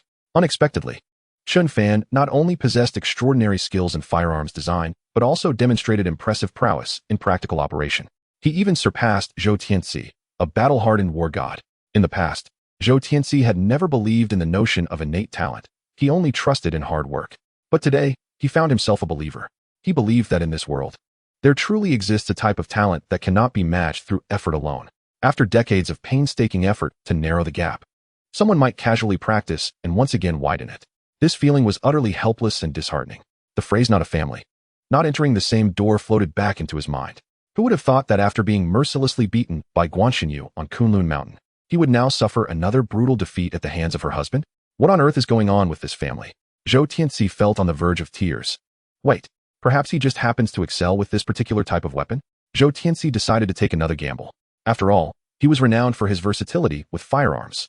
Chapter 55. Eternal renown would be his ultimate destination. Should he attempt something different? Zhou Tianzi desperately needed to regain his confidence. He was in danger of being completely crushed by this family. He still did not believe that Chen Fan, who resided primarily in Daxia, would have had much opportunity to engage with firearms. No matter how high his talent, it was implausible for him to be proficient in all categories. Yet the reality was that Chen Fan truly mastered all types of firearms. Subsequently, whether it was close-range machine gun spraying, distant pinpoint shooting, or 2,000-meter sniper balloon popping, both of them tried their hands at it all. Seeing Zhou Tianxi seated, his expression one of utter exhaustion, the onlookers mirrored the astonishment of having seen a ghost as they turned their gaze towards Chen Fan, finding it hard to believe. This was too outrageous, too absurd, too powerful. Surely this individual is not cheating? Mastering the entire realm of firearms, surpassing the Wolf Fong War God. If memory serves me correctly, the Wolf Fong War God was known for his expertise in various weapons, right? Does that not imply that Chen Fan is indeed superior? At least in the realm of firearms, that seems to be the case. Chen Fan's greatness had already garnered unanimous recognition from those elite special forces. Nothing proves more than action itself. Listening to their discussions and glancing at the pallid-faced Wolf Fong War God beside him, even if Chen Fan were slow-witted, he would not fail to comprehend the terrifying nature of the skill, firearms mastery. I concede, I am thoroughly humbled. You are remarkable. I am left feeling inadequate. Zhou Tianxi weakly raised his hands, only to let them droop again. Chen Fan smiled, saying nothing. Speaking of which, are you certain you won't consider joining Kunlun? With just one of your skills, you could effortlessly ascend to the pinnacle of your field. It seems that in no time, you could even lead Kunlun. Having interacted with Chen Fan personally, Zhou Tianxi held him in high esteem, even believing that leading Kunlun was not Chen Fan's ultimate destination. Eternal renown was. I am not that ambitious. I merely wish to accompany my wife and live a stable life. Chen Fan's words were so filled with contradictions that Zhou Tianxi found himself at a loss for how to respond. No grand ambitions. Yet he had become the Dark Emperor of Northern Myanmar, commanding an elite force of over 100,000, with a membership in the millions. What a classic case of humble bragging. This is top-tier humble bragging. Well then, if Chen Fan does not wish to take on that role, Zhou Tianxi could not force him to join Kunlun. If Guanxinyu were to find out, oh, just the thought of it sent a chill down Zhou Tianxi's spine. He did not forget to add, whenever you change your mind, feel free to let me know. This promise remains valid indefinitely. No problem. Chen Fan readily agreed. Subsequently, Chen Fan and Zhou Tianxi enjoyed themselves, nearly exhausting their ammunition, and after indulging their whims, they drove back to Fushan residence. Why not head to the Heavenly Palace? The reason was simple. For Chen Fan, any place related to Guanxinyu felt like home. He worried that Guanxinyu might return unexpectedly, wanting to surprise him, only to find him absent. Upon arriving at Fushan residence, Chen Fan bid farewell to Zhou Tianxi, took out his key, and entered his villa. Sitting on the sofa, he picked up the remote and turned on the television news. There was still some time before the live broadcast. In a state of idleness, Chen Fan checked his system backpack and discovered he had one remaining lottery opportunity from a previous system task that he had not used. He casually drew. The lottery is in progress. Lottery successful. Congratulations to the host for obtaining Entertainment Company 1. An entertainment company? Chen Fan was curious about which one he had drawn. Upon investigation, he was astounded to find it was one of Daxia's top-tier entertainment companies, named Jinmai. Many of the top-tier stars who had sought him out to write songs in the past were now signed under his name. Now, when I write songs for them, not only will they pay me, but once the songs become hits, they will also have to share the profits with me. A classic case of having one's cake and eating it too. He opened his browser to casually learn more about Jinmai. Before long, it was 7 o'clock. The scheduled time for the news. Chen Fan stood up, ready to head upstairs to begin the evening's live stream. Oh, has the broadcast started? I heard from Master Lin that the lady is the owner of their Tiandu auction house. Is that true? Tiandu auction house. Now that is a publicly listed company. One of the Fortune 500. Impressive. I envy you. Indescribably envious. May I ask when the host plans to get divorced? I am a woman. With a beauty rating of over 85, possessing some modest assets, I could comfort the heartbroken host when the time comes. Seeing these comments, Chen Fan was left speechless. Can't you wish me some good fortune? Don't you know to advise reconciliation rather than separation? Besides, I am happily in love with my wife. Why would I want a divorce? Rolls eyes, that may not necessarily be the case. The reason I divorced my husband was that he concealed everything from me and was unwilling to communicate, which fostered a profound sense of distrust. The fissures in a marital relationship often commence with a crisis of trust. Listening to your articulate discussions, it seems you are merely seeking opportunities to pursue your crush while remaining with your partner. I am an unwavering supporter of the couple, the beloved and the admired. Divorce should be out of the question. Just kidding. If I could cling to such a prominent figure as my wife, I would never agree to a divorce. By the way, if divorce were to occur, wouldn't he, the streamer, end up claiming half of the other's assets? Does he truly need that amount of money? Seeing the conversation veering off course, Chen Fan felt it was imperative to redirect the topic and decided to refrain from discussing such matters. Today, I plan to livestream my drawing. Is there anything you all would like to see? Drawing? The streamer can also draw? A versatile streamer, are you joking with me? What is so interesting about drawing? It's not like it's thrilling. Thrilling? That's all you'll see in today's livestream. I believe my drawing skills are quite commendable. I can draw almost anything, Chen Fan replied. You can draw anything? With such talent, why not show the brothers something intriguing? An art student is here. Which academy are you from? I refuse to believe one person can be this versatile. Heaven is fair. In response, Chen Fan retrieved paper and pencils, adjusting the camera angle. The frame revealed only his hands, a pen, and a sketchbook. As he began to draw, he reminisced about the smile of Guan Shanyu. Within mere minutes, under the title of top-tier artist, he produced a rendering that unfolded seamlessly from his forehead to his brows, and then to his eyes, akin to a printer. Goodness, a human printer. No need for drafts? This art student is astounded for 100 years. This drawing is exquisite, so lifelike. If it weren't for the gray color, I would surely mistake it for a real person. 6. This skill, even our professors would bow down in reverence. I was wrong. I shouldn't have doubted the streamer. Heaven truly is unfair. A human printer? If you have the ability, why not draw money? Drawing people is rather mundane. Such a comment caught Chen Fan's attention. Chapter 56. Live streaming money drawing, shocking the entire network. Draw money? That indeed presents a splendid gimmick. Thanks to the viewer named Huang Dusk. Following this, Chen Fan promptly changed the livestream's title to Drawing Money. The intricacy of drawing banknotes could easily be deemed top-notch, as one must account for anti-counterfeiting measures. If it were too simplistic, wouldn't anyone with a modicum of artistic skill be able to replicate it? Are you really going to draw money? That idea sounds quite intriguing. It seems the streamer's life is becoming increasingly perilous. 10 or 20 years is not too much to ask. I shall definitely come to visit. To check on you. Is that your true sentiment? Is it really that exaggerated? So, what kind of banknotes does the streamer intend to draw? Perhaps foreign currency. As I recall, my wife brought back a few notes previously. Chen Fan rummaged through drawers and indeed found several pieces of paper currency. Does anyone recognize which country this currency belongs to? He unfolded it with his hands, aligning it with the camera for better focus, and inquired of the audience. I don't recognize it. If I'm not mistaken, it should be from Bailu, from the Indian region. A denomination of 500? That's quite substantial. It looks significant, but I searched online, and it's only worth about 40-some yuan. Is it even worth more than the Sakura currency? Just the old man wearing glasses looks incredibly challenging to draw, not to mention all the intricate patterns and details. I could manage a rough sketch, but to replicate it exactly would be quite difficult. Of course, if it were easy, anyone could draw it. Just find a less developed place. And maybe it could even be used. Since that's the case, I shall draw this, Chen Fan resolved. There are a few other currencies at home, but he was too lazy to search further. They were all brought back by Guan Shanyu during her occasional business trips. After all, they were of no use and were casually tossed on the table. Chen Fan stored them away in a cabinet. As for why Guan Shanyu, an archaeological assistant, traveled the globe, Chen Fan had never questioned it further. Her explanation was that she needed to accompany her professor to participate in academic exchanges in various countries. Wasn't that a reasonable justification? Due to his trust in Guan Shanyu, Chen Fan had never thought much of it. Now, the more he pondered, the stranger it seemed. Adjusting the camera angle, he focused once more on his hands and the sketchbook. Chen Fan then took out a box of colored pencils. Wow, are we adding color? Adding color. Where's the color being added? Brother, do you need to be that excited? Intriguing. It's truly intriguing. How can it not be? It was already difficult enough to draw. Now we have to add color? An art student from the National University is here to learn. Goodness. National University. The premier art academy of Great Xia? I once aspired to apply, but the requirements were simply too high. Regardless of the rapid barrage of comments flooding the livestream, Chen Fan's focus remained unwavering. After observing the 500 denomination Bailu note, he sketched a simple rectangle. Then, starting from the upper left corner, he activated his printer mode once more, drawing downwards to the right. Goodness, goodness, goodness. Unfortunately, I lack education, and my only expression is wow.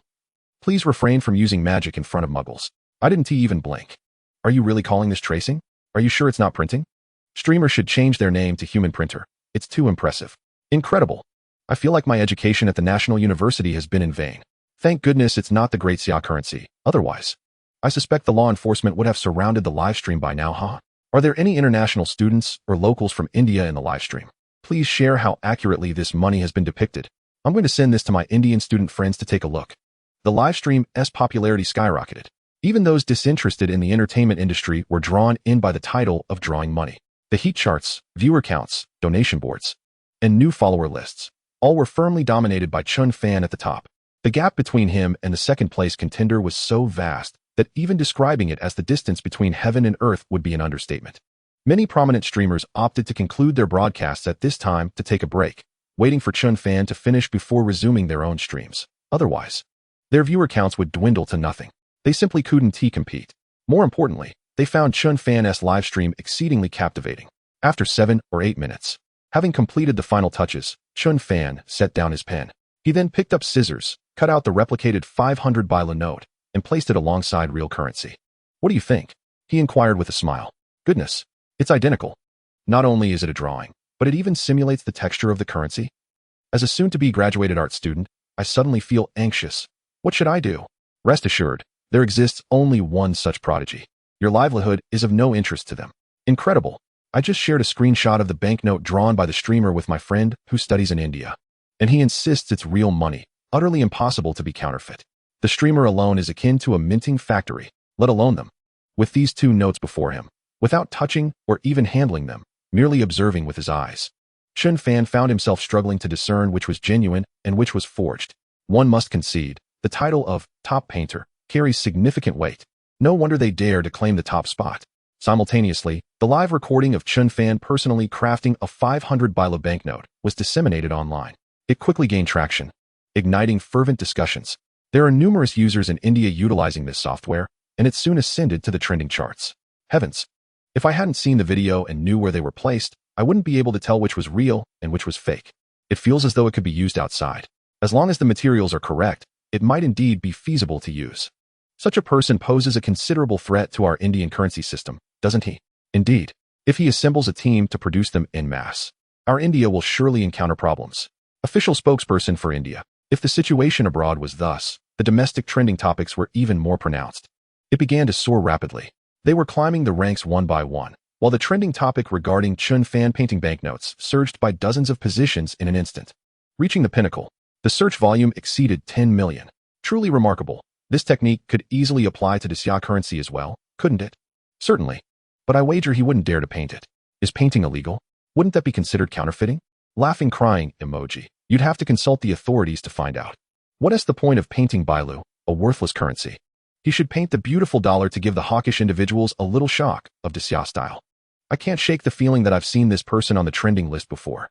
Is there anyone left who doesn't know about him? The rapid ascension of this heat was, to be honest, a surprise even to Chen Fan himself. He planned to capitalize on the momentum and seek out various currencies, preparing for a grand endeavor. Chapter 57, Stirring the Cherry Blossom Nation. Currency testing. Why do you have so many foreign currencies at home? Is that strange? I often travel abroad and occasionally bring back a couple of notes.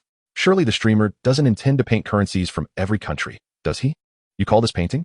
It's clearly printing. Oh, isn't this a sign of a comfortable life, a 10,000 denomination cherry blossom currency? Who is the person depicted on it? He looks as if someone owes him millions. I searched it up. He seems to be a thinker and educator. How did the heat suddenly increase by over 1 million? It appears that netizens from Cherry Blossom heard the streamer would paint their national currency, so they registered accounts to watch. Chen Fan did not pay attention to the comments. His focus was entirely on the 10,000 Cherry Blossom currency in hand, meticulously examining every detail.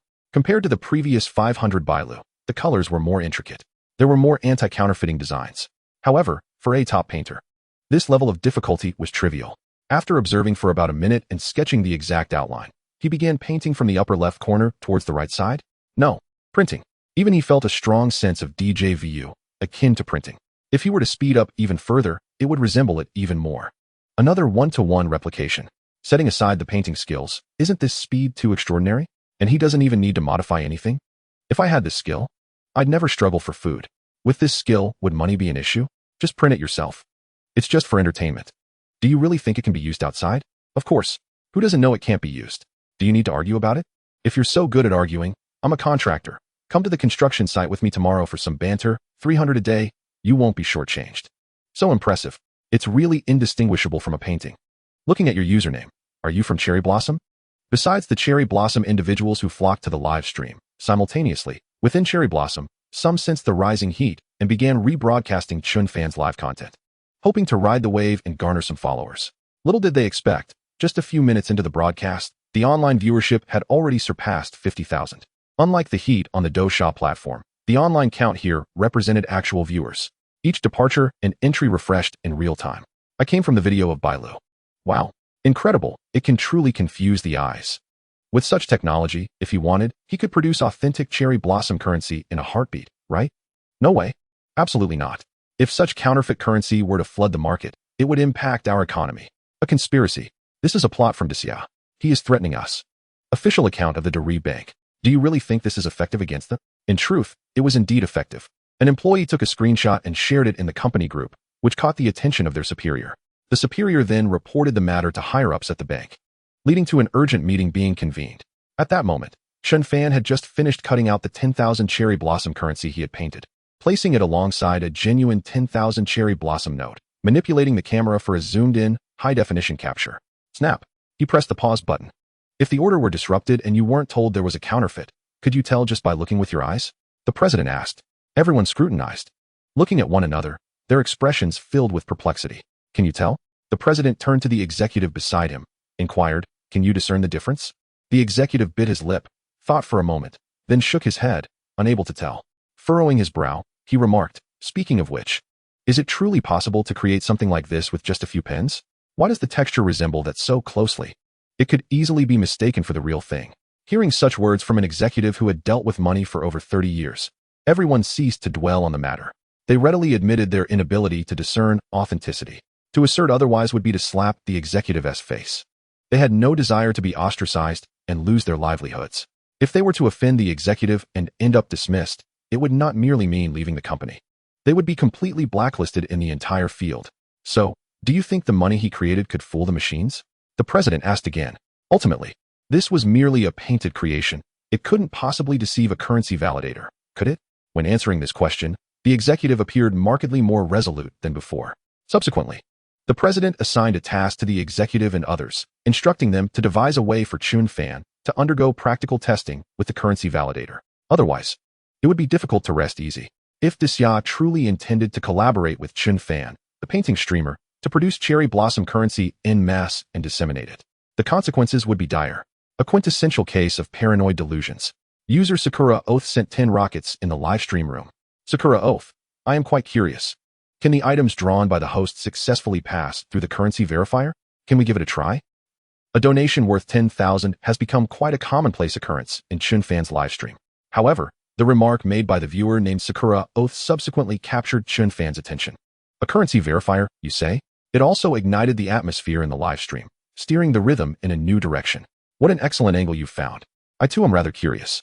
Host, could you complete the drawings on both sides? Let us see if it works. I have a currency verifier for sale at home. If you need it, I can send it to you. If it does pass, does that mean it counts as producing counterfeit currency during the live stream? It's not like it's the great Xia currency. What is there to fear? It's all in good fun.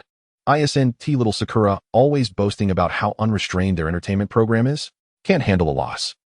After much contemplation, Chen Fan finally decided, all right, I shall give it a try. He opened an app from a shopping mall and indeed found a model of a currency verifier capable of checking the authenticity of various currencies. Without hesitation, he placed the order. Soon, a delivery person accepted the task, expected to arrive within 30 minutes. Originally, it was a 30-minute distance, but with Chen Fan's financial prowess, he could expedite the process, upgrading it to a special delivery. Taking advantage of this time, he began completing the artwork on the back of the 10,000 Sakura coins. Meanwhile, this entire scene was closely observed by Zhou Tianxi, who commented, this kid is truly defying the odds. He had to admit, Zhou Tianxi was equally curious whether the Sakura coins painted by Chen Fan could indeed evade the scrutiny of the currency verifier. If so, he would have his work cut out for him. Over in Sakura country, there would undoubtedly be a commotion. In the blink of an eye, both the front and back were fully drawn. Unlike his previous artwork, this time, Chen Fan had concocted the ink himself, achieving a superior color-changing effect. After all, he was about to challenge the currency verifier, so he naturally had to be more meticulous. After showcasing the artwork, the live stream was flooded with comments such as 666, human printer, divine being, ding dong. A few minutes later, the doorbell rang. Chen Fan picked up his phone and glanced at the delivery progress. It displayed that the delivery person had arrived and requested to collect the package. The currency verifier had arrived. Chapter 58. The machine exploded? Official attention. Excuse me, may I have your autograph? I am a great fan of your songs. Chen Fan did not expect that a simple delivery would lead him to encounter one of his fans. It seemed his popularity was far greater than he had imagined. Sure, no problem. Chen Fan gladly agreed and took a pen to sign his name on the fan's backpack. Thank you. After receiving the currency verifier, he closed the door and returned to the second floor, opening the box in public. Goodness, you actually bought a currency verifier. When it comes to pulling stunts, I only admire this host. He is truly something else. Can private individuals really purchase such a device? Just search online. Which platform wouldn't he sell it? It's not some top secret black technology. Brothers, I'm so excited. I'm practically covered in goosebumps. Though I already know the answer, I'm still looking forward to it. On Chen Fan's side, even before acquiring the currency verifier, he had researched its technology and classifications of capabilities. There were approximately 10 types, including multispectral image identification, fluorescence identification, magnetic identification, security thread magnetic code identification, watermark identification, comprehensive identification of banknote paper types, and infrared identification. Leaving aside the others, the comprehensive identification of banknote paper types made Chen Fan feel rather uneasy.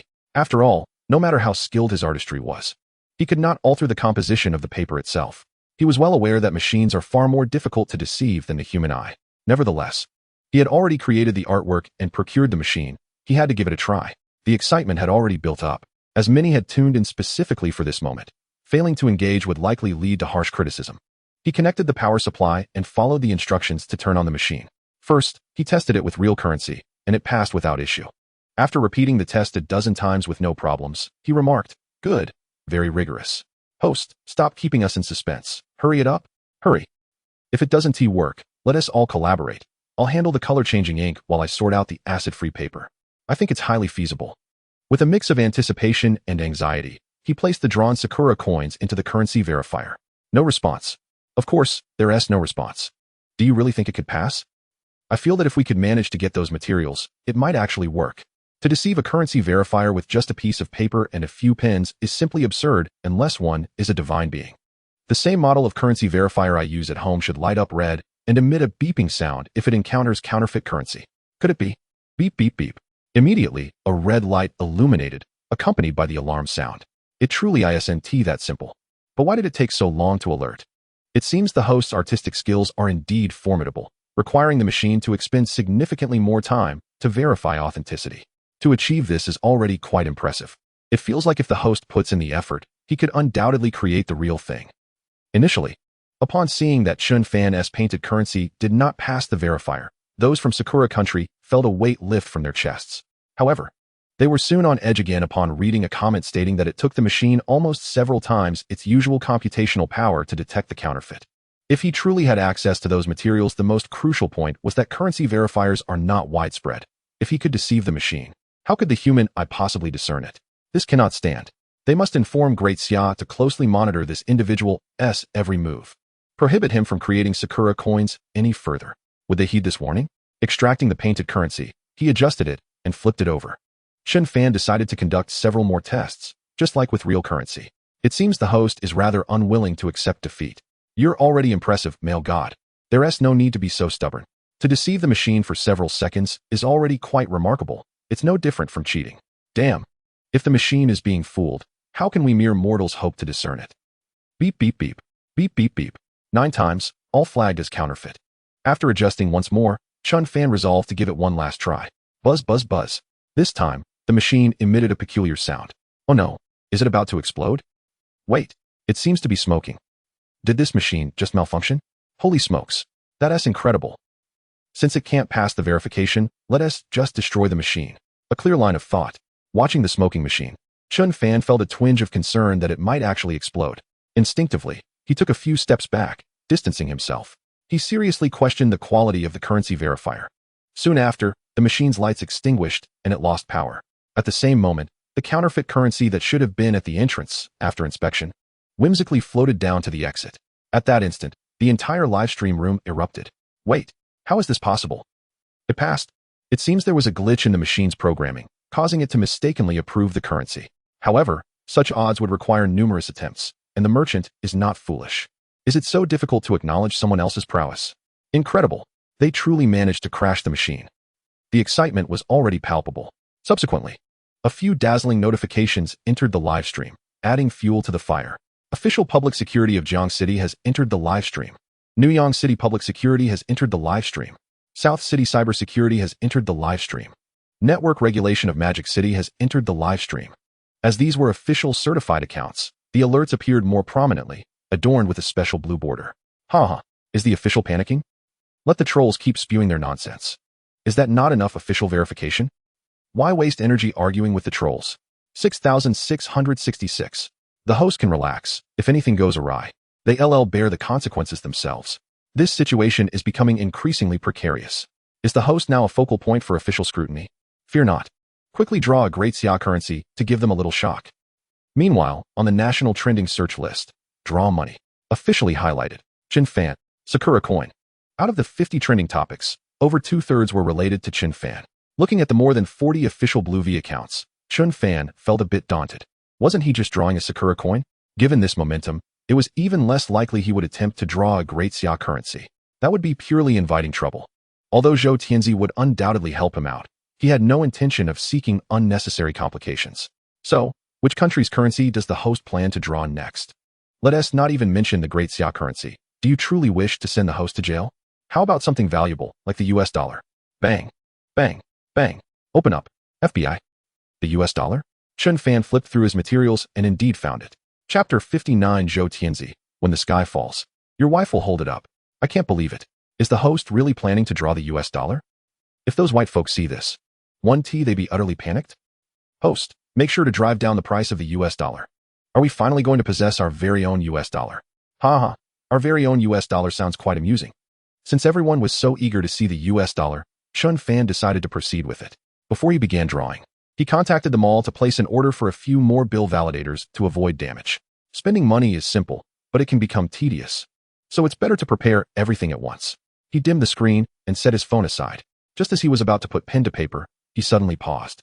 If I managed to procure the right materials, could I potentially fool the machine with my drawing skills? Hearing Chen Fan's mutterings, the barrage of comments intensified. Are we joking here? Host, are you serious? If you truly manage that, I bet the Hawks will send operatives across the ocean for a covert assassination mission tomorrow. Haha, do you think our great Xia security is just for show? If you can pull that off in one go, I'll directly reward you with a rocket. I mean it. 1 rocket? Haha, I'll give you 10. 1,000 rockets, I mean it. Money is no object. Big shot, impressive. The little newbie is trembling. Impossible. The US dollar from our Hawks is globally recognized as the hardest to counterfeit. You think you can just draw it? What a joke. Globally recognized? Who recognized it? When was I represented? The hardest to counterfeit? Sounds like you're self-proclaiming. How ridiculous. Realizing the flow of the live stream, Chen Fan understood that his words had been overheard. It appeared the microphone's sensitivity was too high, which was not necessarily a good thing. Change it. That was not an option, as this microphone had been a birthday gift from Guan Shanwell last year, and Chen Fan treasured it dearly. I was merely joking, everyone. Please don't take it seriously. Ding dong. Just as he was speaking, the doorbell suddenly rang. Has it arrived so soon? Chen Fan stood up and asked the audience to wait patiently for a moment. Upon reaching the first floor, he turned the doorknob. Opening the door revealed none other than Zhou Tianzi. What brings you here? Chen Fan inquired. It's nothing. These are for you, Zhou Tianzi replied, handing over a paper bag. Chen Fan opened it to discover it contained a roll of paper and several boxes of ink. Could these be? Chen Fan's eyes widened in disbelief as he looked up at Zhou Tianzi. Acid-free paper, light-sensitive color-changing ink, fluorescent developing ink, and magnetic ink, Zhou Tianzi explained without reservation. What do you want me to do with these? Chen Fan began to piece together the answer. To avoid any misunderstanding, he confirmed it once more. I'm curious too. With these materials, can you trick the bill validator? Zhou Tianzi candidly expressed his thoughts, leaving no room for concealment. Aren't you worried this might lead to trouble? What if I accidentally create genuine currency and implicate you? Chen Fan asked. It's just for fun. I'm not saying we'll be printing in bulk. What is there to fear? After learning of Chen Fan's concerns, Zhou Tianzi confidently reassured him, saying, don't worry. If the sky falls, I, Kunlun, and others will support you. After mentioning Kunlun, Chen Fan sensed that Zhou Tianzi seemed to have more to say, but abruptly stopped, swallowing his words. All right then. Chen Fan accepted the items in the paper bag with a sense of reassurance. I won't disturb you any longer. Good luck in creating the first US dollar for our great Xia. Seeing Zhou Tianzi, the formidable warrior, adopting the memes of the live stream audience brought a smile to Chen Fan's face as he replied, all right, I'll do my best. He then closed the door and returned to the second floor. Watching the firmly shut door, Zhou Tianzi's smile faded. and in a voice only he could hear, he murmured, "Trouble? With your wife holding it up, what trouble could arise?" Rather than worrying about you crafting counterfeit currency that could disrupt the Hawks' monetary system, they should be more concerned about whether Guanshanhua, that madwoman, might in a fit of rage collapse the entire financial system of the Hawks. After all, she is the modern-day empress of Hawks South Financial Street. Apologies for the delay. Chen Fan returned to the camera, retrieving the roll of acid-free paper and the ink boxes. What do you need toilet paper for? Those little boxes contain color-changing ink, it seems. Color-changing ink? Then this roll of paper must be acid-free paper? What is acid-free paper? Acid-free paper, also known as currency paper, is made from plant fibers that have undergone special chemical treatments to be processed into cotton pulp. This type of paper boasts high strength, with a folding endurance of thousands of times, and can be verified using an acid-based detection pen. Ajahn, are you serious about this? Acquiring such items is no small feat for the streamer.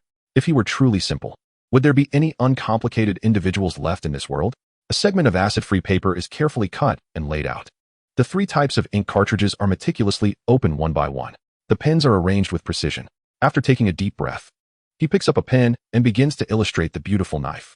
As he draws, he explains to the audience that the ink used for the beautiful knife is of a special nature, consisting of 3 types: fluorescent developing ink, magnetic ink, and visible light color-changing ink. The fluorescent developing ink can be detected under ultraviolet light. It is invisible in daylight, but reveals itself under UV illumination, making it nearly impossible to counterfeit when combined with security threads. What are you still dawdling for? Hurry up and take notes. Is the difficulty of counterfeiting truly negligible? Is this the calmness of a master? If anyone else had said that, I would have already lashed out. Indeed, as a professional critic for 7 years, I find myself at a loss to critique him, nor do I dare to. The most renowned aspect of the beautiful knife's anti-counterfeiting technology is its intricate printing techniques, which are exceedingly difficult to replicate, especially the 3D anti-counterfeiting thread, microprinting, and relief printing. The 3D anti-counterfeiting thread of the beautiful knife is fluorescent and crafted with extraordinary precision. Yes, it's challenging, but that's only from our perspective. While proclaiming its difficulty, you seem to be a human jackhammer, don't you? What machine? My apologies. That was a slip of the tongue. Goodness, this is truly remarkable. The mastery of detail is such that when the image is enlarged, it is indistinguishable from the original. As a staunch observer, I find it impossible to discern authenticity.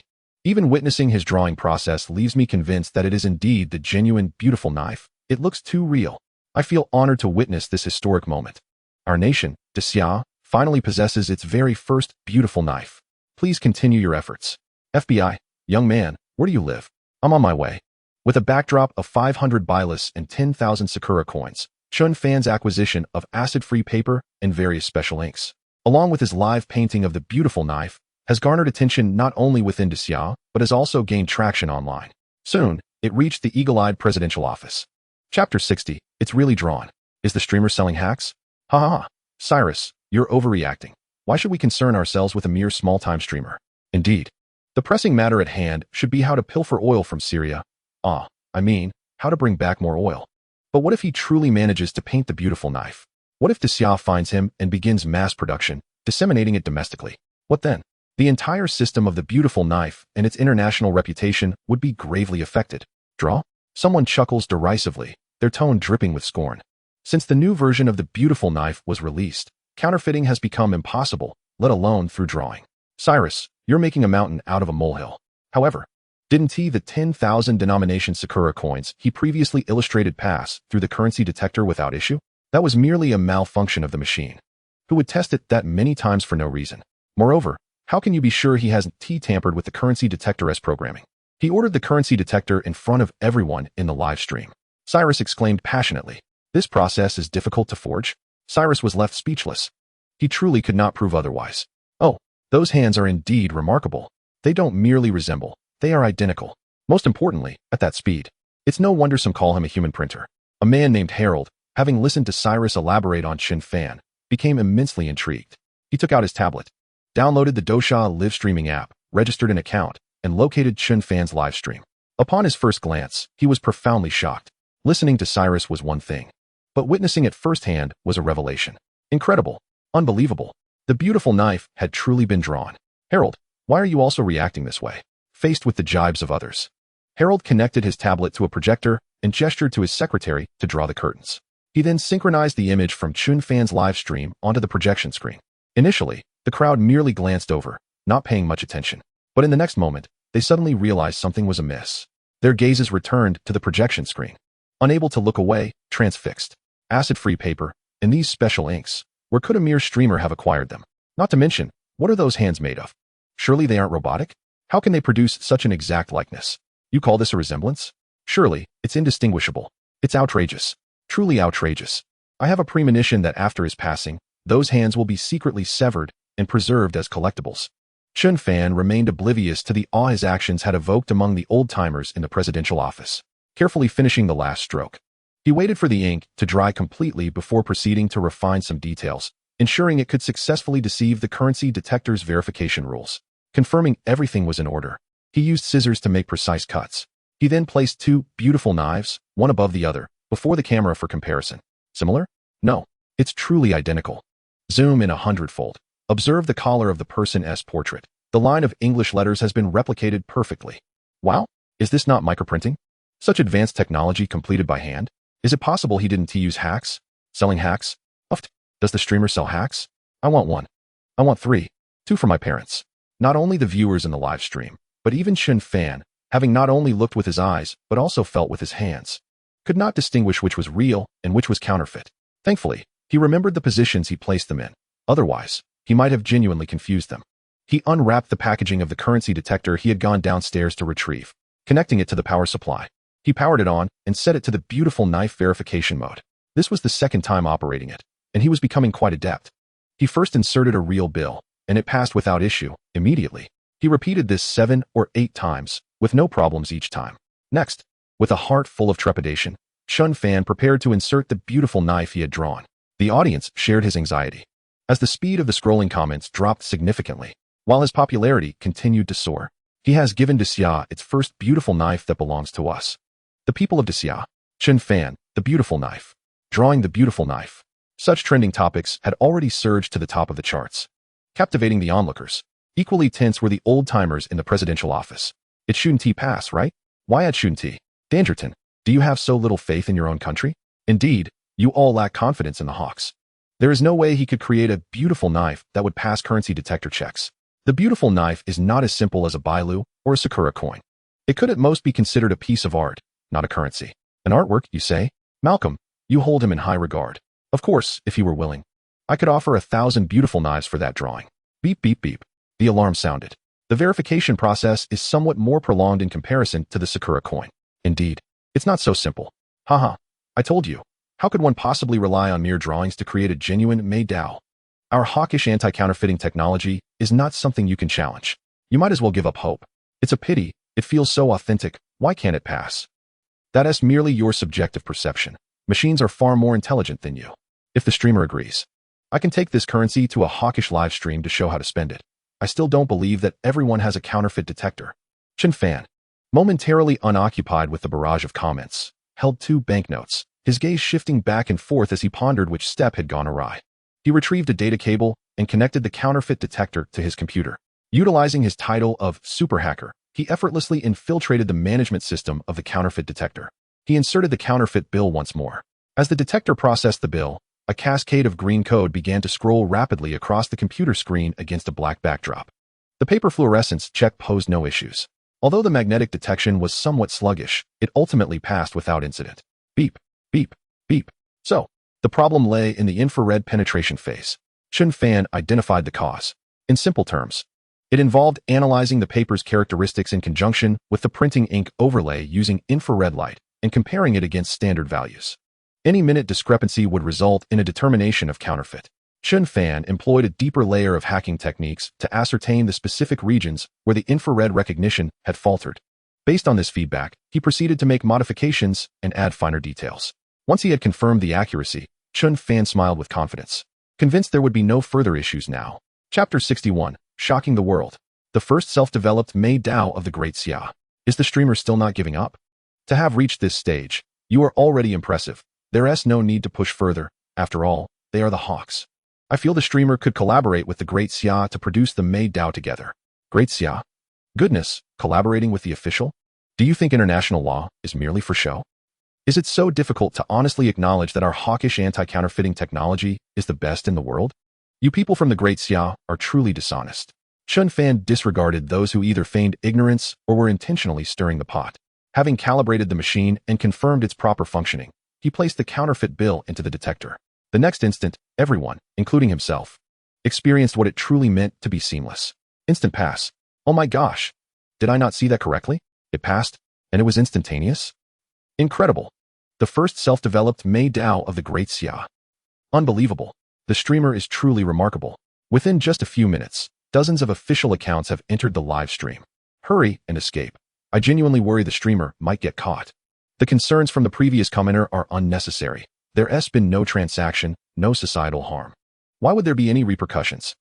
I suggest the state quickly dispatch heavy security to ensure the protection of such cutting-edge talent. Who says that drawing has no future?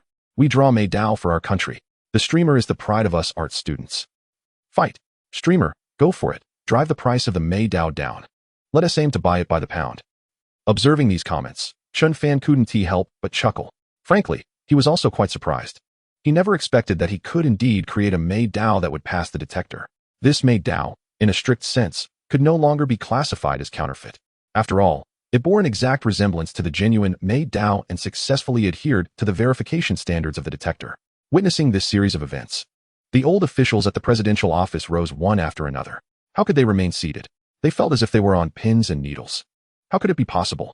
He truly managed to create a Mei Dao using only a paintbrush? Hold on. Stay calm, stay calm. I'm sure it must be an issue with that machine. What could possibly be wrong? I just looked it up. That detector is manufactured by our hawkish Bernard Group, known for their stringent quality control. Can you all not trust their technology? Yet, I still feel that this matter is too exaggerated, too implausible. Even witnessing it firsthand, it remains difficult to believe. They reassured themselves frantically. Those who had earlier advised others to remain calm were, ironically, the most agitated. I just contacted the head of the Bernard Group to confirm. Their terminal data network system showed no signs of hacking. Everything is functioning normally. Additionally, following the machine code, I reached out to the distributor in the Great Xia, and the person in charge stated they did not recognize this streamer, and there was no possibility of collaboration. Cyrus spoke up, his words shocking everyone. Does that mean he truly created the Mei Dao through drawing? Yes, without a doubt. Cyrus nodded affirmatively. What should we do now? What if he continues to draw like this, or shares the technology with the Great Xia? I can hardly imagine what might occur. Quickly contact headquarters. We must devise a plan to update the anti-counterfeiting technology. Currently, Chen Fan has drawn a Mei Dao that successfully passed the counterfeit detector, and this news, especially considering it was a device exported by the Hawks, has caused quite the stir both online and offline. The external trending topics are flooded with discussions pertaining to him. To avert unwarranted panic, the hawkish official account opted to release a statement. They would reach out to the Great Xia officials to discuss solutions for this matter in detail. And they have already contacted headquarters to convene a seminar to determine the next generation of anti-counterfeiting technology. This announcement, rather than alleviating concerns, only further solidified the belief among countless netizens that Chen Fan had indeed created a genuine Mei Dao, officially certified. Back in the live stream, quickly check the trending topics. The streamer creating the Mei Dao has forced the Hawks to expedite the update of their anti-counterfeiting technology. Haha, this is hilarious. The streamer is impressive. Truly, with a single effort, he has shaken the globe. The Japanese side is panicking, as the Sakura coin has already been depreciating significantly. They fear that if this continues, we might see bills worth 100,000 Sakura coins. I just searched for the world's most valuable currency. It seems to be the Kuwaiti dinar. 1 dinar equals 1686 Great Xia coins, surpassing the Mei Dao. Streamer, are you interested? The Kuwaiti dinar? Chen Fan took note of this comment. It was the first time he had heard of such a currency, which dwarfed even the euro and the Mei Dao. However, glancing at the time in the lower right corner, Chen Fan remarked that it was getting late and decided to conclude today's stream. He advised everyone to rest early and take care of their health. Following the usual protocol, he ended the broadcast instantly.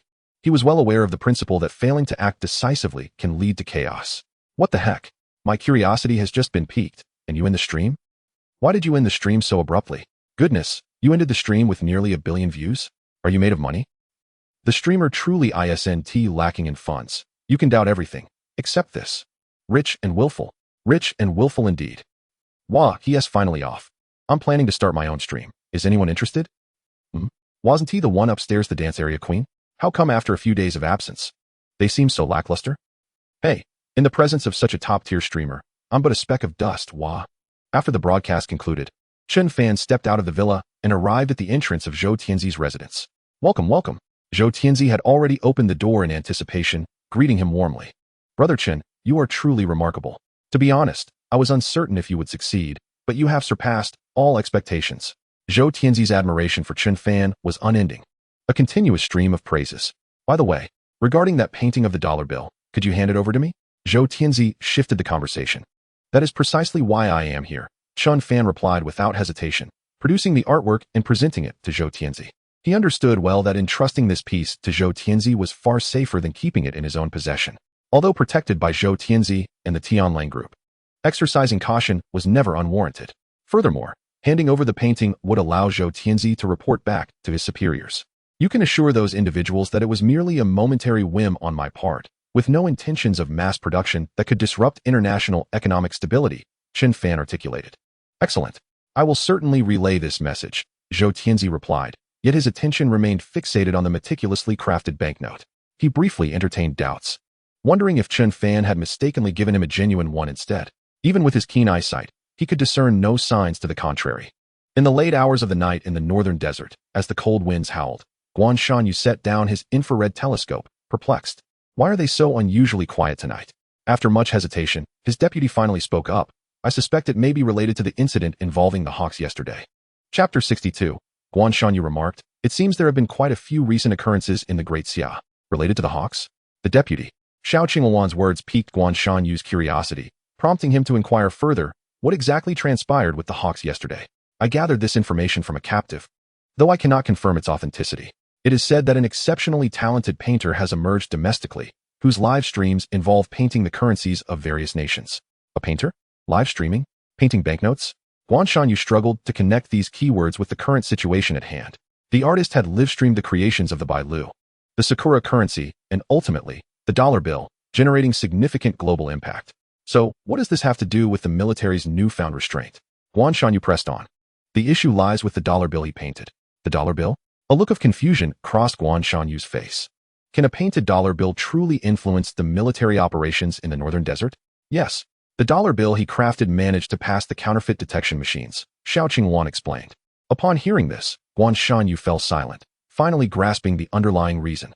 It appeared that the hawks were now in disarray, preoccupied by the chaos stirred by the artist's painted dollar bill, completely neglecting matters on their end.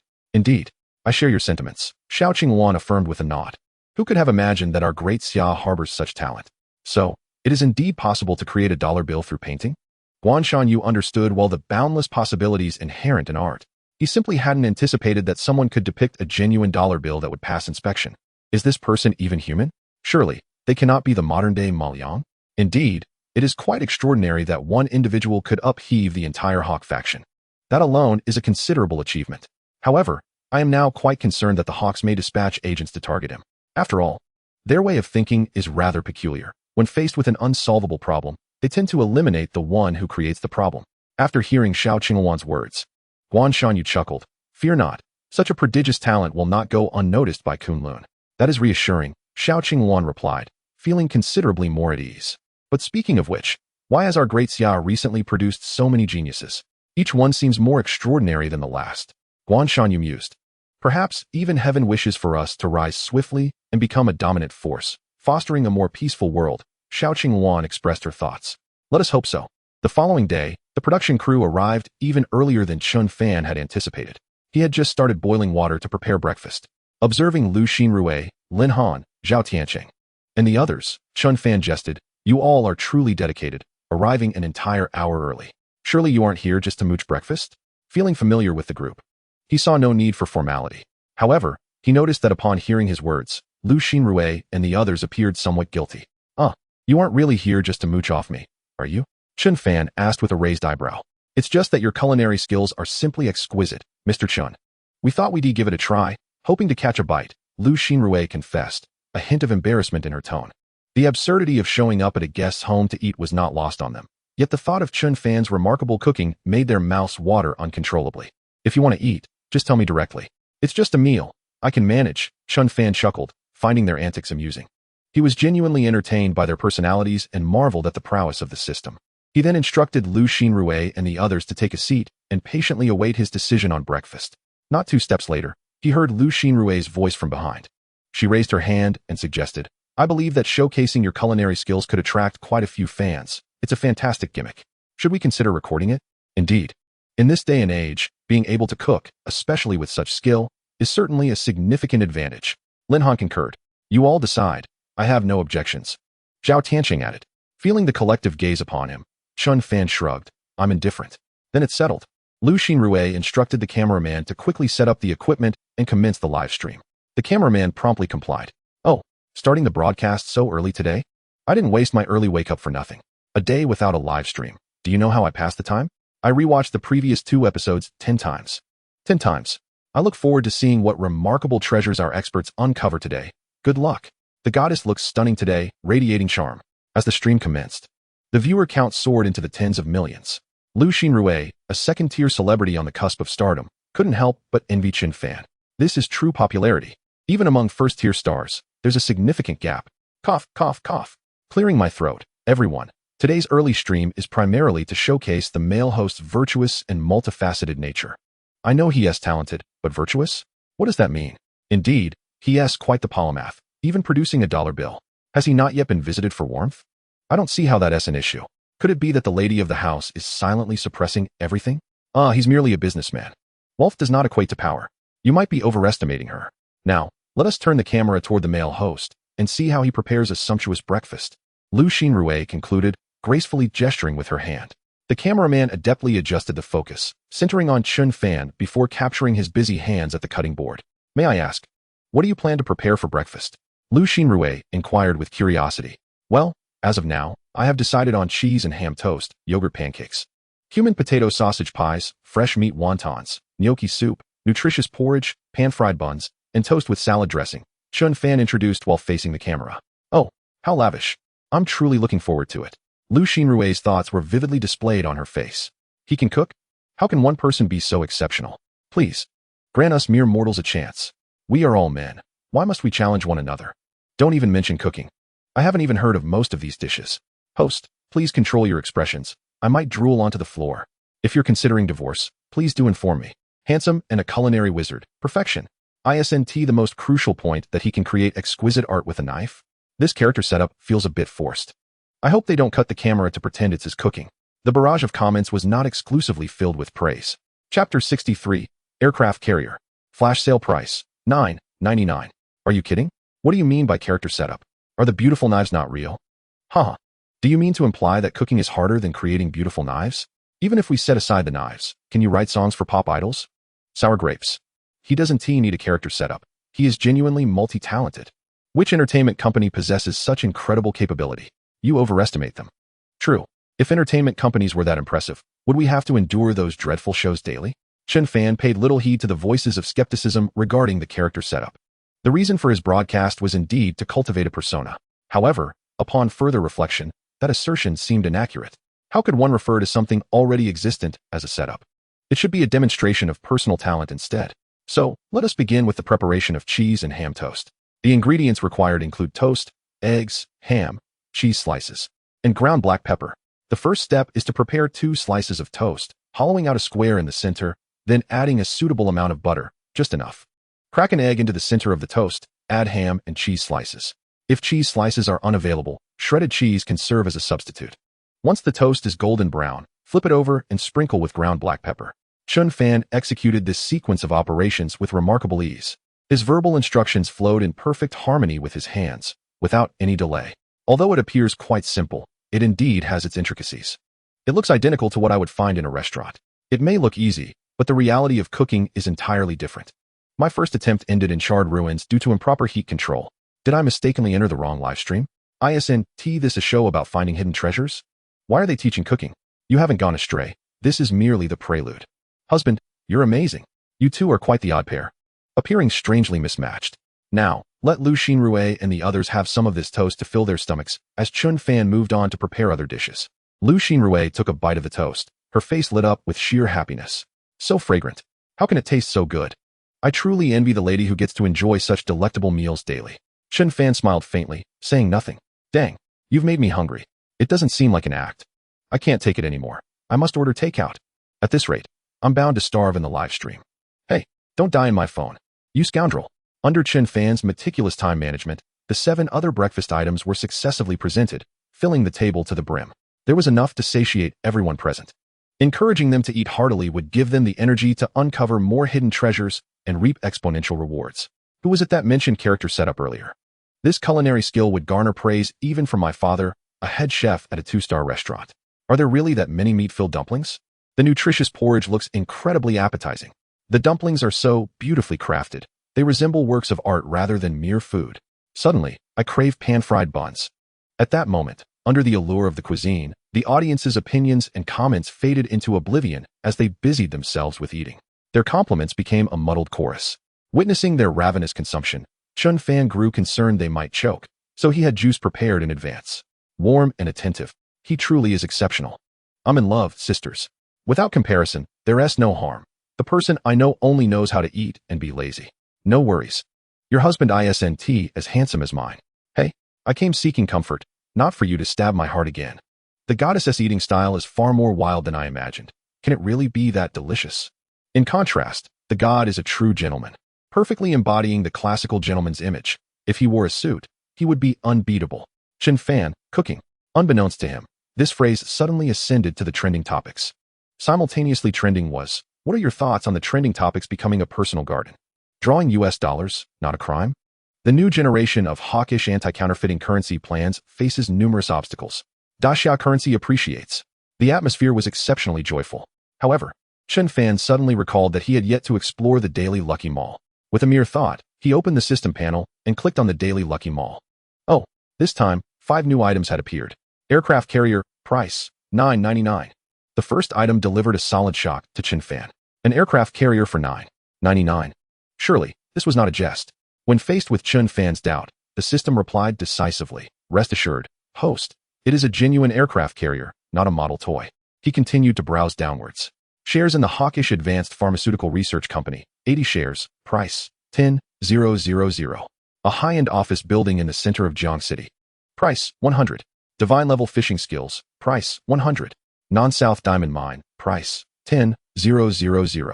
One could only say, as always, it was astonishing. The prices were absurdly low, leaving him astounded. Taking the high-end office building in the center of Jiang City as an example, it was preliminarily estimated to be worth at least several hundred million. Yet, in the Daily Mall, it only cost $100. Upon reflection, it didn't seem so outrageous after all. After all, even an aircraft carrier could be had for a flash sale price of $9.99. Purchase successful. Congratulations, host, you have acquired an aircraft carrier. Purchase successful. Congratulations, host. You have acquired 80 shares in the hawkish Advanced Pharmaceutical Research Company. Purchase successful. Congratulations on your acquisition. Looking at the items he had purchased and the total expenditure of less than 30,000, Chen Fan could think of no other word than incredible. While he cleared out the Daily Mall, breakfast time came to an end, with everything polished off. Lin Han and Zhao Tianqing willingly took on the task of tidying up the dishes, feeling the need to contribute in some manner. Meanwhile, Lu Xinrui faced the camera, sharing her post-meal impressions with the audience in the livestream. What appeared to be sharing was, in essence, a display of ostentation. Enough already. Stop talking. The drool is pooling everywhere. Let us get to the point and find the hidden stash of cash. If you keep showing off, I might just unfollow you. For heaven's sake, at least act like a decent person. A quick glance revealed that Lin Han and Zhao Tianqing had already completed their task. Lu Xinrui decided to waste no more time and announced, thus, today's episode of the Private Fortune Detective Program officially commences. Master Lin, Detective Zhao, please begin your search for the hidden money. Understood, Lin Han and Zhao Tianqing replied in unison, nodding eagerly. The audience was filled with anticipation. And Chen Fan was equally eager, certain that it would be a day brimming with discoveries. Unlike Zhao Tianqing, Lin Han opted to launch an assault on the second floor, leaving the first floor in Zhao Tianqing's capable hands, to which Zhao had no objections. The cameraman and Lu Xinrui remained on the first floor, waiting for news from Lin Han, who would inform them once he had made a discovery. After all, the bedroom was considered a private space, unsuitable for broadcasting. Come up quickly. I've made a discovery. Lin Han called out, surprising everyone with his promptness. It had barely been 3 minutes since they began. Chapter 64. How many years for stealing 100 million? The artificial rockery and water pool. Upon hearing this, the cameraman quickly raised the camera, aiming it at the second floor. A new discovery already. Wait, isn't that just outside the door? They haven't even entered yet. Can one hide money in the corridor? Why not? There are plenty of places, ceiling, under the floor, hollowed-out walls. It seems the upstairs is also a master in hiding money. Should we leave an address for the next episode to visit your home? Oh, come on. Give me a break. I still have work to do. I'm signing off now. Ha ha ha. Looks like our brother is feeling guilty. Is your wife watching? I suggest a thorough investigation. The 36 stratagems. Retreating is the best plan. The ancients did not deceive me. The bedroom and similar places were unsuitable for broadcasting. But the corridor should be acceptable. Lu Xinrui quietly inquired about Chen Fan's opinion. If he was unwilling, the production team would naturally not insist. It was unlikely that a typical household could allow such a thing. For someone like Chen Fan, it was even more improbable, as he was not someone to be trifled with. Given Chen Fan's current prominence in Daxiao, or rather, the entire world, who would dare to oppose him? Lu Xinrui could hardly fathom any entertainment company possessing that kind of power. If public opinion were to escalate, it would be akin to self-immolation. As for other areas outside the bedroom, they are fine, Chen Fan stated. Very well, I understand. Subsequently, the group, under the watchful gaze of the camera, ascended to the second floor. Upon arrival, they discovered the corridor was utterly empty, devoid of anything notable. However, upon closer inspection, they noticed that where Lin Han's body obscured the view, at the end of the corridor by the window, there was a small mahogany table. On it rested a decorative vase. No need to look further. It must be that table or the vase. Both are undoubtedly antiques. Is it possible for both to be treasures? In this house, if you told me that the glass window was made of diamonds, I would believe you. Perhaps you have indeed made a prophetic statement. I suggest the production team's experts thoroughly investigate the glass. No detail should be overlooked. By the way, the show has been airing for quite a while now. Surely the hype is sufficient? Isn't there a master thief out there who would take a look? Just casually swiping a stone would make one a billionaire. To clarify for new viewers, this may seem exaggerated, but it is not at all. Wealth can change in an instant. Does anyone know how many years one would be sentenced for stealing 100 million? What? Are you already planning? Assessing the risks ahead of time?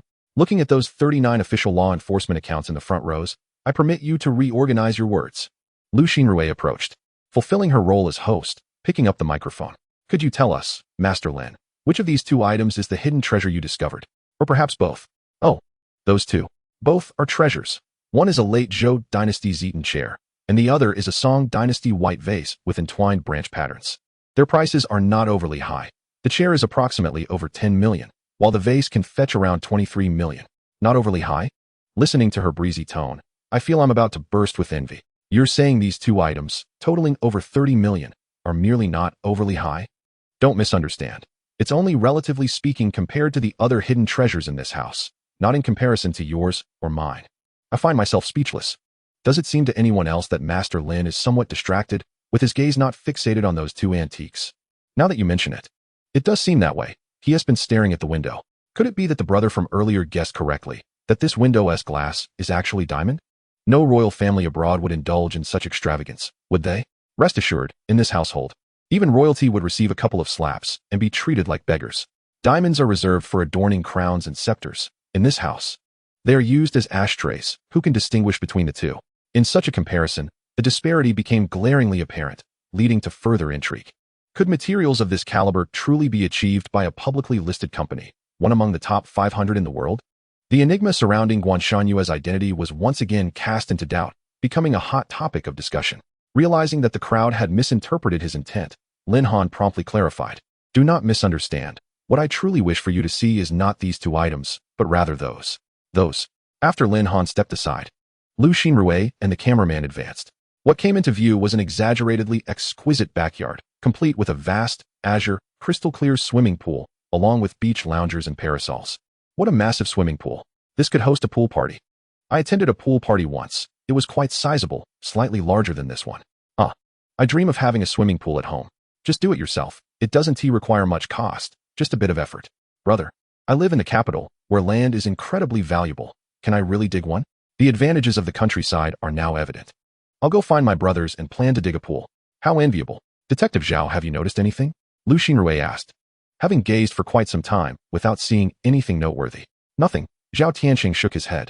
Observing this, Lin Han decided to cut to the chase, declaring, what I want you to see is the rockery water pool beside the swimming pool. The rockery water pool? Its craftsmanship is indeed impressive, but it hardly seems priceless. Lu Xinrui commented, recalling having seen similar types in friends' luxurious homes. The rockery water pool itself may not hold much value. What is truly valuable is what lies within it. Lin Han elaborated. What's inside? Lu Xinrui squinted, focusing her gaze to see clearly. Wait, could it be those fish? She asked tentatively. Indeed. Lin Han nodded emphatically. The true expense lies in those fish. How much can fish possibly be worth? Here, they cost merely a few yuan per pound. My dear brother, the distinction between fish for consumption and ornamental fish is as stark as night and day. Isn't fish meant to be eaten? It seems I have been rather superficial. I have purchased a few ornamental fish, and they were indeed quite pricey, costing dozens of yuan each. Dozens of yuan? How could fish capable of being valued in excess of 30 million for those two antiques be so inexpensive? Zhao Tianxing remained largely silent on the matter, as it was not within his area of expertise. He was also taken aback, not expecting Lin Han to possess knowledge about ornamental fish. Subsequently, under Chen Fan's guidance, the group descended from the second floor back to the living room, and through the side door of the living room, they arrived at the backyard, standing before the artificial rockery and pond. Upon closer inspection, they discovered that the colors of the fish were far more vibrant than when viewed from afar. Such beautiful fish. Even Lu Xinrui, lacking expertise, could easily discern their value. Could you kindly introduce these fish to me and the viewers in the live stream, Master Lin? Are they truly worth more than ancient antiques worth millions? Chapter 65 Viewer. A single fish is worth more than I am? Forgive my ignorance. But how could these few fish possibly be more valuable than millennia-old antiques? Nevertheless, they are indeed stunning. The scales shimmer with a rainbow of colors. I have never encountered such exquisite fish even in an aquarium. Aquarium, mainly because I can't afford them. A single fish here could purchase an entire aquarium. Ha. Must you exaggerate so? Considering size and coloration, the cheaper ones are in the thousands, while the more expensive can reach hundreds of thousands. What? A single fish costing hundreds of thousands? In response to Lu Xinrui's inquiry, Lin Han elaborated. Take this red and white koi for instance. Its skin is as smooth as porcelain, and its red markings are as vibrant as gemstones. Not only is the pattern flawless, but its length is also remarkable. A similar koi, named Lulan, which is slightly inferior, was auctioned in Sakura country for 20 million dashi coins, having won several championships in koi competitions. Regrettably, that koi perished due to forced ovulation, leaving a lingering sense of loss. How much? 20 million? For a single fish? Are you certain you haven't mistakenly added an extra 10,000? Now I finally understand why Master Lin earlier dismissed those two antiques. Indeed, this one fish nearly matches their combined worth, not to mention the multitude of them. I am an ardent admirer of koi, a devoted enthusiast of ornamental fish. I would be willing to pay 29 million for one. No jest. 29 million? Are there really countless billionaires online? Before you deride him, can you first take a look at his long list of accomplishments? Holy cow. An emperor in the live streams of 120 hosts? 120,000 in a month. That's 2 million each month. With such a wealthy individual suddenly emerging, expressing a willingness to purchase a single koi for 29 million, the viewers in the live stream were completely convinced of the fish's value. This individual indeed possessed discerning taste. In my personal experience, this red and white koi could indeed fetch around 30 million. Lin Han did not deliberately focus on the barrage of comments, as the emperor's extravagant special effects frame was too ostentatious and dazzling to ignore. However, the most valuable among them was not the red and white koi. Lin Han intentionally kept the suspense. What? The 30 million fish is not the most valuable? A single fish is worth more than I am. Woe is me. This world is so unfair. In my next life, I do not wish to be reborn as a cat. I wish to be a fish. A salted fish? Come, photographer. That one. Lin Han pointed to a fish characterized by vibrant red scales intermingled with a rainbow of colors, particularly striking as it faced upwards, embodying the demeanor of a sovereign. This fish, known as the blood-red dragon, is a type of arowana, indigenous to the northern regions of Sintalan in India, and was once purchased for $600,000 at an international fish exhibition in Singapore by a Sakura citizen for a 2-kilogram blood-red arowana. The specimen before us, I estimate, weighs around 4 kilograms, a full double. $600,000 equates to over 40 million. Incredible. Truly remarkable. You must understand. That 4 million blood-red dragon weighed only 2 kilograms. This one is twice that, weighing 4 kilograms. Then the price must surely double? Not just that. A blood dragon of this size is considered a mutation, exceedingly rare, if it were to find a truly passionate admirer. A valuation exceeding 100 million would not be impossible. Lin Han's statement laid the truth bare before everyone. A flurry of exclamation and question marks flooded the screen. They could hardly fathom the existence of fish valued at over 100 million. Compared to the most expensive, I am now more curious about the least expensive fish here. How much do they cost? This inquiry resonated with the sentiments of many viewers in the live stream. Lin Han deemed it an excellent question and responded. Let me see if I can find the least expensive one. To select something of lesser value from a collection of precious items truly poses a challenge. Am I imagining things? Or do those fish appear to me as blocks of gold? Gold bricks? Are they truly worth that much? Fish. I sense an insult in that. The fish-stealing squad is currently forming 1,100. Count me in. Tonight we steal fish. May fortune smile upon us, brothers. I am merely curious about the taste. The flavor of ornamental fish is typically not exceptional. Do not expect much. Found it. Lin Han's eyes lit up as he pointed out the platinum arowana. With its gleaming luster, purity, and slight transparency, is exquisite. It is worth 200,000. The least expensive is 200,000. The term cheap has suddenly lost its meaning. Perhaps if I sold all my organs, I might be able to afford one. So, this entire pond of fish is valued at around 1 billion, without a doubt? Absolutely no question. Just the equipment necessary to sustain their existence is worth a fortune. Chen Fan, observing from the side, was taken aback. He had not anticipated that the fish he casually fed each day, while passing the time watching, would be worth at least 200,000 at the lowest, with some exceeding 100 million. Previously, he had even accidentally overfed one, causing it to perish. Unaware of their value, he felt no remorse. Guan Shanyu, upon learning this, bore no intention of reproaching Chen Fan. She spoke lightly, dismissing it as merely one fish, advising him not to take it too seriously. You call that just one fish? He profoundly understood how wealthy and capricious his wife truly was. Congratulations, host. You have successfully discovered hidden wealth. The red and white supreme koi, blood dragon fish, and platinum arowana have triggered a 10,000-fold return. With so many fish, Chen Fan found no use for them. Besides, such items are inherently valuable due to their rarity. The more there are, the lower the price will drop. Thus, he opted for the money. A trillion would flow in effortlessly, internally, as calm as a still pond. He paid it no mind. Could the cameraman please focus a bit closer? I would like to take a screenshot for wallpaper. The production team, naturally, would not refuse such a modest request. After satisfying the viewers in the live broadcast room, they decided to continue their quest for hidden treasures. Chen Fan casually picked up a handful of fish food from a box nearby and scattered it into the pond, feeding these these sizable creatures. They devoured the morsels with great gusto. Out of curiosity, he had once tasted the food himself and found it rather unpalatable. Mr. Chen?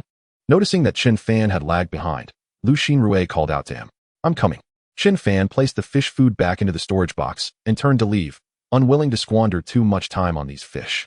The solitary seat, the vase, along with the recently acquired trillion-dollar rebate, was hardly sufficient to satiate his appetite. In his eyes, this house surely concealed more of his wife's undisclosed stash of wealth.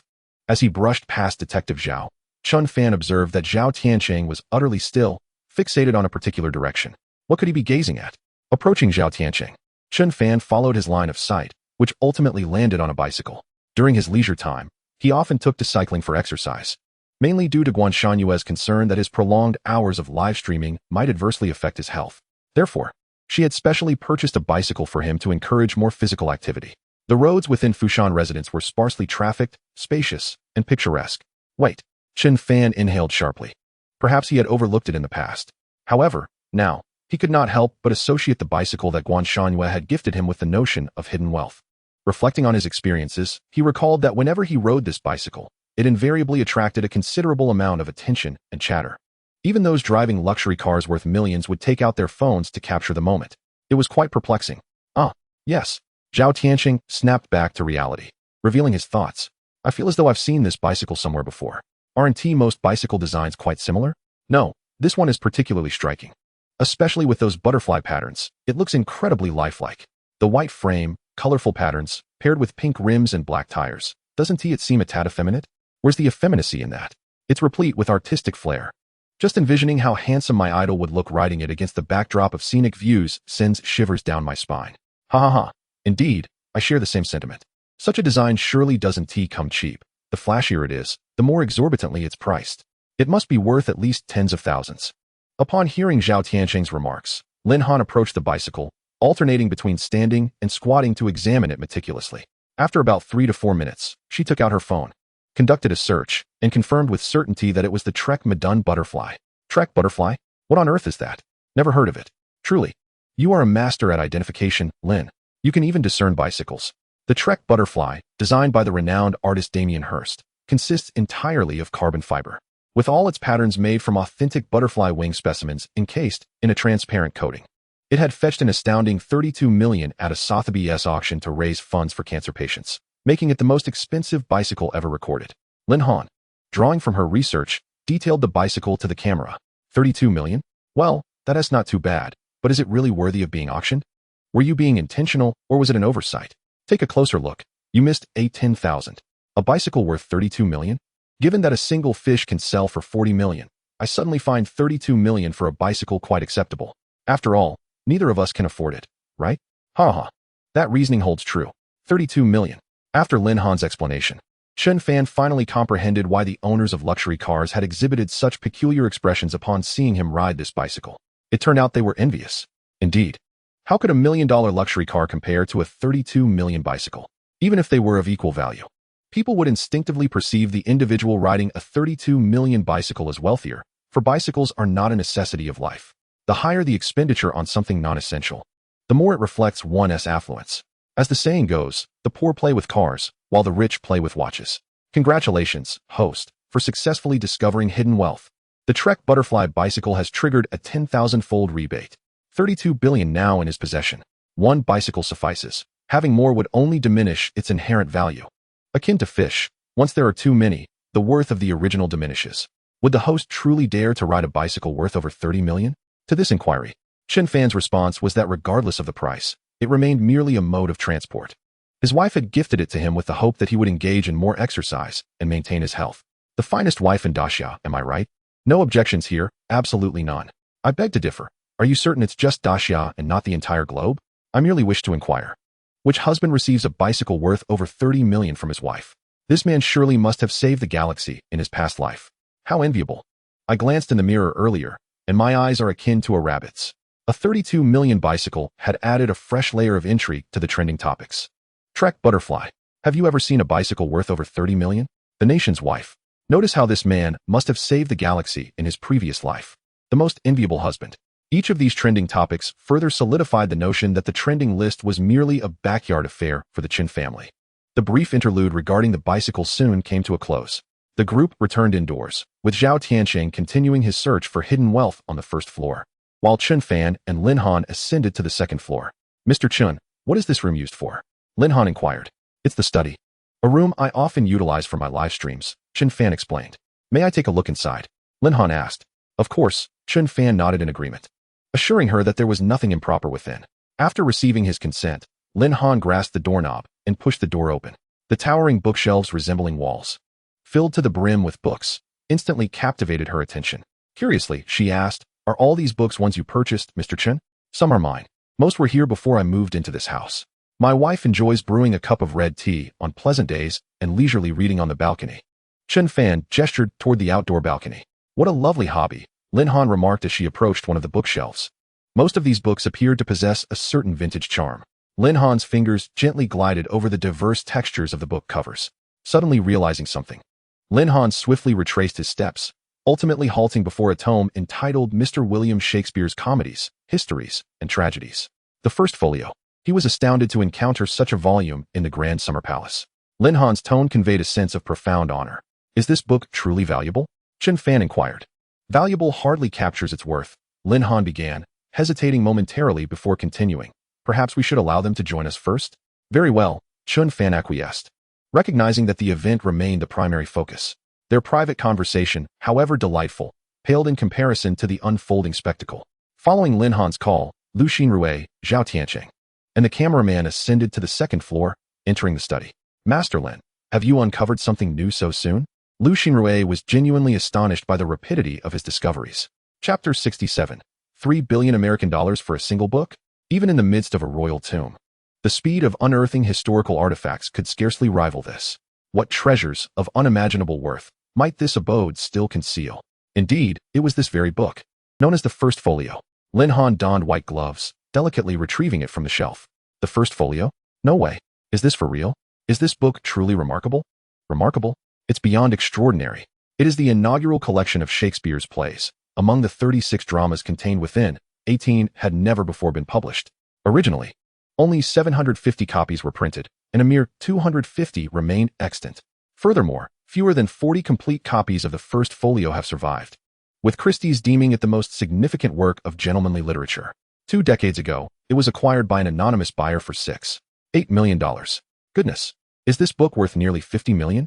50 million? Is the book made of gold, or are the words inscribed in gold? How crass. The value of literature cannot be measured in mere currency. It appeared that many in the live stream were well versed in such matters.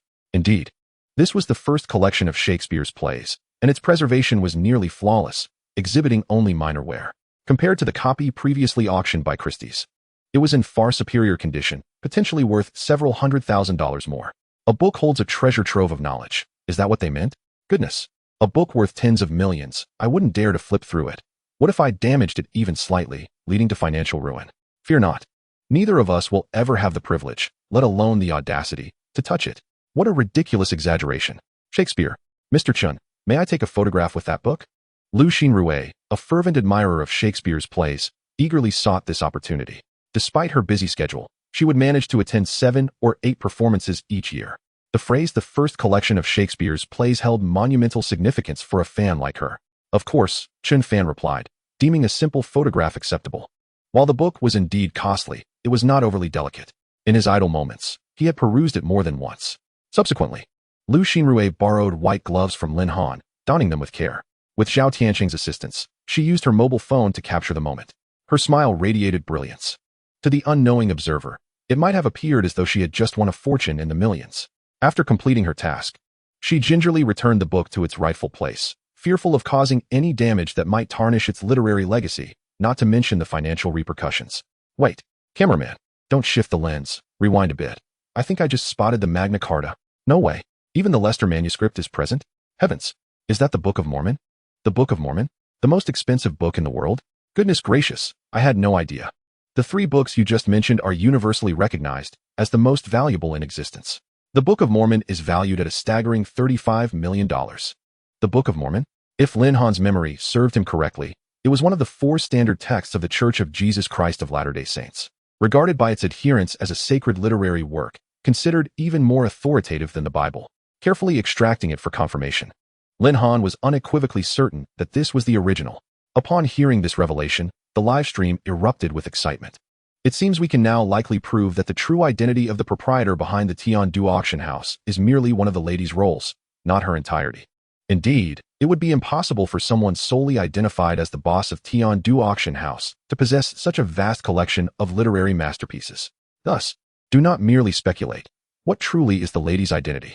How could I possibly know, when even her husband, who shares her bed, is unaware? I hope that when the lady returns, the production team will arrange a special interview, allowing her to disclose everything. Disclose? Do you take her for a criminal? The production team should pray that their unauthorized revelation of the lady's identity does not invite retribution. Upon reflection, that indeed could be a real possibility. Upon encountering such sentiments, Lu Xinrui and Zhao Tianqing exchanged apprehensive glances, their hearts racing as they swallowed hard. Could they truly withstand the lady's vengeance? As mere employees, would they not be spared? Meanwhile, Lin Han meticulously verified each volume, discovering an array of unique items. Originally, there exists but one in the entire world. He concluded that this modest study housed treasures surpassing even the value of the world's grand libraries. Here lay the pinnacle of literary masterpieces, coveted by every bibliophile globally. Any single tome extracted would be sufficient to astonish the world, especially the one currently held in his hands. This book appears exceedingly ancient. Wait, if I'm not mistaken, the inscription on the cover refers to the Bible, does it not? The Bible? The book rumored to be the best-selling of all time? If it is indeed that successful, it would not be surprising to find a copy here. Speaking of which, the lady's interests are remarkably broad. After reading this, does one truly not feel their thoughts unraveling? While I am not yet fully equipped to ascertain, I am inclined to believe that this might indeed be the long-lost original of the Bible. Of course, such a determination must be left to the experts in this field for precise validation, Lin Han conservatively noted. His reasoning for believing this book to be the original rested upon the historical authenticity of the paper and its material composition, which aligned with papyrus. Even if it were merely a transcription, its age would still bestow considerable value. The amalgamation of the world's most popular book and the long-lost original. If one were to encapsulate this in a single word, what would it be? Valuable. Valuable? It is priceless, especially to foreigners. One could easily envision them bidding $100 billion without hesitation. If they lacked the funds, they would surely gather contributions to acquire it. The fervor of believers is formidable. This is no mere study. It is a veritable treasure trove. All I see is wealth. As a literary enthusiast, I would willingly part with $100,000 just for the opportunity to visit and behold it. Indeed, I truly wish to see it with my own eyes. The discovery of the original Bible by the great Xia quickly permeated the internet, reaching the eyes of numerous believers. Some have even begun to raise funds, determined to amass an irresistible sum that Chen Fan could not refuse in order to acquire the Bible from him. The Bible belongs to the global congregation, not to any individual. Within mere minutes, the website reported that the amount raised soared to tens of millions of US dollars, and it continued to climb. Even wealthy believers openly expressed their willingness to spend 3 billion US dollars to obtain the original Bible from Chen Fan. This news detonated like a nuclear bomb across both domestic and international networks, igniting a tremendous uproar. The figure of 3 billion US dollars exhilarated everyone's senses. Chapter 68. Surprised by the beauty of the US dollar drawn by her husband. 3 billion US dollars. An astonishing 200 billion Great Xia currency. This string of numbers exploded across trending topics on both the Great Xia forums and the hawkish global mainstream forum websites. The heat reached unprecedented heights, compelling the website to hastily upgrade its servers, fearing that the existing ones would collapse under the weight of so many visitors. Such a rare opportunity to attract traffic was not something they wished to squander. Simultaneously, the emergence of the original Bible, especially within the territory of Great Xia, prompted countless individuals to bombard the presidential office with emails. The inbox reached an astounding 999 messages, all filled with requests, urgings, and commands for the hawkish presidential office to ensure that this invaluable treasure was securely housed in the National History Museum for safekeeping and protection. The presidential office, however, found itself in a quandary. Spending 3 billion US dollars to purchase a book was not a decision that could be made by one or two individuals. Moreover, it remained uncertain whether the other party would even agree to sell at such a price. It exploded, completely exploded. There are even wealthy individuals abroad willing to spend 3 billion to acquire this book. 3 billion? Isn't that a bit low, considering the value of the Bible? US dollars. Oh my, over 200 billion Great Xia currency? That's old news. I just saw on a website from the Sand Kingdom that a royal member intends to offer 50 billion US dollars to buy the original Bible. Goodness. Even the Sand Kingdom's royal family is getting involved? I heard they are very wealthy. Even their sports cars are made of gold. If fish are valuable, now even books are worth so much. I just want to know, what in this household is not worth anything? Ha ha ha indeed. Regarding the discussions about purchasing the book, Chen Fan maintained his previous stance, unchanged. Everything would be decided once his wife, Guanshangyue, returned. After all, these books belonged to her collection. Chen Fan did not wish to jeopardize their harmonious family life over a matter of mere tens of billions of US dollars. It simply wasn't worth it. Moreover, the collection of books had already brought Chen Fan returns exceeding hundreds of trillions. In comparison, what was a few hundred billion? A drop in the ocean. To put it bluntly, at present, money was the least valuable thing to Chen Fan. The system continuously provided. He merely needed to receive. As for concerns about inflation, the system assured him that it was unnecessary to worry. The system would implement appropriate settings to enhance the economy, adding sufficient trade goods to accelerate development, ensuring that currency would not greatly depreciate, thus preserving the host's experience. Furthermore, Chen Fan did not need to withdraw such a large sum of money all at once. Even the subsequent two-digit figures were already ample for his lavish spending. The key was that he could hardly exhaust it. The main system was constantly providing without any need for him to utilize that money. Lu Xinrui carefully returned the Bible to the bookshelf and continued her search of the study. She felt certain that the hidden stash within was far more than just these books. At the same time, on the balcony of the villa across the way, Zhou Tianxi kept his gaze fixed on his phone, watching the live broadcast. Where on earth did that woman acquire so many literary masterpieces? Even the Bible. Zhou Tianxi found it incomprehensible. He had thought that after working with Guanshangyue for so many years, he had a good understanding of her. Yet, it seemed that everything he knew was merely the tip of the iceberg. He genuinely wished to see the expressions of this couple once their identities were revealed. He looked up at the sky, murmuring to himself, uncertain if the item had arrived. The item he referred to was the beautiful US dollar that Chen Fan had drawn earlier. He pondered that if that drawing could deceive the keen eyes of Guanshangyue, the financial empress of Hawk Street, it would undoubtedly be defined as real currency. In the northern desert, Guanshangyue frowned as she received a box from a soldier who had come from Kunlun. She could not fathom why Zhou Tianxi would specifically send her something. Did he say anything? Guanshangyue inquired. The young soldier shook his head, stating that the Wolf King had only instructed him to deliver the item to the war god. Without further elaboration, after hearing this, Guanshangyue chose not to speak further and proceeded to open the box, only to find a US dollar. Beside her, Vice Commander Xiao Qingwan's brow furrowed even deeper, unable to discern Zhou Tianxi's intent. Was he attempting to subtly suggest that the recent military incursions were somehow linked to the Hawks? This was common knowledge and did not require such convoluted insinuations. It was perplexing. She simply could not understand. Guan Shangyue remained silent, picking up the US dollar and observing it while gently rubbing its surface between her thumb and forefinger. Soon, a faint smile appeared on her face as she realized the truth. War God, do you understand the message that the wolf-toothed war god wishes to convey to us? Xiao Qingwan felt her mind was nearly overwhelmed and could only seek Guan Shanyue's insight. Take a closer look, Guan Shanyue teased, handing the dollar to Xiao Qingwan. All right. Xiao Qingwan complied, mimicking her actions, and began her examination. She quickly concluded that it was a common US dollar, without any particular distinction. Are you sure? Upon hearing Guan Shanyue's question, Xiao Qingwan appeared less confident. Let me take another look. She withdrew her hand and continued to scrutinize it. Half a minute later, she relented, saying, War God, just tell me directly what's wrong with this dollar. I truly cannot discern. This dollar is counterfeit. However, it could be considered real since it is nearly impossible for anyone to tell the difference, even machines. The reason I can identify it is due to experience. But more importantly, I was previously informed about the existence of this remarkable counterfeit bill. Coupled with Zhou Tianxi's strange behavior, it is difficult not to make that association. Under normal circumstances, had I received such a counterfeit, I would not have been able to discern its authenticity either. This is the globally sensational, hand-drawn dollar? Xiao Qingwan exclaimed in astonishment. Heavens!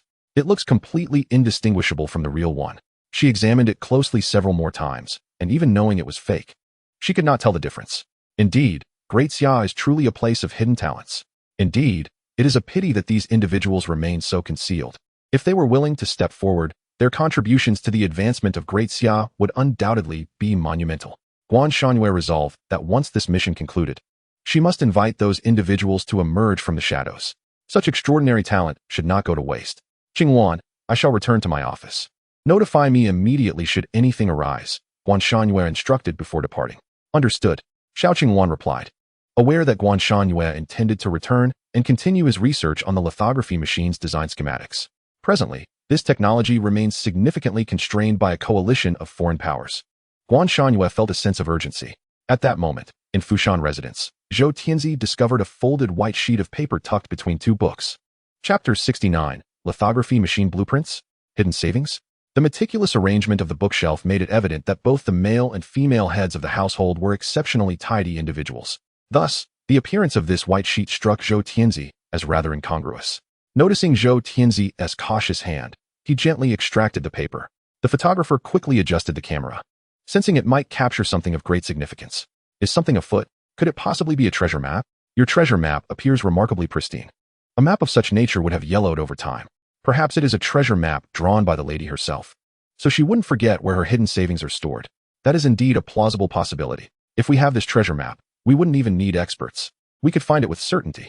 That's a jest. Without experts, even if you find it, would you even recognize what it is? Do you know its value? Noticing these comments, Lu Xinrui leaned in closer, standing behind Zhao Tiancheng to observe discreetly, while also casting a glance at Chen Fan's expression. His equally curious demeanor suggested he was also unaware of the content within the white sheet. It was likely to become the new highlight of the show. Although this episode was already quite explosive, Lu Xinrui had already devised a captivating title for the evening's television version. Leveraging the original biblical text and the Saudi royal family's $50 billion as a promotional gimmick. Perhaps it could break the recently established viewership record. As the collective gaze of the audience fixed upon him, Zhao Tiancheng unfolded the white sheet. His initial impression was that the texture felt remarkably new, a clear product of modern technology. After unfolding it once and then again, the contents of the paper were fully revealed. It appeared to be a design blueprint. This was not Zhao Tiancheng or Lin Han's area of expertise. A design blueprint? Is there anyone who recognizes it? I do not recognize it, but it certainly appears intricate. If I possessed such technology, I could undoubtedly join the professor's research team. Is there anyone knowledgeable who could provide us with insights? It looks like some kind of machine. Well, obviously. At that moment, Chen Fan's voice reached the ears of the onlookers. A lithography machine design blueprint? Mr. Chen, are you certain? Lu Xinrui immediately inquired for confirmation. In recent years, the lithography machine had frequently entered public consciousness due to technical suppression by hawkish nations. Many were aware that the lithography machine was one of the critical research projects currently being tackled by Daxia. Yes, I am quite certain, Chen Fan affirmed with a nod. How could a lithography machine design blueprint appear in his study? A lithography machine? Hidden savings? Huh. The male head of household seems oblivious to this blueprint. Could it possibly be related to the lady? Is the lady a scientist? That contradicts what I read online. Isn't she the owner of some auction house? That is merely one of her many identities. CEO of a Fortune 500 company, scientist. Her credentials are indeed impressive. If the lithography machine is truly developed, the lady deserves at least first-class honors. Remarkable. Wait a moment. Aren't you curious why the male head of household, who is merely a streamer, could instantly identify a lithography machine blueprint? Mr. Chen, are you unaware that the lady has been conducting research in this field?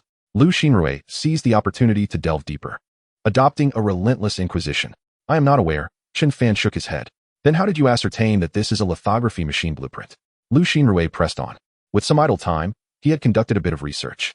The title of weapons development expert, while primarily focused on weaponry, also highlighted Chen Fan's scientific capabilities.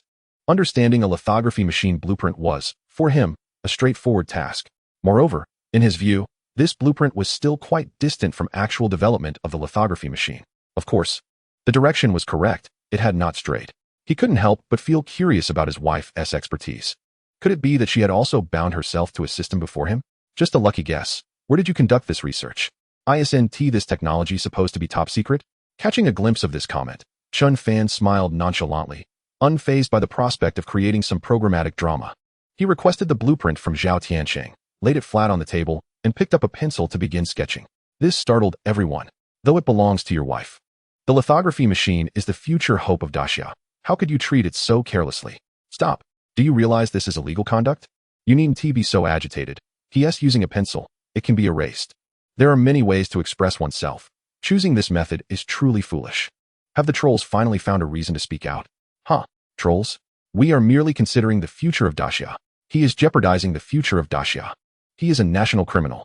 The arguments raged on, and among them was an individual known as Blue Sky Dreamer, who at that moment was in the laboratory watching the live broadcast. Originally, he was grappling with a technical challenge, facing a bottleneck in development, seeking some distraction to alleviate his frustration. As fate would have it, a friend shared a link with him, captioned, Lithography Machine Blueprint. The man could not fathom the connection between a lithography machine blueprint and a live broadcast. Was the live streaming industry now so vigorous that it had begun to market lithography machines? If it were that simple, he wouldn't have to struggle with thinning hair that gleamed like flesh. Indeed, the project under the man's responsibility pertains to the development of lithography machines, with nearly $1 trillion invested. However, progress has been painfully stagnant. Thus, upon encountering this link, the man initially dismissed it, even suspecting that the other party was merely jesting at his expense. Nonetheless, with nothing pressing on his agenda, he clicked the link, curious to discover what antics these streamers might conjure. Chapter 70. The design blueprint of the lithography machine. The internet erupts. To his astonishment, as he delved deeper, the man's shock and awe surged within him like a tempestuous storm upon the sea, impossible to quell. Firstly, he was unequivocally certain that the blueprint depicted a lithography machine capable of 7-nanometer technology. In stark contrast, the limit of the lithography machine he was currently researching was merely 10 nanometers. One must not underestimate the significance of this 3-nanometer difference. It is unclear how many years and how much human effort would be required to bridge this gap. Regrettably, the Daxia has begun its journey late. While others were engrossed in research, Daxia had to address the basic needs of its populace. Now that an opportunity for research has finally arisen, foreign entities are intent on sabotaging efforts, significantly hampering the progress. This reality only intensified the man's astonishment at witnessing, within Daxia, and on a live broadcast no less, someone designed a 7-nanometer lithography machine. Moreover, based on his extensive experience, he surmised that the technology and approach were entirely feasible. Despite the absurdity of the situation, how could he possibly refute the evident facts before him? With this thought, the man vigorously shook his head. Grabbing his phone, he hastily sought out the project's lead. Professor Wu. Professor Wu, we are on the verge of having our own 7-nanometer lithography machine, he exclaimed, locating the now grizzled Wu Tian'an, whose black hair had turned completely white in just 6 months. 7-nanometer? Wu Tian'an responded with a faint smile, do not jest. The technical challenges of 10 nanometers may not be resolved in years, let alone 7 nanometers. Are we to possess it merely by spending exorbitantly on foreign purchases? What does that even mean? Professor, I assure you it is true. If you don't believe me, look, he's live streaming right now. The man insisted, extending his phone. A 7-nanometer lithography machine, and a live stream? Wu Tian'an mirrored the man's disbelief, struggling to comprehend how these two subjects could possibly be interconnected. They should be worlds apart. Even as he observed Chen Fan diligently refining the lithography machine's design, his expression mirrored that of the man. This, as if electrified, he leapt from his chair, exclaiming, "Incredible! Unbelievable! This is simply astounding. We must act swiftly, contact the streaming platform and ensure this stream is protected. We cannot allow anyone to steal this blueprint." Wu Tianyin commanded immediately. "Understood. I will reach out at once." The man hurried away, leaving Wu Tianyin alone, marveling and expressing his astonishment incessantly. After a few minutes, when the man returned, Wu Tianyin scrutinized his phone, observing the ever-increasing viewership in the upper right corner. "What is happening? Why is it still streaming?" he inquired urgently. "Professor, I contacted General Sun, but he informed me that he lacks the authority to intervene," the man replied candidly. "Lacks the authority? How could that be? For a live stream? With his position, it should be a simple matter." Wu Tianyin was skeptical, suspecting that the other party was playing a prank on him. General Sun mentioned that this stream is overseen exclusively by Kunlun, the man continued. Kunlun. At the mention of this name, Wu Tianyin immediately understood why General Sun could not intercede. Yet, he could not fathom why Kunlun would allow such matters to be publicized. They were concealing the technology for a 7-nanometer lithography machine. With this thought, Wu Tianyin grew increasingly restless. Exiting the live stream, he opened his contacts. Glancing at the unfamiliar names, he suddenly realized he was not holding his own phone. Swiftly, he switched devices, locating an old acquaintance from Kunlun and dialing. The voice on the other end belonged to one of the 5 elders, Elder Tian. "Hello, Elder Tian, what on earth is happening at Kunlun? You possess the 7-nanometer technology, yet you did not inform us and allowed it to be streamed?" Listening to Wu Tianyin's accusatory tone, Elder Tian was utterly bewildered. The official account of the Revival Research Institute has entered the live stream. The Open Sky Research Institute has entered the live stream. The Qixing military industry has entered the live stream. The Blue Sky Research Institute has entered the live stream. A cascade of special official verification accounts began to appear on the barrage wall, the density of comments reaching unprecedented heights. What is going on?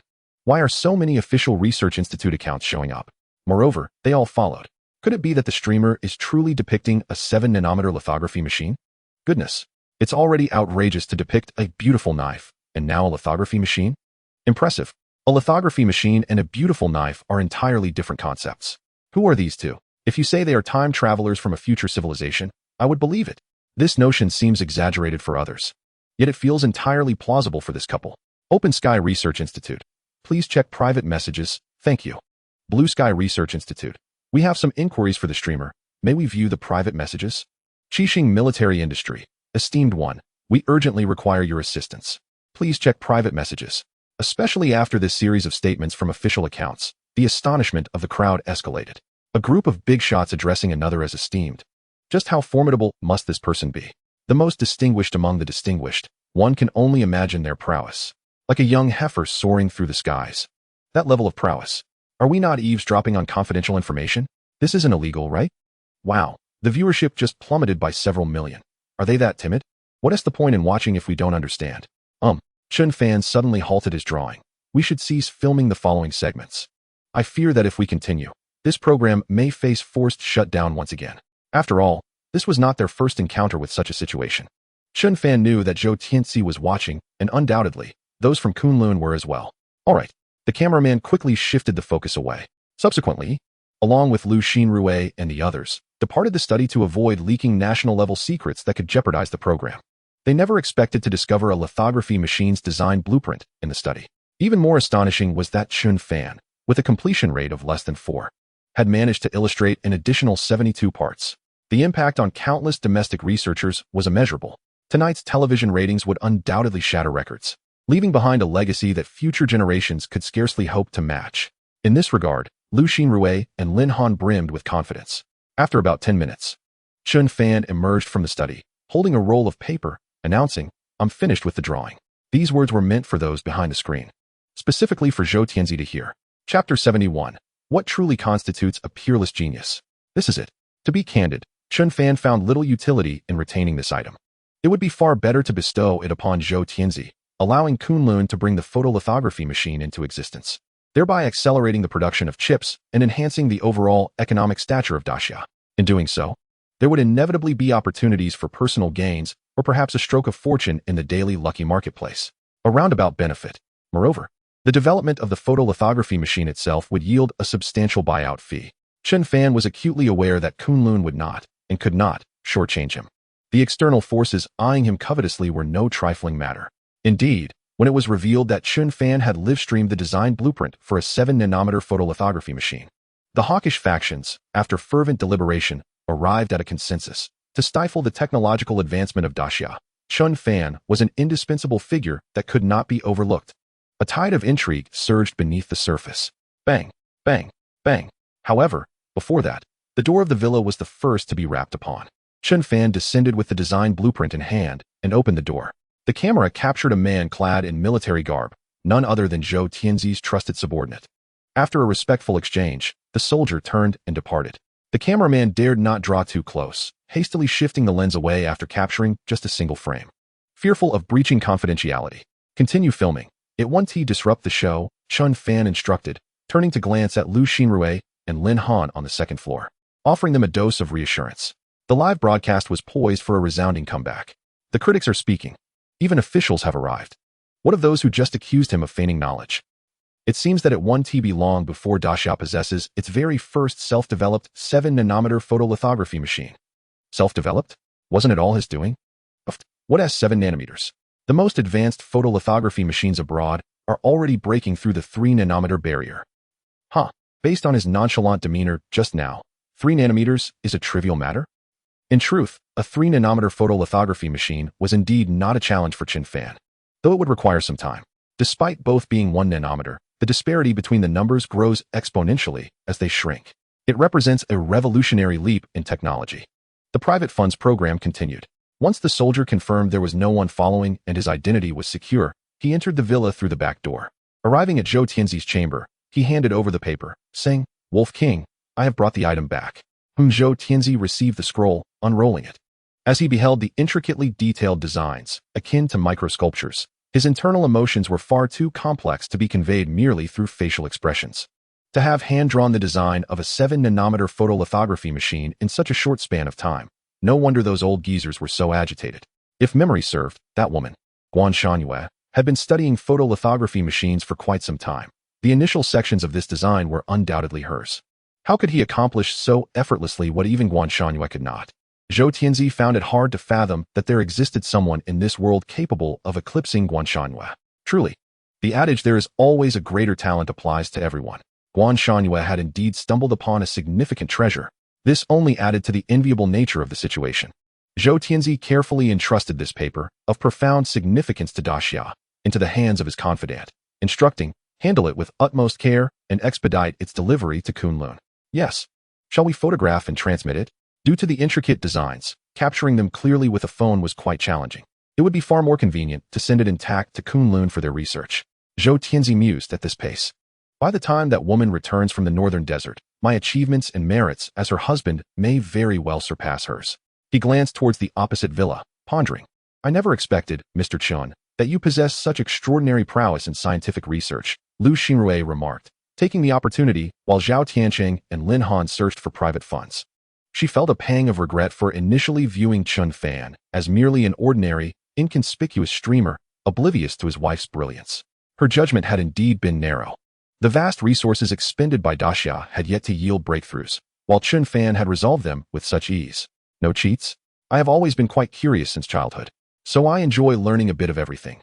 Chen Fan replied nonchalantly, weaving a tale with an unflinching demeanor, as if nothing were amiss. You call that learning a bit? Learning a bit allows you to draw a 7-nanometer photolithography machine. One person can rival a nation? Is that achievable with just a bit of learning? If you learn more, wouldn't you be unstoppable? Last year as top scholar in a province, I considered myself a genius, but compared to him, I'm nothing. Hey, don't lose your confidence just because you're comparing yourself to him. He exists in a different realm of genius altogether, and you need not compare yourself to him. I suggest the nation capture him for research purposes. Never offend a person of high intelligence, for you cannot predict what they might devise against you, especially someone like him. Capture him? Do you believe he wouldn't unleash a zombie virus and usher in the apocalypse? Upon hearing someone mention researching a zombie virus to annihilate the world, Chen Fan couldn't help but admire the boundless creativity of this generation's netizens. Quite absurd. Rest assured, I have no intentions of destroying the world. I'm not interested in being the great overlord. I merely wish to grow old peacefully with my wife, Chen Fan stated with a wry smile, facing the camera. With your talents, it's hard not to attract the attention of the hawks. I suggest you develop a doomsday weapon to deal with them first. The saying, the small hide in the wild, the great hide in the city, truly holds merit. I envy the streamer's mindset. It's not just envy. He possesses so many qualities worthy of admiration that ordinary individuals, let alone most, find them hard to reach. On the trending search list, Daxiao officially commences the 7-nanometer photolithography machine research project. Hand-drawn designs for the 7-nanometer photolithography machine. What truly constitutes a peerless genius? This is it. Is it normal to be 30 and still unable to draw a beautiful knife or a photolithography machine? There were both serious and frivolous comments, along with a plethora of playful memes. A harmonious atmosphere prevailed. Many reveled in the impending birth of the 7-nanometer photolithography machine, which signified Daxiao's long-awaited breakthrough in a technology long constrained by foreign powers. And all of this was thanks to a singular individual. Curiosity about this person compelled many to download Daxia, open it, and enter the live broadcast room. The steadily rising popularity soared once more like a rocket. Bang bang bang. Lu Xinrui, astonished, heard footsteps approaching. The camera shifted to reveal Lin Han descending from the second floor. It was hard to miss that she was holding something in her hand. Chapter 72, New Functionality, System Mall, a convergence of cutting-edge technology. Is that a pen? It appears akin to a calligraphy brush. I possess an identical one at home, reputedly a replica favored by Emperor Qianlong, and it is quite valuable. Priced at over 100 each. If replicas command such a price, one can only imagine the astronomical cost of the original. Without a doubt, the item she holds must be an authentic piece. Is there any need to question the lady's confidence in this regard? Upon closer inspection, the intricate patterns seem to depict a golden dragon. Any item associated with dragons is bound to be costly. Indeed, the dragon held a prestigious status in our great Xia during ancient times, a fact that requires no elaboration, unlike today when anyone may wield the symbol. Lin Han observed that following the airing of the private wealth detective program centered on the Chen family, an increasing number of individuals have begun to proactively explore antiques and historical knowledge. Several participants spoke with considerable eloquence, albeit not entirely accurately, yet there were certainly commendable insights. For an expert like Lin Han, this trend is undoubtedly a boon. She sincerely hopes that more individuals can appreciate and disseminate the allure of antiques and the rich history of Great Xia. Her passion for history is precisely what led her to join this profession, becoming an appraiser, evaluating antiques, and unearthing the stories behind them. Master Lin, a viewer in the live stream pointed out, this brush is highly likely to be of imperial origin from Qianlong. What are your thoughts? Lu Xinrui extended the microphone to inquire.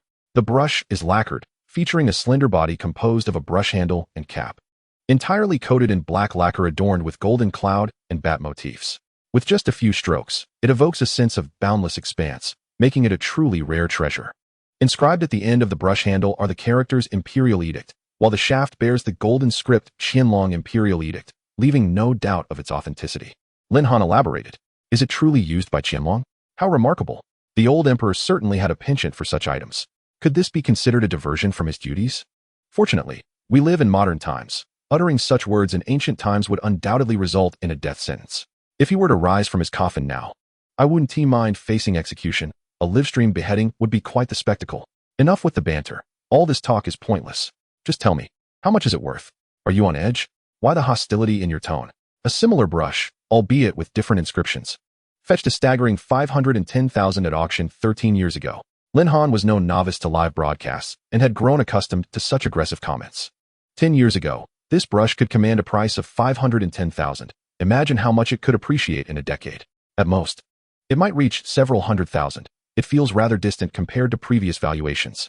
After all, it is an emperor's possession. Why is the price so low? Perhaps due to its recent history and the fact that many remnants exist because of personal circumstances?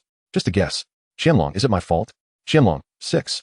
Congratulations to the host for successfully discovering private wealth. One Qianlong Imperial brush, a 10,000-fold rebate, has been triggered. 1,000 brushes? Chen Fan certainly would not select that option. It seemed devoid of significance. Settling for a return of over 300 billion seemed more prudent, given the limited choices available. Chen Fan suddenly noticed an unexpected development. The system panel revealed an additional option beyond the original item and monetary reward. 3 mall coins. Mall coins. Each character was familiar to Chen Fan, yet he was intrigued by their purpose. The system explained, to enhance user experience, this system has upgraded its mall functionality. You may use mall coins to purchase any item within. Mall functionality. Chen Fan was certain the system's mall was not the daily lucky mall. Upon switching panels, he indeed found the mall page, brimming with a plethora of goods. For instance, hypersonic fighter, price, 1 mall coin. Aircraft carrier, 1 mall coin. Electromagnetic rifle technology, 1 mall coin. Mechanical exoskeleton, 1 mall coin. Agile combat mech, 1 mall coin. Giant combat mech, 1 mall coin. Global infinite overdraft black card, 1 mall coin. Gene enhancement serum, 1 mall coin. Once again, every character was recognizable, yet the collective impact was far more astonishing than before. Electromagnetic rifles, exoskeletons, these were mere trifles. Combat mechs, gene enhancement serums? Were these technologies genuinely feasible in the current era? More ludicrously, each item cost merely 1 mall coin. It felt as though, were it not for the aim of enhancing his experience, the system would simply bestow these items upon him. Congratulations to the host for acquiring 3 mall coins. Why hesitate? 1,000 brushes, or a few hundred billion were of no value to Chen Fan. The prospect of purchasing an array of extraordinary items and skills with mall coins in the system mall was far more enticing.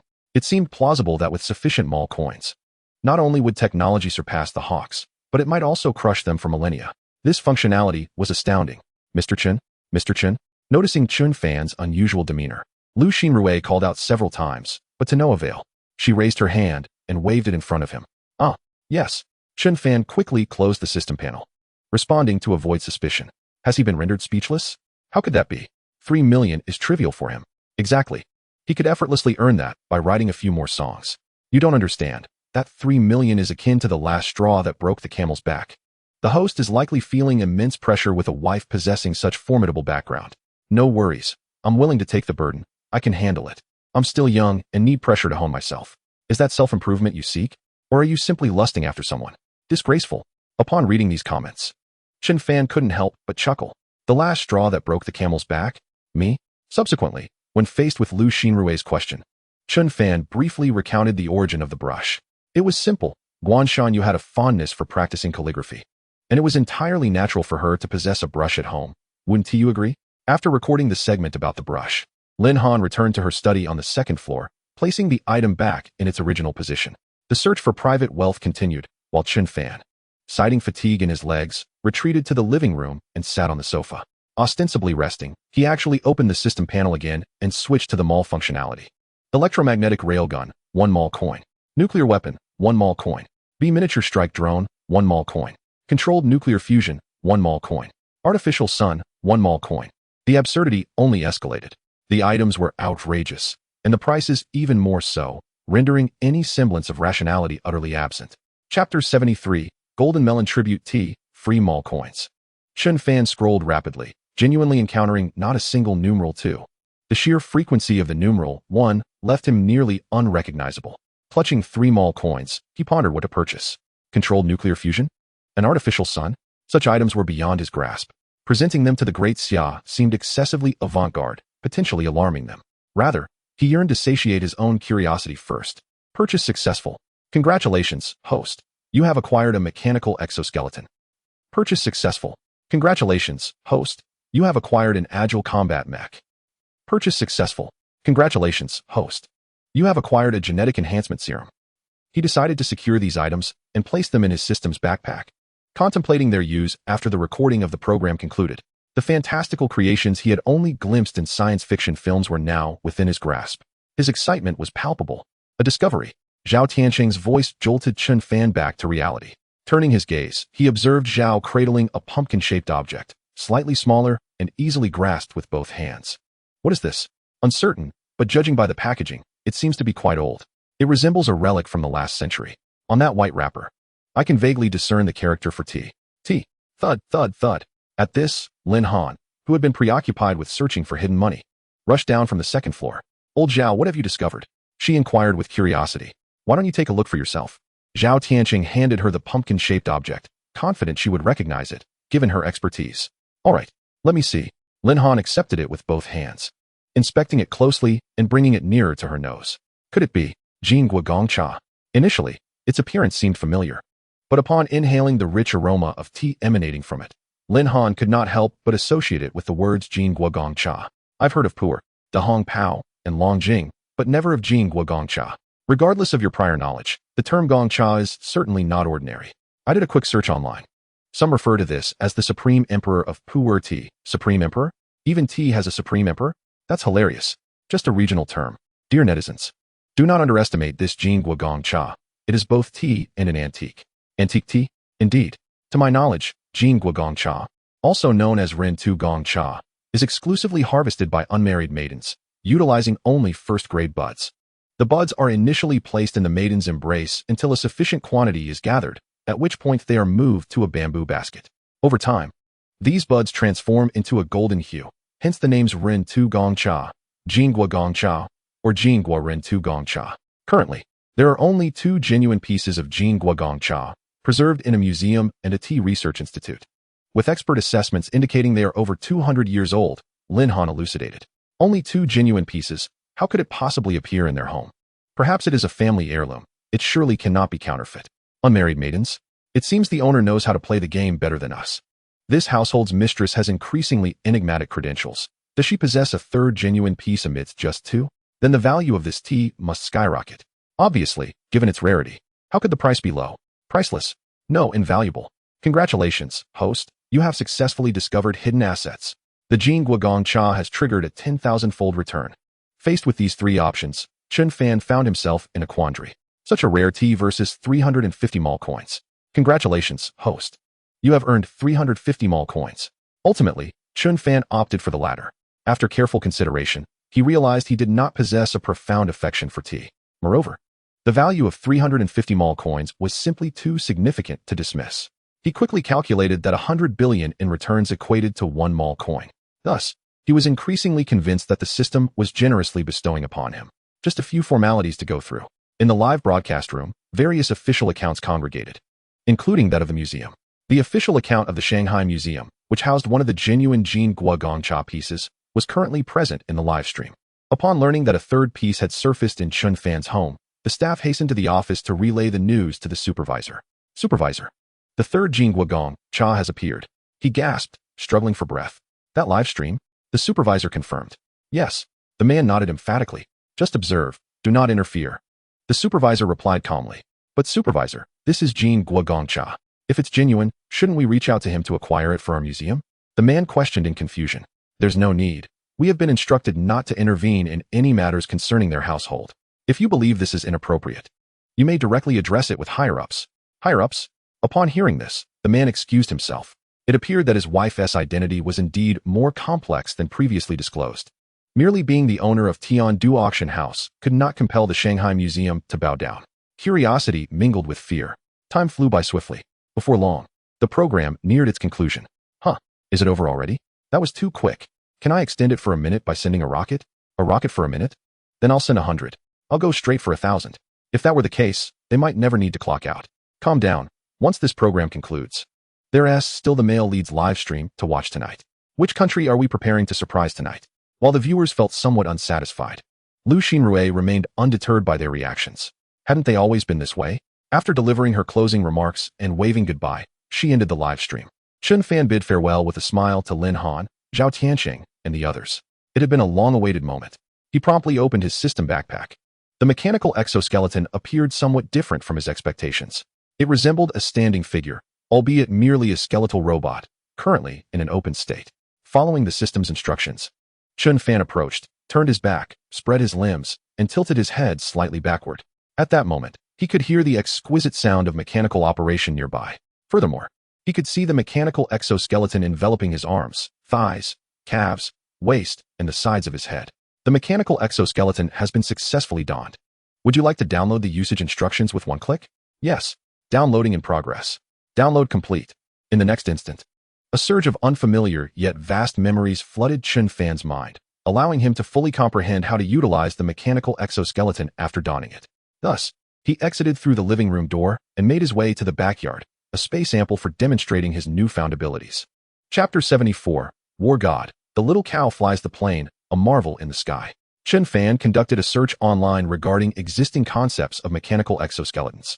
They are devices equipped on individual soldiers, providing them with the power to effortlessly carry weapons and gear weighing hundreds of kilograms, thanks to the strength supplied by the exoskeleton. Significantly enhancing the load-bearing capacity, strength, and endurance of individual soldiers is paramount. With the ongoing advancement of mechanical exoskeletons, the potential to incorporate formidable weapon systems, equip massive firearms, and provide ample ammunition resources, including communication systems, emerges. However, at present, even the world's most renowned mechanical exoskeletons remain in their infancy. When compared to the exoskeleton purchased by Chen Fan from the system's marketplace, the performance disparity can be described as several tens or even hundreds of times greater. Which is no exaggeration. A single punch, combining the inherent strength of the individual with the protective and assistive power granted by the exoskeleton, can effortlessly leave an imprint on steel. Most importantly, the fluidity of movement remains uncompromised after donning the suit. This alone signifies that Blue Star would require decades to catch up, illustrating a vast chasm of difference. Bending his knees and leaping, Chen Fan reaches twice the height of his normal jumping limit. A 2-meter-high wall is effortlessly scaled. The same applies to climbing trees. With the palms and soles of the shoes equipped with an array of steel spikes. With this mechanical exoskeleton, urban and jungle combat will become exceedingly manageable. After a personal experience, Chen Fan deems it worthy of a score of 101 out of 100. One extra point, no fear of arrogance from the system. What the hell? Brother Chen, what is this? Zhou Tianxi, visiting Chen Fan casually, hoping to snag a free lunch, was about to knock when he heard unusual sounds emanating from the backyard. Sensing something amiss, he swiftly made his way around to the back, where he beheld Chen Fan clad in the exoskeleton, exuding an overwhelming presence that compelled him to curse in astonishment. This gear, which Zhou Tianxi had only seen in sci-fi films, belonged to the arsenal of the human military. If memory serves, it is known as a mechanical exoskeleton or power suit. Kunlun has also conducted research on this, and Zhou Tianxi had even donned one himself, acknowledging its enhancement of individual combat abilities. However, for someone like Zhou Tianxi, it proved ineffective and even counterproductive. After one trial, he lost interest. Yet, at this moment, the power suit adorning Chen Fan profoundly shocked Zhou Tianxi. The design, the fluidity, it was remarkable.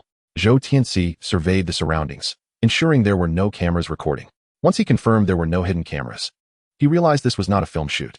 Noticing Zhou Tianxi's arrival and the incredulous expression on his face, Chen Fan explained, "It's nothing. Just a mechanical exoskeleton I've been developing for fun." Developing for fun? Zhou Tianxi found himself at a loss for words. Brother Chen, if I'm not mistaken, you must be testing the performance of this power suit, correct? Zhou Tianxi inquired for confirmation. Indeed, Chen Fan affirmed. Would you like to have a spar? Testing it in real combat would provide a more comprehensive assessment, Zhou Tianxi proposed, believing that rather than wasting time with questions, they should engage in a hands-on test. Is that all right? Chen Fan expressed keen interest in Zhou Tianxi's suggestion. Winning against the battle-hardened Zhou Tianxi solely with the mechanical exoskeleton, without relying on other skills, would serve as a direct testament to its value. Of course, bring it on. Zhou Tianxi assumed a ready stance, visibly eager. Then I shall comply. Chen Fan stepped forward, closing the distance in just 3 strides, and launched a punch. Zhou Tianxi adopted a defensive posture, attempting to catch Chen Fan's punch with his palm. Boom. A surge of tremendous force radiated from Chen Fan's fist, traveling up Zhou Tianxi's entire arm. Pain shot through his bones, as if his flesh could scarcely withstand the pressure, threatening to shatter. Realizing the gravity of the situation, Zhou Tianxi quickly raised his other hand to block with both palms.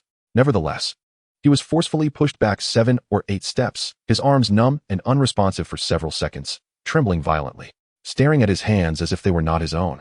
Zhou Tianxi's eyes widened, pupils constricting. He had anticipated the mechanical exoskeleton would be strong, but he never imagined it would possess such overwhelming power.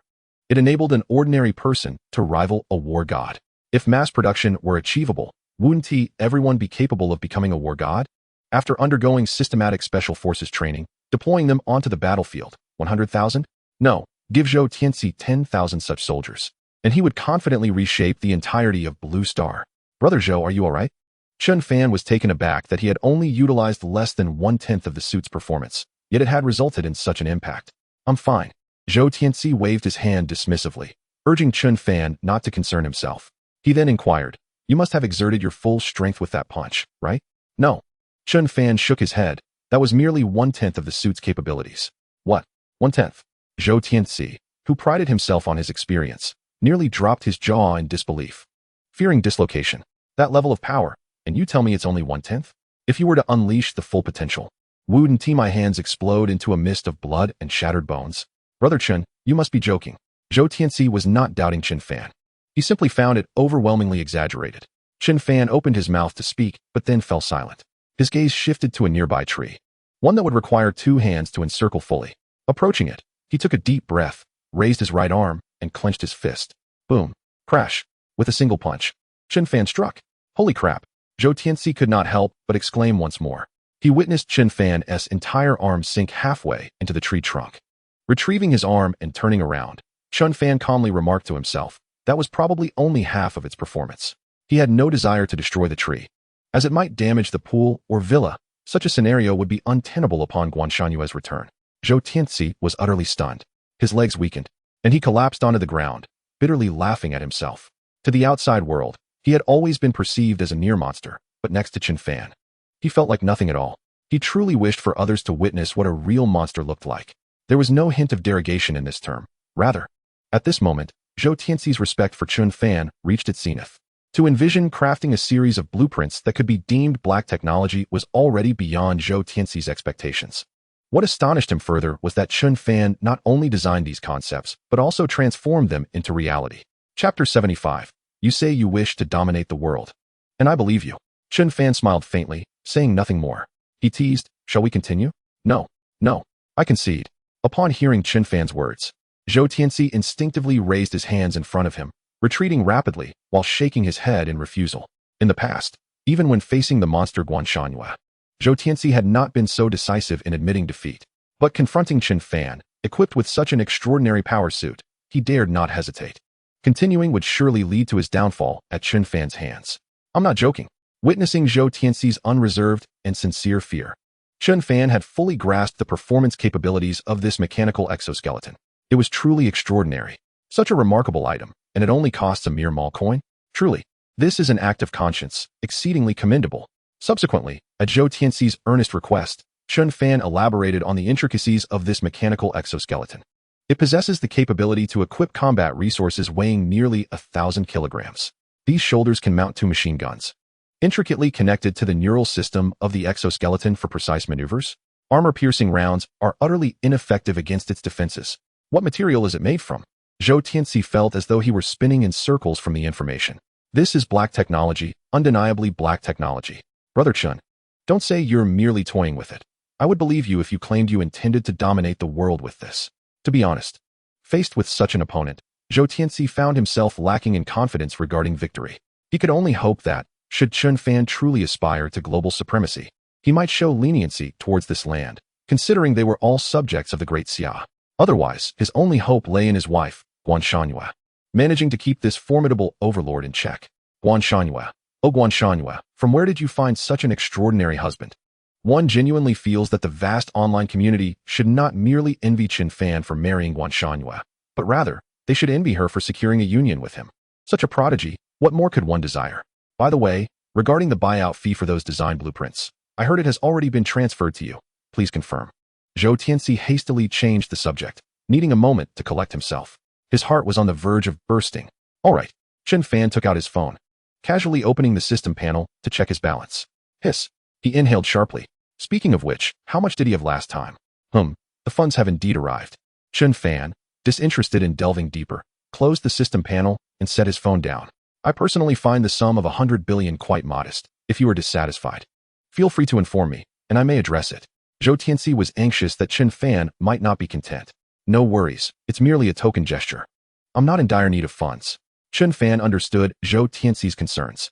On one hand, those blueprints were not treasures for Chen Fan. As long as he wished, he could easily transform them into a production line. Even the mechanical exoskeleton he currently donned had long been fully deciphered by him.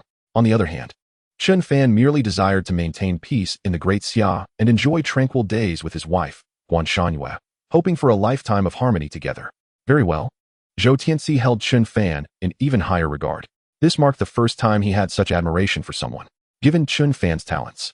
Not to mention 100 billion Great Xia coins, even $1 trillion US dollars would be effortlessly within his grasp should he choose to pursue them. Yet, he was willing to sacrifice personal gain for the benefit of the collective. Such a mindset is truly worthy of respect. Moreover, Brother Chen, might I have the opportunity to test out this power device? Zhou Tianxi inquired earnestly. Charging by the second is perfectly acceptable. From the expression on his face, it was evident how much Zhou Tianxi yearned for this. Absolutely. Chen Fan agreed readily, considering it a trivial matter unworthy of monetary discussion. Stand in the correct posture. Command through thought, accompanied by a series of mechanical sounds, the exoskeleton opened. Chen Fan stepped out and simultaneously demonstrated to Zhou Tianxi how to don it. This is far more convenient than I had anticipated, Zhou Tianxi exclaimed, bursting with excitement like a child. After donning the gear, he eagerly attempted various techniques, piercing punches, whip kicks, and Iron Mountain strikes. The conclusion was succinct. The power device researched by Kunlun pales in comparison to this one. Before Chen Fan could speak, Zhou Tianxi corrected himself. No, it's not merely inferior. It doesn't even qualify for comparison. A perfect score of 100? Zhou Tianxi would gladly perform 1,000 or even 10,000 trials. It is overwhelmingly powerful. One individual could withstand 1,000,000 soldiers. With a sigh, Zhou Tianxi reluctantly emerged from the mechanical exoskeleton. After receiving Chen Fan's permission, he took out his phone and snapped a photo, sending it over to Kunlun. One of the 5 elders, Tian Changzhong, was dining in the cafeteria. Feeling the vibration on his thigh, he pulled out his phone.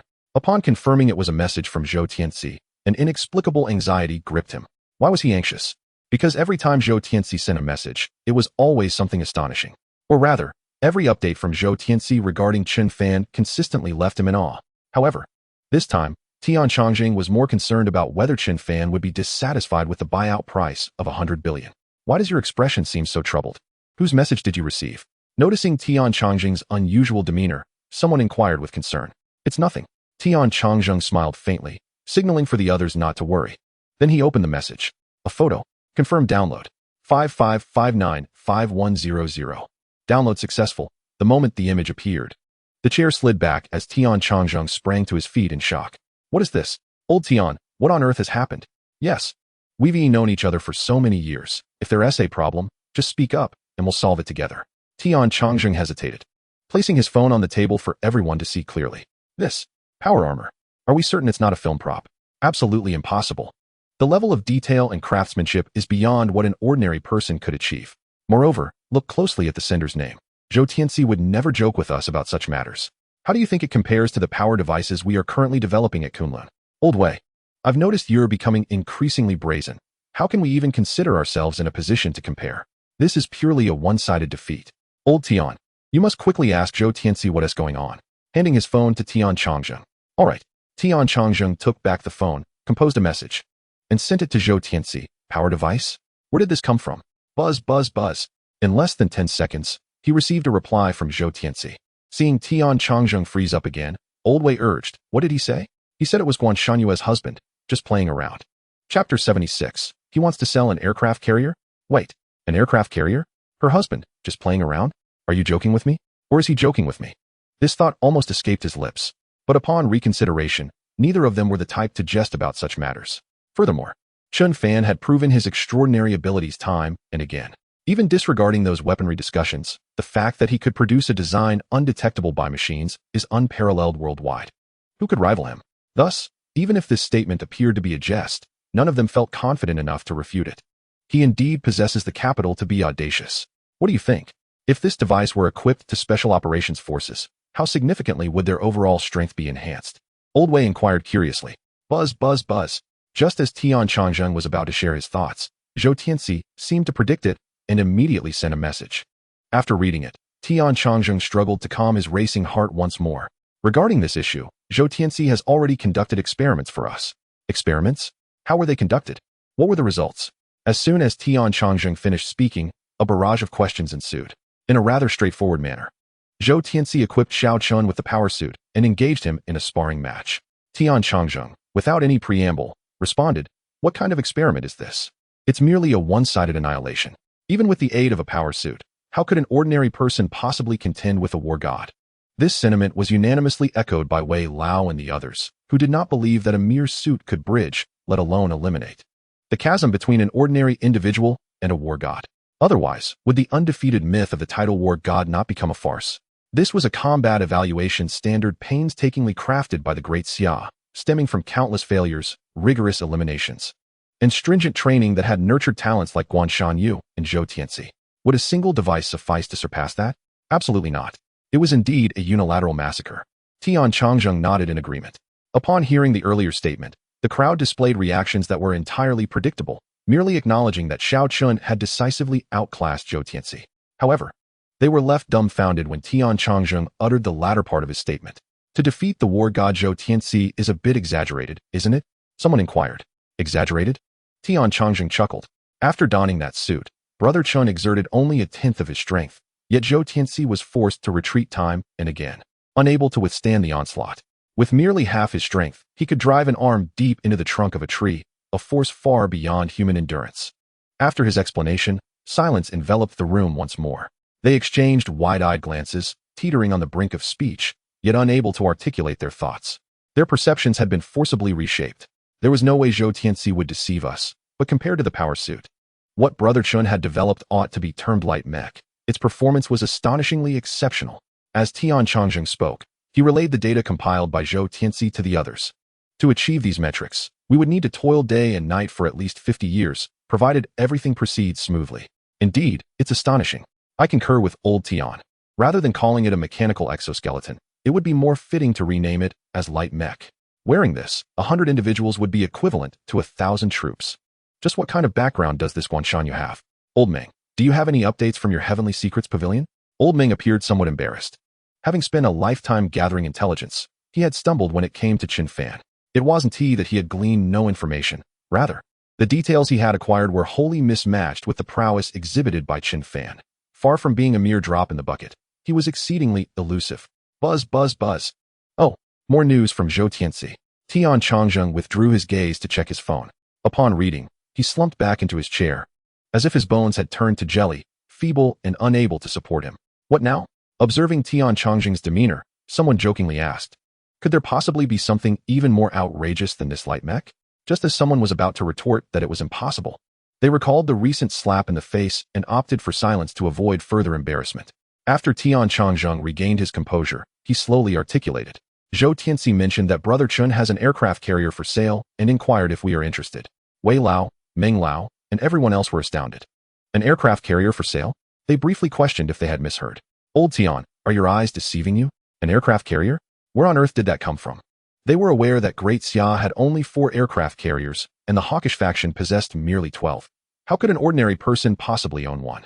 Initially intended to argue that a mere ordinary individual could not possibly possess an aircraft carrier to sell, they felt a twinge of uncertainty halfway through their statement. To label him an ordinary person seemed inappropriate. If he were to be deemed an ordinary man, then one must wonder, are there any truly extraordinary individuals in this world? What type of aircraft carrier? Wei Lao cautiously inquired. Nuclear-powered, with a displacement of 120,000 tons, capable of accommodating a total of 100 aircraft, including helicopters and carrier-based planes. If foldable-wing aircraft are included, that number could increase even further. Wait, 120,000 tons? Does that mean the aircraft carrier he possesses surpasses the capabilities of the hawkish faction's Tefu? Tian Changzheng's statement sent shockwaves through the room. I am entirely certain that I did not misread. It is indeed superior in performance to the hawkish Tefu, Tian Changzheng affirmed. Hold on. I still find it hard to believe that he could possibly own an aircraft carrier, Wei Lao exclaimed as he stood, raising his hand to ask Tian Changzheng to pause. Giving himself a moment to compose. Let us calm down and gather ourselves. This self-proclaimed strength is becoming increasingly difficult to bear. Some even pulled out their phones, checking to confirm whether today was April Fool's Day. If it were, everything would have a perfectly reasonable explanation. But alas, it was not. So, where is that aircraft carrier now? What price does he intend to sell it for? Tian Changzheng organized everyone's inquiries and sent them to Zhou Tianxi, who would then relay the message to Chen Fan. A few minutes later, buzz, buzz, buzz. Tian Changzheng received a reply, his gaze locked in focus. Without any pretense, he read the response aloud. Currently docked in the waters near northern Myanmar. If we are interested, we can sail directly to Great Xia, inspect the vessel, and then discuss the price. Chapter 77. The aircraft carrier emerges, a new king ascends. What should we do? Shall we take a look? Look, we must purchase it. To possess an aircraft carrier of this caliber, I want to see if those dogs from the hawkish faction dare to roam our waters. I'll contact the Coastal Defense Unit. Old Tian, please notify Tianxi. Understood. Tian Changzheng took out his phone and began messaging Zhou Tianxi to confirm the meeting location and other details. Others hastily cleaned their plates, eager to contact individuals who could prepare the fastest helicopter to fly to the coastal area. They were eager to witness whether the aircraft carrier truly lived up to Zhou Tianxi's extravagant claims. Buzz, buzz, buzz. After reading the message from Tian Changzheng, Zhou Tianxi conveyed the thoughts and meeting coordinates to Chen Fan. Chen Fan wasted no time. He instructed the system to silently deploy the aircraft carrier, which was supposed to be in the system's backpack, into the waters of northern Myanmar. He then reached out to the northern Myanmar authorities, hiring professionals to navigate the aircraft carrier to the designated coordinates. If northern Myanmar lacked the resources, they would simply pay to hire them. The adage that money makes the world go round was not just a saying. Upon receiving the message, Daryl was momentarily stunned. An aircraft carrier. He briefly questioned whether Chen Fan was playing a prank on him. After hanging up, he even checked the calendar to confirm that it was not April 1st. Slapping his cheeks with both hands, he admonished himself that now was not the time to be dazed. It would be best to act promptly on his instructions. Rising from his seat, he exited the office. "Boss, are you heading out?" "Yes." "Quickly, find me a few individuals proficient in navigation." Daryl, with one hand resting on his waist and the other raised, issued a command to his godson. "All right." Although the godson refrained from asking further questions, curiosity gnawed at him. Why was there a need to summon a few individuals skilled in navigation? Were they to embark on a fishing expedition, or perhaps to erase any traces? Just as he turned to take a step, Daryl interrupted. "Wait. Not just anyone who can sail, but those capable of piloting an aircraft carrier." "What do I know? An aircraft carrier?" The godson's reaction mirrored the astonishment Daryl had displayed upon receiving this news from Chen Fan. "Indeed, an aircraft carrier. Rest assured, the automated navigation technology of that vessel is well developed. We simply need to find a few individuals proficient in operating cruise ships," Daryl assured him. A statement gleaned from Chen Fan. "Yes, Godfather." At this juncture, the godson felt it inappropriate to inquire further, promptly departing to take swift action. Anxious not to provoke Daryl's displeasure. Daryl's godsons were notoriously numerous, and the criteria for selection were quite enigmatic. Either they must appeal to his eye or possess remarkable talent and capability. In northern Myanmar, being a godson of Daryl was akin to holding a golden ticket. However, poor performance could lead to the revocation of that title. Thus, even after successfully becoming Daryl's godson, none dared to slacken their efforts. Each individual strove desperately to improve their standing in Daryl's eyes, hoping he would bequeath a greater share of his fortune upon his eventual demise. Yet, unexpectedly, a formidable figure emerged, abruptly casting Daryl, the helmsman, into the role of second-in-command. One could not help but wonder about the identity of such a remarkable individual. In the blink of an eye, a mere 10 minutes later, a fully armed convoy arrived at the coastal roadway. Even before reaching their destination, they could already behold the overwhelming sight of an aircraft carrier. Enormous. It was so vast that even from a distance, they felt diminutive in comparison. "My goodness, it truly is an aircraft carrier." My godfather was not jesting. How could such a vessel be found in northern Myanmar? Could it be that Daryl had purchased it? You're thinking too far ahead. Such a thing cannot simply be bought with money. It symbolizes a certain power and dominion over the seas. Are you aware of the Great Xiao? That formidable nation possesses only 4 or 5 aircraft carriers. If the Daryl family were to own one, we would no longer need to fear the hawks. They spoke animatedly. Their curiosity about the origins of the aircraft carrier piqued. Soon, the convoy reached the dock where the aircraft carrier was moored. At that moment, hundreds of individuals had gathered, their intrigue about the behemoth palpable. Ultimately, Daryl commanded his private armed forces to disperse the crowd to avert any potential issues. Any hint of trouble must be extinguished at the outset. "Godfather, that iron behemoth over there, if I am not mistaken, is indeed an aircraft carrier?" Someone approached Daryl to confirm. "What else could it be if not an aircraft carrier?" Daryl retorted. "But how could we have an aircraft carrier in northern Myanmar? If the authorities were to discover that such a vessel has appeared in our territory, they would surely be petrified. Do not entertain foolish notions. That aircraft carrier is a commodity intended for trade with the Great Xiao, not something for you or me to covet," Daryl warned, emphasizing the gravity of the situation. The one above? The mere mention of the individual who could elicit such a reaction from Daryl led the others to consider their new king. A palpable tension enveloped the group as they grasped why Daryl, despite his ambitious nature, would willingly submit to another. This person not only had the capacity to engage in trade with the Great Xiao, but was also prepared to sell them an aircraft carrier, worth billions of dollars. The mere fact that it was available for sale indicated an abundance of resources. Could they provoke such a figure? Certainly not. From that moment onward, the group regarded Chen Fan, the new king, with newfound respect and reverence, no longer daring to voice dissent. They resolved to loyally serve, avoiding idle thoughts. Subsequently, they all boarded the vessel, despite knowing that the Great Xiao was a reliable partner, at least not one to stab them in the back. It was wise to remain vigilant. As the saying goes, a cautious sailor avoids shipwreck. After half an hour of verification by several operators, they finally dared to take the helm. Such a colossal entity was something they had never imagined they would have the opportunity to command in their lifetimes. This experience would undoubtedly become a point of pride for them at future gatherings.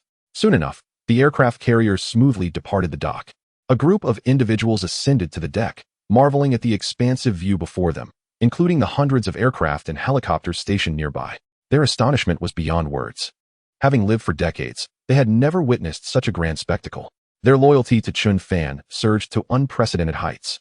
They fervently believed that aligning themselves with Chen Fan promised far greater prospects than following Daryl, their godfather. Chapter 78. Utterly astonishing. The trending topic explodes. Unbeknownst to Chen Fan, his casual actions inadvertently garnered the admiration and reverence of Daryl's increasingly fervent godsons. Once this group was conquered, their loyalty was akin to that of the sworn soldiers nurtured by the ancient aristocracy. They shared a fearless resolve when given orders to confront an enemy. It was a matter of either their survival or that of their foes. This was precisely why the Hawks suffered greatly in this region. No one wished to battle against a faction of ruthless killing machines. They had no concept of valuing their lives. The Hawk soldiers could not match such fervor. Their fear of combat led to plummeting morale, revealing stark weaknesses and disparities. Continuing on this path would only result in their complete annihilation. To avoid becoming a global laughingstock and incurring further unnecessary losses, the Hawks chose to withdraw. Meanwhile, the northern Myanmar authorities, upon learning that an aircraft carrier far surpassing their top vessels had appeared in the waters controlled by the Daryl family, were thrown into disarray. Panic ensued. What shall we do? They cannot possibly intend to leverage that aircraft carrier to seize maritime dominance before launching an attack on us from behind. Can they? What are you afraid of? We possess 2 submarines, 11 frigates, and over 100 various vessels. We can certainly withstand any assault. If we cannot, look at the satellite images that have been captured. See for yourself. My goodness, how could there be so many helicopters and aircraft? If a single missile were to strike, it would likely cause minimal damage. How could they possibly possess such technology? Where did it come from? Don't look at me. I have no idea. Everyone was engulfed in a state of dread facing the unknown. Fortunately, they ultimately confirmed that the aircraft carrier had no intention of approaching their shore. Their hearts, once suspended in apprehension, now found solace. They ordered their forces to maintain a distance and keep a vigilant watch over the aircraft carrier's movements.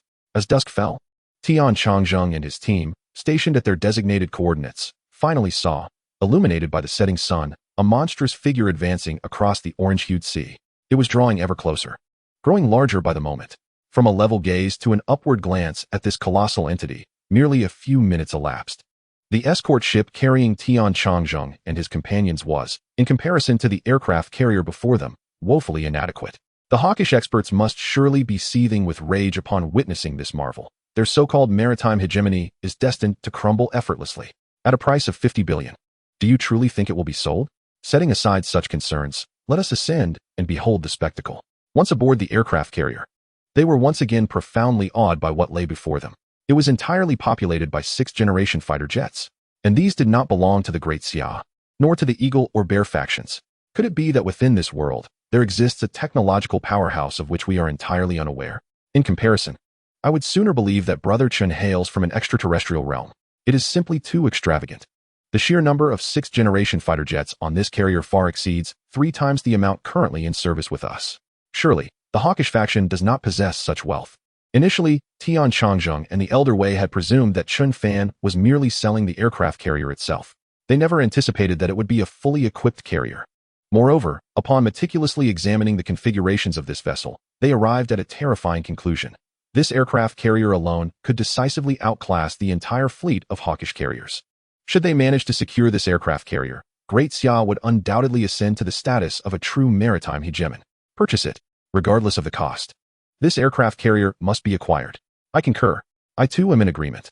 Ultimately, all present unanimously resolved to procure this aircraft carrier. Let Zhou Tianzi engage in negotiations. Brother Chen, Tian and the others have already inspected the carrier and expressed considerable satisfaction for the entirety of the vessel. A preliminary offer of 150 billion has been proposed. What do you think?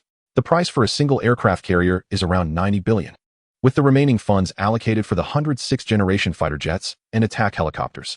Midway through reading, Zhou Tianzi's pupils contracted in shock, realizing that something was amiss. Exceeding expectations. What on earth? He sprang to his feet, astonished by the inclusion of 106th-generation fighter jets and helicopters. If memory serves, Great Xia currently operates only 31 6th-generation fighters. Chen Fan selling just the aircraft carrier would have sufficed, but how could the configuration be so comprehensive? No wonder Tian Changzheng and his associates raised the price to 150 billion. Zhou Tianzi suddenly understood. Very well, it shall be 150 billion. For Chen Fan, it was of little consequence.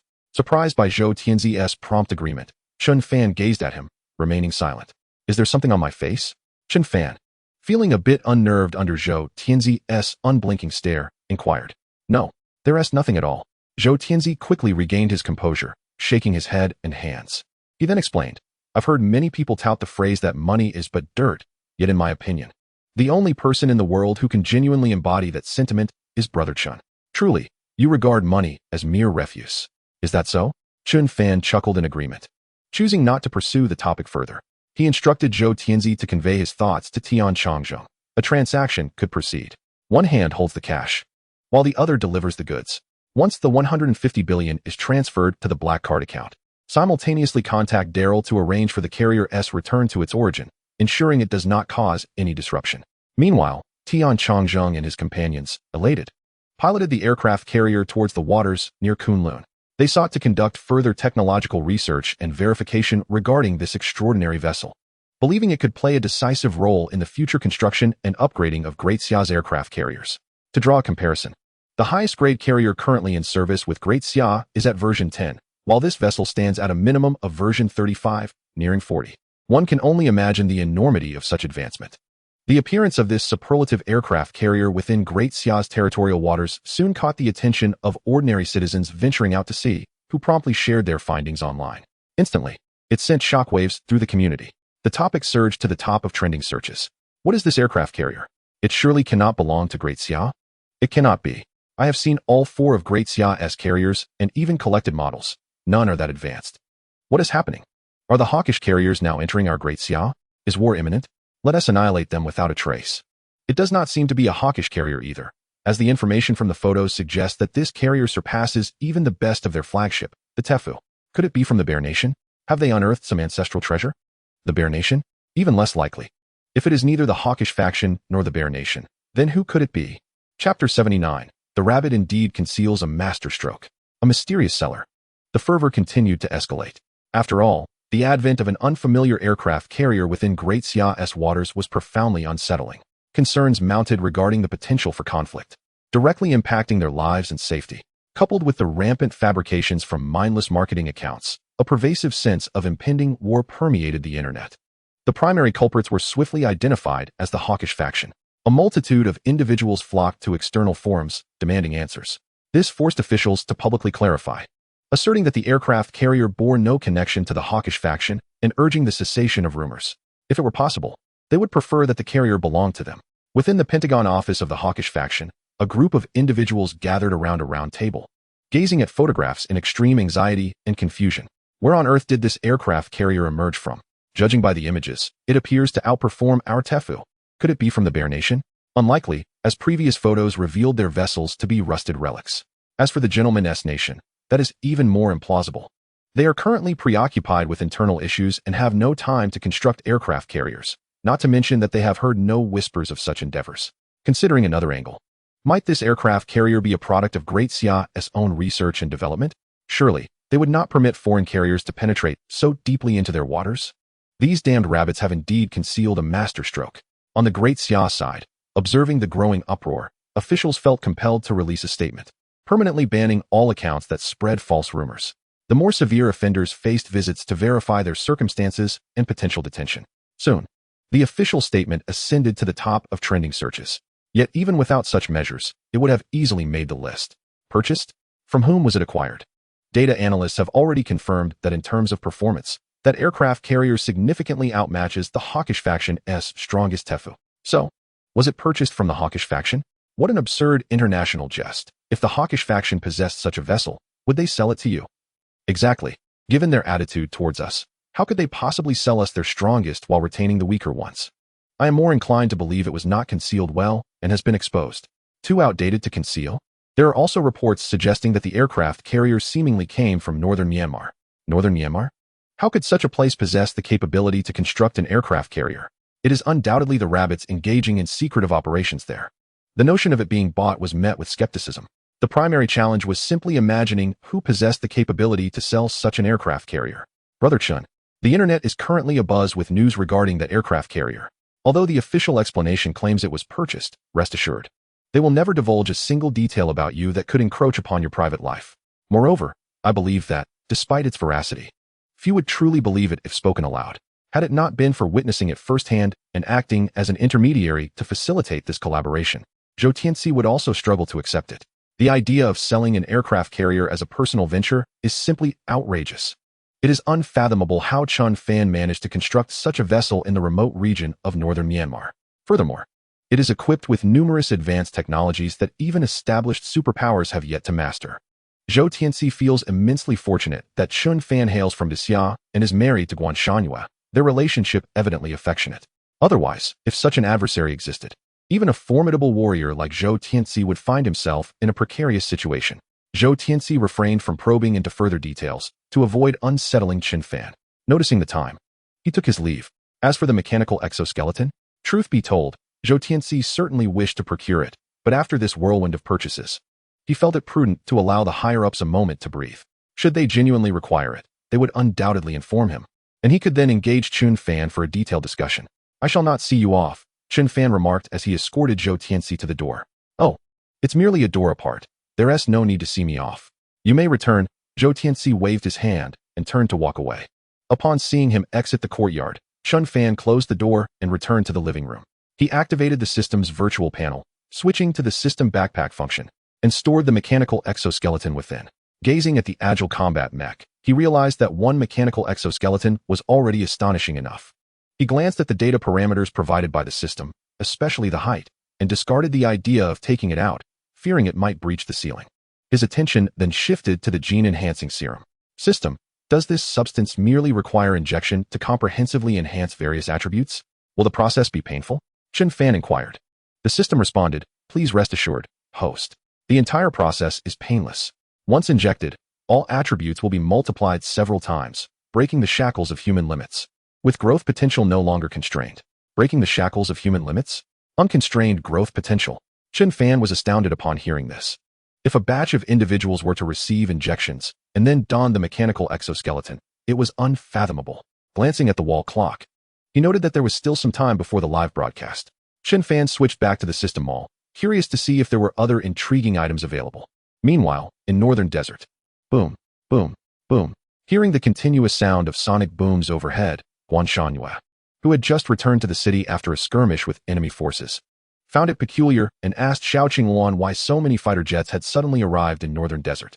"I heard they were sent by the higher-ups to assist us, and they are all sixth-generation fighters," Xiao Qingluan replied with news she had just received from others. "Assistants? All sixth-generation fighters? Where did so many sixth-generation aircraft come from to be deployed to northern desert? Aren't they concerned about issues arising elsewhere?" Guan Shanyue understood the urgency of the higher-ups, but there seemed to be no need for such haste. "Rest assured, General Guan. These sixth-generation fighters are newly acquired by Xia and will not disrupt the existing battle layout." A middle-aged man's voice rang out from afar. Upon hearing the voice, Guan Shanyue turned to see a familiar figure, a fellow warrior of the same caliber known as the Sky Eagle War God, Fu Yunlong. "Old Fu, what brings you here?" Guan Shanyue inquired in surprise. "Kunlun sent me to assist you. Those are my subordinates." Fu Yunlong gestured towards the sky. "I see." Guan Shanyue refrained from exchanging pleasantries, as they had worked together for many years and were well acquainted. "So, where did these sixth-generation fighters come from? Only the hawkish faction could muster such numbers, right? But it couldn't possibly be them," Guan Shanyue pondered. "A mysterious seller." "A mysterious seller?" Guan Shanyue frowned. "Indeed," Fu Yunlong affirmed, continuing to explain. "He provided us with an aircraft carrier, and these sixth-generation fighters are merely 1/10 of the carrier's air wing." Chapter 80, Lithography Machine? Guan Shanyue, has my job been taken from me? Selling an aircraft carrier? Sixth-generation fighters? 1/10 of the air wing? Upon hearing this, Guan Shanyue could only ask, "What on earth are you talking about? Old Fu, what do you mean? Sixth-generation fighters are already quite extraordinary. And you tell me that this mysterious seller can also trade an aircraft carrier?" Guan Shanyue found it hard to believe. Were it not for his understanding of Fu Yunlong's character, he would have dismissed this as a blatant joke, a prank at his expense. Surely, today is not April Fool's Day. Glancing at his phone, it was indeed not the 1st of April. "Don't say you don't believe me. When I first heard this news, I didn't believe it either, until I saw the aircraft carrier with my own eyes," Fu Yunlong said with a somewhat helpless smile. "Right now, I'm still in shock. Otherwise, I would be flying a fighter jet to deter the enemy." What kind of aircraft carrier? Guan Shangyue inquired, inviting Fu Yunlong into his office. You know the Tefu, right? Fu Yunlong asked as they walked. Yes, it's renowned as the hawkish faction's strongest aircraft carrier, Guan Shangyue nodded, unsure of why Fu Yunlong was asking. Could it be the Tefu? Guan Shanyue's eyes widened in astonishment, as a particularly absurd explanation crossed his mind. Could it be that some lunatic stole the hawkish Tefu and sold it to the Xia? No. Fu Yunlong shook his head, dispelling Guan Shanyue's thoughts. He continued to explain. It is an aircraft carrier that far surpasses the Tefu in performance and configuration. This statement left Guan Shanyue momentarily speechless. The more he contemplated, the more contradictions arose. An aircraft carrier with superior technological prowess than the hawkish factions was being sold to the Xia? It was all too contradictory. There are over 100 sixth-generation fighters and armed helicopters. Over 100? Guan Shanyue was once again taken aback by Fu Yunlong's words. Despite the repeated reassurances that he was not joking, Guan Shanyue still found himself confirming. Old Fu, you truly are not jesting with me, are you? I truly am not. Fu Yunlong replied with a wry smile. Once they return with the fighter jets, you can see for yourself. The design and manufacturing processes are not from any known country. In terms of performance, they outshine all current sixth-generation fighters. I took one for a spin, and the handling. Wow, I'm sure you'll love it, Fu Yunlong stated with unwavering confidence. Upon arriving at the office, Fu Yunlong settled onto the sofa while Guan Shanyue prepared tea. Noticing the design blueprints on the glass coffee table, Fu Yunlong inquired curiously. Is this the lithography machine design you decided to pursue? Yes, it's a 7-nanometer lithography machine. Currently, it's still in the preliminary stages, with a multitude of challenges awaiting resolution. Guan Shanyue remarked, a slight headache brewing as he spoke. Here, have some tea. He placed the teacup aside, rolled up the design blueprint, and prepared to set it aside. Although the final product was still a long way off, it represented months of diligent effort and deserved to be cherished. In truth, there is no need for such complexity. The conundrum surrounding the 7-nanometer lithography machine has already been resolved by Kunlun. Upon hearing this, the smile on Guan Shanyue's face vanished, and her steps faltered. She turned stiffly to inquire, what did you say? The 7-nanometer lithography machine you are currently researching has been successfully resolved by Kunlun and has entered the production assembly phase. I believe within a few days. They will produce the first self-developed chip utilizing 7-nanometer technology, Fu Yunlong replied candidly. How is that possible? As far as I know, they have yet to grasp the 10-nanometer process, Guan Shanyue retorted incredulously. Kunlun hasn't mastered it, but someone domestically has drawn up the blueprints and sold them to Kunlun. Domestically? Who? Could it be those who previously designed the 7th-generation fighter jet engines and the new firearms? Guan Shanyue hastily returned, her excitement palpable. That seems likely. However, I am not privy to the specifics. That individual is currently under the protection and coordination of Zhou Tianxi, Fu Yunlong stated honestly. Guan Shanyue turned her back, enveloped in silence, eager to uncover the identity of this individual. The firearms group, following the 7th-generation fighter jet, now ventures into lithography. What extraordinary intellect does this individual possess? How can one be so astute? She suppressed her desire to rush back to Jiangcheng to meet this person. Subsequently, Guan Shanyue accompanied Fu Yunlong to the airport, wishing to observe the 6th-generation fighter jet born from this enigmatic technology. What do you think? From the perspective of a new king of the aerial domain, how well is this 6th-generation fighter jet designed? After Guan Shanyue circled the aircraft several times and scrutinized it for over 10 minutes, Fu Yunlong curiously asked, it is flawless, utterly impeccable. Whether in craftsmanship, layout, or material selection, it has achieved perfection. Such craftsmanship, when compared to the hawkish faction, pales in comparison. Is there truly a development team of this caliber existing on this planet? While offering high praise, Guan Shanyue could not suppress her skepticism. Sensing her gaze, Fu Yunlong shrugged helplessly. He too was unaware. How much do you know about that mysterious seller? Guan Shanyue inquired once more. I'm not sure. This matter is under the purview of Tian Lao and Wei Lao, and the confidentiality level is quite high. Fu Yunlong shook his head, refusing to divulge any further information. Goodness, I was only away for a few days, yet so much has transpired. Guan Shanyue's animosity towards the military escalated, particularly regarding the theft of her limelight with the premature unveiling of the 7-nanometer lithography machine and the sale of the aircraft carrier, which had left her utterly astounded. At this moment, Chen Fan was oblivious to these events as he ascended to the second-floor study to power on his computer, preparing for a live broadcast. Here it comes. Here it comes. Today's broadcast seems to lack the fervor of yesterday's, but it is still quite remarkable. Everyone is likely chasing the buzz surrounding that aircraft carrier. After the excitement dies down, they will surely return. You all saw it too? I was terrified, thinking war was imminent. If war were truly on the horizon, How could they allow it to penetrate so deeply? By the way, regarding that statement, do you believe it? Who would believe it? Purchased? It's not like buying cabbage. Who possesses the authority to sell? Observing similar sentiments, Chen Fan smirked, thinking to himself, I am that person. There is no need to voice it aloud and invite trouble. Oh dear, let's not talk about the aircraft carrier. What does the host plan to broadcast today? Drawing money, singing, I can do it all. By the way, since the host can design lithography machines, your research skills must be quite impressive, right? Let us witness some high-tech marvels. Chapter 81, Invisibility. You call this a minor invention? Live streaming research. Chen Fan chuckled, stating it was not impossible. But my limited streaming time would barely suffice for drafting blueprints. Moreover, acquiring materials is no trivial task. It requires time. Isn't it just time? How much for an extra hour? Fill me up. Money is no object. Goodness, do you think this is a massage parlor? Extra hours are on the table? Indeed. You seem to underestimate the complexities of scientific research. It cannot simply be conjured up at will. Thank you, host, for allowing our nation to possess the first 7-nanometer lithography machine. 7-nanometer lithography machine? What is going on? Just recently, I saw news stating that the 10-nanometer technological challenge has yet to be overcome. Outdated, are we? Check the latest news. The Research Institute has already begun processing various components based on the host's blueprints and is currently assembling them. Wow, I just looked it up. I thought you were joking, but this person is indeed a tech mogul. One man stands against an entire nation. Is he not a mogul? The barrage of comments in the chat was fervent, while Chen Fan opened the system's marketplace, pondering if there was anything he could showcase. Today, he was not particularly inclined to sing or draw money. He felt somewhat, how should I put it, fatigued. After browsing for a while, Chen Fan ultimately settled on a product called environmental simulation fabric. If he understood correctly, this item could render a person invisible. Of course, that was contingent upon his comprehension being accurate. Purchase successful. 1 marketplace coin. Ladies and gentlemen, while live streaming research is quite challenging, I do have some small gadgets and inventions I created during my leisure time that I can share with you. Closing the virtual system panel, Chen Fan began speaking. I don't want to see small gadgets. I want to see something grand. You're somewhat rebellious. Merely being shown is already generous. Small gadgets? It wouldn't be something like mini robots, would it? What difference does that make? Moreover, the development of intelligent robot toys is advancing rapidly.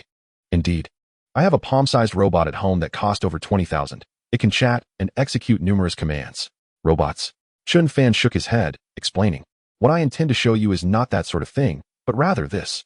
A piece of fabric. What is special about this fabric? I don't see anything remarkable. The texture appears somewhat akin to silk. What does this have to do with research? At most, it's a craft. Faced with the crowd's skepticism, Chen Fan remained composed and did not rush to clarify. Rising, he moved the ergonomic chair out of the camera's view. He then slowly backed away, leaning against the bookshelf, standing upright. Next, he grasped both corners of the fabric, unfurling it and raising it, completely obscuring himself. What does this mean? Can you understand it? Is the host trying to play hide and seek with us? Ha ha ha, perhaps, but this is rather childish. My son's hide-and-seek skills are far superior to the host's. Many were puzzled by Chen Fan's actions. However, when he activated the simulation, the audience was left dumbfounded. Chen Fan vanished entirely, leaving no trace. What just happened? Where did the host go? I have no idea. He disappeared in an instant. Magic? This is a live broadcast. There's no way to use special effects, right? Could it be that the host is not only a genius in research, but also a conjurer? Hold on. If a magician has appeared, how could magic possibly exist in this world? Then explain how he vanished. It's merely a technical maneuver. Perhaps the host is remotely controlling the broadcast, substituting the live feed with pre-recorded content. Unlikely. I was fixated on that clock on the bookshelf, ticking perfectly. Even if the transition were seamless, there would inevitably be some frame drops. At that moment, Chen Fan felt it was the right time, lowering the simulation fabric to reveal his upper body, creating an eerie image of his lower half disappearing while his upper half floated. From the feedback on the computer screen, Chen Fan was astonished. This environmental simulation fabric was far more perfect than he had anticipated. Whether it was real-time rendering, image correction, or the interplay of lighting, there was not a hint of flaw to be discerned. It achieved a true invisibility effect, making it exceedingly difficult for the naked eye to assess. Suitable for executing assassination missions. Wow, why is the hostess lower half missing? Could he be a specter? Ugh. It's giving me goosebumps at this late hour. I am a staunch materialist. U1T frightened me. Evil spirits, begone. Evil spirits, begone. Goodness. Are they really conducting an exorcism in the live stream? Chen Fan smiled wryly. He then turned off the simulation function, and the fabric lost its color, becoming visible to the naked eye. Everyone, don't be alarmed. I am neither a specter nor a magician. This is merely an electronic soft screen that can simulate the surrounding environment in real time, akin to a chameleon, albeit more complex, Chen Fan explained, using terms the audience could comprehend. Incredible. This isn't even a special effect? Special effect? There's nothing that impressive about it. If I had this, could I waltz into the opposite gender's restroom at will? Is that the extent of your ambition? An invisibility cloak. The host has actually created an invisibility cloak? Quickly listed on the online store. I'll buy it out. You call this a minor invention? Truly, a man's words can be deceiving. Seeing many wanting to add the simulation fabric to their private shopping carts, Chen Fan declined, given the varying moral standards among us, to avoid misuse. I do not intend to sell this item. What a pity. The old lecher's dreams shattered on the spot. I had even selected my target. You tell me you want to sell? Is $1 million enough? If not, I can add a 0. 2 zeros. If it's enough, let us pretend you never said that, shall we? You rascal. Chen Fan thought his criteria were conservative enough, yet it still sparked a tremendous uproar. It seemed the allure of invisibility was indeed profound for humanity. Across the villa, on the balcony, Zhou Tianzi, having witnessed Chen Fan's live demonstration of the environmental simulation fabric, couldn't he contain a mouthful of red wine, which sprayed out. This fellow, he had a nagging feeling he would eventually be scared to death by Chen Fan. The psychological shock from the mechanical exoskeleton had yet to fully dissipate. And now this. If the effect was indeed as displayed, the applications would be vast. Assassination, infiltration, weapon, invisibility. Just the thought sent chills down his spine, beads of sweat rolling down. He even contemplated whether to unite others to impose a technological sanction on Daxia. But upon reflection, their technological prowess seemed to have far surpassed and overwhelmed them. How could the weak dare to sanction the strong? Frustration. Utter frustration. It felt as though he had been thrust back over 1,000 years in a single night, experiencing the grandeur of Daxia, where all nations came to pay homage. Meanwhile, Chen Fan aimed to counter those who claimed he was merely relying on special effects and technical gimmicks. He switched the live streaming equipment to his phone and utilized the environmental simulation fabric throughout the villa, even including the backyard and the rockery water pool, astonishing everyone. Not only in a static state, but can even simulate moving fish in such a complex environment in real time. What an exaggerated technology. Is this truly a product of our current era? I'm increasingly suspicious that the host isn't from our blue star. Shouldn't we hurry to capture him and dissect him for research? Who has the audacity to do that? What if he possesses a planet-destroying cannon and, in a fit of rage, obliterates Blue Star? You all are getting increasingly ridiculous. Compared to these comments, Chen Fan was more concerned about the effects of the environmental simulation fabric on the rockery water pool. The image of koi swimming in and out was astonishingly well integrated, indistinguishable from reality. Even with Chen Fan grasping one corner of the simulation fabric, he continued testing, increasing the complexity of the environment and the difficulty of movement, including whether he could achieve perfect invisibility from a bystander's perspective. Each revelation was a stunning blow, continually reshaping the audience's understanding of the limits of technological advancement. They had once believed that technological progress had reached a bottleneck, that it had touched the ceiling. Yet, with the technologies Chen Fan showcased, they had no choice but to acknowledge that the pursuit of science is an endless journey. At that moment, in the North Desert, a transformative upheaval was occurring. Under the intimidation of the 6th-generation fighter jets, the Niu army was retreating in disarray, withdrawing back to their own territory. The Niu military had attempted to counterattack using aircraft to regain air superiority, but the outcome was far from satisfactory. Shortly after takeoff, they were shot down. In terms of performance, they were vastly inferior. The 3rd-generation fighters were as powerless against the 6th-generation jets, especially those purchased by Chen Fan from the system, as mere toys. Ultimately, the Niu military had no choice but to sign a defeat agreement and compensate Daxia, to alleviate the loneliness of being unable to meet her husband Chen Fan during these days. Guan Shangyue took it upon herself to reclaim a piece of land that had been ceded to the Niu military a century ago, forcibly adding it to the compensation agreement. Would they dare to refuse? They would not, especially since the influential force behind them was currently preoccupied with their own troubles. With various cutting-edge weapons developed by Chen Fan now delivered on a significant scale to the northern desert, the situation has become dire. The military of NI is increasingly anxious. If this conflict persists, the death toll could exceed 100,000. Adding another 0 is not beyond the realm of possibility. The gravest consequence would be the complete fragmentation of the entire nation of NI. Even if, at that point, the Great Xia shows no interest in the territory of NI, who can guarantee that the surrounding wolves and tigers will spare them? To concede a piece of land or to forfeit an entire nation, any fool would know which option to choose. Moreover, that land originally belonged to them. How splendid it is that the Great Xia has once again regained control of this strategically vital location, alleviating the northern desert from the fear of becoming a soft target for multiple adversaries. Fu Yunlong stood at the entrance of the canyon, gazing at the towering cliffs shrouded in mist on either side, filled with emotion. It is said that hundreds of years ago, a great general stood here, a single man holding the pass against thousands. It is precisely because of this natural stronghold that it is easy to defend, yet difficult to attack. Alas, the incompetence of later generations allowed it to be seized. Fortunately, a century later, it has returned to the Great Xia. By the way, where is the war god Guan? Fu Yunlong inquired of Guan Shanyue's deputy, Xiaoqing Wan. In response, Xiaoqing Wan explained, "The war god seems to have some urgent matters to attend to in Kunlun and has entrusted this area to you, battle god Fu, to manage entirely." Did she even consider consulting me? Fu Yunlong forced a bitter smile. He dared not express his frustration. In any case, the course of the war had been set. His role would merely involve supervising the NI territory to expedite the compensation process, essentially a trivial task. Fu Yunlong was indifferent. Boom.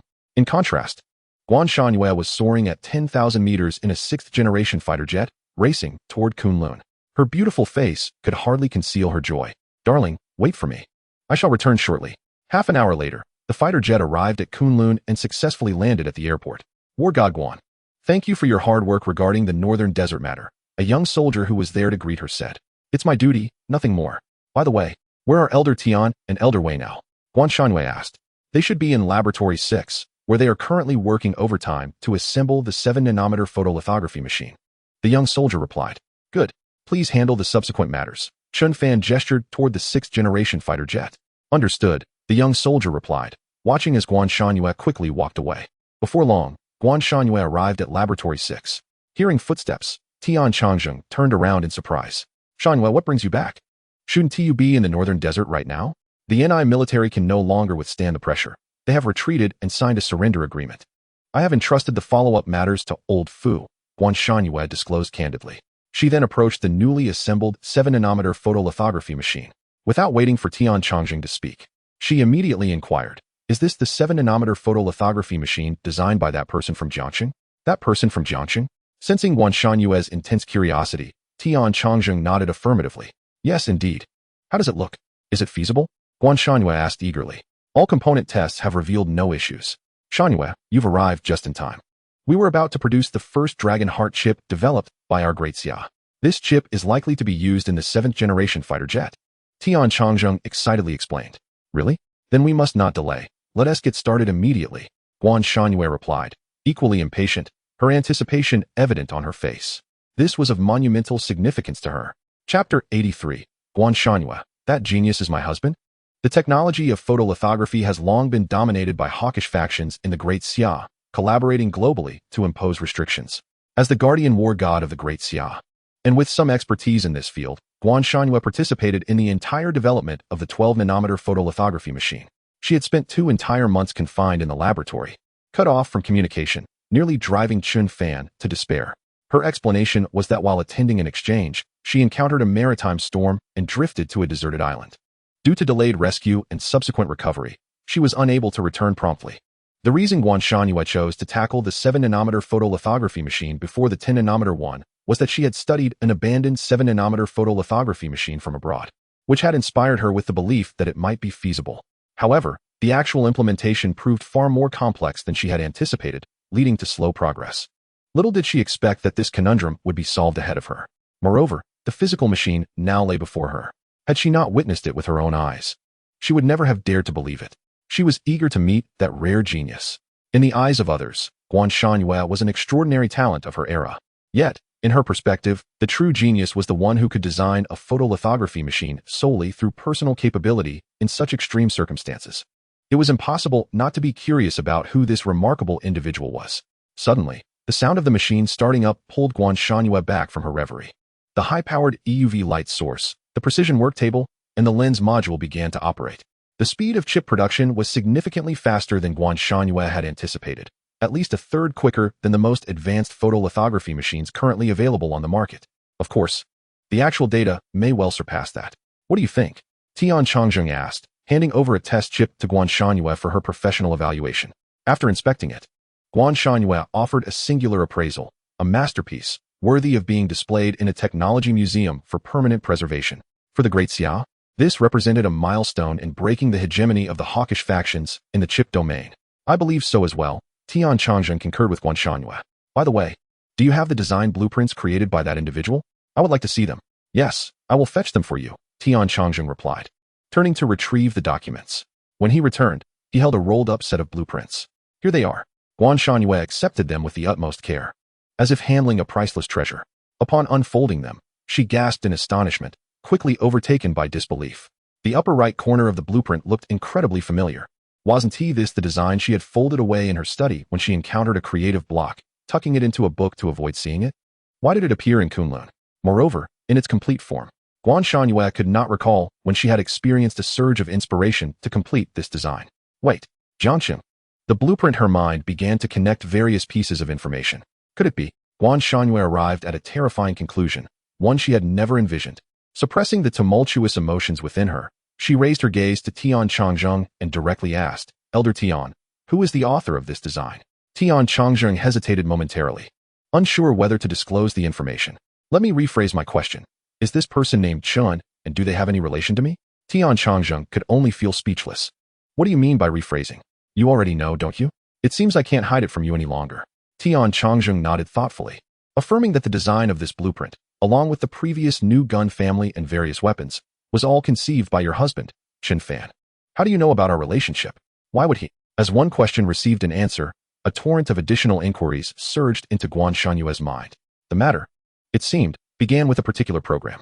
Subsequently, Tian Changzheng recounted in detail all the information he had gathered to Guan Shanyue. Upon hearing this, Guan Shanyue was taken aback, for she had watched that very program with Chen Fan, even teasing each other about whether they were secretly stashing away private funds. Who could have anticipated that her well-concealed secrets, hidden for so many years, would be revealed by this very program? And at a time when she was away confronting enemies. Everything had been exposed. What should she do now? Would he consider her deception a breach of trust and file for divorce? Guan Shanyue squatted down, cradling her head in her hands, anxiety etched across her face. Tian Changzheng, who had watched her grow, was witnessing her distress for the first time. He offered comfort, saying, "The reason you chose to conceal your identity was to consider his feelings. I believe he will understand. Moreover, you are not the only one keeping secrets. Your husband has his own substantial background." At these words, Guan Shanyue rose, her curiosity piqued. "What do you mean, Mr. Tian?" "That aircraft carrier was actually sold to us by him," Tian Changzheng replied. Guan Shanyue's expression turned blank, as if struck by a thunderbolt, and it took her half a minute to regain her composure. With a strained smile and twitching lips, she asked, "Mr. Tian, are you joking? A carrier? Even more formidable than the Eagle-class Teffer. How could he possibly acquire such a thing?" "I cannot say," Tian Changzheng shook his head, "but I can assure you that this aircraft carrier was indeed sold to us, facilitated by Zhou Tianxi, who has been tasked with protecting him." "Does that guy know about my relationship with him?" Guan Shanyue inquired further. "At this point, I suspect that very few people in Kunlun are unaware of your marriage and your extraordinary husband." Guan Shanyue reflected. "You two truly are an amusing couple, each hiding deeper secrets than the other." "Please, Mr. Tian, no more teasing. I always thought he was merely a small-time streamer, an ordinary person." Guan Shanyue replied with a resigned smile. "He has always believed you to be an unremarkable archaeological assistant." Guan Shanyue was left speechless. "Moreover, I suspect that he harbors far more secrets than you do." At this moment, if she remembered correctly, he should be live-streaming a groundbreaking cloaking technology. Tian Changzheng had caught a glimpse earlier. "How much do you know?" Guan Shanyue urgently sought clarity, realizing her husband was far from ordinary. Chapter 84.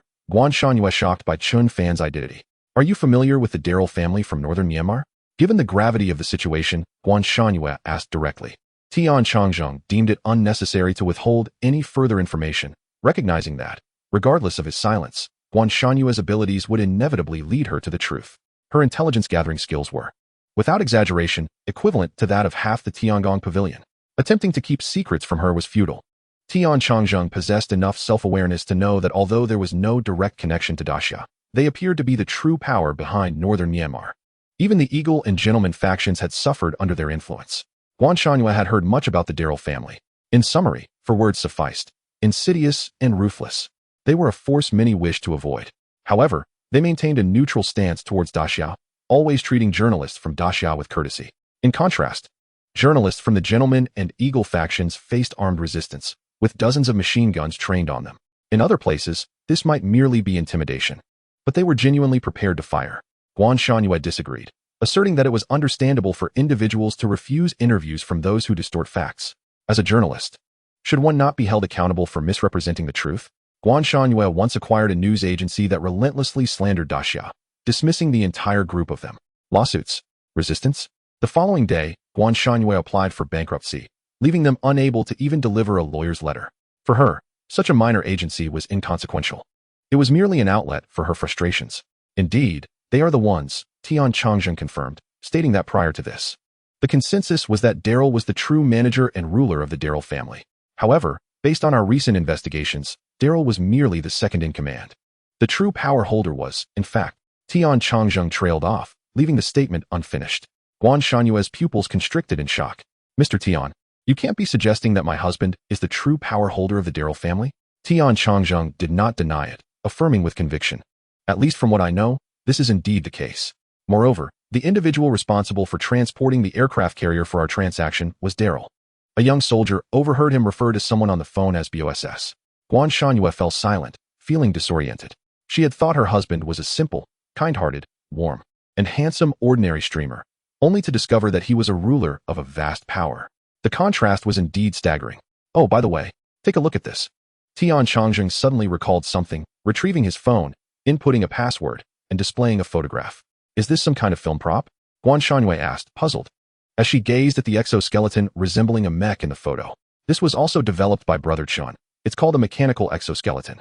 When worn, it can significantly enhance a person's combat capabilities, even granting an ordinary individual the strength to rival a demigod.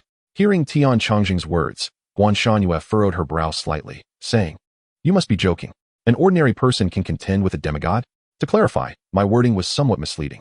Just as Guan Shangyue was about to breathe a sigh of relief, Tian Changzhen continued, "It's not just contention, it's a complete rout. That's impossible. With current scientific technology, it's simply not feasible to develop such a thing." Guan Shangyue instinctively refuted, her understanding being forcefully challenged. This was not merely computation or speculation. Zhou Tianxi had previously engaged in combat with Brother Chen while he wore the mechanical exoskeleton, and the result was that he stood no chance whatsoever. The actual effectiveness was even more exaggerated than I have described. Tian Changzhen felt he had been exceedingly conservative in his explanation to facilitate Guan Shanyue's acceptance and understanding. Guan Shangyue fell silent once more. Could it be inferred that, since the program had already exposed her true identity, Chen Fan had decided to drop the pretense? In addition, Guan Shangyue could not fathom a more reasonable explanation. Resentment? She harbored no such thoughts. Moreover, she had concealed her own identity first. On the contrary, upon discovering Chen Fan's astonishing and multifaceted identity, one she had neither heard of nor seen before, Guan Shangyue found herself even more intrigued by him, even more enamored. Who could possibly turn down a handsome, warm-hearted partner endowed with strength and a formidable background? Rather than that, Guan Shangyue was more concerned that Chen Fan might disdain her. She was uncertain whether he would mind that she had concealed her true identity from him. In truth, Guan Shangyue had long wished to confess, but she could never find an opportune moment. Consequently, the longer she delayed, the more difficult it became to voice her truth. Yet, in a twist of fate, she never anticipated that during their journey to Baimao, an entertainment program would expose her secrets. Guan Shangyue was torn between pursuing accountability from those responsible or expressing gratitude for unveiling another side of Chen Fan to her. Upon further investigation, she discovered that the company these individuals were affiliated with held over 35% of her own shares. What should I do? How can I explain this to him? Guan Shangyue squatted on the ground, hugging her knees like a rag doll, her face clouded with gloom. Wait. Suddenly, she recalled what Tian Changzhen had said earlier. Old Tian, did you just mention that Zhou Tianxi has been by my husband's side all along? He wouldn't have divulged that I and the Daxia war god, would he? How could that be? Do you think he has the audacity to do so? He remains in Jiangxing primarily to safeguard Brother Chen's personal security and has never mentioned anything about you. Listening to this, Guan Shangyue pondered and found it plausible. Based on her understanding of Zhou Tianxi, he lacked the courage to expose anything about her. Now, you two are internet sensations. The entire nation is abuzz with curiosity about your identity. Tian Changzhen chuckled. Old Tian, please refrain from teasing me, Guan Shangyue replied, her expression one of helplessness. What should I do? Should I go back? Tian Changzhen asked again. I need to calm down and think carefully about how to face him, Guan Shangyue said. Her lips pressed tightly together, unable to make a decision. Temporarily bidding farewell to Tian Changzhen, she left the laboratory. In the corridor, She sat on a bench, took out her phone, and scrolled through her contacts until she found the entry labeled husband. Chapter 85, 8 billion fans. My husband has become a superstar? Her finger hovered over the green dial button, wavering between the decision to make the call. She paced back and forth, torn and frantic. Ultimately, she pressed the return key. Exhaling deeply, she murmured to herself, "It's indeed better to clarify such matters face to face." Guan Shangyue felt that conveying her sincerity over the phone would be insufficient. She worried that if Chen Fan did not forgive her, besides clenching her fists in anxiety, there was nothing else she could do. If she returned to speak to him in person, at least she could employ a bit of charm to ease the awkward atmosphere. Guan Shangyue believed that after spending years by Chen Fan's side, she had honed her skills in charming him to an art. Furthermore, it worked wonders with him. Then, her gaze fell upon an app called Dousha Live. Yes, that's right. Guan Shangyue often watched Chen Fan's streams to boost his popularity. She even fervently defended him against detractors when necessary. My husband is not someone you can insult. Clicking into Dousha Live, she thought he should still be broadcasting at this hour. As the saying goes, know thyself and know thy enemy, and you will never lose a battle. Guan Shangyue believed this strategy applied not only to the battlefield, but also to marital relationships. As a certified psychologist and micro-expression analyst, she excelled at reading people's hearts. She wanted to discern her husband's current attitude. Opening his personal profile, she found only one person in his list of followers. Seeing the words currently live, she clicked without hesitation. To her surprise, Chen Fan was gazing down at the camera from an elevated position. She could even see grass nearby. It seemed he was securing his phone among the foliage. Once she confirmed this, he turned and walked toward a large tree. What is he doing? Guan Shangyue wondered. Then, she observed Chen Fan leaning against the tree, removing a roll of fabric he had tucked under his arm, and wrapping himself completely in it. The next second, he and the fabric vanished. What? Guan Shangyue instinctively leaned closer to the screen, scrutinizing for any sign of Chen Fan. As the war god, her dynamic vision surpassed that of ordinary people. She was certain that Chen Fan had not used the fabric to conceal his movements and hide behind the tree. He had genuinely disappeared into thin air. If she recalled correctly, he was demonstrating a novel cloaking technology during the stream. Subsequently, Guan Shangyue recalled Tian Changzheng's earlier words. Cloaking? Could it be that he was using that fabric to simulate the surrounding environment in real time? The thought crossed her mind. Passers-by in the park continued their stroll, oblivious to Chen Fan's presence. When he lowered the simulation fabric halfway, exposing his upper body, it further confirmed Guan Shanyue's suspicions. This technology, while not entirely new, had never achieved such a flawless simulation effect that was indistinguishable from reality. Guan Shanyue could hardly fathom how terrifying it would be to deploy this cloaking technology in combat, equivalent to possessing a ghostly army capable of appearing and disappearing at will. Did he develop this? Guan Shanyue furrowed her brow, feeling incredulous. She had never imagined that her husband possessed not only culinary skills and gaming talent, but also a terrifying aptitude for scientific research. No, this transcended mere talent. The technologies he had mastered were undeniably futuristic. It would take decades, if not centuries, for humanity to realize such advancements. What kind of extraordinary individual is my husband? Guan Shanyue's curiosity was piqued. Initially, she had chosen to marry Chen Fan out of gratitude for saving her life, and as their time together unfolded, she felt their personalities were well matched. Her married life had indeed turned out to be as blissful as she had envisioned, if not more so. However, she never anticipated that not only had she concealed her true identity, but he too had kept his secrets hidden. By the way, has the wife really not contacted the streamer for so many days? Is he not the least bit anxious? Could it be that the lady saw the stream and, realizing her identity was exposed, is afraid to return? Let us boldly speculate. Perhaps the streamer is just one of the lady's little playthings? Playing both sides? Upon reading such comments, Guan Shanyue's expression immediately turned cold. Returning to her office, she located a laptop, accessed the code page, and effortlessly infiltrated Dousha's terminal server. She issued a 10-year ban package to each of those reckless commenters. Bah, you're the one playing both sides. I, Guan Shanyue, will only ever have one man in my life. Anger surged, causing her chest to heave with tumultuous emotion. Goodness, I cannot fathom the reason. But just moments ago, my friend was inexplicably banned from the platform for 10 years, and the appeal cited a mere data error. What was said? It was mentioned that the lady is straddling two boats. Goodness, could it be that the lady is watching the live stream? Is there a possibility that she is indeed watching the live stream, and that the Dousha platform is one of her many hidden treasures?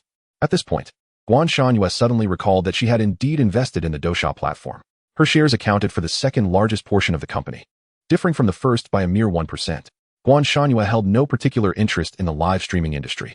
Her investment was solely to exert influence, to arrange more recommendations for Chen Fan, thereby garnering greater popularity. She was not keen on the idea of Chen Fan's low viewership affecting his mentality and emotions adversely. Reflecting on the fact that she could have simply logged into the super admin account to ban those who slandered her, yet found herself futilely toiling away. Guan Shangyue chuckled to herself, placing her hand over her heart, realizing how evidently nervous she was. At that moment, her eyes inadvertently caught the live stream's viewer count in the upper right corner. 10 billion. She was genuinely taken aback by this figure. If memory served, Chen Fan's peak viewership had only reached around 700,000 to 800,000. This was more popular than many major celebrities, or rather, it absolutely overshadowed them. Guan Shangyue finally grasped why the barrage of comments was refreshing so rapidly. At this juncture, the live stream likely had no fewer than 10 million viewers. With each person commenting, it was impossible to keep up. Wait, over 20 million followers? So, my husband has become a star? Guan Shangyue was astounded. She had only been away for a few days, and the changes at home were unfathomably vast. Meanwhile, Chen Fan had already rolled up the simulation fabric, returned to the road, and resumed his phone activities. The rumors about straddling two boats and the ban were but a fleeting breeze, quickly brushed aside, and Chen Fan saw nothing of it. Observing that there was still ample time, he reopened the system mall on his way home, eager to explore any intriguing technological marvels that could enhance his live stream. Chapter 86. The Top 10 Most Touching Figures of the Great Xia. You won't want to miss it. Thought-controlled prosthetic set. Upon seeing these 4 words, Chen Fan halted his scrolling, believing it might be a splendid option. He merely added more technological attributes to the existing product. Presented thus, it would not appear fantastical, remaining within the realm of public acceptance. Purchase successful. Mall coins. 1. Congratulations, host, on acquiring the thought-controlled prosthetic set. After confirming his successful purchase, Chen Fan temporarily closed the system's virtual panel, retrieved his keys, and opened the door to his villa. He secured his phone in a vertical stand and fetched a tablet to enter the live stream, facilitating his ability to view the comments. Little yellow car. Hurry and put up the little yellow car. I want to buy it all. I've already drafted a 600-word guarantee. Please, streamer, sell me a piece of invisibility cloth. If you agree to sell, ID write not just 600 words, but 6,000, or even 60,000. Streamer, trust me, I simply adore science. I would never use it for ill purposes, sparkling big-eyed emoji. While others strive to sell products in their live streams, urging us to buy, why do you instead want us to plead for you to list items? Is this appropriate? It is not appropriate. A certain influential figure once stated, good things should be shared by all. Observing these eccentric commenters, Chen Fan acknowledged their presence yet feigned ignorance, wishing to avoid their escalating boldness. The simulation fabric was not something he intended to sell, nor did he wish to test human nature. Should complications arise, he would bear the brunt of social scrutiny. Why bother? With ample time on his hands, he addressed his audience, urging them not to dwell on invisibility, for he had something truly remarkable to unveil. Extending his hand beyond the camera's view, he retrieved the thought-controlled prosthetic set from his system backpack. 2 mechanical arms and 2 mechanical legs, though mechanical, were astonishingly lightweight. The design appeared exceedingly stylish. He was confident that this would swiftly capture the attention of his live stream audience. Is this good thing the kind of good thing I think it is? Winking emoji. Now that invisibility is available, are you sure you don't want to introduce a pair of X-ray glasses? Is this all that occupies your minds, gentlemen? Speechless emoji. This is merely the beginning. It does not even equate to 1% or 1,000th of my imagination. Being lecherous is a trait inherited from our ancestors. Is it wrong to cherish what our forebears have left us? Let them argue amongst themselves. Chen Fan produced a mechanical prosthetic arm. Observing this, the atmosphere in the live stream shifted. Are prosthetics considered high-tech? They are frequently seen. Indeed, prosthetics are not uncommon, but they fall far short of the precision of a normal human hand, offering minimal assistance, primarily for aesthetic purposes. I recall a domestic prosthetic hand that was quite impressive. It could grasp a water bottle normally. I have seen that video as well. The same old issue. The movements are too slow and lack fluidity, making it inadequate for many daily tasks. One can only say that science is gradually progressing. Let us grant scientists a bit of time. So, what distinguishes the prosthetic you develop from those available on the market? It is challenging to convey through words. Allow me to demonstrate. Chen Fan affixed the sensor chips to his shoulder and neck, then grasped the mechanical prosthetic. Clenching his fist, he spread his fingers, holding his thumb, index finger, middle finger, ring finger, and little finger. Regardless of what Chen Fan said, the mechanical prosthetic responded instantaneously, executing movements without the slightest hesitation. Wow, how is this even possible? It looks incredible. Is this fluidity for real? It's astonishingly agile. Not only that, but Chen Fan maneuvered the prosthetic to perform several actions that would be challenging even for a normal person. It doesn't seem to be attached. How can it move? Compared to prosthetics, this feels more like a toy. There is potential for research and development in the direction of mechanical arms, replacing manual labor to accomplish more intricate tasks. In response to these inquiries, Chen Fan explained that this prosthetic does not rely on muscular activity for sensory input and judgment to perform actions, as that would significantly impede fluidity. These chips can be controlled through thought. Essentially, it is a matter of intention. Intention? That sounds beyond comprehension. I don't quite understand. It's hard to grasp, yet seems impressive. I want to believe it's real. If so, my father could live like a normal person. Can this be sold as a little yellow car? Don't even think about it. Such a product is currently beyond what ordinary people can afford. As the crowd continued their discussions, Chen Fan stepped out of the camera's view. When he returned, he held an egg in one hand. He then took another mechanical prosthetic, affixed the sensor chip, and with the prosthetic arm, began to peel the egg. Wow, this is astounding. Is it truly possible to achieve such a feat? This is undoubtedly cutting-edge technology. Wait, look closely. He appears to be peeling a raw egg.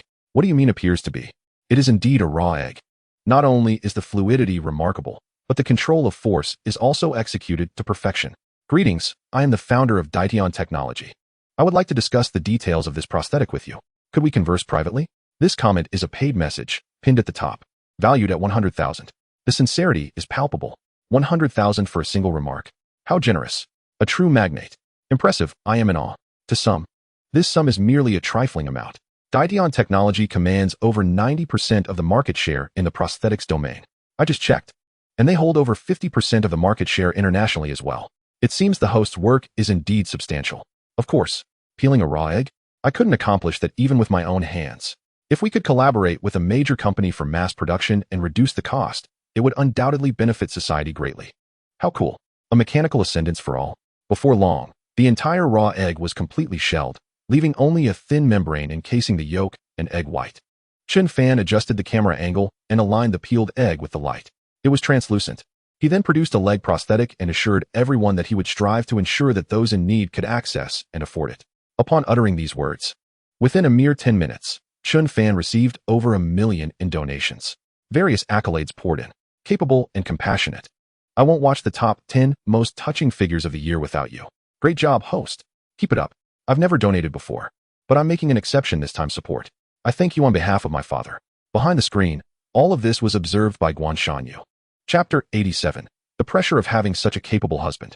The fluidity was no jest. Throughout the entire broadcast, Guan Shanyu was filled with a singular sentiment.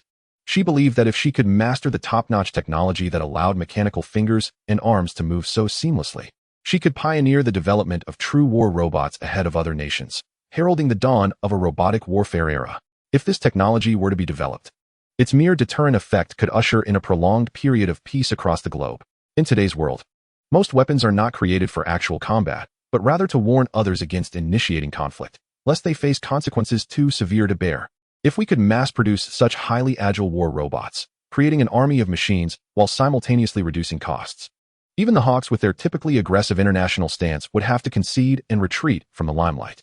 However, what truly astonished Guan Shanyu was the realization that the individual who developed and mastered this technology was none other than her husband, with whom she had shared countless years of intimacy. The evidence was irrefutable. She could not dismiss it as mere special effects. As the owner of several film special effects companies, Guan Shanyu was acutely aware that with the current special effects technology, it was impossible to create such intricate and realistic effects, let alone in real time. Soon after, Guan Shanyu noticed the pinned comment worth 100,000. Dytion Technology? Isn't that my company? Upon clicking on the individual's profile and verifying their credentials, she became further convinced. This person was indeed the proxy chairman she had appointed at Dytion Technology, as she had a multitude of companies under her name and could not personally oversee each one. Fortunately, her judgment in selecting capable representatives had always proven accurate. Each company under her chosen agents thrived in an orderly fashion. Did Chen Fan constitute a misjudgment? Guan Shanyu thought not. His immense talents only underscored her discerning eye. Regardless of others' beliefs, she was convinced. As for why she established Dytion Technology, the reason was straightforward. Not everyone perishes on the battlefield. It is common for soldiers to return home missing limbs. Guan Shanyu did not want them to lose their normal lives or face discrimination due to disabilities. She invested heavily, founding the company from scratch to develop prosthetic technology, achieving the pinnacle of success in this field. As the business expanded, its benefits extended far beyond just injured soldiers, impacting the entire world. Naturally, Guanshan reaped substantial rewards as well, but she reinvested these gains wholeheartedly into research and development. This was the primary reason for Daition Technology's rapid growth, a willingness to invest significantly. However, upon witnessing the prosthetic version developed by Chen Fan, Guanshan suddenly felt an overwhelming sense of futility. She was undeniably overshadowed by technology. It was excessively powerful, off the charts. Having such a capable husband truly places immense pressure on me, Guanshan mused, placing her hand to her forehead with a wry smile. Yet, at present, more pressing matters awaited her attention. Daition Technology Group. At the top level, in the chairman's office, proxy chairman Zhou Haoxiong anxiously awaited Chen Fan's response. He paced back and forth in the office, occasionally glancing at his phone. Despite having set message notifications, he still feared missing any updates. Zhou Haoxiong believed that securing this collaboration was essential. Daition required such cutting-edge technology. Based on his understanding of Daition technology, developing mechanically equivalent prosthetics would take at least 50 years, provided everything proceeded smoothly without any hindrances. In reality, the challenges often exceeded initial estimates. As an expert in the field, Zhou Haoxiong clearly understood the monumental significance that such prosthetics, if they possessed the capabilities demonstrated by Chen Fan during the live stream, would hold for this era.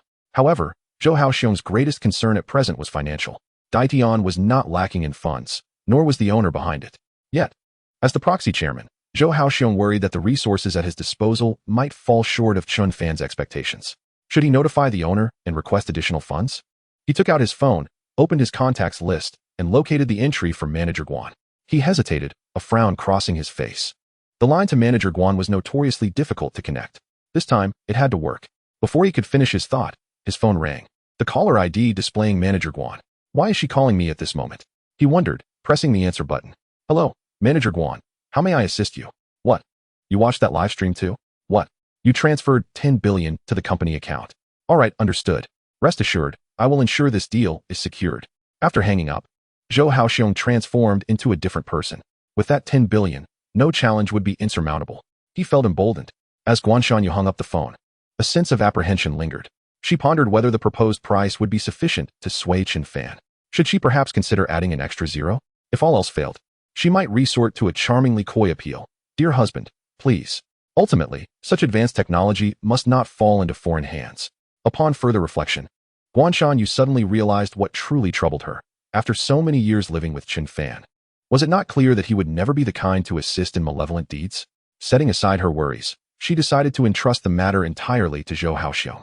Meanwhile, Chen Fan, noticing the time, swiftly bid farewell and disconnected. It's you again. You always catch me off guard. Is it over? Without haste, he did not shut down his computer. Instead, he conducted a brief search to familiarize himself with the company, Daition Technology. Rather than a mere corporation, he preferred to refer to it as a charitable institution. Upon closer inspection, it became evident that their existence was not solely for profit. They had established a public welfare fund to assist those unable to afford prosthetics, covering a significant portion of the expenses. The government contributed as well, resulting in a remarkably low final price for the users, often even below cost. Year after year, they operated at a loss. After reviewing this, Chen Fan could only think, the owner is indeed quite remarkable. Thus, he utilized the search function to locate the individual and opened a chat window with him. Daition Technology. Hello, we are very interested in the technology you've developed. Could we discuss it in detail? Here is my contact information. Phone number, personal account, and email were all provided for Chen Fan's convenience, demonstrating their sincerity. Chapter 88. Guanshan, how can you be so exceptional? Finding text messages and emails cumbersome. Chen Fan opted to call Zhou Haoxiong directly. The call was answered almost instantly. The respect in the other party's voice was palpable even through the screen. May I ask if you are Mr. Chen Fan? Yes, it's me, Chen Fan replied as he reclined in his chair. Is it really you? That is wonderful. Zhou Haoxiong exclaimed with unbridled excitement. He then got straight to the point, expressing his eagerness to acquire the technology Chen Fan possessed. We are willing to purchase this technology for 12 billion. What are your thoughts? The 10 billion was a last-minute addition from Guanshan, while the additional 2 billion was a figure Zhou Haoxiong could mobilize as the acting chairman, ensuring it would not disrupt the company's normal operations. He had no intention of bargaining and simply stated the highest price, 12 billion. To Chen Fan, this sum was already inconsequential. After all, compared to his vast wealth. It was but a trifling amount. Rather than money, I would prefer to trade for shares in your Dytion technology. However, rest assured, I only seek shares and will not involve myself in your overall operations or propose any outrageous reform ideas. Zhou Haoxiong cautioned. This may not be a wise decision for you, as our owner has a rather unique vision. The company was founded not for profit, which means our shares may not hold the immense potential you envision. He hoped Chen Fan would grasp this reality to avoid future regrets. That is inconsequential. You may consider my desire for shares as a means to ensure you do not misuse my technology. Chen Fan was well aware of what kind of company Dytion technology was, which is precisely why he sought these shares, to prevent them from straying from their original intent due to overwhelming profits. All right, but this matter cannot be decided solely by me. I will consult with the owner and get back to you as soon as I have news. Good. After hanging up, Zhou Haoxiong exhaled, entirely unprepared for the fact that the 12 billion would prove futile. When Chen Fan heard the figure, he remained surprisingly calm, even indifferent, far more composed than he had expected. Had it been someone else, they might have leapt from their seat in excitement. Without further delay, he located Guanshan Yu's contact information and called. Is there a result so soon? Guanshan Yu exclaimed upon seeing Zhou Haoxiong's call. Or did the negotiation fail? Is the money insufficient? She quickly dismissed this thought. Anyone capable of selling an aircraft carrier could hardly be in need of funds. Just the industry in northern Myanmar alone would ensure financial stability. Upon connecting, she asked, "What did he say? What? He wants shares? How many does he desire?" "All right, tell him I am willing to offer him 49 of my shares, while I retain 51, making him the second largest shareholder of Dytion Technology." After ending the call, Guanshan Yu couldn't help but chuckle. She had never imagined that one day, Dytion Technology would become a family enterprise, with each partner holding equal shares.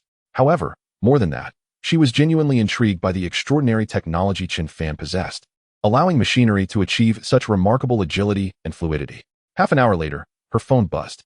Guanshan Yu received a message from Zhou Haoxiong, Manager Guanshan. "This is the electronic contract. Mr. Chen has already signed it. Please review it." Guanshan Yu swiftly processed and signed the electronic contract, officially relinquishing her 49 stake. Upon seeing the contract signed, Chen Fan, uninterested in the minutiae, knew that they dared not deceive him. Subsequently, he took 7 to 8 minutes to crack and draft the design schematics for the prosthetics, along with various methods for implementation. He organized and packaged the information and sent it to Zhou Haoxiong. Soon, it reached Guanshan Yu. After quickly downloading it, she opened it on her computer. "It can be done like this?" She marveled, astonished by the genius of the program's design. The internal structure was remarkably intricate and refined, explaining its seamless movement. Her admiration was boundless. To describe it as a masterpiece would be an understatement. Upon finishing, one thought permeated Guanshan Yu's mind. This technology would overshadow Dytion technology for a century, even though Dytion technology led the industry in prosthetics for a decade. Compared to Chen Fan, they still lagged far behind. "Husband, you are simply astounding," she mused, reclining in her chair and gazing at the ceiling. The confidence she once held as a self-proclaimed scientific genius was utterly shattered. A wry smile crossed her lips as she regretted viewing Chen Fan's designs and technologies. Their advanced nature not only failed to inspire her, but instead left her grappling with an unprecedented sense of powerlessness. This was a chasm that could not be bridged by mere effort or talent. How could one not feel despair? Guanshan Yu had every reason to believe that if this blueprint were to be leaked, it would send shockwaves through the entire scientific community, ushering in an unprecedented technological revolution. Yet, she had no intention of doing so. At present, she yearns for more individuals to return to their normal lives. A notification chimes. Her gaze drops to the lower right corner of the computer screen, where the name Zhou Haoxiong is displayed. What has happened this time? Guanshan Yu straightens her posture, gripping the mouse, and opens the email. To her surprise, it contains a video that requires downloading. She clicks to initiate the download. The background is all too familiar. It is none other than her own villa's living room. In the video, Chen Fan is diligently using a brush to apply a paint resembling the hue of human skin onto a mechanical prosthetic. The paint soon solidifies into a thick layer, resembling, no, it can be said to be, human skin. Chen Fan then pinches it with his fingers, demonstrating its elasticity. Only a knife could slice through it. Zhou Haoxiong conveys that Mr. Chen has sent this as a complimentary gift to celebrate their collaboration. Guanshan Yu can't help but smile faintly. She must concede that Chen Fan continues to pay attention to such details. With this special material combined with the mechanical prosthetic, it appears almost indistinguishable from a normal human at first glance. "Ah, how can you be so exceptional?" Guanshan Yu's lips press tightly together as she squirms in her chair, overwhelmed with excitement. Internally, she has silently resolved that even if Chen Fan were to demand a divorce due to her deception, she would still pursue him ardently, to rekindle their romance and marry once more. This man, she, Guan Shangyue, shall never let go. Chapter 89. Guan Shangyue. Is my husband truly remarkable? In the blink of an eye, the next day arrives. At Kunlun's dining hall, noticing Guan Shanyue's distracted demeanor, Tian Changjing takes the initiative to sit across from her. He inquires, "What's the matter? Are you still unprepared to face him and clarify everything?" Guan Shanyue purses her lips, shaking her head. Last night, for the first time in her life, she suffered from insomnia, tossing and turning in bed. In a dazed state, she decided to call Chen Fan to check in on him, while also subtly gauging his current feelings. However, upon glancing at the time in the upper left corner, it read 4 in the morning. Reluctantly, she abandoned the idea. She did not wish to disturb Chen Fan's rest. Some matters are best resolved promptly for peace of mind. From the perspective of someone who has been through similar experiences, Tian Changjing advises, "Do your best." Guan Shanyue offers a bittersweet smile.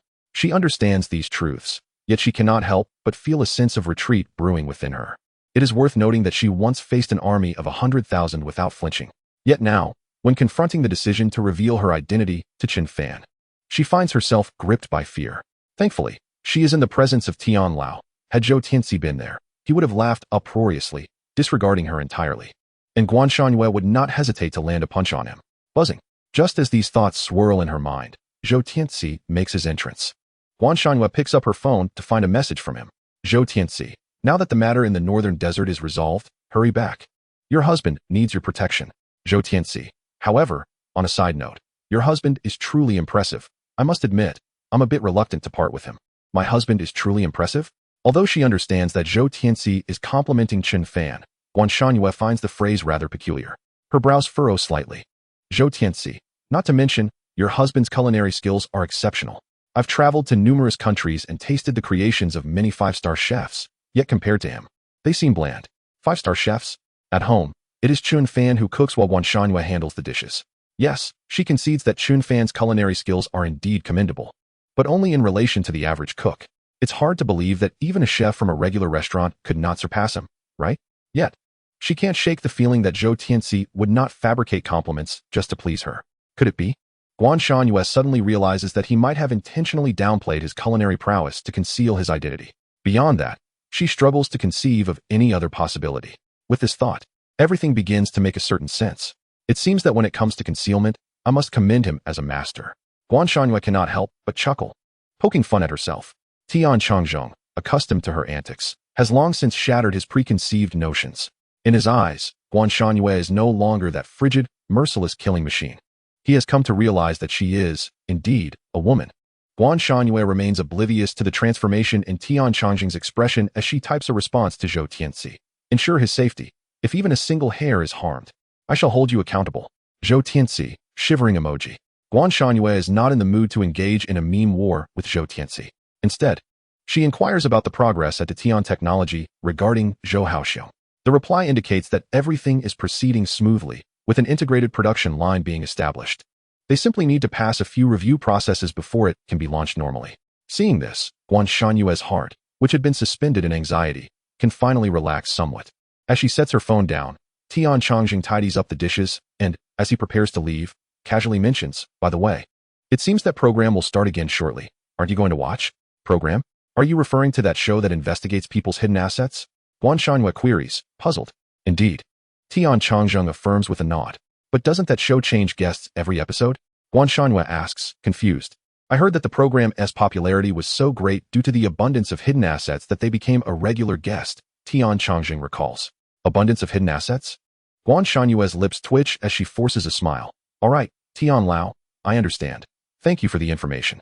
"No need for thanks," Tian Changjing replies, turning to depart. Guan Shanyue hastily finishes her meal, adhering to the clean plate campaign, wasting not a single grain of rice. She then exits the dining hall and returns to her office. On her computer, she downloads the Dousha live stream for clearer viewing. Logging into her account, she types Hidden Assets Detective into the search bar. Has it already begun? She clicks in to see a man and a woman diligently searching through a living room. No way. Can a teapot also be considered hidden assets? A gift from a friend. What does it have to do with me? The curtain pattern is woven with golden threads. Is that also hidden assets? Surely not. They are indeed adept at finding even the most concealed items. These two are not simple. How infuriating. They should film more segments related to my husband. He looks so photogenic, even more handsome on camera. Watching the live stream, Guan Shanyue's expressions shift dramatically as she witnesses her intentionally concealed valuables being unearthed one by one. An indescribable tension grips her. Her fingers, along with her toes, are clenched tightly. The performance of the lady is, as always, remarkably stable, despite having searched several times. The hidden assets remain plentiful. Observing Lu Xinrui, who approaches with a microphone for an interview, Guan Shanyue scoffs. You've never seen my husband's hidden assets. Not to mention that aircraft carrier from before, Guan Shanyue is confident it could send shockwaves across the entire Blue Star. Even the Hawks would be compelled to find him and procure weapons. For the inventions he has developed are so advanced that even the most powerful factions would struggle to catch up for a considerable time. Not to mention, during the time they spent chasing, Chen Fan's research and development skills would continue to improve. The Hawks would forever remain in the rear, silently inhaling the exhaust. If I had stayed home back then and he had left, this program would have found nothing, right? Guan Shanyue couldn't help but let her mind wander. Fortunately, their capabilities were still insufficient to uncover my true identity. Otherwise, I would have no peaceful days to look forward to. Guan Shanyue had no desire to live perpetually under the spotlight and in front of the camera. She contemplated whether to exert pressure on the production team to suspend the program or perhaps replace the guest. Have they found me again? A valuable scratching tool once used by the Empress Dowager. That place is off limits. How infuriating. How could this detective even think of such a location? Guan Shanyue's cheeks puffed up in anger, worried that if this continued, and those individuals managed to enter the second-floor bedroom, her identity as the war god would inevitably be exposed. Perhaps it would be better to come clean directly? Chapter 90. The Reunion of Spouses, a Confession Session. Finally, it came to an end. Guan Shanyue lay back in her chair, utterly drained. She felt lifeless, as if subjected to a public execution, an indescribable sensation. Once Lu Xinrui concluded her farewells to the live audience, and the screen faded to black, Guan Shanyue stood up, her eyes filled with determination. She had made up her mind to return and confess everything to Chen Fan. She could no longer afford to prolong this situation. Taking out her phone, she sent Chen Fan a text. Hubby, I'm about to board the plane, expected to arrive home in 2 hours. Buzz, buzz, buzz. Chen Fan quickly replied, okay. Be safe on the way. Guan Shanyue felt a warmth in her heart. He was, after all, still so gentle. Little did she know, just after sending Lu Xinrui off, Chen Fan was sitting on the sofa, reading her message on his phone. His heart and face were not as relaxed as one might imagine. He felt anxious, genuinely anxious. Despite knowing his wife possessed a formidable background and identity, he couldn't help but worry. He feared the outcome might exceed his ability to accept it. However, no matter how difficult it was to accept, it could never be more outrageous than the existence of the system, Chen Fan reassured himself. Although he said this, his heartbeat showed no signs of slowing down. Why are you so nervous? You've shared a bed for so many years. She is your wife. How could she harm you? If she wanted to, wouldn't she have ample opportunities? Chen Fan looked at his reflection in the mirror, muttering to himself. Half an hour later, he finally calmed down. With a sigh of relief, he exhaled a long breath. Speaking of the system, once Shanyue returns, can I directly have her point out those hidden funds to trigger the rebate mechanism? Chen Fan suddenly pondered this question, feeling curious. It can be triggered. Hearing the system's affirmative response, Chen Fan felt elated. It seemed he could harvest a wave of shopping currency once again. Enough to live a lavish life. Buying whatever he desired with shopping currency. Regardless of the disparity between him and Guan Shanyue, it could all be resolved with shopping currency. If one was insufficient, then 2, 10, 1,000, 10,000. As long as it could be resolved with shopping currency and money, it was trivial for Chen Fan at that moment. Glancing at the time, it was almost lunchtime. Chen Fan stood up, thinking that rather than sitting idly, he might as well prepare lunch. He set out to cook a feast of dishes that Guan Shanyue loved. Phew, finished. Would this be too much for the two of them? As he reluctantly placed the last plate of braised lion's head on the table, looking at the spread before him, Chen Fan's lips twitched into a forced smile. Checking the clock on the wall, there were less than 10 minutes left until the time Guan Shanyue had mentioned. Chen Fan's initially calm heart suddenly became anxious again. Ding dong. Especially when he heard the doorbell ring. His heart leapt to his throat. Gulp. Swallowing hard, this day had finally come. He quickly moved to the door, grasping the doorknob. Taking a deep breath, Chen Fan pressed down on the handle. Wifey, you're back. Before he could finish, the smile on Chen Fan's face froze and vanished. Wifey, I'm not your wife. How annoying. Zhou Tianzi, holding his face, deliberately put on a shy expression and waved his hand. Chen Fan, for some reason, felt an urge to punch him, even knowing he was the war god. So infuriating. Ha ha ha, brother Chen, I'm just joking. I'm here to mooch another meal. Zhou Tianzi chuckled, dropping the frivolous demeanor. Chen Fan was curious about how the citizens of the Great Xia would react if they knew that the war god, Zhou Tianzi, came to his house every day for a meal. Brother Zhou, today might be a bit inconvenient, Chen Fan politely declined. After all, this was a rare moment alone with Guanshanhua. He was waiting for her to lay everything bare to him. How could she open up with an outsider like Zhou Tianzi around? What if he scared her? Inconvenient? Just as Zhou Tianzi was about to inquire further about the reason, a voice emerged from behind that sent chills down his spine, a sound so familiar it was etched into his very being. It was a psychological trauma. Hubby. Who is he? Wifey, you're back. Chen Fan stepped forward. He asked the neighbor living across the street. Concerned that Zhou Tianzi's identity as the war god might frighten Guanshanhua, he chose to keep it under wraps. Oh, a new neighbor, I see. Guanshanhua cast a cold glance at Zhou Tianzi. Gulp. Zhou Tianzi swallowed nervously, raising his hand to awkwardly greet her. Hello. I just remembered. I have something to attend to, so I won't disturb you too. Zhou Tianzi hastily exited, disappearing in a flash. His speed was remarkable. For some reason, Chen Fan felt that Zhou Tianzi appeared somewhat frightened. What was he afraid of? It was incomprehensible. Wifey, how did it go with the archaeological work? Was it smooth?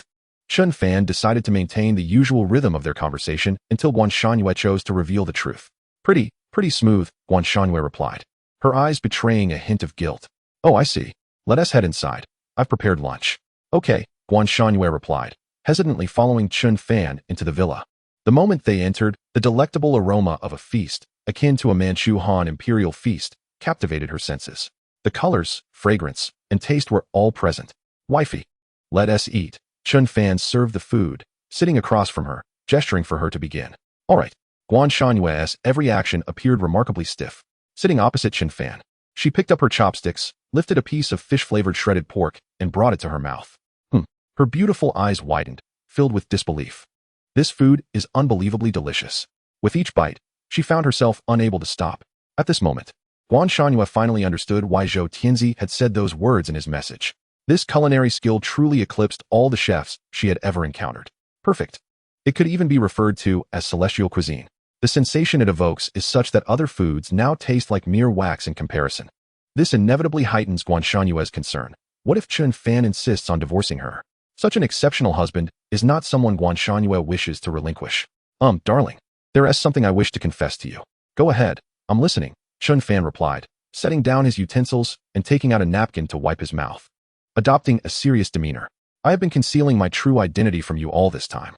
As she spoke, Guanshanhua grew increasingly anxious, her head lowered, her fingers tightly gripping her trousers. So what is your true identity, Shanhua? Chapter 91. Couple's time, I want a child. Cough, cough, cough. Guanshanhua straightened up, cleared her throat, and then asked earnestly, Darling, have you heard of the Red Jade War Goddess? The Red Jade War Goddess? Chen Fan recalled carefully, nodding. If my memory serves me right, she is the only female war goddess of Daxia, correct? It is said that she is adept with everything from aircraft and artillery to tanks. As he spoke, Chen Fan suddenly realized something was amiss. His gaze fixed on Guanshanhua, his eyes widening in astonishment. Could it be that you, my wife, are? Yes, Guanshanhua nodded affirmatively. I am indeed the Red Jade War Goddess, a title I take great pride in. The reason I did not disclose this to you is not out of a desire to keep secrets, but rather to protect you from the enemies who might seek to exploit our connection. She hoped Chen Fan would comprehend and appreciate this. Rest assured, I harbor no resentment towards you. On the contrary, having such an extraordinary wife is a matter of immense joy and pride for me, Chen Fan declared earnestly. Upon hearing his words, Guanshanhua felt a weight lift from her heart, realizing her worries had been unfounded. Guanshanhua quickly rose and seated herself on Chen Fan's lap, raising her hands to entwine around the back of his neck. Her large, expressive eyes gazed intently at him as she asked, You wouldn't consider divorcing me just because I kept this from you, would you? Divorce? How could that even be an option? With a wife possessing such beauty, physique, status, and influence, I have no reason to part ways with you. Rather, it is I who cannot afford to lose such a remarkable partner. Chen Fan leaned in, resting his head against Guanshanhua's chest. Stop that. To describe yourself as ordinary is quite the misnomer, Guanshanhua retorted, casting him an incredulous glance. What ordinary person can create a truly exquisite blade with bare hands, design intricate machine blueprints, command armed forces in northern Myanmar, or even sell a state-of-the-art aircraft carrier? With a single statement, Guanshanhua left Chen Fan momentarily speechless. He was well aware that such matters could not be concealed from her, but he had not anticipated her knowledge would be so extensive. Since I have been forthright, shouldn't you also reveal your true identity to me? Guan Shangyue cupped Chen Fan's face in her hands, her lips pouting slightly as she spoke. I truly possess no grand identity, merely a modest fortune, a small enterprise, and a touch of scientific acumen. A modest fortune? A small enterprise? A mere touch of scientific acumen? Guan Shangyue found it hard to believe Chen Fan's claims. Considering your scientific prowess, you have achieved what even national-level experts could not. You deem that a little? By the way, darling, I heard from Kunlun that you have been researching a mechanical exoskeleton that can rival Zhou Tianzi in combat? Changing the subject, Guan Shangyue decided to pursue this line of inquiry later, knowing they would have ample time to clarify things. Not rivaling, but overpowering. If you doubt me, you may summon Brother Zhou for a rematch, Chen Fan replied, eager to showcase his abilities before his wife. No need for that. I believe you. But could I perhaps see that mechanical exoskeleton? Guan Shangyue inquired. Sure, but not at this moment. Before she could finish her sentence, Chen Fan effortlessly swept her off her feet in a princess carry. What are you doing? Guan Shangyue blushed, offering no resistance. You've been away for so long. Do you know how much I've missed you? Now that you're back, of course. Chen Fan chuckled mischievously. Darling, that smile of yours is rather lewd. Guan Shangyue teased. Chen Fan paid her no heed, swiftly carrying her upstairs. Wait, the dishes are still unwashed. We'll deal with that tomorrow. I haven't tea showered yet. You can do that afterward. It's smelly. I like it. With a bang, the door closed, enveloping them in their sweet moments as a couple. Moments later, in the bathroom, with Chen Fan holding Guan Shangyue, he asked, is there hope for today? No, Guan Shangyue shook her head, fully aware of what Chen Fan meant. What a pity, as I was hoping it might be time for us to have a child, Chen Fan mused, a thought he had entertained for quite some time. Let us wait a bit longer. The borders are not yet entirely peaceful, and many factions are eyeing Daxiao with hostility. Guan Shangyue hesitated to voice her concern. In that case, why not subdue them? Chen Fan replied nonchalantly. This confidence stemmed, of course, from the system marketplace. It's not as simple as you make it sound. You're only halfway through. Recalling Chen Fan's previous astonishing feats left Guan Shangyue at a loss for words. His words indeed held the potential for realization. I heard from Elder Tian that you've earned over 100 billion from Daxia in just a few days? Guan Shangyue suddenly asked.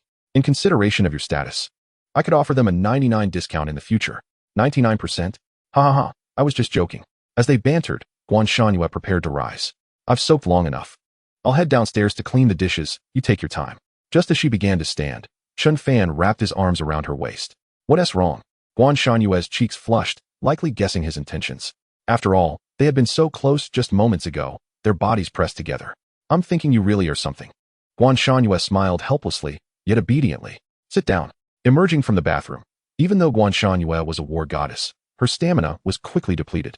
And she collapsed onto the bed, exclaiming, I can't take it anymore. I'm so tired. It's only been a few days since we last met. And you've become so formidable. She glanced sideways at Chen Fan. Upon calming down, she suddenly noticed her husband's physique. His chiseled chest and defined abs were akin to a masterpiece sculpted by the world's finest artist over a decade. Truly perfection incarnate. He was a veritable embodiment of masculinity. Zhou Tianzi mentioned you are unrivaled in the world. Does that mean I've been defeated by you? Chen Fan teased. Indeed, I am your defeated foe. You are far too impressive, and I can only admire from afar, Guan Shanyue replied with an affectionate smile. She felt that her previous emptiness had been entirely filled. Or rather, it was overflowing. She felt incredibly fortunate to have the opportunity to encounter Chen Fan and build a family with him. Next, Chen Fan assisted Guan Shanyue onto the bed and tucked her in snugly. After ensuring she had drifted off to sleep, he opened the system panel and the marketplace page. Chapter 92, Understanding Guan Shanyue. A short separation strengthens the bond of marriage. Is it possible to wield weapons capable of intimidating all nations? He whispered softly. Chen Fan navigated the system's panel with his thoughts, perusing the array of merchandise. Engaging in a frenzy of shopping, he purchased everything that caught his eye and seemed useful. There was no need for restraint. After all, it had been established that he could directly request Guan Shanyu to indicate her private funds, thereby triggering the 10,000-fold rebate rule. There would be ample opportunities to lavishly spend the mall coins in the future. Speaking of which, system, is it true that these mall coins can only be reimbursed through private funds? Is there no option for equivalent currency exchange? To be candid, I possess an abundance of money. If an equivalent exchange were possible, it would be a splendid feature, one that would surely receive 100% approval. Chen Fan kept these thoughts to himself as he remarked, the system shall earnestly consider the host's suggestions and strive for a prompt response. With a system willing to heed his opinions, Chen Fan felt quite pleased and fortunate. A glance at the time revealed that it was still early. Outside, the sun had just set, and nightfall enveloped the surroundings. Chen Fan switched on the bedside lamp to avoid disturbing Guanshan Yu's rest with harsh light. Watching her sleep peacefully, he smiled gently, realizing that perhaps he had indulged a bit too much. However, in truth, Chen Fan had already exercised considerable restraint. Given his current stamina, he could easily endure not just hours, but days and nights without issue. The enhancements provided by the system were formidable, enabling him to reach a state of effortless control, with rapid recovery. Fortunately, it was clear that Guanshan Yu was quite content, albeit exhausted. The title Crimson Jade War God came to Chen Fan's mind, though his understanding of it was rather superficial, having only glimpsed reports of it a few times on the evening news. In retrospect, it made sense why Guanshan Yu had exhibited a peculiar expression whenever the host mentioned the Crimson Jade War God, especially when she would deftly change the subject when he inquired about her thoughts on the matter. He took out his phone and messaged Zhou Tianzi. Brother Zhou, what kind of person is my wife in Kunlun? Zhou Tianzi was taken aback upon receiving the message. You already know? Chen Fan replied. Yes, she told me. Zhou Tianzi responded. Speaking of your wife, she is an incredibly formidable character in Kunlun. Formidable? Chen Fan's curiosity was piqued. How formidable? Zhou Tianzi elaborated. Let me put it this way. All of us who once basked in the glory of being war gods, filled with confidence and even boasting of our invincibility, have been thoroughly schooled by her, bloodied and battered. Her methods are exceedingly ruthless. Moreover, your wife once led 1,000 troops against an army of 100,000, seizing the opportunity under the cover of darkness to infiltrate their stronghold and claim the general's head.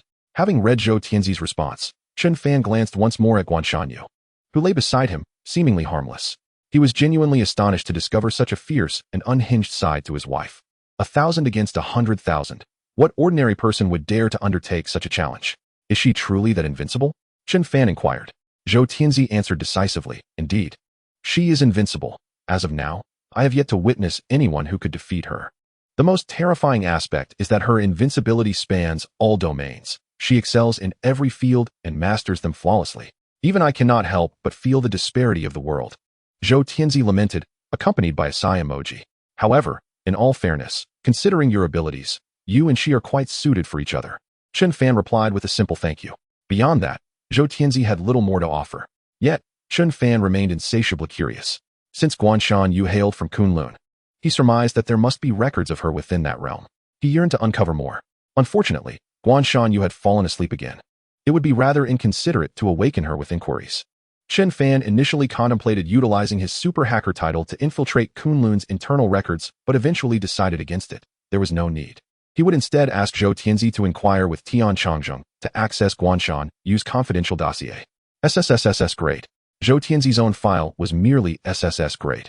Under normal circumstances, Tian Changzheng would never consent. However, considering Chen Fan's unique status and the future collaborations required with Kunlun, Tian Changzheng made this exception. Upon receiving the link, Chen Fan accessed it, entering a series of verification procedures to unlock the file. From Guanshan Yu's birth to the present, every detail of her experiences was meticulously documented within. The only absence was his own name. This was hardly surprising, as she had always concealed this significant identity, wishing to keep her ordinary self away from danger. With Guanshan Yu's abilities, it would be a simple task to keep such secrets hidden. At such a tender age, she had already been a formidable force on the battlefield. Chen Fan exclaimed, astonished by her talents and innate abilities. It was worth noting that she was unlike him. She was simply an ordinary person without a system. To achieve such feats as a mere mortal was nothing short of remarkable. After perusing Guanshan Yu's harrowing experiences for the Daxia, where she had danced with death on multiple occasions, Chen Fan felt a surge of respect for her. Exiting the page, he leaned down to cup Guanshan Yu's face. Placing a gentle kiss upon her forehead, he switched off the bedside lamp and lay down, resolved to surprise her the following morning. Those hundreds of mall coins were not spent in vain. The next day, as dawn broke, Chen Fan opened his eyes. Upon turning, he beheld Guanshan Yu, who was raising her stockings, accentuating the curves of her waist and hips, clad in a loosely fitted white shirt with unbuttoned cuffs. The scene was undeniably enchanting. Did I wake you? Guanshan Yu inquired. Not at all. I naturally awoke, Chen Fan replied as he sat up. That's good to hear. Guanshan Yu then donned a fitted skirt, her hands sweeping back her long hair, cascading like a waterfall. She exuded an aura of intellect and maturity. Shall we go out for breakfast, or? Seeing the glimmer of anticipation in her eyes, Chen Fan smiled indulgently. I'll take care of it. What would you like to eat? Anything you make will suffice, Guanshan Yu replied, stepping closer to embrace Chen Fan, planting a kiss on his cheek. Why do I feel like you're more clingy than usual? Chen Fan asked. Guanshanyu mused, wrapping her arms around his neck, as the saying goes. Absence makes the heart grow fonder. Ah, I see. Let us go downstairs, freshen up, and have breakfast. Afterward, I have a grand surprise for you, Chen Fan announced, playfully patting her waist. You're incorrigible, Guanshanyu chided with a mock glare. However, secretly, she felt a rush of joy. Quickly, she joined him, linking her arm with his. Her curiosity piqued. Darling, what surprise do you have for me? Chapter 93. Zhou Tianzi in shock. Is this the female demon? Don't rush, let's eat first. And we can discuss it afterward. Chen Fan urged Guanshanyu to be patient, assuring her he wouldn't run away. All right then, Guanshanyu acquiesced, refraining from further questions. They each busied themselves, one in the bathroom, the other in the kitchen. In the bathroom, as Guanshanyu sat on the toilet, her phone rang, only to be promptly silenced by her. Note titled, Dad. Buzz buzz buzz. Dad, why aren't you answering the phone? Dad, when are you getting married? Why haven't we heard anything from home? Dad, what kind of person is he? Dad, I just watched that program. Don't try to deceive me. Dad, the person in the photo, that's you, right? Or was it a deliberate theft of images by the production team? Dad, my dear daughter, I implore you, please answer the phone. Seeing the incessant pop-up notifications, Guanshanyu raised her hand to her forehead, feeling a wave of headache wash over her. She never anticipated that her family would find out so quickly. She had assumed that they, who were usually indifferent to live broadcasts, would take a while to catch wind of such news. Guanshanyu was not yet mentally prepared to introduce Chen Fan to her family. The reason was simple. Compared to that family, she preferred to continue savoring their cozy little world with Chen Fan, cherishing the moments that belonged solely to them. The tumultuous affairs and power struggles of her family held no interest for her. She could not fathom why they believed she would covet their trivial enterprises, perpetually regarding her with suspicion. Nonetheless, she responded, when the time is right, I shall return and clarify everything. Dad, all right, I shall wait. Noticing that the other party had no intention of pressing further, Guanshanyu finally relaxed her furrowed brow. In the kitchen, Chen Fan's phone rang simultaneously. It was a call from the production team, originally intended to inquire about the arrangements for today's live broadcast. Upon hearing this, Chen Fan politely declined, saying, I'm sorry, but the program's matters may need to be postponed. Postponed? May I ask the reason? Lu Xinrui probed tentatively. My wife has returned, and we plan to travel together to enhance our marital bond, Chen Fan fabricated on the spot. After saying this, he realized it was indeed a splendid decision, especially since he had previously drawn a travel destination called Paradise Island in 10 consecutive draws. I see. Then I wish you both a pleasant journey. Although Lu Xinrui was aware that Guanshanyu's return was a pivotal topic, she refrained from pressing the matter, fearing that overly pragmatic inquiries would only irritate Chen Fan. That would merely invite trouble. After hanging up, Chen Fan resumed preparing breakfast, while simultaneously accessing the daily Lucky Shop on his system panel. Satellite Star Chain. Flash sale price, 99. Floating aircraft carrier, price, 10,000. Capital Commercial Building, price, 100. Capital International Airport, price, 1,000. Adding everything together, it barely exceeded 20,000. The satellite star chain could even be obtained for as little as 9. In comparison, even in the capital, where every inch of land was precious, a commercial building at just 100 seemed rather reasonable. I'll buy it all. With this amount of money, Chen Fan was hardly concerned. The cost-effectiveness was off the charts. Floating aircraft carrier. Little did Chen Fan know how Guanshanyue would react upon seeing such an item. Previously, unaware of her identity, he had hesitated to present such advanced technology. Now, knowing Guanshanyue's background as the Red Jade War God, he no longer feared being taken for research. Joking aside, my wife is the pinnacle of combat power. Absolutely invincible. Before long, breakfast was ready. Guanshanyue finished washing her face and doing her makeup, emerging from the restroom. Though it was a simple look, she radiated an unparalleled beauty, a quintessential Eastern beauty. Her skin and bone structure were perfection incarnate. Honey, your culinary skills are simply extraordinary. I feel I could never live without you, Guanshanyue exclaimed, relishing her meal. That was precisely my intention. Chen Fan wore a sly smile, reveling in his success. Then I shall obediently comply. They exchanged a knowing smile. After finishing breakfast, Guanshanyue took on the task of tidying up the dishes while Chen Fan settled on the sofa, tuning into the news channel. The broadcast featured reports on the surrender of the NI Army and the return of land to the Great Xia, as well as the official incorporation of the aircraft carrier he had sold into the National Defense Forces. He felt a tinge of pride. A few minutes later, the television shifted to commercials. Just as Guanshanyue finished washing the dishes and stepped into the living room, she leaned in with a smile. Honey, I'm done. Shouldn't you show me the surprise you mentioned earlier? Let us go. Chen Fan stood up. Go. Where? Guan Shangyue asked curiously. That's a secret for now. Chen Fan teased. Guan Shangyue indulged his playful nature, her expression one of fondness. They put on their shoes and headed outside, where Guan Shangyue saw Zhou Tianzi, who had already parked the car at the entrance and lowered the driver's side window. What are you doing here? Guan Shangyue's smile vanished, replaced by a frosty demeanor.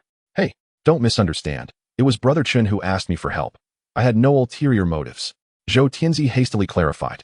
Fearing Guan Shangyue would misconstrue his intentions, Guan Shangyue remained silent, turning to Chen Fan beside her. Yes, I asked Brother Zhou for assistance. I needed an open, secluded location to present those surprises for you, Chen Fan explained. Ah, I see. Guan Shangyue, considering his face, chose not to pursue the matter with Zhou Tianzi further. Zhou Tianzi felt a deep sense of bitterness. Who had he offended? As a formidable war god, not only had he become a mere chauffeur, but he also had to endure pressure from Guan Shangyue. The key point was that he dared not express his anger or voice his displeasure. After Chen Fan and Guan Shangyue got into the car, Zhou Tianzi started the engine and drove toward their destination. Honey, I'm so excited. My heart is racing. Guan Shangyue clung to Chen Fan's arm, snuggling close. Don't worry, I won't let you down, Chen Fan reassured, lifting his hand to stroke Guan Shangyue's hair with a confident smile. Watching Guan Shangyue's blissful expression, Zhou Tianzi choked on his cigarette, coughing violently. He could hardly believe that the woman in the back seat was the same Kunlun female demon he knew. This demoness was showing such a tender side? Am I dreaming? Zhou Tianzi questioned his reality, grappling with disbelief. He could not fathom that this was how Guan Shangyue would behave. When their eyes met in the rearview mirror, Guan Shangyue's icy demeanor cut through the air as she inquired, Do you have any objections? Chapter 94, A Multitude of Children, The Essence of Truth. None. Absolutely none. How could I dare to have any objections? Realizing that his gaze had been detected, Zhou Tianzi hastily averted his eyes, anxious to avoid offending the demoness. Zhou Tianzi was not naive enough to believe that Guan Shangyue's behavior around Chen Fan indicated she had become docile and easier to manage. Just because he could do something did not mean he could expect the same from her. Chen Fan's ability to procure an aircraft carrier for trade with the Great Xia was a skill that Zhou Tianzi could only admire from afar. In that fleeting moment, Zhou Tianzi, the legendary wolf-toothed war god, began to regard Chen Fan as his life's aspiration. This was the true essence of masculinity. To savor the strongest of spirits and to conquer the most formidable of women. Alas, Zhou Tianzi was acutely aware that achieving such lofty goals would likely require another lifetime. In this life, he had already resigned himself to the fact that he would never have the opportunity. Otherwise, how could it be considered a goal? A goal is meant to be set, not necessarily fulfilled, leaving a glimmer of hope for oneself. The more he pondered, the more regret Zhou Tianzi felt for having become a mere third wheel. With so many capable individuals under his command, why did he need to be here? To safeguard Chen Fan's safety? It was a jest. Leaving aside the terrifying nature of his array of high-tech inventions, his wife, Guan Shangyue, stood as the pinnacle of martial prowess in the Great Xia. Who would dare to harm him or invite their own demise? With this realization, Zhou Tianzi's admiration and yearning for Chen Fan were beyond words. His exceptional scientific acumen, coupled with a shrouded identity and an invincible wife, one could hardly argue against labeling him a winner in life, could they? If this did not qualify as winning at life, Zhou Tianzi was left to ponder what truly constituted a victory. Envy consumed him, almost driving him mad, his mouth twisting as if he had bitten into a lemon, teeth aching from the sourness. Fortunately, they had successfully arrived at their destination, the Southern Sky Training Base. Brother Chen, what do you think of this place? Zhou Tianzi inquired with confidence as the car door swung open, revealing Chen Fan stepping out. Gazing at the expansive area, larger than several basketball courts, surrounded by mountains on three sides, Chen Fan nodded in satisfaction. Not bad. Thank you, Brother Zhou. Zhou Tianzi chuckled, swallowing the words that nearly escaped his lips. With Guan Shangyue present, he refrained from making a fool of himself. It was evident to anyone with eyes how fiercely she protected her husband. Darling, you aren't planning to unveil some new high-tech weapon in a place like this, are you? Guan Shangyue queried, surveying their surroundings. Indeed, you've seen through me. As you mentioned, the borders of the Great Xia remain unsettled, causing me unease. Therefore, let us delve deeper into the technological tree and make it clear that the Great Xia is not to be trifled with. Witnessing Chen Fan's confident demeanor, both Zhou Tianzi and Guan Shangyue felt a surge of self-assurance. Chen Fan then retrieved a cylindrical object from his backpack, roughly the size of a fist, resembling a grenade. A grenade? Zhou Tianzi asked uncertainly, sensing that what Chen Fan was producing was far from ordinary. To be precise, it is called a multiplication thunder, Chen Fan explained. Zhou Tianzi and Guan Shangyue immediately thought of cluster bombs, where the mother bomb ascends and disperses submunitions, creating widespread devastation.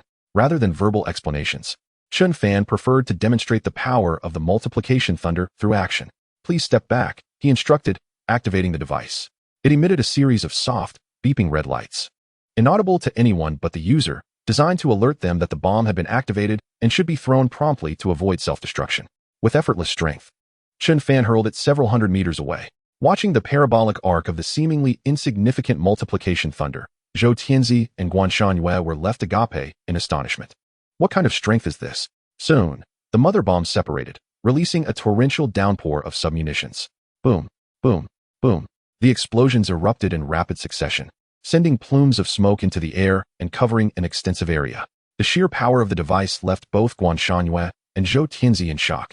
They had never anticipated that such a small volume could unleash such terrifying force.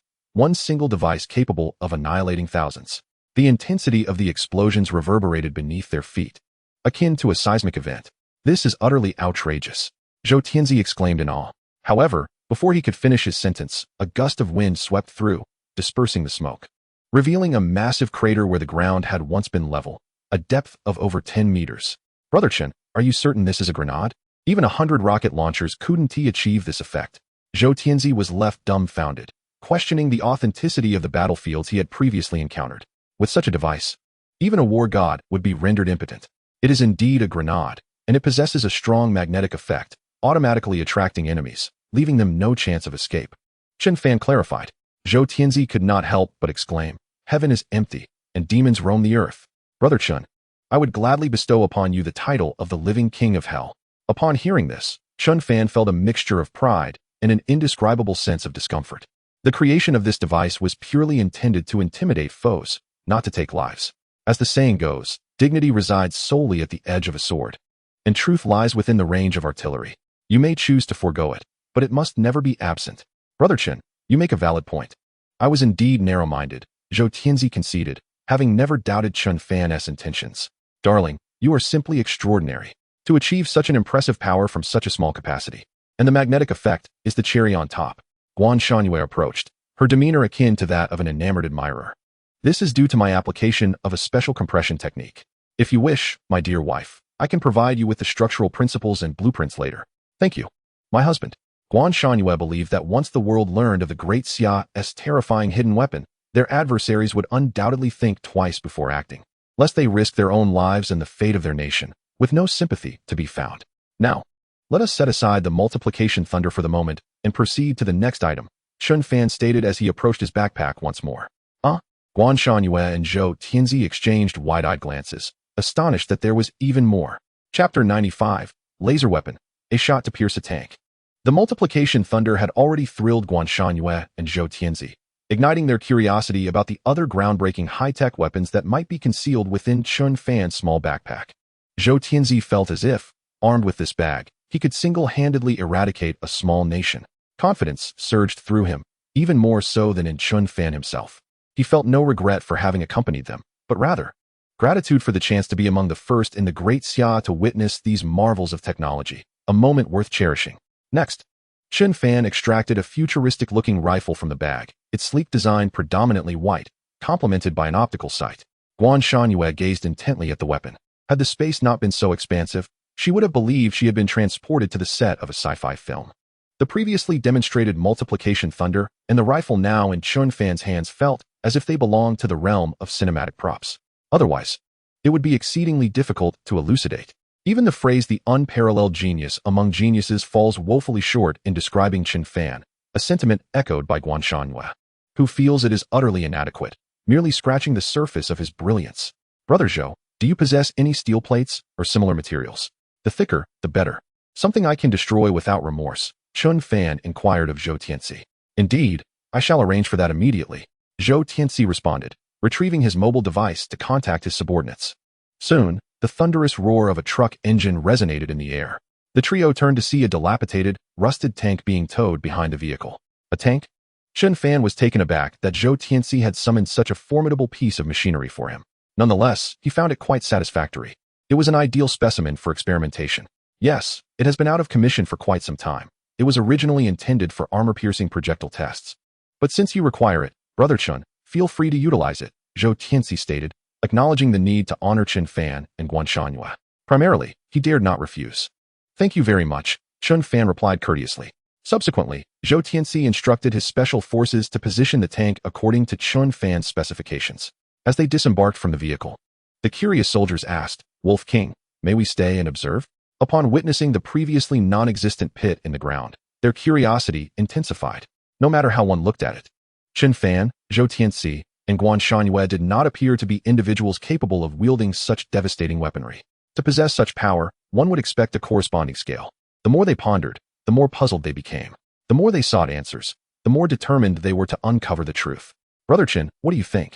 Despite being on Zhou Tianxi's turf, he dared not make unilateral decisions.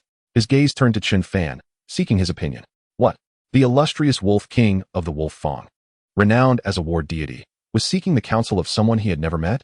The others focused intently on Chen Fan, their curiosity piqued. Who was this individual, truly? So young yet capable of overshadowing a war god. It was utterly astonishing. Very well, no objection, they concurred.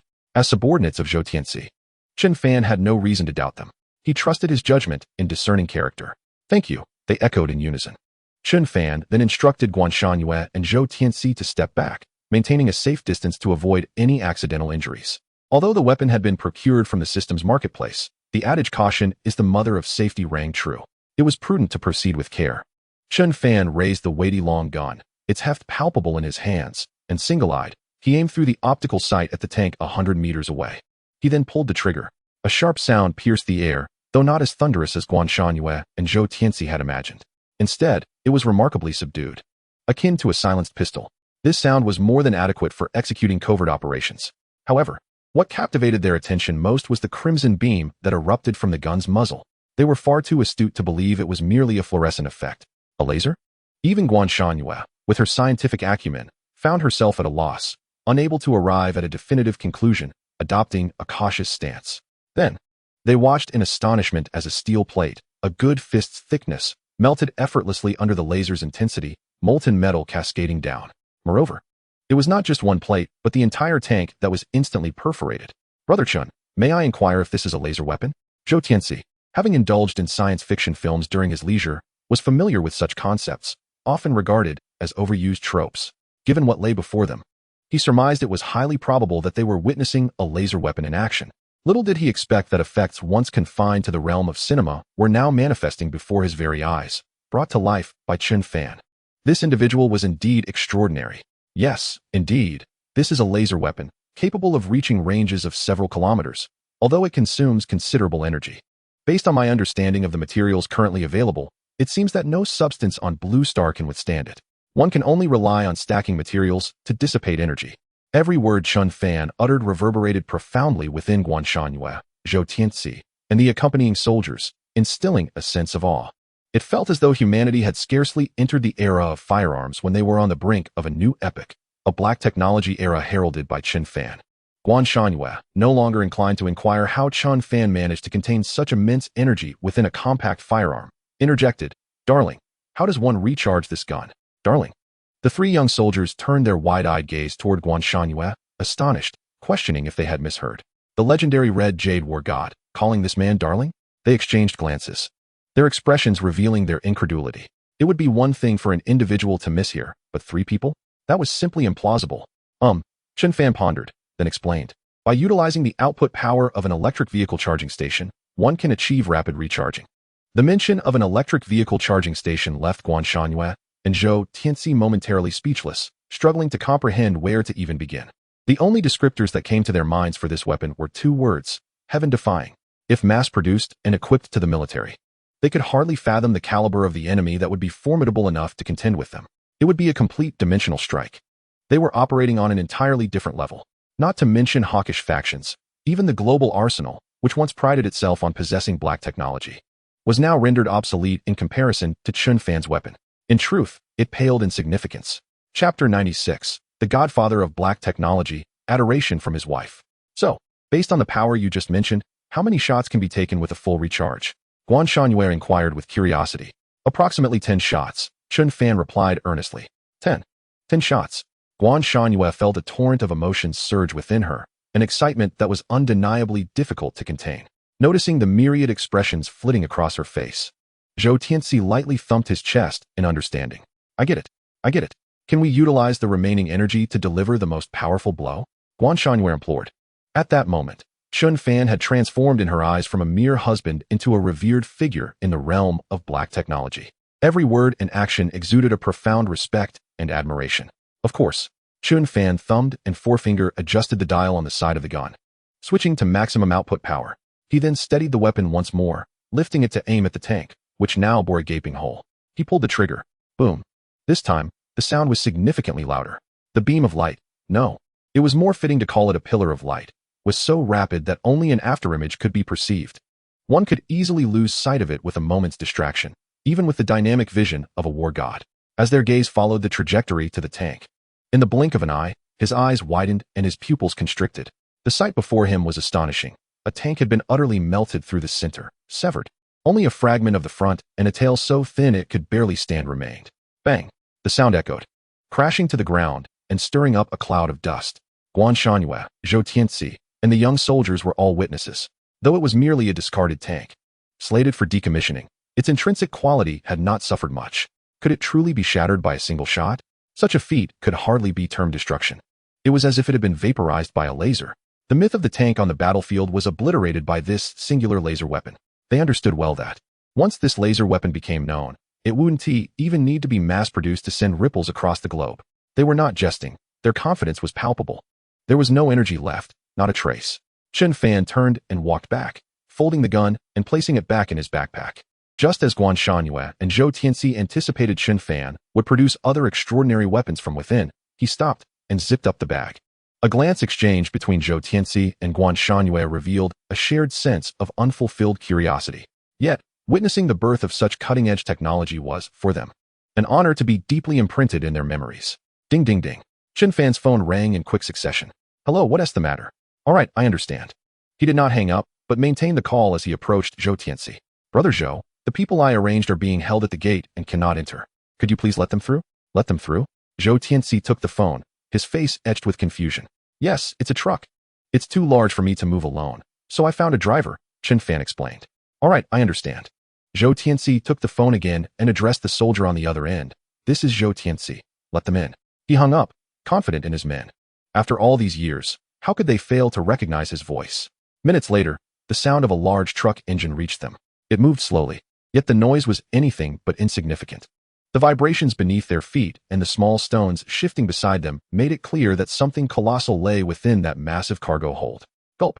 Guan Shangyue and Zhou Tianxi, along with the others, instinctively swallowed hard. Even with all their imagination, they could not conceive of the enormity contained within. Their imaginations fell woefully short. But they did not blame themselves. Rather, they attributed it to the extraordinary genius of Chen Fan, a paragon among prodigies. How many in this world could possibly rival him? Even the greatest historical figures would pale in comparison. It was a dimensional blow. They simply could not be compared. His power felt surreal, yet undeniably present, unfolding clearly before their eyes, evoking a sense of transcendent ecstasy that was indescribable. The journey of just over 100 meters took several minutes to complete. The truck halted, and the driver emerged from the vehicle. Excuse me, could you tell me who Mr. Chen is? The driver inquired. I am. Chen Fan raised his hand. The driver approached, holding a notebook. Could you please sign here? I've delivered the items to you. He did not inquire further about the cargo, for he was not blind. He knew where he was. The driver had accepted a task posted online by Chen Fan, directing him to this location. After locating the truck and finding the key on the tire, he was to drive it here and leave promptly upon completion of the task, having sent a colleague on a motorcycle to wait outside. All right, no problem. The driver took back the notebook and said, if there's nothing else, I'll take my leave now. Please be sure to give a good review. Thank you for your hard work, Chen Fan replied, watching the driver depart. Brother Chen, what on earth is inside that truck? Zhou Tianxi approached, gazing up at the enormous cargo. This was the largest container known to them. Even comparing it to an elephant felt inadequate. It can't possibly be a missile, right? Guan Shangyue ventured her guess, considering the environment. Recalling the small submunitions that could create massive craters, they couldn't fathom the destruction a missile of such size could unleash. The entire base would likely be reduced to rubble. Upon hearing Guan Shangyue's words, Zhou Tianxi grew anxious and quickly sought clarification. Brother Chen, it can't really be a missile, can it? Please clarify the blast radius so I can arrange for an evacuation.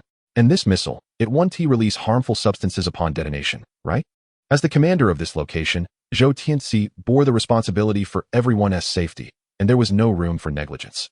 Casting a glance at the anxious expressions of his companions, Chen Fan smiled reassuringly. Rest assured, what's inside is nothing like a missile, it is far superior. Far superior to a missile? They knew that the maintenance of peace in much of the world today relied on the stockpile of advanced missiles. What could possibly be more advanced? Their curiosity was thoroughly piqued. Come on, don't keep us in suspense, just reveal it already, please, Guan Shanhua said, moving closer to Chen Fan and gently shaking his hand. It's absolutely delightful. Chapter 97, Mecha, the Rabbit. Despite having witnessed it more than once in the truck, Zhou Tianxi still found it difficult to acclimate to the sight of Guan Shanhua's delicate, feminine demeanor. Coughing lightly to ease the tension, he turned away, lightly clenching his fist before his lips. He feared his expression might betray him. If he felt this way, how could he expect his subordinates to remain composed? Each one of them appeared utterly dumbfounded, their eyes wide with disbelief, as if they could not fathom the reality unfolding before them. Was this truly the legendary first female war god of the Great Xiao? The invincible warrior feared by countless global powers? To think she would display such a playful side to a man was inconceivable. It was simply unfathomable. Surely, this was not some elaborate jest? A glance around revealed no hidden cameras. Thus, everything happening was undeniably real. In their eyes, Chen Fan's image instantly transformed into that of a towering figure, mysterious, grand, and legendary. They were deeply curious about his identity. This man who had won the affection of Guan Shanhua, a flower revered by all. He was the true embodiment of invincibility. All right, the reveal is imminent, Chen Fan announced as he opened the truck door and climbed into the driver's seat. The moment he came into contact with the controls, he instinctively understood how to operate them. Please stand clear. Before pressing the button, Chen Fan reminded Guan Shanhua, Zhou Tianxi, and the others. After they had retreated to a safe distance, he pressed the button to activate the container. With a resounding roar, the container unfurled in all directions like a blooming flower, revealing a mech lying within. As a sci-fi enthusiast, Zhou Tianxi recognized it instantly. Despite knowing Chen Fan's remarkable abilities, he couldn't help but express doubt. Brother Chen, you didn't borrow this mech from a film crew to fool us, did you? As a prop, isn't its craftsmanship a tad too exquisite? His perception was on the brink of collapse, as if it were being forcibly reshaped. The young warriors clearly preferred to believe Zhou Tianxi's assertion. After all, a mech was quite an exaggeration. Guan Shanhua remained silent, her gaze fixed intently on the towering mech, which stood several stories high. It was as if she were admiring a masterpiece. Excitement glimmered in her eyes. It was beautiful, truly breathtaking. She felt incredibly fortunate to witness such a creation. Even if it remained motionless, it did not diminish her joy or admiration for Chen Fan. So, what do you think of this surprise? Chen Fan asked, having jumped down from the cockpit. The mech was undeniably more impressive than the 3D virtual image he had seen on the system panel. In the past, whenever he heard someone say that mechs were a man's dream, he felt a sense of unreality, unable to empathize. Now, with this colossal machine right before him, he suddenly understood. It was indeed magnificent, exuding an aura of dominance. I absolutely adore you. Guan Shanhua was unconcerned with how others perceived her. She lunged into Chen Fan's embrace, wrapping her arms around his neck and planting a fervent kiss on his cheek. Chen Fan could easily discern her excitement. By the way, this mech must still be in the development stage, right? Can it move? Zhou Tianxi inquired tentatively, pondering that perhaps only the exterior had been completed, while the internal structure still required time for development and refinement. Development? Chen Fan shook his head. This is already a finished product, and it can certainly move. However, piloting a mech is quite challenging for an average person and requires professional training, so I'll take the lead. In fact, when purchasing this mech, Chen Fan received a complimentary manual on its operation. Although termed a manual, all the knowledge contained within had transformed into memories, deeply ingrained in his mind. Even on his first attempt, Chen Fan's proficiency in piloting the mech was already at a perfect level, maxed out. Brother Chen, are you really going to pilot that mech? Zhou Tianxi swallowed hard, incredulously asking. Realizing the situation, he discovered that Chen Fan had already climbed onto the mech's chest. In the next moment, the cockpit opened, and Chen Fan seated himself inside. Of course, isn't that what mechs are for? Chen Fan remarked just as the hatch closed. Fastening his seatbelt and donning his gear, he began clicking and adjusting settings, verifying that all data was correct before initiating the mech. With a thrum, the mech's eyes glowed a fierce red, and the lights along its limbs illuminated brilliantly, akin to a venomous serpent showcasing its vibrancy to signal danger. The classic combination of pure white and black dramatically enhanced the mech's aesthetic appeal. The right arm lifted, supporting the upper body of the mech, and it then stood, leaping down from the train. Thud. The impact reverberated strongly, clearly felt by Guan Shangyue, Zhou Tianxi, and the others. Their bodies momentarily lost control, soaring into the air before landing swiftly.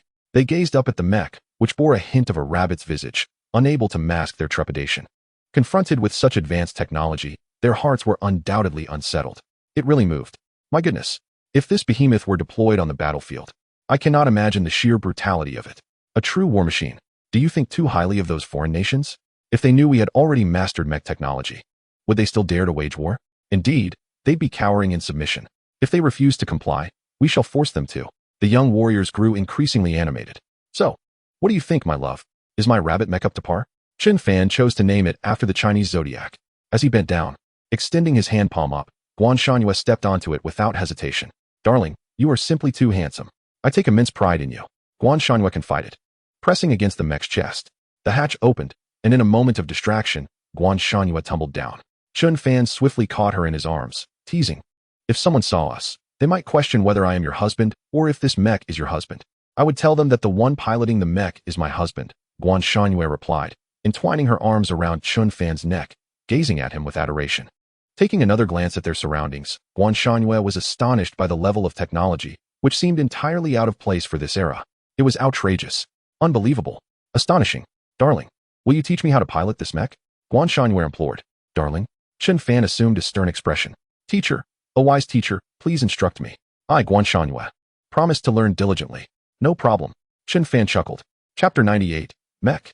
Does the great Xiao have mechs? Chen Fan began to teach Guan Shangyue how to pilot the mech step by step. It became evident that her learning capacity was quite impressive. Within 10 minutes, she had comprehended all operational methods. Next, it was time to practice. Chen Fan stepped aside, allowing Guan Shangyue to don the piloting gear. It moved. It truly moved. Observing Guan Shangyue maneuvering the mech, she resembled a child, innocent and joyful, prompting a gentle smile from Chen Fan. A perfect life, indeed. Zhou Tianxi and the other young warriors, witnessing the mech's movement, were filled with envy. Zhou Tianxi couldn't help but lament, wishing he were a woman. If only I were a woman, how wonderful it would be. However, remembering the undeniable marital bond between Chen Fan and Guan Shangyue, he ultimately decided against it. Even if he could become a woman, he doubted he could rival Guan Shangyue for Chen Fan's affection. It was better to continue admiring from a distance. Inside the cockpit, Chen Fan remarked, "Well done. You have fully mastered the operational methods. I hereby declare your successful graduation." He commended Guan Shangyue's piloting skills. Guan Shangyue beamed with joy. "Oh, it's all thanks to your excellent teaching, dear." Suddenly, she recalled something Chen Fan had mentioned earlier. What? Chen Fan inquired.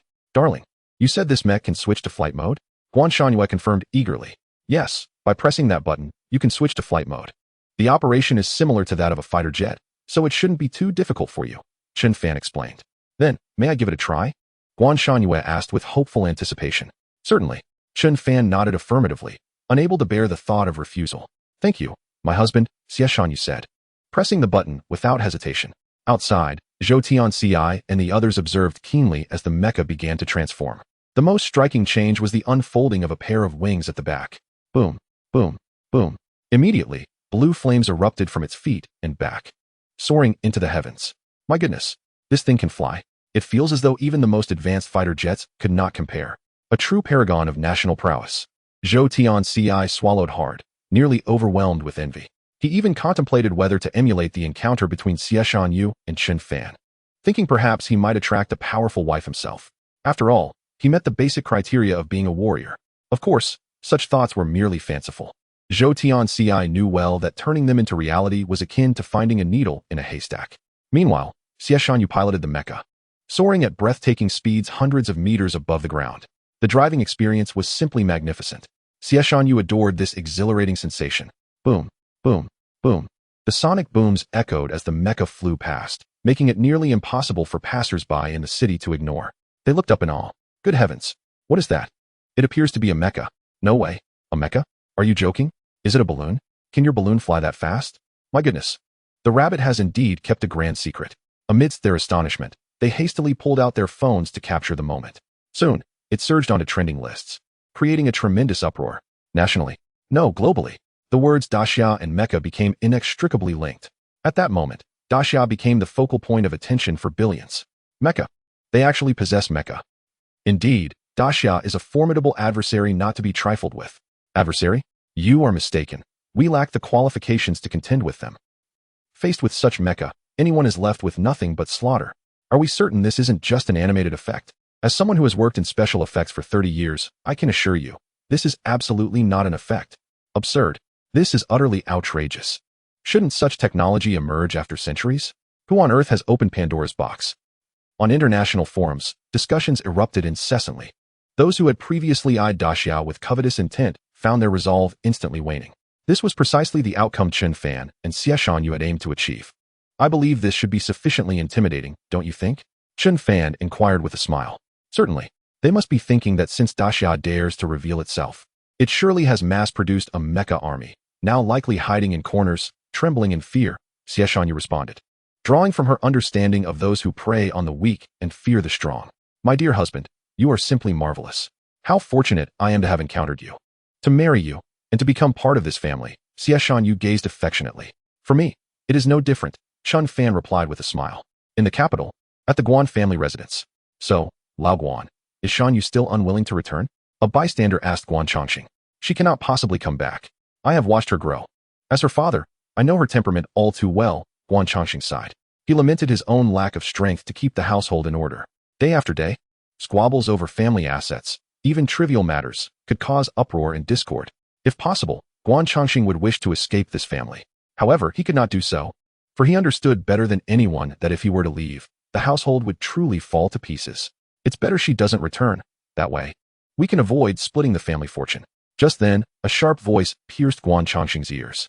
The speaker was Guan Tong, his second sister, accompanied by her son, Guan Chengren. Since her husband was a live-in steward, her son took her surname. Guan Tong, don't get ahead of yourself. Even though Shan Yu is not at home, she is still a member of the Guan family. What is rightfully hers, she shall not miss a single part of. Guan Chongqing retorted. Elder brother, I was merely speaking casually. Why are you so fierce? Do you truly wish for the old man to hurry up and pass away so we can divide the family? Guan Tong teased. You. Guan Chongqing waved his arm dismissively, unwilling to waste his breath on someone like Guan Tong, a futile endeavor. Mom, look, it's gone viral online. Daxia has mecha. Daxia is now truly the foremost technological power. We don't need to emigrate. Guan Chengren exclaimed, holding up his phone. Guan Tong swatted his hand away dismissively. Stop watching those frivolous videos. Your father and I are already hawkish nationals. You want to stay in this godforsaken place? I think Daxia is quite good. I don't like foreign countries, Guan Chengren pouted. You don't get to choose. You have no right to make decisions. Guan Tong asserted forcefully. Guan Chengren looked sullen but dared not retort. Guan Chongqing, unable to bear the scene any longer, opened his mouth to say something when, boom, boom, boom, a series of explosive sounds echoed overhead. A fighter jet? Hearing the noise, Guan Chongqing couldn't help but speculate, but he quickly shook his head, dismissing the thought.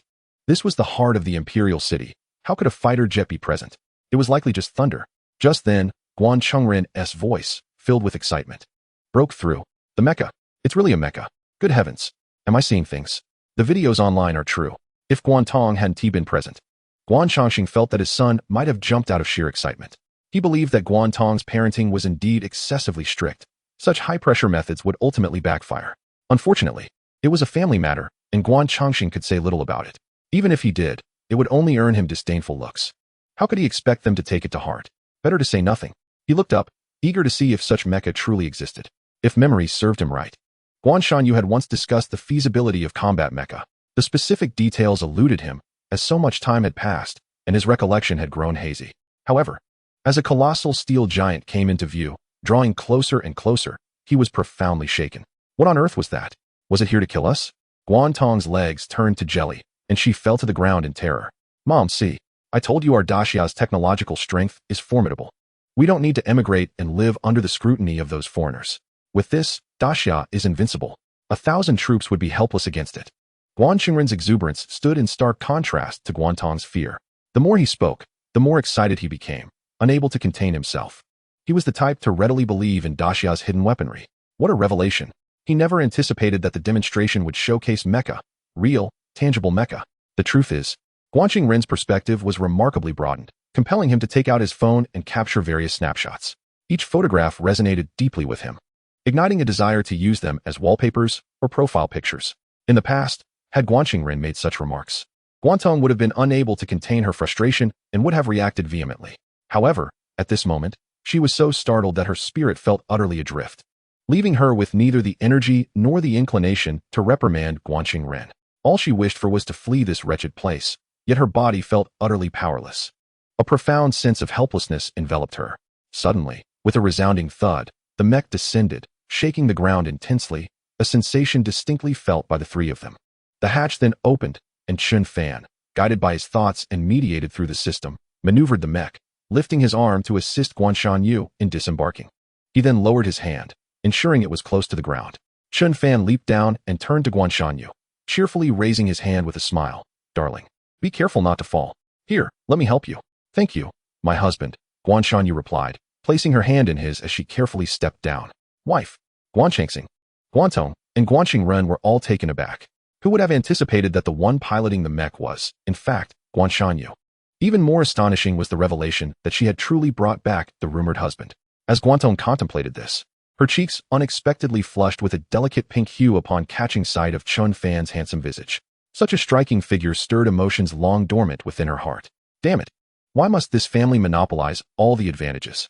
Gritting her teeth, Guantong felt as though she had taken a bitter bite of lemon, the sourness overwhelming. If Chen Fan were willing to marry her, she mused, she would likely hastily divorce her current husband. Just the thought of having such a dashing spouse to show off would bring her immense pride. Those elite women of high society would undoubtedly envy her. This, too, constituted a form of capital. Yet, despite her reluctance to admit it, Guantong was acutely aware that she lacked the confidence to compete with Guanshan Yu. In terms of beauty, figure, and all aspects, the more she pondered, the more her frustration festered. How could this be?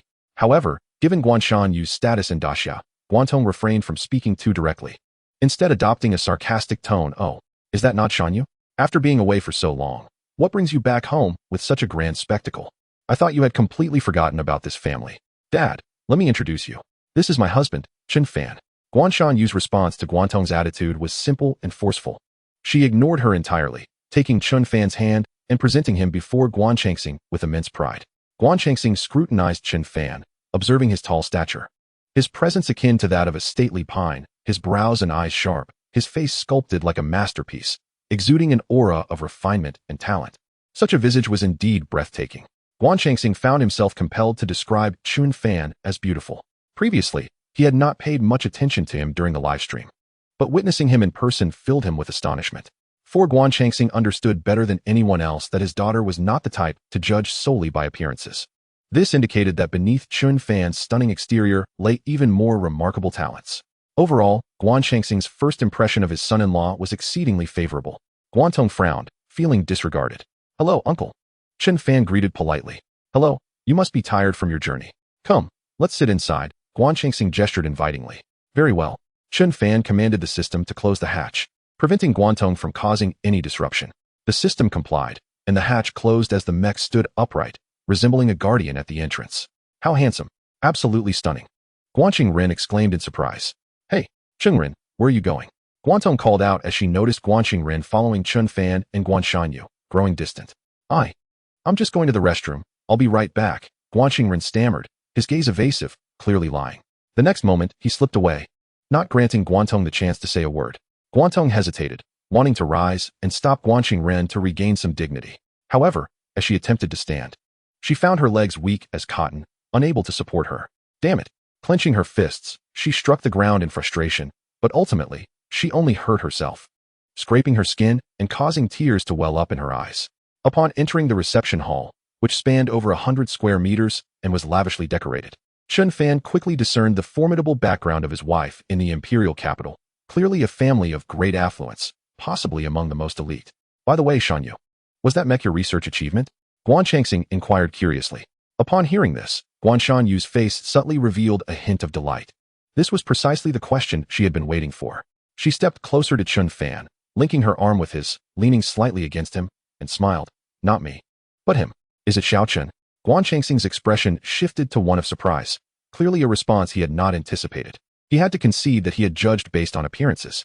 He had initially believed that Guanshan Yu was so exceptional in every aspect that she would struggle to find someone suitable. Hence, he assumed she had simply chosen a handsome face, not expecting him to be particularly remarkable, for who could surpass Guanshan Yu? At least, he thought.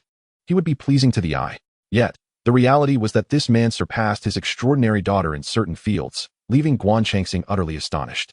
It was hard to fathom that Chen Fan, at such a young age, had developed something that should only exist in fantasy.